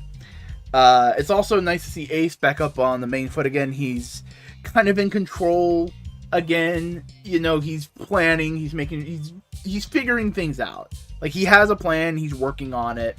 He's not bumble rushing into dangerous situations because of emotional manipulation by others. You know, it's cool to see him be calm and collected again. And yeah, it just feels like we're really gonna, like, everything's kind of coming together to reach for a final push, a final punch in the face. Because, hey, we got Punk Jack and we got Geats. We just need the rest of the team in order to fight the big bad. Whoever and however that might be. Hey, whoa, look at that. It's a Kamen Rider Geats spinoff, so you're getting a Gateway to Geats 0.5 thingamajig. We're just going to talk about the Punk Jack special, because, hey, it's the Punk Jack special. It's fun, it's neat. So, how well does this special line up with how we've been kind of talking about the themes of Geats? In short, very, and long, this is ultimately a story of, like, two men's dreams being stripped and shattered. So, one plot line is the friend of Punk Jack. I don't think I remember his name, but basically, it was a member of Punk Jack's band that they were trying to be a success. They were middling at best. They weren't getting the money that they needed to do, and basically Punk Jack Win was like, hey, you have a kid on the way. We haven't had any concrete success. Let's break up the band. Let's try and build something for ourselves, right? And, like, dude's devastated because it's obvious this is a big part of his life and everything. And, like, it's kind of showing that desires can and should change with new stuff in life. Of, like, should he be solely focusing on a band when he has a new young family happening around him? But he wants his family, he wants to be in the band, he wants the band to work, and he wants that band to support his family. So ultimately what he does is enter the Grand Prix, the Desire Grand Prix, to achieve that goal. He wants the band to be a success and to get Win back and to get the band started. Like, he just wants everything to work, you know? But ultimately, when faced with danger, he runs. A very reasonable thing for anybody in that kind of situation to do. He just runs away. And because of this, we get to see some interesting world building stuff for the DGP on how they handle deserters. They chase them down and go like, hey, either you go back and play, or we're gonna beat you, like, we're just gonna eliminate you ourselves. And it's just like, oh shit. And that's when Win and the bandmate, like, come back and face to face together, and Punkjack basically learns of, like, oh man, no, there could have been a way for us to go forward. Maybe we all could have helped out the family. Maybe we could have been more, and I possibly cut ourselves short. But the bandmate doesn't want to risk his life, doesn't want to risk that, considering he has a family on the way. So he voluntarily quits the game, and they're like, alright, cool. Boop, boop. Out of the game. He disappears, like many a writer has in the past, and his memory's wiped, and he gets to just go back to living in the regular world. Meanwhile, after the band was disbanded, Win goes on a drinking binge, gets a massive amount of debt. He may have already had that debt, and basically goes to his grandfather going like, I fucked up, and he's like, yeah, you did fuck up. You're joining this creepy organization, and it's fascinating because I love these scenes with the DGP of just seeing the sausage made, of just seeing like, oh, this is how the Desire Grand Prix works, all the machinations. It's good world building here. And when Punkjack climbs through the ranks and he joins the security team, he's good at the job. Like, this isn't the job he wanted, but he's good at it. And he's getting some fulfillment from that. And I think that's interesting. It's just really playing with the maturity and desire and how desire changes as you grow and all that kind of stuff. But then we do have that scene with the bandmate, because earlier in the episode, he does see the memory elimination thing, right? So he says, okay, let me go talk to the bandmate on his free day. And they have the conversation, and the guy goes like, yeah, no, I'm not interested in playing music anymore. And Win is just like, fuck. Oh, this guy lost a major part of him, a major passion for himself. And like, as he's leaving, he sees the bandmate, though, meet up with his girlfriend, who's pregnant, and is just overjoyed at his family. The bandmate's just overjoyed at being a dad, you know? And Punkjack is sitting there going like, is this the right thing? He's lost his will and desire to be the band, do the make music and all that stuff, but he's safe. He has a job. Apparently he's working at the venue that they always frequent, so he has a steady job. He's taking care of his family, and he looks to be excited about his family. Is it fair that he lost his desire to make music? Is that the right thing to do? And it's just a very interesting adult way of like looking at this desire theme that Geats has been going through. But then, of course, we get ranked back to the base idea of desire, because the security team just goes like, hey, so Win, you've been pretty cool. We're bringing you in. We're tired of just being monkeys for their system. We are going to cause a mutiny. We're going to force them to give us our desires. And it's like, oh shit. And like, oh no, what's going to happen? And then the original Game Master, he comes back, it's fun, cool. Basically recruits him to become Punkjack and take down all the security team that causes a mutiny. And then the Game Master mind controls them, and that's where he got the drones. A bit of world building we didn't need, but hey, now we know where he got all those drones. They're the corpses of the security team. oh boy. But ultimately, Wen's just kind of going like, my world has changed, and while I can't be the rock star I wanted to be, I do see the value in what I'm doing now, especially now that Ace has come into my life, and he is truly shaking things up, and we can make a good difference in the world. This is a really interesting special. This is a fascinating thing. And it's really focused on the loss of desire aspect of this, right? The bandmate gets that desire forced away because he quit the game, he got his memories erased, the desire got sucked up by the goddess. However, it is clear that other things are fundamentally making him fulfilled. He has a new family, he has a job, he's not self-destructive. It seems like he's going to be in an okay place.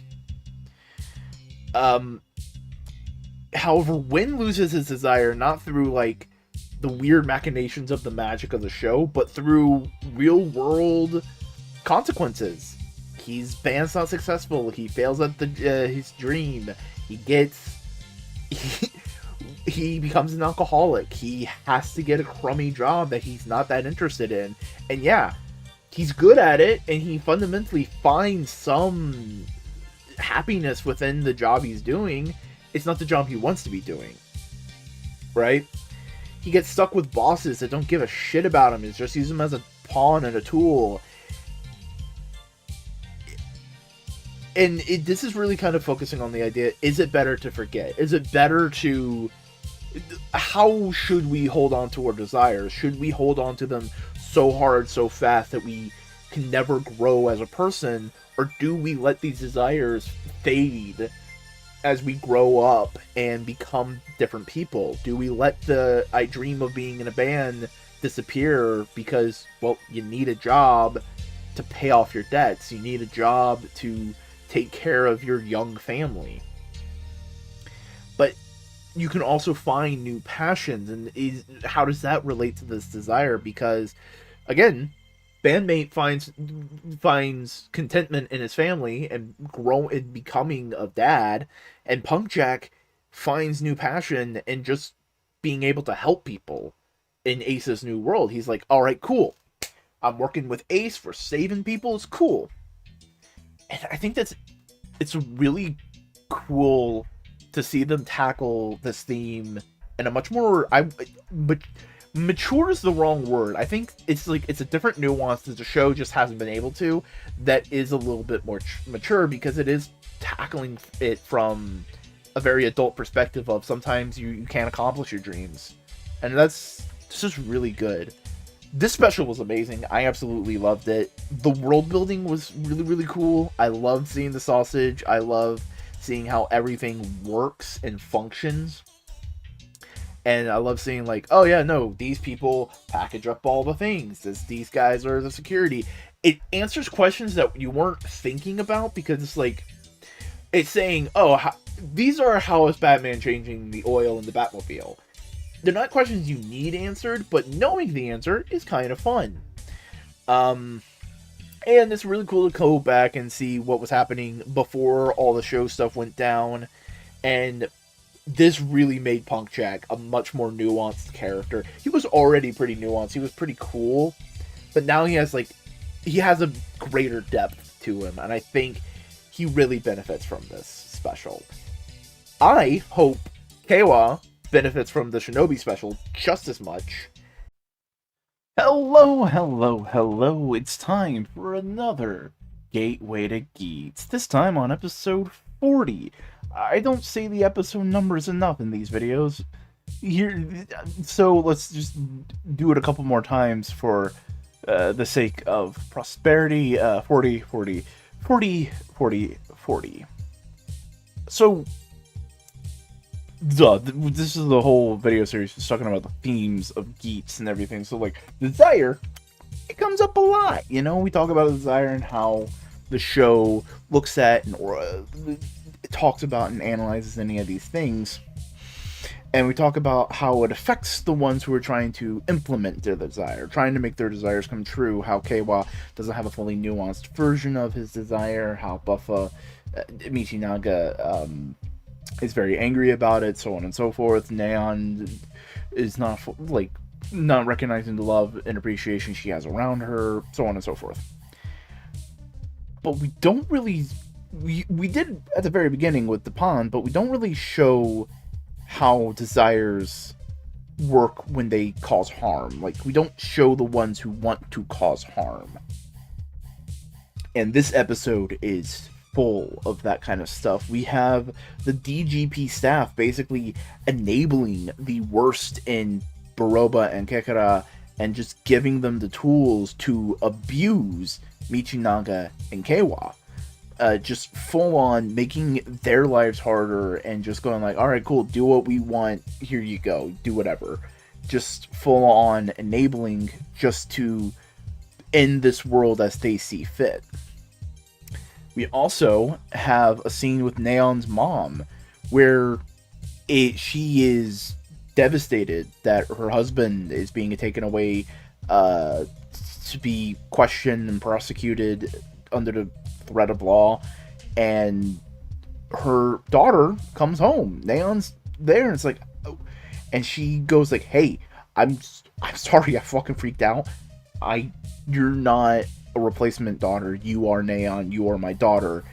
And like, you're immediately going like, "Oh, she's learned her lesson," and all this kind of stuff. And then she immediately just wants to lock Neon down, control her, because she's afraid now of losing anything. She lost her daughter once, she's lost her daughter again, and now she's lost her husband. She's a broken woman, and like, you understand, you sympathize with these things, but Neon says no, because she's gotten out of the situation. She wants to grow, she wants to be her own person, and it is very clear her mom is struggling and just doesn't have any support system. But realistically, Neon has no reason, no obligation to give her that support system. She was abused by her mom. Well, it's not physically, but it was emotional. It was that kind of thing. And then we truly get to the absolute fuck nugget. So Ned Sparrow is breeding little tiny Yamato parasites because he's fucking whacked in the head. And through some way and how, he is able to infect people and gain the knowledge that he so seeks in this crude, cannibalistic, gross abuse of science, right? And ultimately, he seems to be playing along with Baroba and Kekera and just infects Sarah. And it's a new type of infection that you see them crystallize, and when the Yamato that comes out is died because they're fully like linked now. You can't just get rid of it. They're 100% like linked. The person who was infected dies. And Buffa didn't know that. Buffa wasn't aware of any of that and just beat the Yamato that he saw that was causing harm and causing problems. And he kills Sarah as Keiwa runs into the scene as he was looking for her. Keiwa is obviously devastated, and boy howdy, like, it's a very emotional scene. It's very intense. It's Keiwa going like, "Hey, did you kill her?" And he goes like, "Yeah, I did." And Michinaga does not flinch, he does not wince, he takes it on the fucking cheek because he knows Keiwa needs some outlet, and Michinaga is strong enough to be able to handle it. And I can understand some people going like, "Oh, Keiwa has gone too far now. He's consumed by grief. He's not gonna. He can't think clearly. All that kind of stuff." And it's like, no, he just lost his sister. All that kind of stuff, and he punches Michinaga once, gets on top of him, and goes like, "What the fuck?" And then just starts sobbing. Like, it's not like he kept beating him while he was down there, you know? But Keiwa's devastated, and Samuri sees it, and it seems like she makes a wish of some kind. We don't know the full context of what that could be, but it does look like Keiwa has finally met his tragedy quota to get that power up. And it's interesting because we've been going like, oh, Keiwa needs power up, Keiwa needs power up. We've been Kekera. We've been going like, oh yeah, he's gonna get shit. He's gonna get tragedy, and he's gonna get a power up. And now that it's happened, the mirrors kind of reflect it. It's the you enjoy all the killing of Metal Gear Solid, right? Snake is a player character, and he was doing what we wanted him to, and so we wanted to beat the bad guys. So he killed all the players. Killed all the characters, right? We are people watching Kamen Rider, and we are seeing this character, and we want them to improve and get better. But in order to improve and get better, the story dictates that tragedy must befall. And it's sort of like we are Kekera. The only difference is that there's the distinction of the real and the unreal, the fiction and fantasy. But realistically, we do this to characters all the time. We put tragedy onto beings that we try to make fully formed real humans and torment them. And that's an interesting way to look. Like, it's there. That thought process is there. And I don't want to say it's like is pointing a mirror at us and going like, look at what you are, but it is making us kind of like recontextualize tragedy in a certain way of like, what is our desire here? Is our desire to see good triumph? And if that's the case, if we as an audience are desiring good to be triumphant, why are we celebrating or looking forward to another character dying? You know, that's getting into super hyper metatextual conceptualizations of fiction and that form of unreality.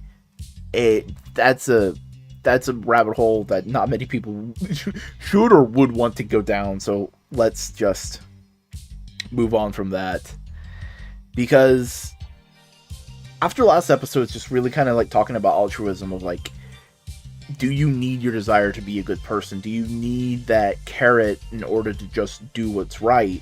This episode shows that desires without care, without process, without nuance are incredibly dangerous.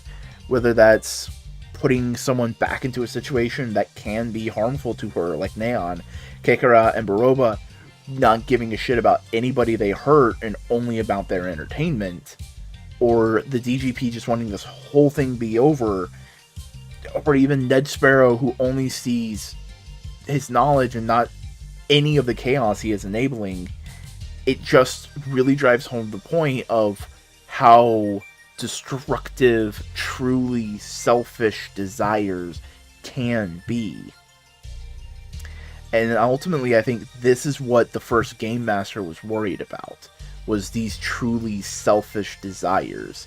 And that's what he saw Geats was making. And I think it's interesting, you know? Like, he's not...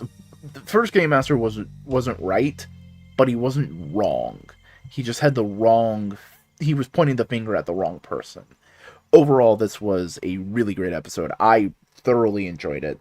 It also just sets up a lot of fun things to see in the next couple episodes.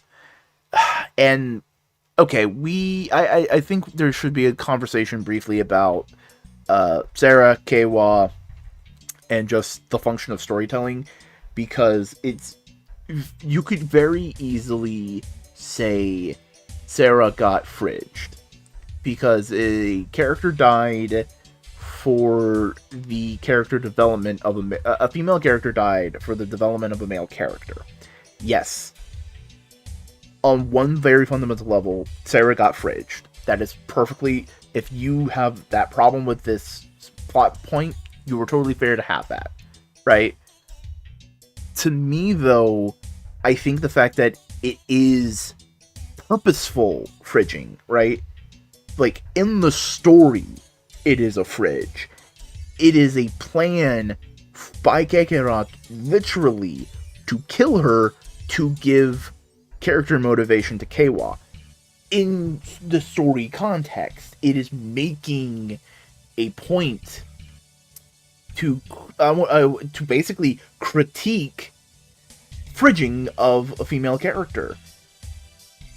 Is it the right way of doing it? No, because they are still fridging a character, but it is trying to make a point about it, and I think that point is interesting to see. And I cannot wait to see more. Hello! It is time for another Gateway to Geats. I am Boingo Writer, and this is the video you're watching. Hey, hey, hoo hoo!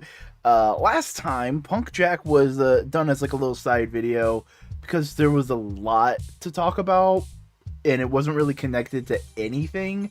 However, this time, because it really does do a nice, interesting thing of compare and contrast characterization, we're going to be talking about the Tycoon Special and episode 41 together in this video. Enjoy!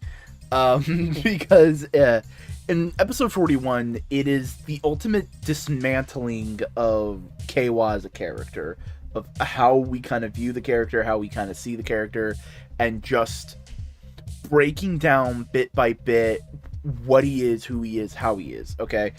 Mainly through the shady actions of people in power, through, I would say, the lens of the entertainment industry, just continuing on that thing.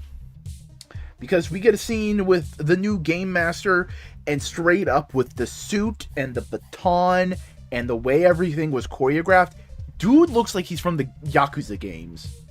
And it's fascinating, it's great. And basically, he tries to physically intimidate Ace and Win to back down. Like, you know, how real Yakuza people treat aspects of the entertainment industry. Like, it is, I wouldn't say it's a unspoken secret, but it's a common thing that the Yakuza, organized crime, does have influence over aspects of the Japanese entertainment industry, whether that be video games such as brief stints influencing arcades and whatnot, or the fact that literally an entire MMA organization was basically taken down because of its ties to the Yakuza, and just a variety of ways that criminal activity can impact the entertainment industry. And this is what this guy is feeling like. And like, we also talked about Kekera kind of being that way too. And notice, like, all these different guys, all these different, like, powerful, important people who are in control of the DGP, they're dudes in very flashy suits. And I wouldn't say that's like a one-to-one with the Yakuza, but from at least a Western perspective, where the Yakuza, as I know it, is usually from entertainment, from the video games and from movies, the big, bright, flashy suits is kind of a red flag, you know? But not even that. We also have Daichi being Daichi, continuing on his Yamato domination bullshit. Michinaga is also over here, not sure exactly what to do, and thus in his unsureness is continuing to hurt people because, like, yeah, he doesn't know any other way, and the guilt is killing him. The guilt is just rising up, and he is not handling it well. I don't think hallucinations are a way to handle things well. Or if it's not a hallucination, dear God, Sarah's a ghost. We also have Neon going to try and talk to her dad, basically going like, hey, is there any way you can make me a Kamen Rider again? And he is not in a good place. He is definitively off his rocker. He tries to guilt her into a variety of different ways and basically says like, hey, get me out of here, get me out of here now. And Neon just pities him for a moment and just goes like, yeah, no, if your daughter didn't die, you would probably be in a different place. And he's just breaks down of like, yeah, I would be. And it's just like, love's a hard thing to come by, all that kind of same things. All the while, Kekera pushes Keiwa into making bad decisions. It is very much the only way I can, like, the ways I can describe it are like too extreme, but it's like it's a dealer pushing an addict into doing more. It is a producer, an agent saying one more roll, you can stay up all night, you can get by on no sleep, all these different kinds of things, pushing someone to make the bad decisions that benefits them. Kekera ultimately does not care about Keiwa as a person, only Keiwa as entertainment, only as Keiwa as a conceptual idea. He does not have the empathy, and thus he can push Keiwa into making these very, very bad decisions because it's good for him. Because Keiwa's lost. He's lost and is consumed by grief, and he's being taken advantage of, to the point he basically kidnaps Mori right after a scene where she resolves to basically make her own choices, to not be beholden to the people who made her. Very much reflective of Neon's story, to an extent Wen's story, to an extent Michinaga's story now, not being holden on to his past version of himself. Hopefully this also latches on to Keiwa, that kind of like, your desires are not planted in stone, all these different kinds of things, so on and so on and so forth, and he basically tricks her, forces her, and to an extent, to give him a power-up to take revenge. He goes on a brutal attack and takes down Buffa, and like, just brutal efficiency, no pizzazz, no whimsy of earlier Tycoon, none of the like, literally the belt says only what it needs to says. It's not big flashy attacks, he's just hitting him with a sword, and boy howdy. However, we have the Shinobi special. Keiwa here is just classic Keiwa. He's a happy-go-lucky guy. He's trying to do good. He doesn't think everything through because, you know what, he's a little bit shonen pro tag, so on and so forth. He is sent to the Shinobi world, right? And he goes on a wacky adventure. He helps out Shinobi. He saves his sister. He saves Shinobi's sister. The best way I can describe it, it's a very like mid-Heisei Showa-esque kind of episode. It feels just like a random episode of Forze. It feels like a random episode of like early O's, Double. You get what I'm saying? It's Deno. It's that kind of happy-go-lucky, we're having fun here adventure. And in this context, Keiwa seems hyper competent. He's like a little confused and he's trying to figure things out, but like he figures things out. He's able to help everybody because this world fits him like a glove. He's working with others that is just like pure ideological justice. There's nothing else there. It's just pure do good, good happens. And he's helped Shinobi save his sister, save both sisters. And ultimately, this is also reflective of the fact that Keiwa can't do it later. He's able to save someone else's sister, but he's not able to save his own. And he's a big damn hero of this little story. And everyone does a big fancy rider kick and so on and so forth, right? The powers in the DGP are abusive. Whether it's through violence with the new Game Master, whether it's psychological warfare with Daichi, or if it's traditional neglect and abuse like Neon's father. or it's the simple lies of narcissistic compliments and egging and pushing and manipulation like Kekera. It's all these different ways to take advantage and get what you want at the detriment of others. But in the Shinobi Tycoon special, it's a great counterpoint to the fall that Keiwa is going through. See, people have been saying, whether it's through comments here or comments other places, Tumblr, Reddit, wherever, Keiwa is a very good man. He's just not a great hero. Because ultimately he's short-sighted. He can't see through everything. It's black and white more often than not. The nuance gets lost. And this shows why. Because his worldview is simple. It is good. It is bad. It is black and white. And in earlier Kamen Rider, in the Shinobi world, you don't need that nuance. In a simple world, he is a true hero. But that's not the story Geats is. Geats is not a simple world, and ultimately how you handle loss and grief and who you are as a person, that's what makes you a hero in Geats. Ace is able to deal with the eons of unsureness and revival and reincarnation.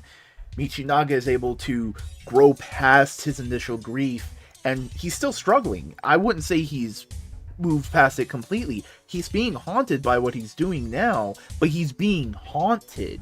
Before, he didn't have that guilt. Neon trying to deal with who she is, Samori making the decision to actually live for herself, making the decision to do the right thing, so on and so on and so forth. That's what makes you a hero in Geats. And Keiwa is going through the hardest version of that for him as a character, and I have hope that he will be able to come through in the end. These two episodes were amazing. It's a great 1-2 look at Keiwa as a character and the disparity between these two like character arcs on point. The out-of-suit action was also great in episode 41. The story is going some very interesting places. I'm intrigued to see what happens. But people watching Geats, please, for the love of God, let the next episode air before you start calling it shit. Okay? Just 1-1. Please do that for me. You're good pal. It's time for another Gateway to Geats. Hello, how are ya? I hope you're doing good. Hope you enjoyed this episode, and I hope you enjoyed this video. Because we've talked about the undercurrent of entertainment critique that's been present all throughout Geats. And to me, this episode like really hammers a lot of that home. Like, just so hard. In a couple different ways. Just, it's really shown and explored. On one side, we have Michinaga, Buffa, who is completely floundering with no support network whatsoever, going against a public that does not care about him, while others are actively pushing him down farther, not necessarily irrelevancy, but in a sort of, you don't belong here anymore. Like, it is very much, you are a weak link, let's attack you kind of way, while Michinaga's trying to do good, but is ultimately failing.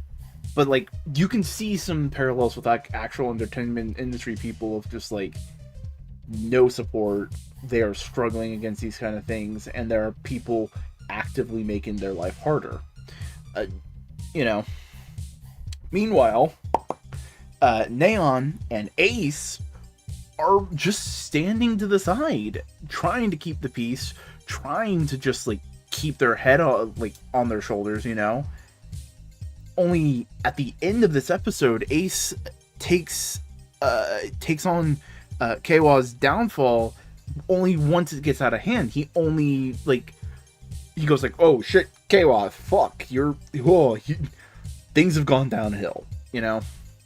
very much like a lot of celebrities who, like, I wouldn't say they've got theirs and they're letting everybody flounder, but it's just more of like a, you don't want to rock the boat. Like Geats, Neon and Ace are trying to deal with the whole situation and all this different kinds of stuff, and like they're trying to keep up, they're having to keep a balance. It's a struggle for them, yes, but it's like they have to keep 3 million plates spinning in a row, and one of those plates is starting to fall. They're trying to catch it in time. They just weren't able to see it yet. Meanwhile, just Daichi, Ned Sparrow, is going full cult of personality. He started a cult and is basically convincing people to come into his creepy ass warehouse to take advantage of them, to essentially kill them, get their memories, and do his whole plan. Honestly, it's giving a lot of like, it's giving cult leader vibes. It's Jared Leto. It's a dude. It's Jared Leto. It's Harvey Weinstein. It's people who will take advantage of their position, and because of that position, they can actively abuse more people, you know? That kind of thing. And then we have my favorite segment of these past couple of videos. None of y'all fucking understand what the K-Wall's character is doing. Because, boy, this man is struggling. This man is absolutely struggling. And right now, it seems like the only one to have come to him is Kekera. His sister dies, he is in grieving, he is mourning, and the only person who's come is Kekera. And Kekera wants to actively abuse him, actively push him down further and further into a spiral. He attacks Michinaga, he takes Samuri captive, and he's going headlong into all of these danger, right? And we gotta admit this is a man with a very tenuous grasp on reality right now. He is a frayed nerve, and he is being pushed into a very, very bad position. Right? And we have seen people come back from these positions before. Neon was forgiven for ultimately being forced to betray everyone. Ace has been forgiven time and time again for tricking and putting everyone's lives in danger. And Michinaga has been forgiven for all the shit he's done, right? So, like, ultimately, we have Keiwa over here, whose worst act, fundamentally, at this point in time, is putting a person in danger, a danger which she was actively able to get out of herself. She was, like, able to get out of that situation. She's still in, like, a dazed state right now, but she was like, no, I'm not turning into stone, fuck you. She was able to get herself out. I'm not saying Keiwa planned on that, but, like, she's not helpless. She's not a helpless fucking damsel in distress. She has the abilities to help herself. And being rude to her. Because the fight with Michinaga's like, yeah, no, I understand. I fucking killed your sister. It's fucking rough. Fucking take your anger out on me. I get it. And Ace stops Keiwa before he can kill off Ned Sparrow. Like, other than being a little bit mean, what exactly has he done? I know he's done more, and I'm being overly glib about this situation, but that's the thing. He is in a very, very dark place, and it's really hard to deal with it when basically you have people with power over you telling you fuck them, do what you want, and you have the power to do it. It is the worst impulses of Keiwa, and Kekera is actively pursuing that, right? And there's also another aspect that I just kind of need to mention real quick. Think about it like this. We see these episodes week by week. It hasn't even been probably 24 hours since Sarah died. Their clothes have barely changed. time hasn't really moved on. Neon, like, Ace is still in the same clothing. Neon's changed, but she was off doing something else at a moment. It's been 24 hours. This man is grieving, rattled, has not ate, has not slept. He is in a very, very bad place. And then someone who is a friendly face comes in and says, hey, I know what can fix all of your problems. Here you go. Of course he's gonna fucking do that. Come on, like, it's a very sympathetic place for the character to be in, and I don't understand how people aren't having the sympathy. The same way you were supposed to have sympathy for Michinaga, but understand his actions were inherently flawed in his arc. It's like, yeah, we get it. You want to destroy the DGP, but you're killing people. It's fucked up, dude. And he was able to come back from that, and they were able to fix that. Keiwa's in the same place. Look, we get it. Your sister's dead, and you want to bring everybody back to life, but you don't need to do this. And he'll learn his lesson. You know? This episode was just great. I really did enjoy it. I really love it. I loved Keiwa's presence. The actor did amazing. He is big. He is very threatening. He is very direct with what he's wanting, and I love that kind of intentionality with the dialogue this episode. People were saying, I also saw some complaints of like, oh, it feels bland. It's like, no, it's direct. Like, they're not sugarcoating anything. They're not going like, desire. It's like, no, I want this. I'm gonna fucking kill you for it. Give it to me. Very plain, very blunt, you know. And a lot of interesting pieces are moved onto the board for the next episode. We got a brand new DGP. We got Keiwa kind of in the driver's seat for once. And yeah, I can't wait to see what happens next. It's time for another gateway to Geats, baby. And ultimately, we're nearing the end of the show, and it's starting to kind of wrap up plots and storylines and themes. And realistically, this episode is all about like just looking at like making your bed and lying in it, right? You have made your choices and kind of living with the consequences, because it focuses on two men and their ultimate reaction to this. So first things first, we have Keiwa, right? Last episode, Keiwa made his brand new world, his full desire, and it immediately goes to shit. All the bad dudes got revived because he was not specific. And because basically the way the wish is treated is that they're kind of like they never died in the first place. They kind of like pop back up in the past, and they've basically made gangs where they use their Kamen Rider powers to just cause mass hysteria, violence, just fuck the world, kind of Akira vibes, you know. And yeah, his family's basically killed off screen, and he's just like, what? I did all of this. I abandoned all of my morals so I could revive my family, and they're dead already? And he goes to fucking see why did my wish get fucked up? And basically, yeah, he's told what we kind of already know. He didn't think about it with any form of nuance that like we've been learning that you kind of have to have with your desires of like, it can't just be simple. It has to be, you have to understand the give and take of the world.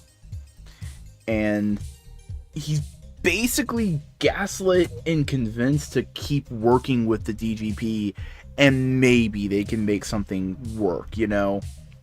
And Keiwa's just at a loss, essentially. And he literally goes, I'm gonna kill him. Goes to find the gang leader, and in one shot immediately kills them. And Gekera comes in and goes like, alright guys, y'all following my dude. And they form a little gang. And what the fuck?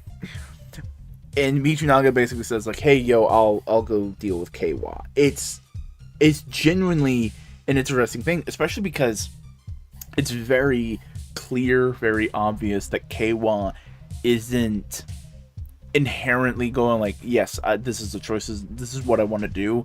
It's very clear that he is still at a loss, still being manipulated, and he's also starting to like understand like, oh, I'm being manipulated. Oh, God damn it. But, you know, in for a penny, in for a pound, you know. On the other hand, we have Neon's dad, Kyosei, getting broke out of jail because of all this chaos, right?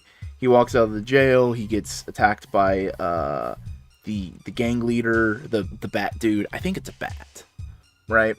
The big old beat 'em up happens. Neon comes in, saves the day. They run away.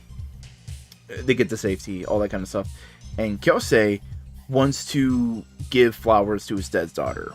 The dead daughter's site, because he does it every month and like he wants to do it. And Neon basically sees that and points out, it's like, hey, you said you didn't have any love left in your heart. If that were true, you wouldn't be doing that. And he kind of takes a moment and thinks about it for a second, and it's like, whatever, I just want to deal with this, all that kind of stuff. And then Neon gets kidnapped by the same dude who kidnapped the previous daughter. What the fuck, dude? And he also has Baroba backing him up, giving him Kamen Rider powers. Jesus Christ. Kyosei, of course, gets the ransom letter. He immediately breaks down. It's like, Jesus Christ, this is I am reliving the most traumatic day of my life. And Neon's mom basically I grabs him mentally, at least, and just goes like, yeah, we fucked up on so many accounts. We fucked up hard. And ultimately they come to a realization that like they do love Neon, they do see her as a daughter, and it is entirely their fault that she did not have the love she deserved, that all these different kinds of, they basically go like, yeah, no, we are failures. And Kyosei vows to not let what happened in the past happen again, so he goes to Ace and says like, hey, I want to protect my daughter, I want to protect Neon, and he gets a belt to go save Neon. He gets a new power-up, which is going to be the final form for Nako. He puts up a good fight. He tries really hard, but realistically, he's not doing that well. It's 2 against 1, and the episode finally ends with him saying, Neon is his daughter, and I'm going to protect her. Really nailing home the point of him recognizing his faults and coming to this conclusion. In saying all of that, it's very fucking strange to realize that Keiwa's character arc has just been there the whole time, right? Because ultimately, Keiwa and Kyosei have been paralleled to an extent. They both lose a loved one and are stricken heavy with grief. They then make a deal with the DGP to get back that love somehow, to have a new daughter, to bring back their family, to get their wish. However, it is an unsatisfying monkey paw for Keiwa. His family is immediately put in danger again because of his wish and killed, resulting in him doubling down on guilt and going back to the DGPs, basically going like, I have nowhere else to go to try and solve this. Fuck. And Kyosei basically realizing of like, oh yeah, I have a new daughter now. My daughter's still dead. I still have that trauma. And that unsatisfied, unfulfilled want is eating them up alive, to the point where they just embed themselves deeper and deeper into the DGP, because it seems like it's the only choice they can make. It's like, like I said earlier, in for a penny, in for a pound. However, Kyosei does show that you can move into a next step of asking for help, getting help for yourself so you can help others. Because he goes to Ace and says like, hey, I want to protect Neon. And Ace is like, yeah, sure, dude. That's what I want to hear. And the entire time while Kyosei's fighting, Ace is outside keeping Kekura busy. Like, he's helping. It's not just like, oh, here's a power, good luck. No. Ask for help and you can get help. And I think, is this foreshadowing for Keiwa? I don't know. Is this a next step he cannot take? Is this him going like, no, I'm in too deep kind of thing? We don't know yet. And that's fascinating. But I do think it's hilarious and interesting that we have basically had the end result of Keiwa in the entire show, and we didn't even realize it. Hello, everybody. It's time for another Gateway to Geats, episode 44 we're talking about. There was a lot of great things this episode. And a lot of it just kind of like centered around the idea of like taking ownership for the choices you're making and your desires. Like, it's not just like, oh, I have a desire. It's like, no, this is my desire, that kind of thing. Because on one side we have Keiwa. He's taken aback by everything he's done, and he's kind of second guessing a lot of it. He's rethinking a lot of the things he has done and a lot of things they're asking him to do, and he's starting to have these moments of unsureness, having these moments of, what am I doing? Am I really doing the right thing? To the point where he's surprised, like, what do you mean you kidnapped Neon? What? But he's kind of in a, what's the word? There's a word for it. There's a specific term for this. Sunk cost fallacy. He's in the sunk cost. And he feels like he has no other choice but to keep moving forward in this headspace, in this mindset. Michinaga, however, comes in and says like, hey, you need to have your head caved in. What the fuck you doing, buddy? They have a fight. Big thing. And Michinaga just points out, it's like, hey, yo, you mucked things up. You made it harder because you just put flies in all of the ointment.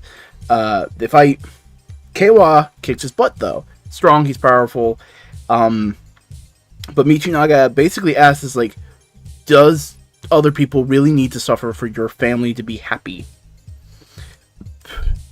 Keiwa is taken aback for a moment, and Michinaga now fully says, I believe in Geats' world, which is just like a big character moment for him. It's just like, I believe in someone else's strengths. I will rely on someone else's strengths. I will rely on someone else, which is something he hasn't really done.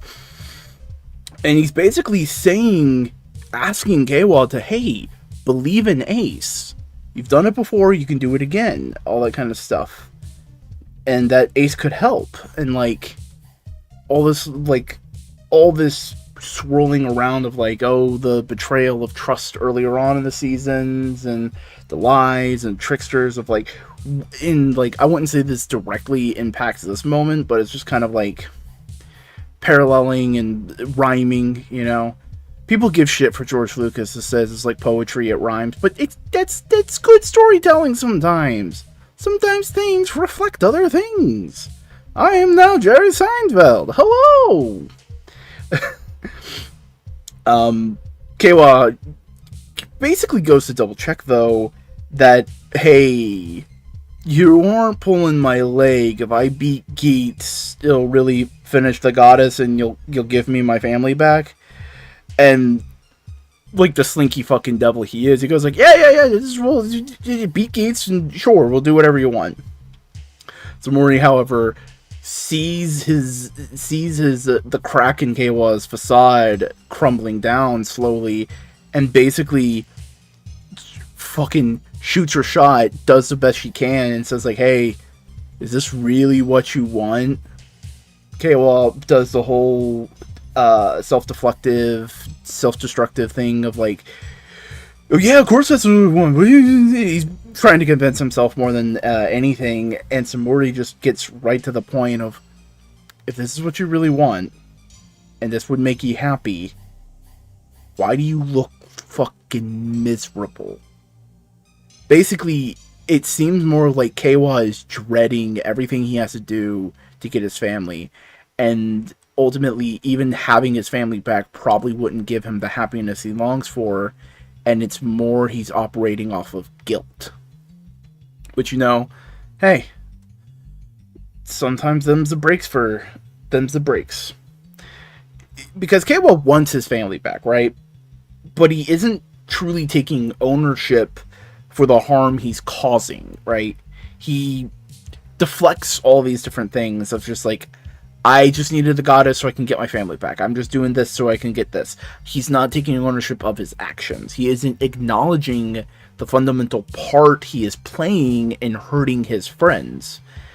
And take, for example, this episode, Neon gets kidnapped, and he doesn't act like it's anything related to him. It's like, what? Like, he isn't part of it whatsoever in his mind. It's just them doing this. It's like, why are you doing that? That's not part of the plan. And they're like, oh, come on. It's just like, you're not my boss. To Keiwa's mind, he's off on his own thing, trying to do something. However, we recognize that he is causing actions that cause harm, and he's not taking that fundamental ownership of it. Meanwhile, Kyosei, remember him? He was fucking fighting last episode. Is able to beat the kidnapper, knocks him into a bunch of barrels. Though he's not without injury, he's fucked up real hard. Roba then leaves them for later. Kyosei is then taken to the hospital, and for the first time in a long time, the whole fucked up family is just all together, and they after everything that's just happened with them, and they all kind of talk about what's their whole issue of basically like, hey, so we've been bad parents. We didn't give you the love, care, and attention that you deserve, and it doesn't make up for it, but we want you to have it now. And the dad is basically like, yeah, all these different kinds of things, all these different bits and bobs, and the dad hands the ID core to Neon and says, basically, my deepest wish for you now is to truly find your own happiness. And Baroba starts causing chaos outside, blah, blah, blah. And Neon comes out and goes like, you ain't doing this. Get the fuck out. Because she says she's finally found happiness. She recognizes what was missing and the path that she can go down and all these different little bits and things. And she vows to protect it. She needs to protect it, and she wishes for rider powers, and then a couple of Ninetales pop out, and Ace helps her out. Look at Ace. Look at him do. Look at him do. She then beats the absolute fucking tar out of Baroba. Baroba runs away, and Michinaga just comes into the scene, points, laughs, and goes like, hey, you know that despair you were looking for? Look in the fucking mirror. Great Schadenfreude. Just absolute beautiful end to the episode. And see, Neon's taking ownership of her choices that had led her to here. She's taking ownership of her desires, ownership of all this kind of stuff. Just as her parents are also attempting to try, we'll talk about that, to take ownership of their actions. It's not perfect, because the mom is a little presumptuous, right? But, like, from what we've seen in the past couple of episodes, it's very clear the dad was a very damaged man, was very not in his right mind for a lot of years, and he never properly took the time to grieve. And then by the time he recognizes all that, years have gone by. And literally he says that, it's like, I can't make up for the years that you've lived like that, but we can try and start now. And the mom is a little bit more of like, hey, we got years ahead of us. And it's just like, come on, ma'am, you haven't fought a woman from the future trying to kill your daughter. You don't get to make that decision. Neon gets to make the decision. And what I ultimately hope happens, this is just more of like speculation, fan fiction. What I hope to see happens is Neon does move out. She gets her own place. And her family starts to take the steps to become what they could be. But the dad hands over the core, and he repeats what he said earlier in the show. How he just wants her happiness. He wants her to achieve her desire and all that kind of stuff. Before, though, it was caused out of guilt for not truly loving her. For seeing her only as a tool. It's just like, she's a tool and I don't care about her, but at least this is the least I can do. Give her a chance to be happy.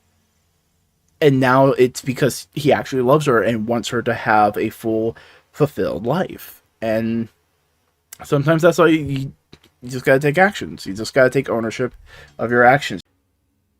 It's Gateway to Geats time, everybody. And boy, got a video for you for this week. We got multiple videos. Oh, what? Stay tuned. As I've said previously in this series, the players only really win. They have only really won when they work together. When they're not butting heads, when they're not at each other's throats. Only when they're working together. Ultimately, the show showing how isolating oneself makes it all the harder to achieve your desires. Geats saying pull yourself up by your bootstraps is bullshit. Others can help you, and you can help others. And like Ace has been saying for the past couple episodes, everybody deserves to be happy. And this episode solidifies that idea. Because we have, on one level, the Trick Stars making plans or figuring things out. They're going like, alright, cool, what's our role of playing pieces, blah, blah, blah. And they all basically kind of agree that, like, Keiwa is just lost. Like, he's in a bad place, he's being taken advantage of by bad people. Keiwa is not irredeemable. They just gotta help him, gotta save him. So they start developing a plan, they start figuring things out. They go to Daichi, Ned Sparrow, and they basically go like, alright, nerd, tell us about your fucking tree. So he takes him to the tree, and he goes like, yeah, no, this is where I held all the memories and all that kind of stuff. He's still snide and makes those kind of comments, and it's just like, yeah, but then the world changed, and it's not here anymore. And they basically go like, alright, cool. So we fixed the world, it'll be back to normal. Good, got it. And basically the whole point, the whole thing is also said of like, why would Daichi help him? And Ace goes like, well, you took the knowledge from the tree, right? It's like, yeah. Alright, cool. So you understand all of those people's joys and happiness and their experience of life? Yeah. Oh, cool. That means you probably also got the guilt of snuffing all of that out because you gain empathy by understanding other people. And Daichi just shuts up and just looks very fucking guilty.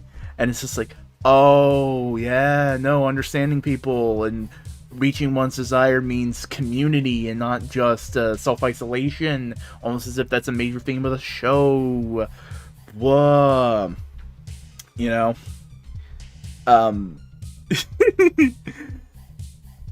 And Wen goes to go help Tamori. Basically go like, alright, cool, we need her to help out. I'll go save her. Because he's a sneaky little dude like that. Neon is also just genuinely building bonds with her mom. It seems like it's very much, I wouldn't say perfect, because the mother does seem to try and like use the money she has to like make up for all the harm she's caused to Neon, and Neon's like, no, I just want to spend time with you. Like, it's not treated like that, it's just like, no, I'm happy. And it's like a way of just saying like, the way you make up for all the bad you did is to do good with me. And I think that's a very valid way to treat people who abuse you, who didn't realize they were abusing you, and are seemingly genuinely sorry about that, and like genuinely like, I want to make up, I want to not be this asshole. I don't want to be an asshole anymore, as the Menzingers would put it. And so, like, yeah, that makes total sense. And then we have a Dupin jump scare. Dupin just shows up and puts the ultimate cherry on all these ideas, because he is the ultimate isolationist. He is the one who says, fuck the world, fuck everybody, I'm my own dude, fuck it all, right? And all that kind of stuff.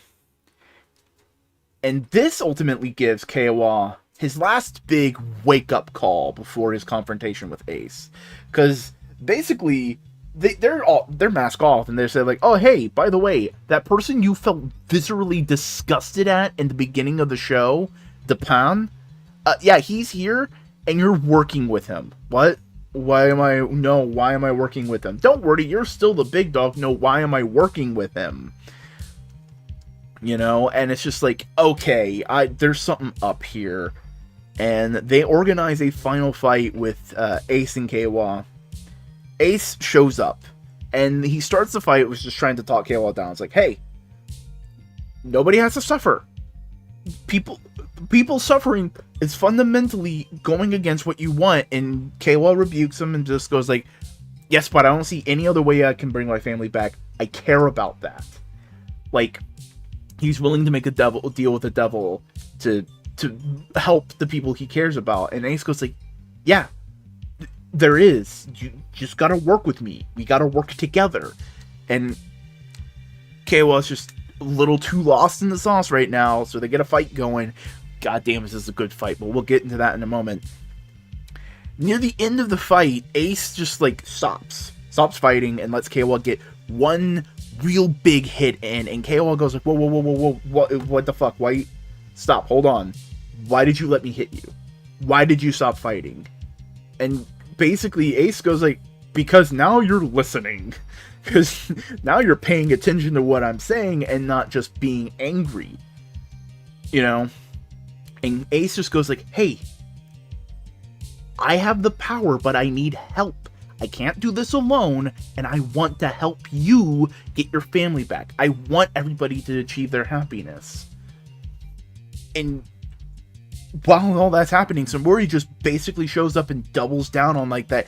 Keiwa, this isn't who you are. Everybody deserves happiness. You are just causing more suffering. We'll help you. We can get your family back. And it basically, Ace is going like, believe in me. And it's not so much of like blind faith, belief in God and all that kind of stuff. It feels much more of like, hey, we're friends. We're a community. We help each other out. You just gotta believe in me. Right? And just gotta believe in the other people around you that you can help each other. And Keiwa is like one final like angry spurt of misjudgment and all this kind of stuff. He just goes like, you gotta prove it. You got to prove it to me somehow. And he takes a swing at Ace, basically going like, if you aren't able to even deflect, like, just stop this, it's not worth it, right? It's kind of that idea of, it's that one little final test of like, can you block my sword? Can you stop this? And if you can, then maybe you are right. Maybe there is something to what you're saying. However, Samori seemingly sends her god powers to Ace. He stops everything. He stops the blade. He's like, alright, cool, I'm good. And Keiwa's just immediately like, what the fuck? And Ace ends the episode remaking the world. We see the crew work and plan together, and they're achieving their goals. They're working together and not just at each other's throats. They put their trust in each other, and that is what ultimately leads to the fact that they can change the world. Is that they trust each other, that they care about each other. They aren't just players, they are a crew. They aren't just pawns, they are their own people, and they have formed a community to help each other. This episode was fantastic. Great fight choreography, great interesting bits to use with the fight. Like the brief moments when they were doing like full on Dragon Ball Z air fighting, that was cool. But I also really love how Keiwa used his cape to like distract his sword strikes, and like, oh man, that's fun. That's like, oh, that's neat. It's fencing and swashbuckling. Everybody got something to do except like Michinaga. Buffa didn't really. He was there to just be like the angry, like, why the fuck you, like, the angry voice of reason in scenes, which is fine. We've had a lot of Buffa. So it's okay for him to kind of, I wouldn't say be on a back burner, but just kind of be like the anger interpreter for Ace. It's fun. This was a really good episode, and I cannot wait to see more. Also, by the way, we did get a cameo from the movie bad guy that's coming out soon. Cool. They seem like a bunch of cool little dudes. It's time for Gateway to Geats, the video series where I say words. And this episode of Geats that we're talking about, episode 46, whoa, we've been doing this for 46 weeks, everybody. Imagine that. This episode really hammers in an idea that they've been kind of going over for the past little bit, but it's basically been in the entire thing, that fundamentally everyone deserves a chance to be happy. Everyone deserves that opportunity. But it fundamentally should not be at the expense of others' happiness. But that anyone can make the choices to be better and fundamentally fight for their desire. Because it's ultimately a very restorative justice kind of idea. It's like, yeah, you did wrong, you did bad, but you can come back from that. And it's really shown through 3 lenses that we see in this episode of to be redeemed, being redeemed, and have been redeemed. So we have Daichi, Ned Sparrow, over here just checking in on his creepy tree. It's just like, oh cool, my creepy tree is back. That's nice. And he gets attacked by the shit goblins, Baroba and Gekara. And they're just like, alright, cool. You have a shit tree. We're gonna use this to make a fucking Jamato. Right? And Neon and Michinaga fucking save his ass. And they're just like, hey, we kind of need to, like, get rid of your shit tree, but in, like, the good way of, like, bringing everybody back to life. And Daichi's like, you know what? Yeah. You know what? That's better than having it turn into a giant fucking monster. Right? And Daichi's feeling guilt and all that kind of stuff. And ultimately, the problem with all that kind of gets dealt with. We're just talking about Daichi's story right this moment. And they all go to the tree. Neon, Michinaga, Daichi, and Keiwa's with them. And Daichi goes like, hey, this is the liquid. This is what will, like, stop all the Jamato stuff and save them from the tree. He pours it out on the tree. Sarah comes out. And Sarah's alive again. And Keiwa just hugs his sister, breaks down in tears, and it's all just really nice. Presumably, the reason why they didn't save everybody is, A, give Keiwa and Sarah their little moment for the story, but also, he probably needs to make more liquid. Fundamentally, Daichi is on the path to becoming a better person, while Keiwa is seeing just how far his friends will go for him. Because he's in the fucking god realm, right? And Ace is just talking to him like, hey, so the world's back. We have a chance to bring your sister back. Things are a little fucked right now because I'm like chained up with barbed wire. It hurts a little bit, but hey, that's the price for being a god. You know what? I can understand that. But hey, the ultimate lesson, everyone deserves to be happy. Just don't do it at the sacrifice of others, right? Sacrificing others' happiness is kind of a shit thing to do. And Keiwa goes like, yeah, it was kind of a shit thing to do. And then he goes through the episode just seeing how other people are like going so far for Keiwa, because it's not because they realize it's like, yeah, no, our friend is hurting. Our friend fundamentally is just hurting. We can help him, do all that kind of stuff.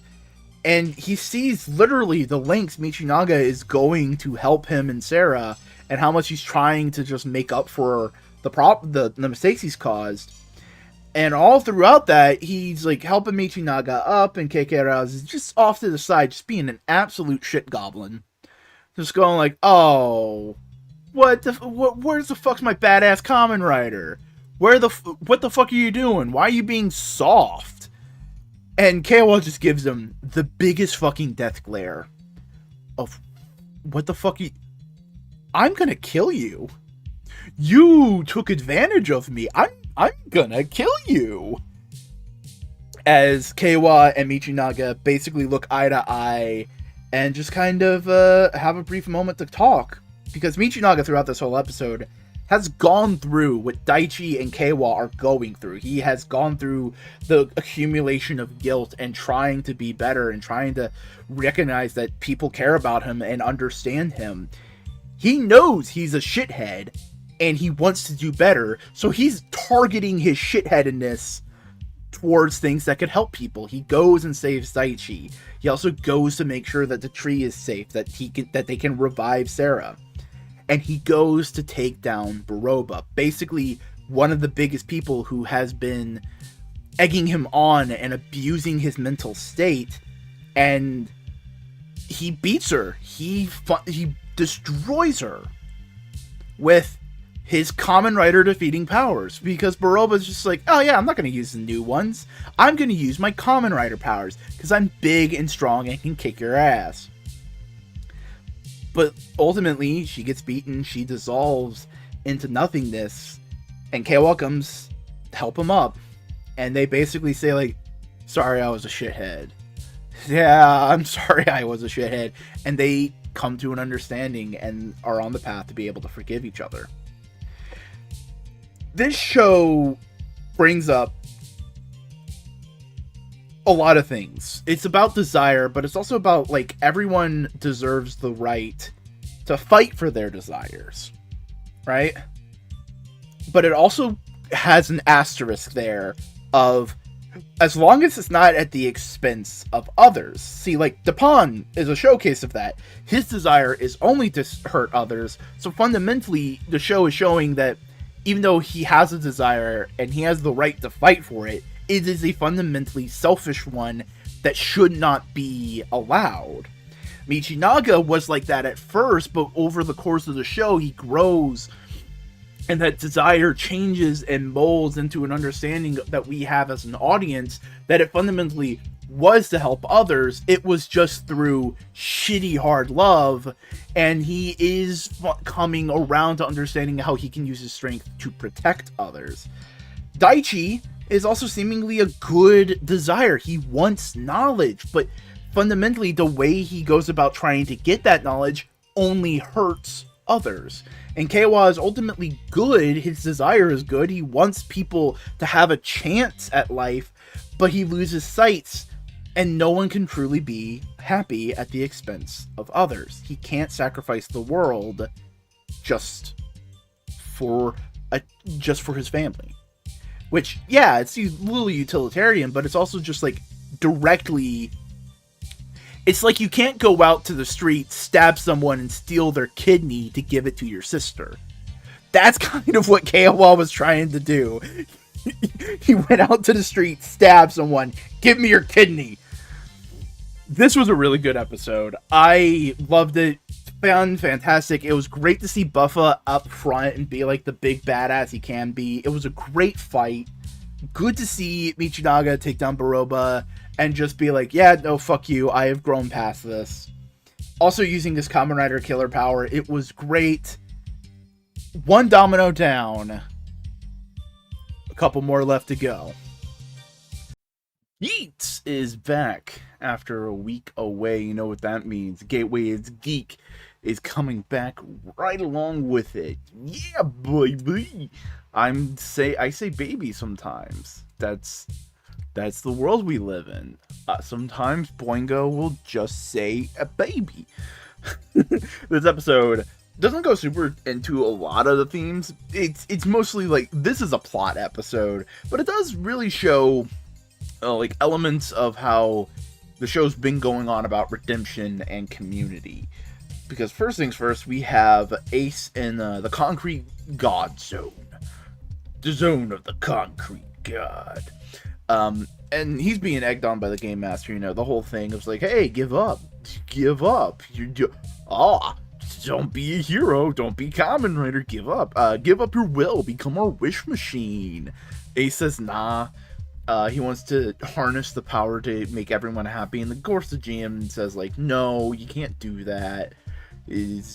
People have to suffer. And Geats does the thing from the theme song. He rips the chains of barbed wire holding him down. He's like, no, I'm my own person. They hinge in, they have a badass fight, they do all that kind of stuff. Ace gets the upper hand and defeats Geats. However, before that can happen, Zool absorbs him and just basically goes like, alright, fuck this shit. Just the fuck it plan. We're just doing the fuck it plan. He creates a big fucking thing and starts drafting random people into the DGP. And Zool's now gonna write her up. Badass looking Cyclops looking motherfucker. Looking like a camera, you know? It's like, oh, he's the producer. Oh, symbolism. There's enough symbolism in the show to give someone an embolism. Especially now that we think about Zool of just like, oh, he's a faceless, bodiless. He's not a person. He's just a business executive. He is just a entertainment executive, not giving a shit about the people making the content that he's selling. Purely just going like, all right, can we make money? Cool. I don't give a shit if they hurt and suffer. Are we audience happy? Cool. I don't give a shit. Yep. Cool. Good.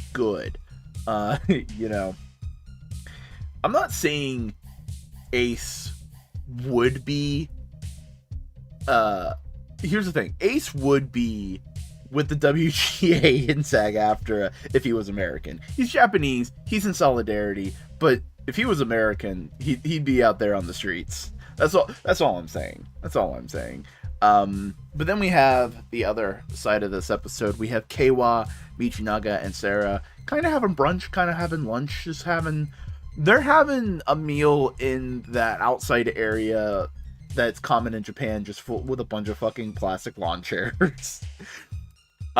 Is that a trope at this point, or is that just like a common, just like, we let the props department get away with that, so it's fine? Is it a trope? I would love for it to just be a trope. And they're just airing out all the stuff. It's just, hey, I'm sorry I was a dick. Hey, I forgive you. You've grown a lot as a person, and you've also recognized that you were a dick and tried to solve the problem. And it's like everybody's just kind of like reaching that point of like, all right, we're better people now. We're trying to do this, all this kind of stuff. And it's really great to see. It's good to see that these moments aren't being forgotten. That it's just like, no, they need to apologize to each other. It's not so much that they like, it can't just be they save the person. It has to be like, no, they have to acknowledge the faults. Keiwa did it. Not Keikara. I'm reading my notes further down. Michinaga's doing it, and it's like, it's good. Now for that part of the notes I was talking about. Then Keikara shows up and just does some sketch shit. Basically he goes to the fake goddess, the Samuri wannabe, Celessi, you know, because she's Samori, she's Celessi. I don't know. Am I clever? Probably not.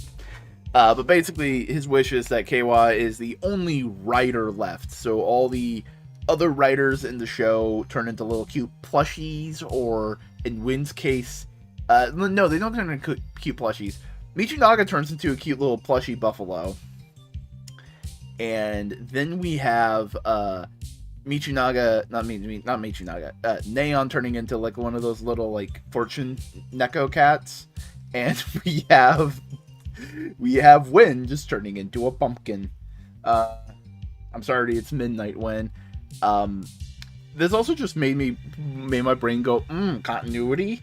Did other Kamen Riders, did this happen to them? Did like Double over in the Windy City, did they turn into like a book and like a fedora? Like, so there's like just what's going on? Did Foruze turn into like an onigiri? Oh, who knows? I just think that'd be cute and be hilarious fan fodder of just like, oh shit. Well, that was quick. What happened? I have no fucking idea. We're gonna have to get onto the group chat and see what happened with all the other Kamen writers. Did you guys turn into things? Yeah, we turned into things. Okay, well, it just shows up. Hey, sorry about that. Frog guy? Totally understandable, dude. Don't worry about it.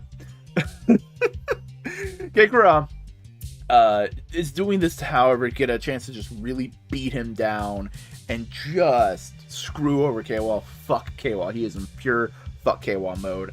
Daichi shows up and goes like, hey, maybe not fuck Keiwa? And gives a brief lecture on internet lingo. Basically, there's a Japanese internet term called like frog fan, I think it is. That's basically like they will turn on someone at the drop of a dime. You know, it's like, oh, I love you. Oh, you did one thing to mildly annoy me. You're the worst person in the world. Which, you know what? Accurate for Kekera. And I'm wondering if him being a frog was, one, because of the ninja association. Ninjas and frogs have like that association in Japan. But also, two, a foreshadowing to this kind of moment of the character. Either way, pretty cool. Keiwa gets Sarah to safety while Daichi fights Kekera. That's a fun fight. It looks a little weird because he's just like going hee in the ground, but his like torso is the size of a normal person. It's silly compositing, but I don't mind it. Keiwa says, "Hey, no wait, and basically they get kidnapped. You know, Kekera kidnaps them both. Daichi laments, is like, hey, I fucked up. You know, but I did bad things. And like he goes like, you know, just looking at the memories of your sister and just seeing the simple life you guys led, it's just, that was like, yeah, that's nice. Maybe being a dickhead wasn't all that good. And it's like, it's really cool. And Kayla was like, hey, my dude, hey, I fucked up too. We both, like, there's room for us to fuck up and we can be better. We can move forward.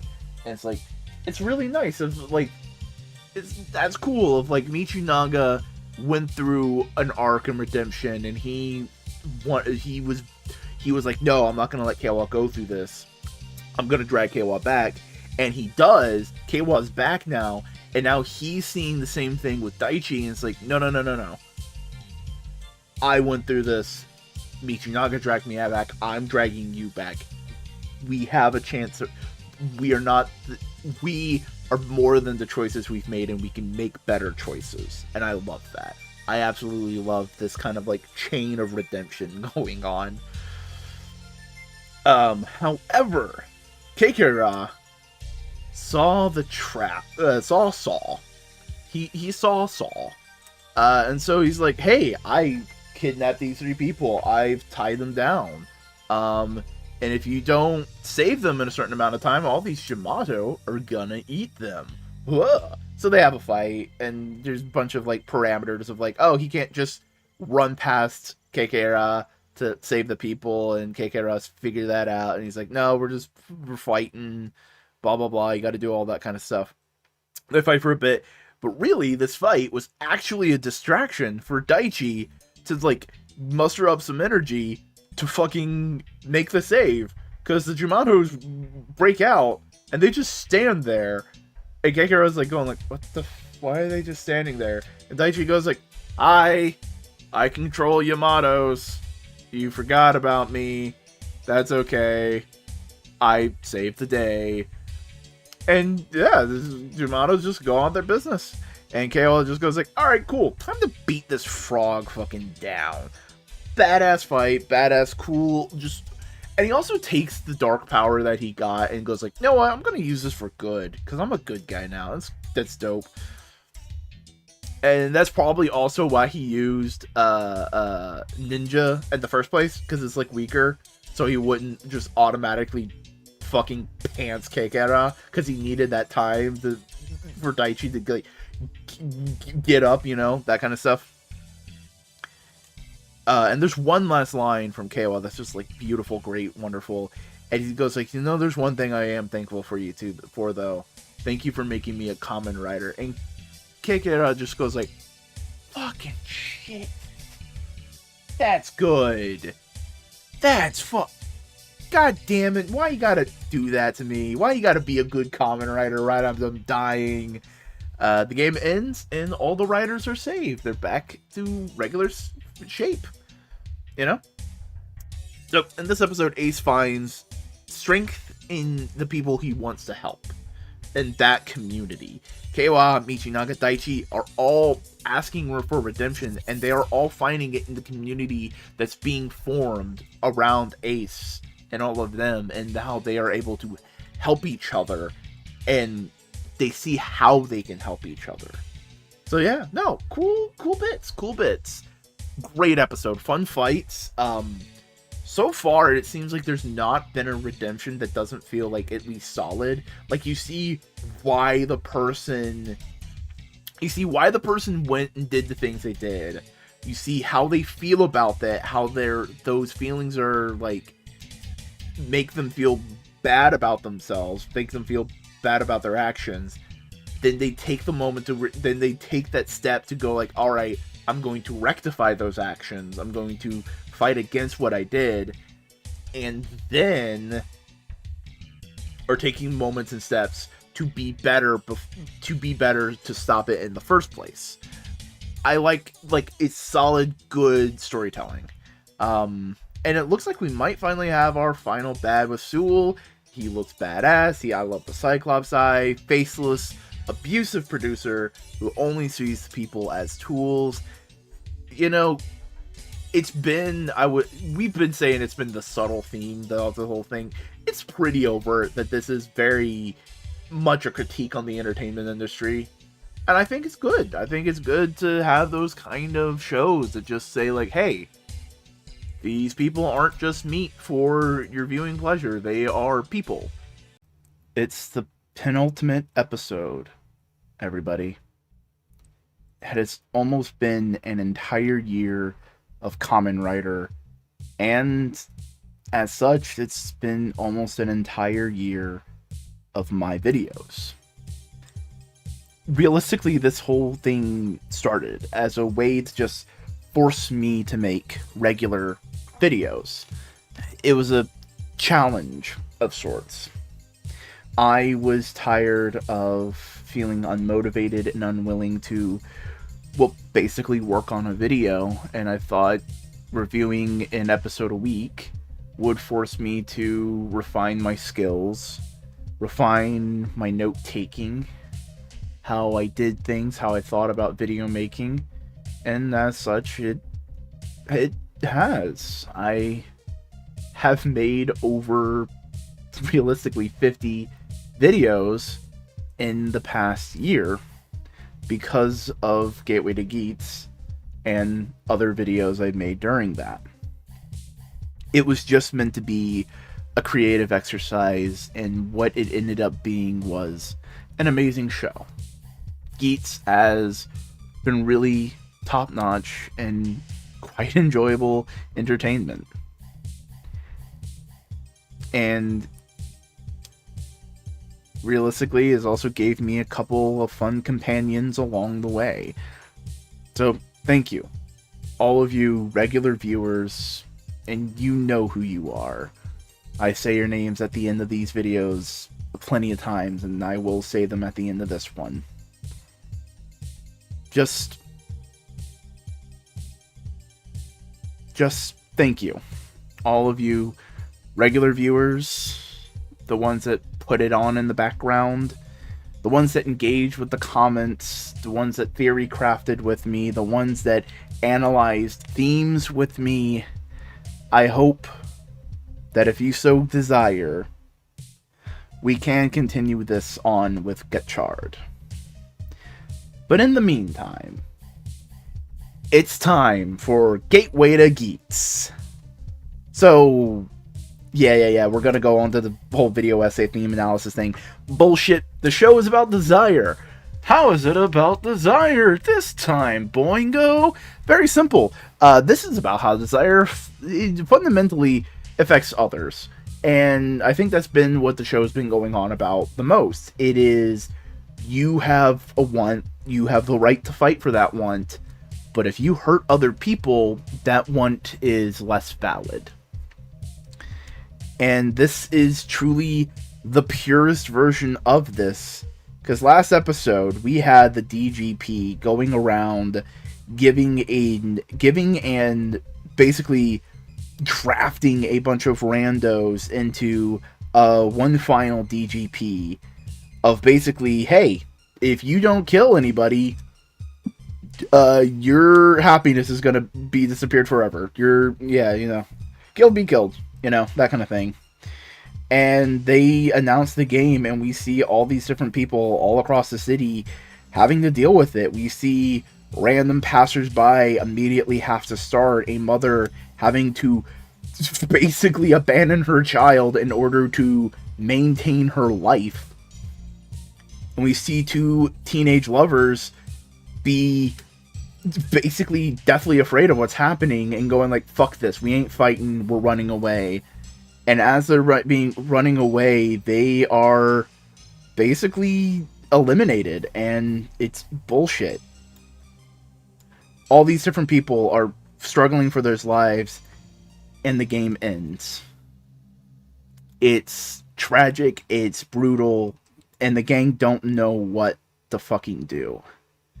The game starts up the next day, and immediately we see all of our heroes working together. We have Buffa and Keiwa and everybody working to try and solve this problem, and we'll talk about that in a moment. But ultimately, they start attacking everything from the top.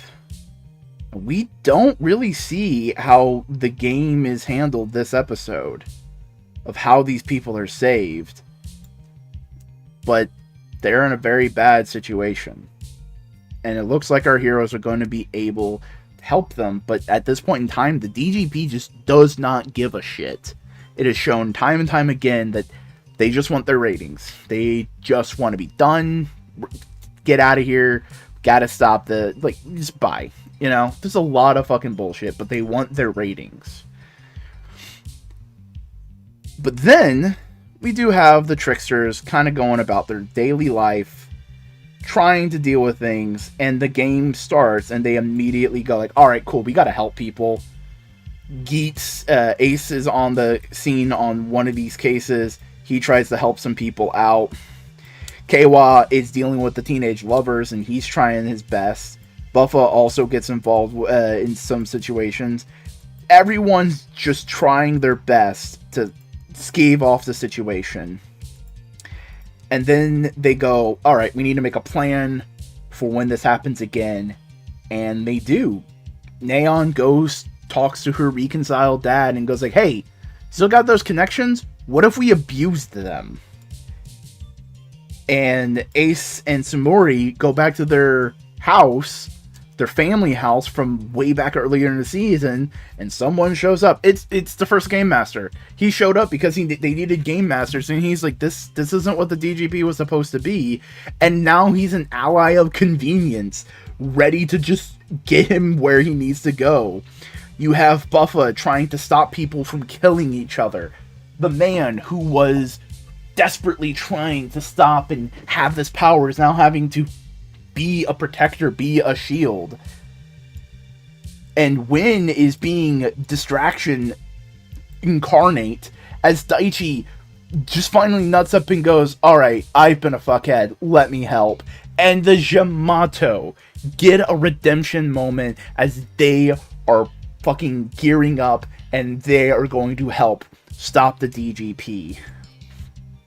All this comes to a head, though, as Grimori basically sneaks Ace in to the Sparkle Realm. I don't know what else to call it. It's not the God Realm anymore. The Goddess isn't there anymore, but it's the Sparkle Realm, as Ace and Sewell duke it out in beautiful fashion. God powers incarnate. Sewell realizes he's losing power because Neon and Neon's dad fucking pulled a tricky. It's like, hey, you don't desire getting hurt, right? The way everything's going, you'll get hurt. You don't want that. And those audience members skedaddled like nothing. Bye. Sewell is losing power. Ace is getting the upper hand in the fight when Sewell uses his trump card. He reverts Ace to basically the time he was before the show started, because Ace refused to become a full god. He has a mortal man with the god powers. And then Samori does the thing from the intro song and puts a gun to Ace's head. And we hear a bang, and we'll know what happens next week. But overall, our crew have become true heroes. Everyone is doing everything they can to save the day, and everyone's working together in the best way that they can. Win is a distraction. Buffa is using his strength to help others. Neon is using her connections and her intelligence that she's shown throughout the show. Ace is being a consummate leader, and Kawa is being fucking Kawa. He is trying to help as many people as he can. Overall, everyone's trying their best to save the day, and Ace is doing what he can, being the trickster fuckhead, trying to beat the whole system. But inevitably, the system can get you down. But who knows what's going to happen next week? I'm hoping that the connection and community you make can help pull you back up. But ultimately, how will all this end? I don't know. We'll have to see it next week. You know, I said my piece about these videos last time. So let's just fucking get to it. Welcome to the final video of Gateway to Geats. Okay, just straight out of the gate. This show, in my opinion, I feel sticks its landing. It fucking got it. It did it right. Mostly because it plainly goes, if you fight for your desire, but not at the expense of other people's happiness, you win. You win. We catch back up with the last episode. After Samori shoots Ace, and it's revealed that evil Samori, because Celeste, remember that joke? God, possessed her body, and she's like, "Oh shit, fuck, this fucking sucks," and they're all just going like, we're evil, fuck you." Everyone's kind of going like, "Oh shit, Ace is dead. Ace is fucking dead," as Sewell's just like, "Alright, cool, time to clean up the rest of the rabble." As we have our other heroes try and take him on as best they can, and Sewell's beating them. Neon and Kawa are trying their hardest. Michinaga shows up using the anti-Kamen Rider power. Fucking he only uses it to like, oh, it's cool, it's back. They get knocked the fuck around, and they get de-henshin and everything. And Ace shows up. Ace just pops in and goes like, "Hey, what's up, guys?" Because this was all part of his fucking plan. He knew he was a fucking god now, but he still had a mortal coil. So his plan was, okay, if I beat Sewell, we're good, everything's squared away. But if I die, then I just become a kami. And then I can just beat Sewell, because I'm a god. This man fucking hacked himself into nirvana. I know I'm being overly glib with the actual spirituality of Shinto and Buddhist faiths. I'm making a joke. But this man fucking found the cheat code and it's like, alright, cool. Fuck you. You played right into my trap card. So he comes in and goes like, alright, cool. Oh, you took the power away from my friends? Guess what? They have Kamen Rider powers again. Fuck you, bitch. And they beat down Sewell in badass form all together as a team, showing that community is a big... Community helps you achieve your desire. Ace fucking does a rider kick and shows that he has full control over the power that Sewell had and the DGP had. It is in his control, and he goes like, this shit is done. And he remakes the world. However, while all this going on, our heroes are in the void with Ace, and Ace is going like, hey, we did it, guys, we won. Go be happy. Go get your desires. And all of them immediately are like, no, fuck you, what about you? You deserve happiness too. And Ace is just like, yeah, what do you think I got? I mean, he doesn't say it, but like, that's the implication. He got what he wanted. He wanted a world that could be happy, that could achieve their desires, where anyone can fight for them. And that's beautiful. He got what he wanted. He can watch over his friends and see them achieve all of their dreams. It's not like he's dead. He's a god. He just shows up. Literally, anytime they want Geats to show up in a fucking crossover or anything, all they have to do is go to the fucking shrine and go like, hey, Ace, could you help us out for a minute? And he can go, yeah, I can help you out. Put like a fucking quarter in the tribute box. I need something to prove it, you know? But, yeah, man's a god. And we basically catch up with all of our main heroes as they're living their lives post all of this. You know? Samori kind of is acting as a shrine maiden for the new Kami, Ace, Geats, all that kind of stuff. And, fucking Jean, Z-I-I-N, Jean, comes in and goes like, hey, so, what the fuck happened? It's a flash forward kind of thing. All that kind of jazz. But we basically see a bunch of different things. So first things first, the DGP is coming back under new management. I understand some people are a little going like, but that defeats the point. So no. The DGP is fundamentally a representation of the entertainment industry, and basically what they did was got rid of fucking the shitty executives and stockholders, and are like, alright, cool.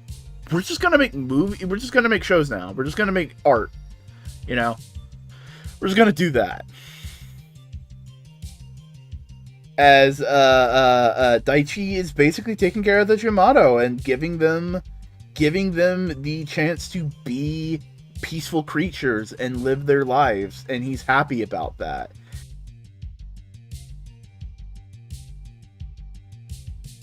We have Michinaga hanging out with his work crew friends now, just being happy, just having a community around him. We have Sarah just working her day job, watching Neon. And you know damn well that they're friends. They go hang out, they get lunch together. And we see Neon working on her streams, and Kyun is there and going like, hey, you know, these could be a lot better. I'm gonna be a producer. And they kind of hint at shippy ship stuff, and it's like, you know what? Sure.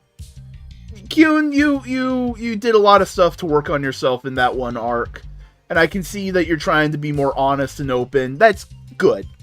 you know what? That's a good place to leave them. It's not a will. It's a will they, won't they? But you understand that they're both better people after this show. And we have Keiwa basically studying up to be a police officer, which I know also a lot of people were upset at. I would like to iterate, this is a kid show cop, not a real cop. And you just kind of have to fucking grit your teeth and bear it sometimes, you know? Sometimes you gotta watch a show with a normie brain and not, you know what I mean?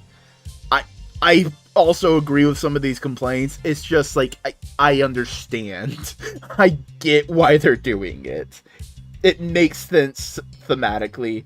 And we end the show with Ace just watching over his friends achieve their desires. This show is about a lot of things. It's about desire and how one fights for it. It's about happiness, and if there even is a finite amount, and if there is, why and can we fix it? It's about community and how it can be there to help you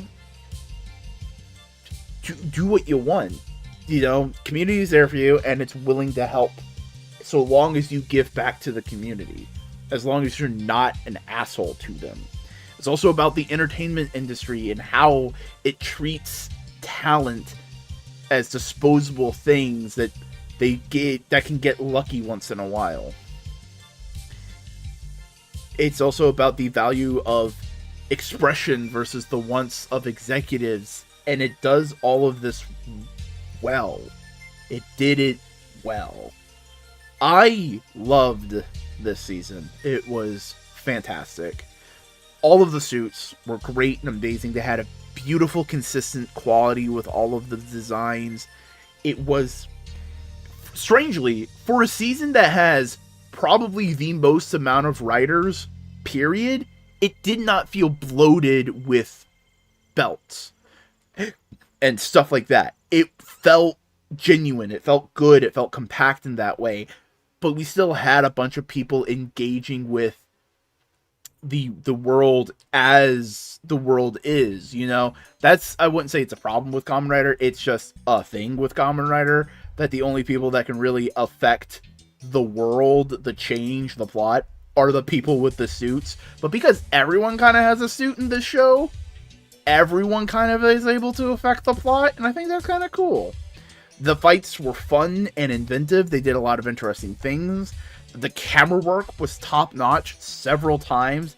They tried a lot of things. They got a lot of things right. Sometimes things were a little wonky, but overall, I'd say A. And the VFX did some interesting things. I'm specifically talking about the anime one-frame shots of just like complete darkness, but like the silhouette of the figure, or the amazing hyper close-ups of some of the characters and some of the suits. They really went above and beyond to make everything look good. The only time the VFX were a little rough is when they had the giant future mecha Kamen Riders, and that is not the end of the world. That's fine. That is totally agreeable. It's cool, whatever. I love all of the characters. The cast did an amazing job. I love Michinaga, great character. At times you feel frustrated, you bang your head against the wall with him, but then you see what he's really about and you realize, oh, you're just a fucking dumbass who can't fucking communicate. Jesus Christ, my dude, you put us through so much trouble. Keiwa being a little dumbass but lovable all the same. Neon getting past her trauma. Jean and Kyun breaking down parasocial relationships and understanding of like, oh, I gotta relate to people, you know? Samuri being able to make her own choices, all these different kinds of things. And Ace being there as kind of like, I mean, I said it in the very first one, and immediately was like, oh, this is what the show is about. But Ace is a kitsune. He was a messenger of the gods, helping everybody get to the point where they could be the heroes that they are and get the happiness they deserve. And now he himself is a kami. I'm specifically using kami a lot more than god because of just the connection to how spirituality kind of, like, as far as I'm aware, works within Japan. Of just like all the Shinto-y kind of stuff. I am not 100% well versed in it, but I'm trying to be respectful. And I love how it wraps a super ton of disparate ideas together. It has desire, it has games and Fortnite and Squid Gamey kind of things in here. It's also talking a lot about entertainment. And then, like I just mentioned, it's talking about spiritual beliefs of, like, trusting others and trusting community, but also, like, higher powers in a way, because Geats is a god now. Geats is a kami. In my opinion, Geats is an absolutely great season of Kamen Rider, and you should all give it a shot. I don't know why you're watching this, the final fucking episode, the final video talking about the final episode, to finally give Geats a shot.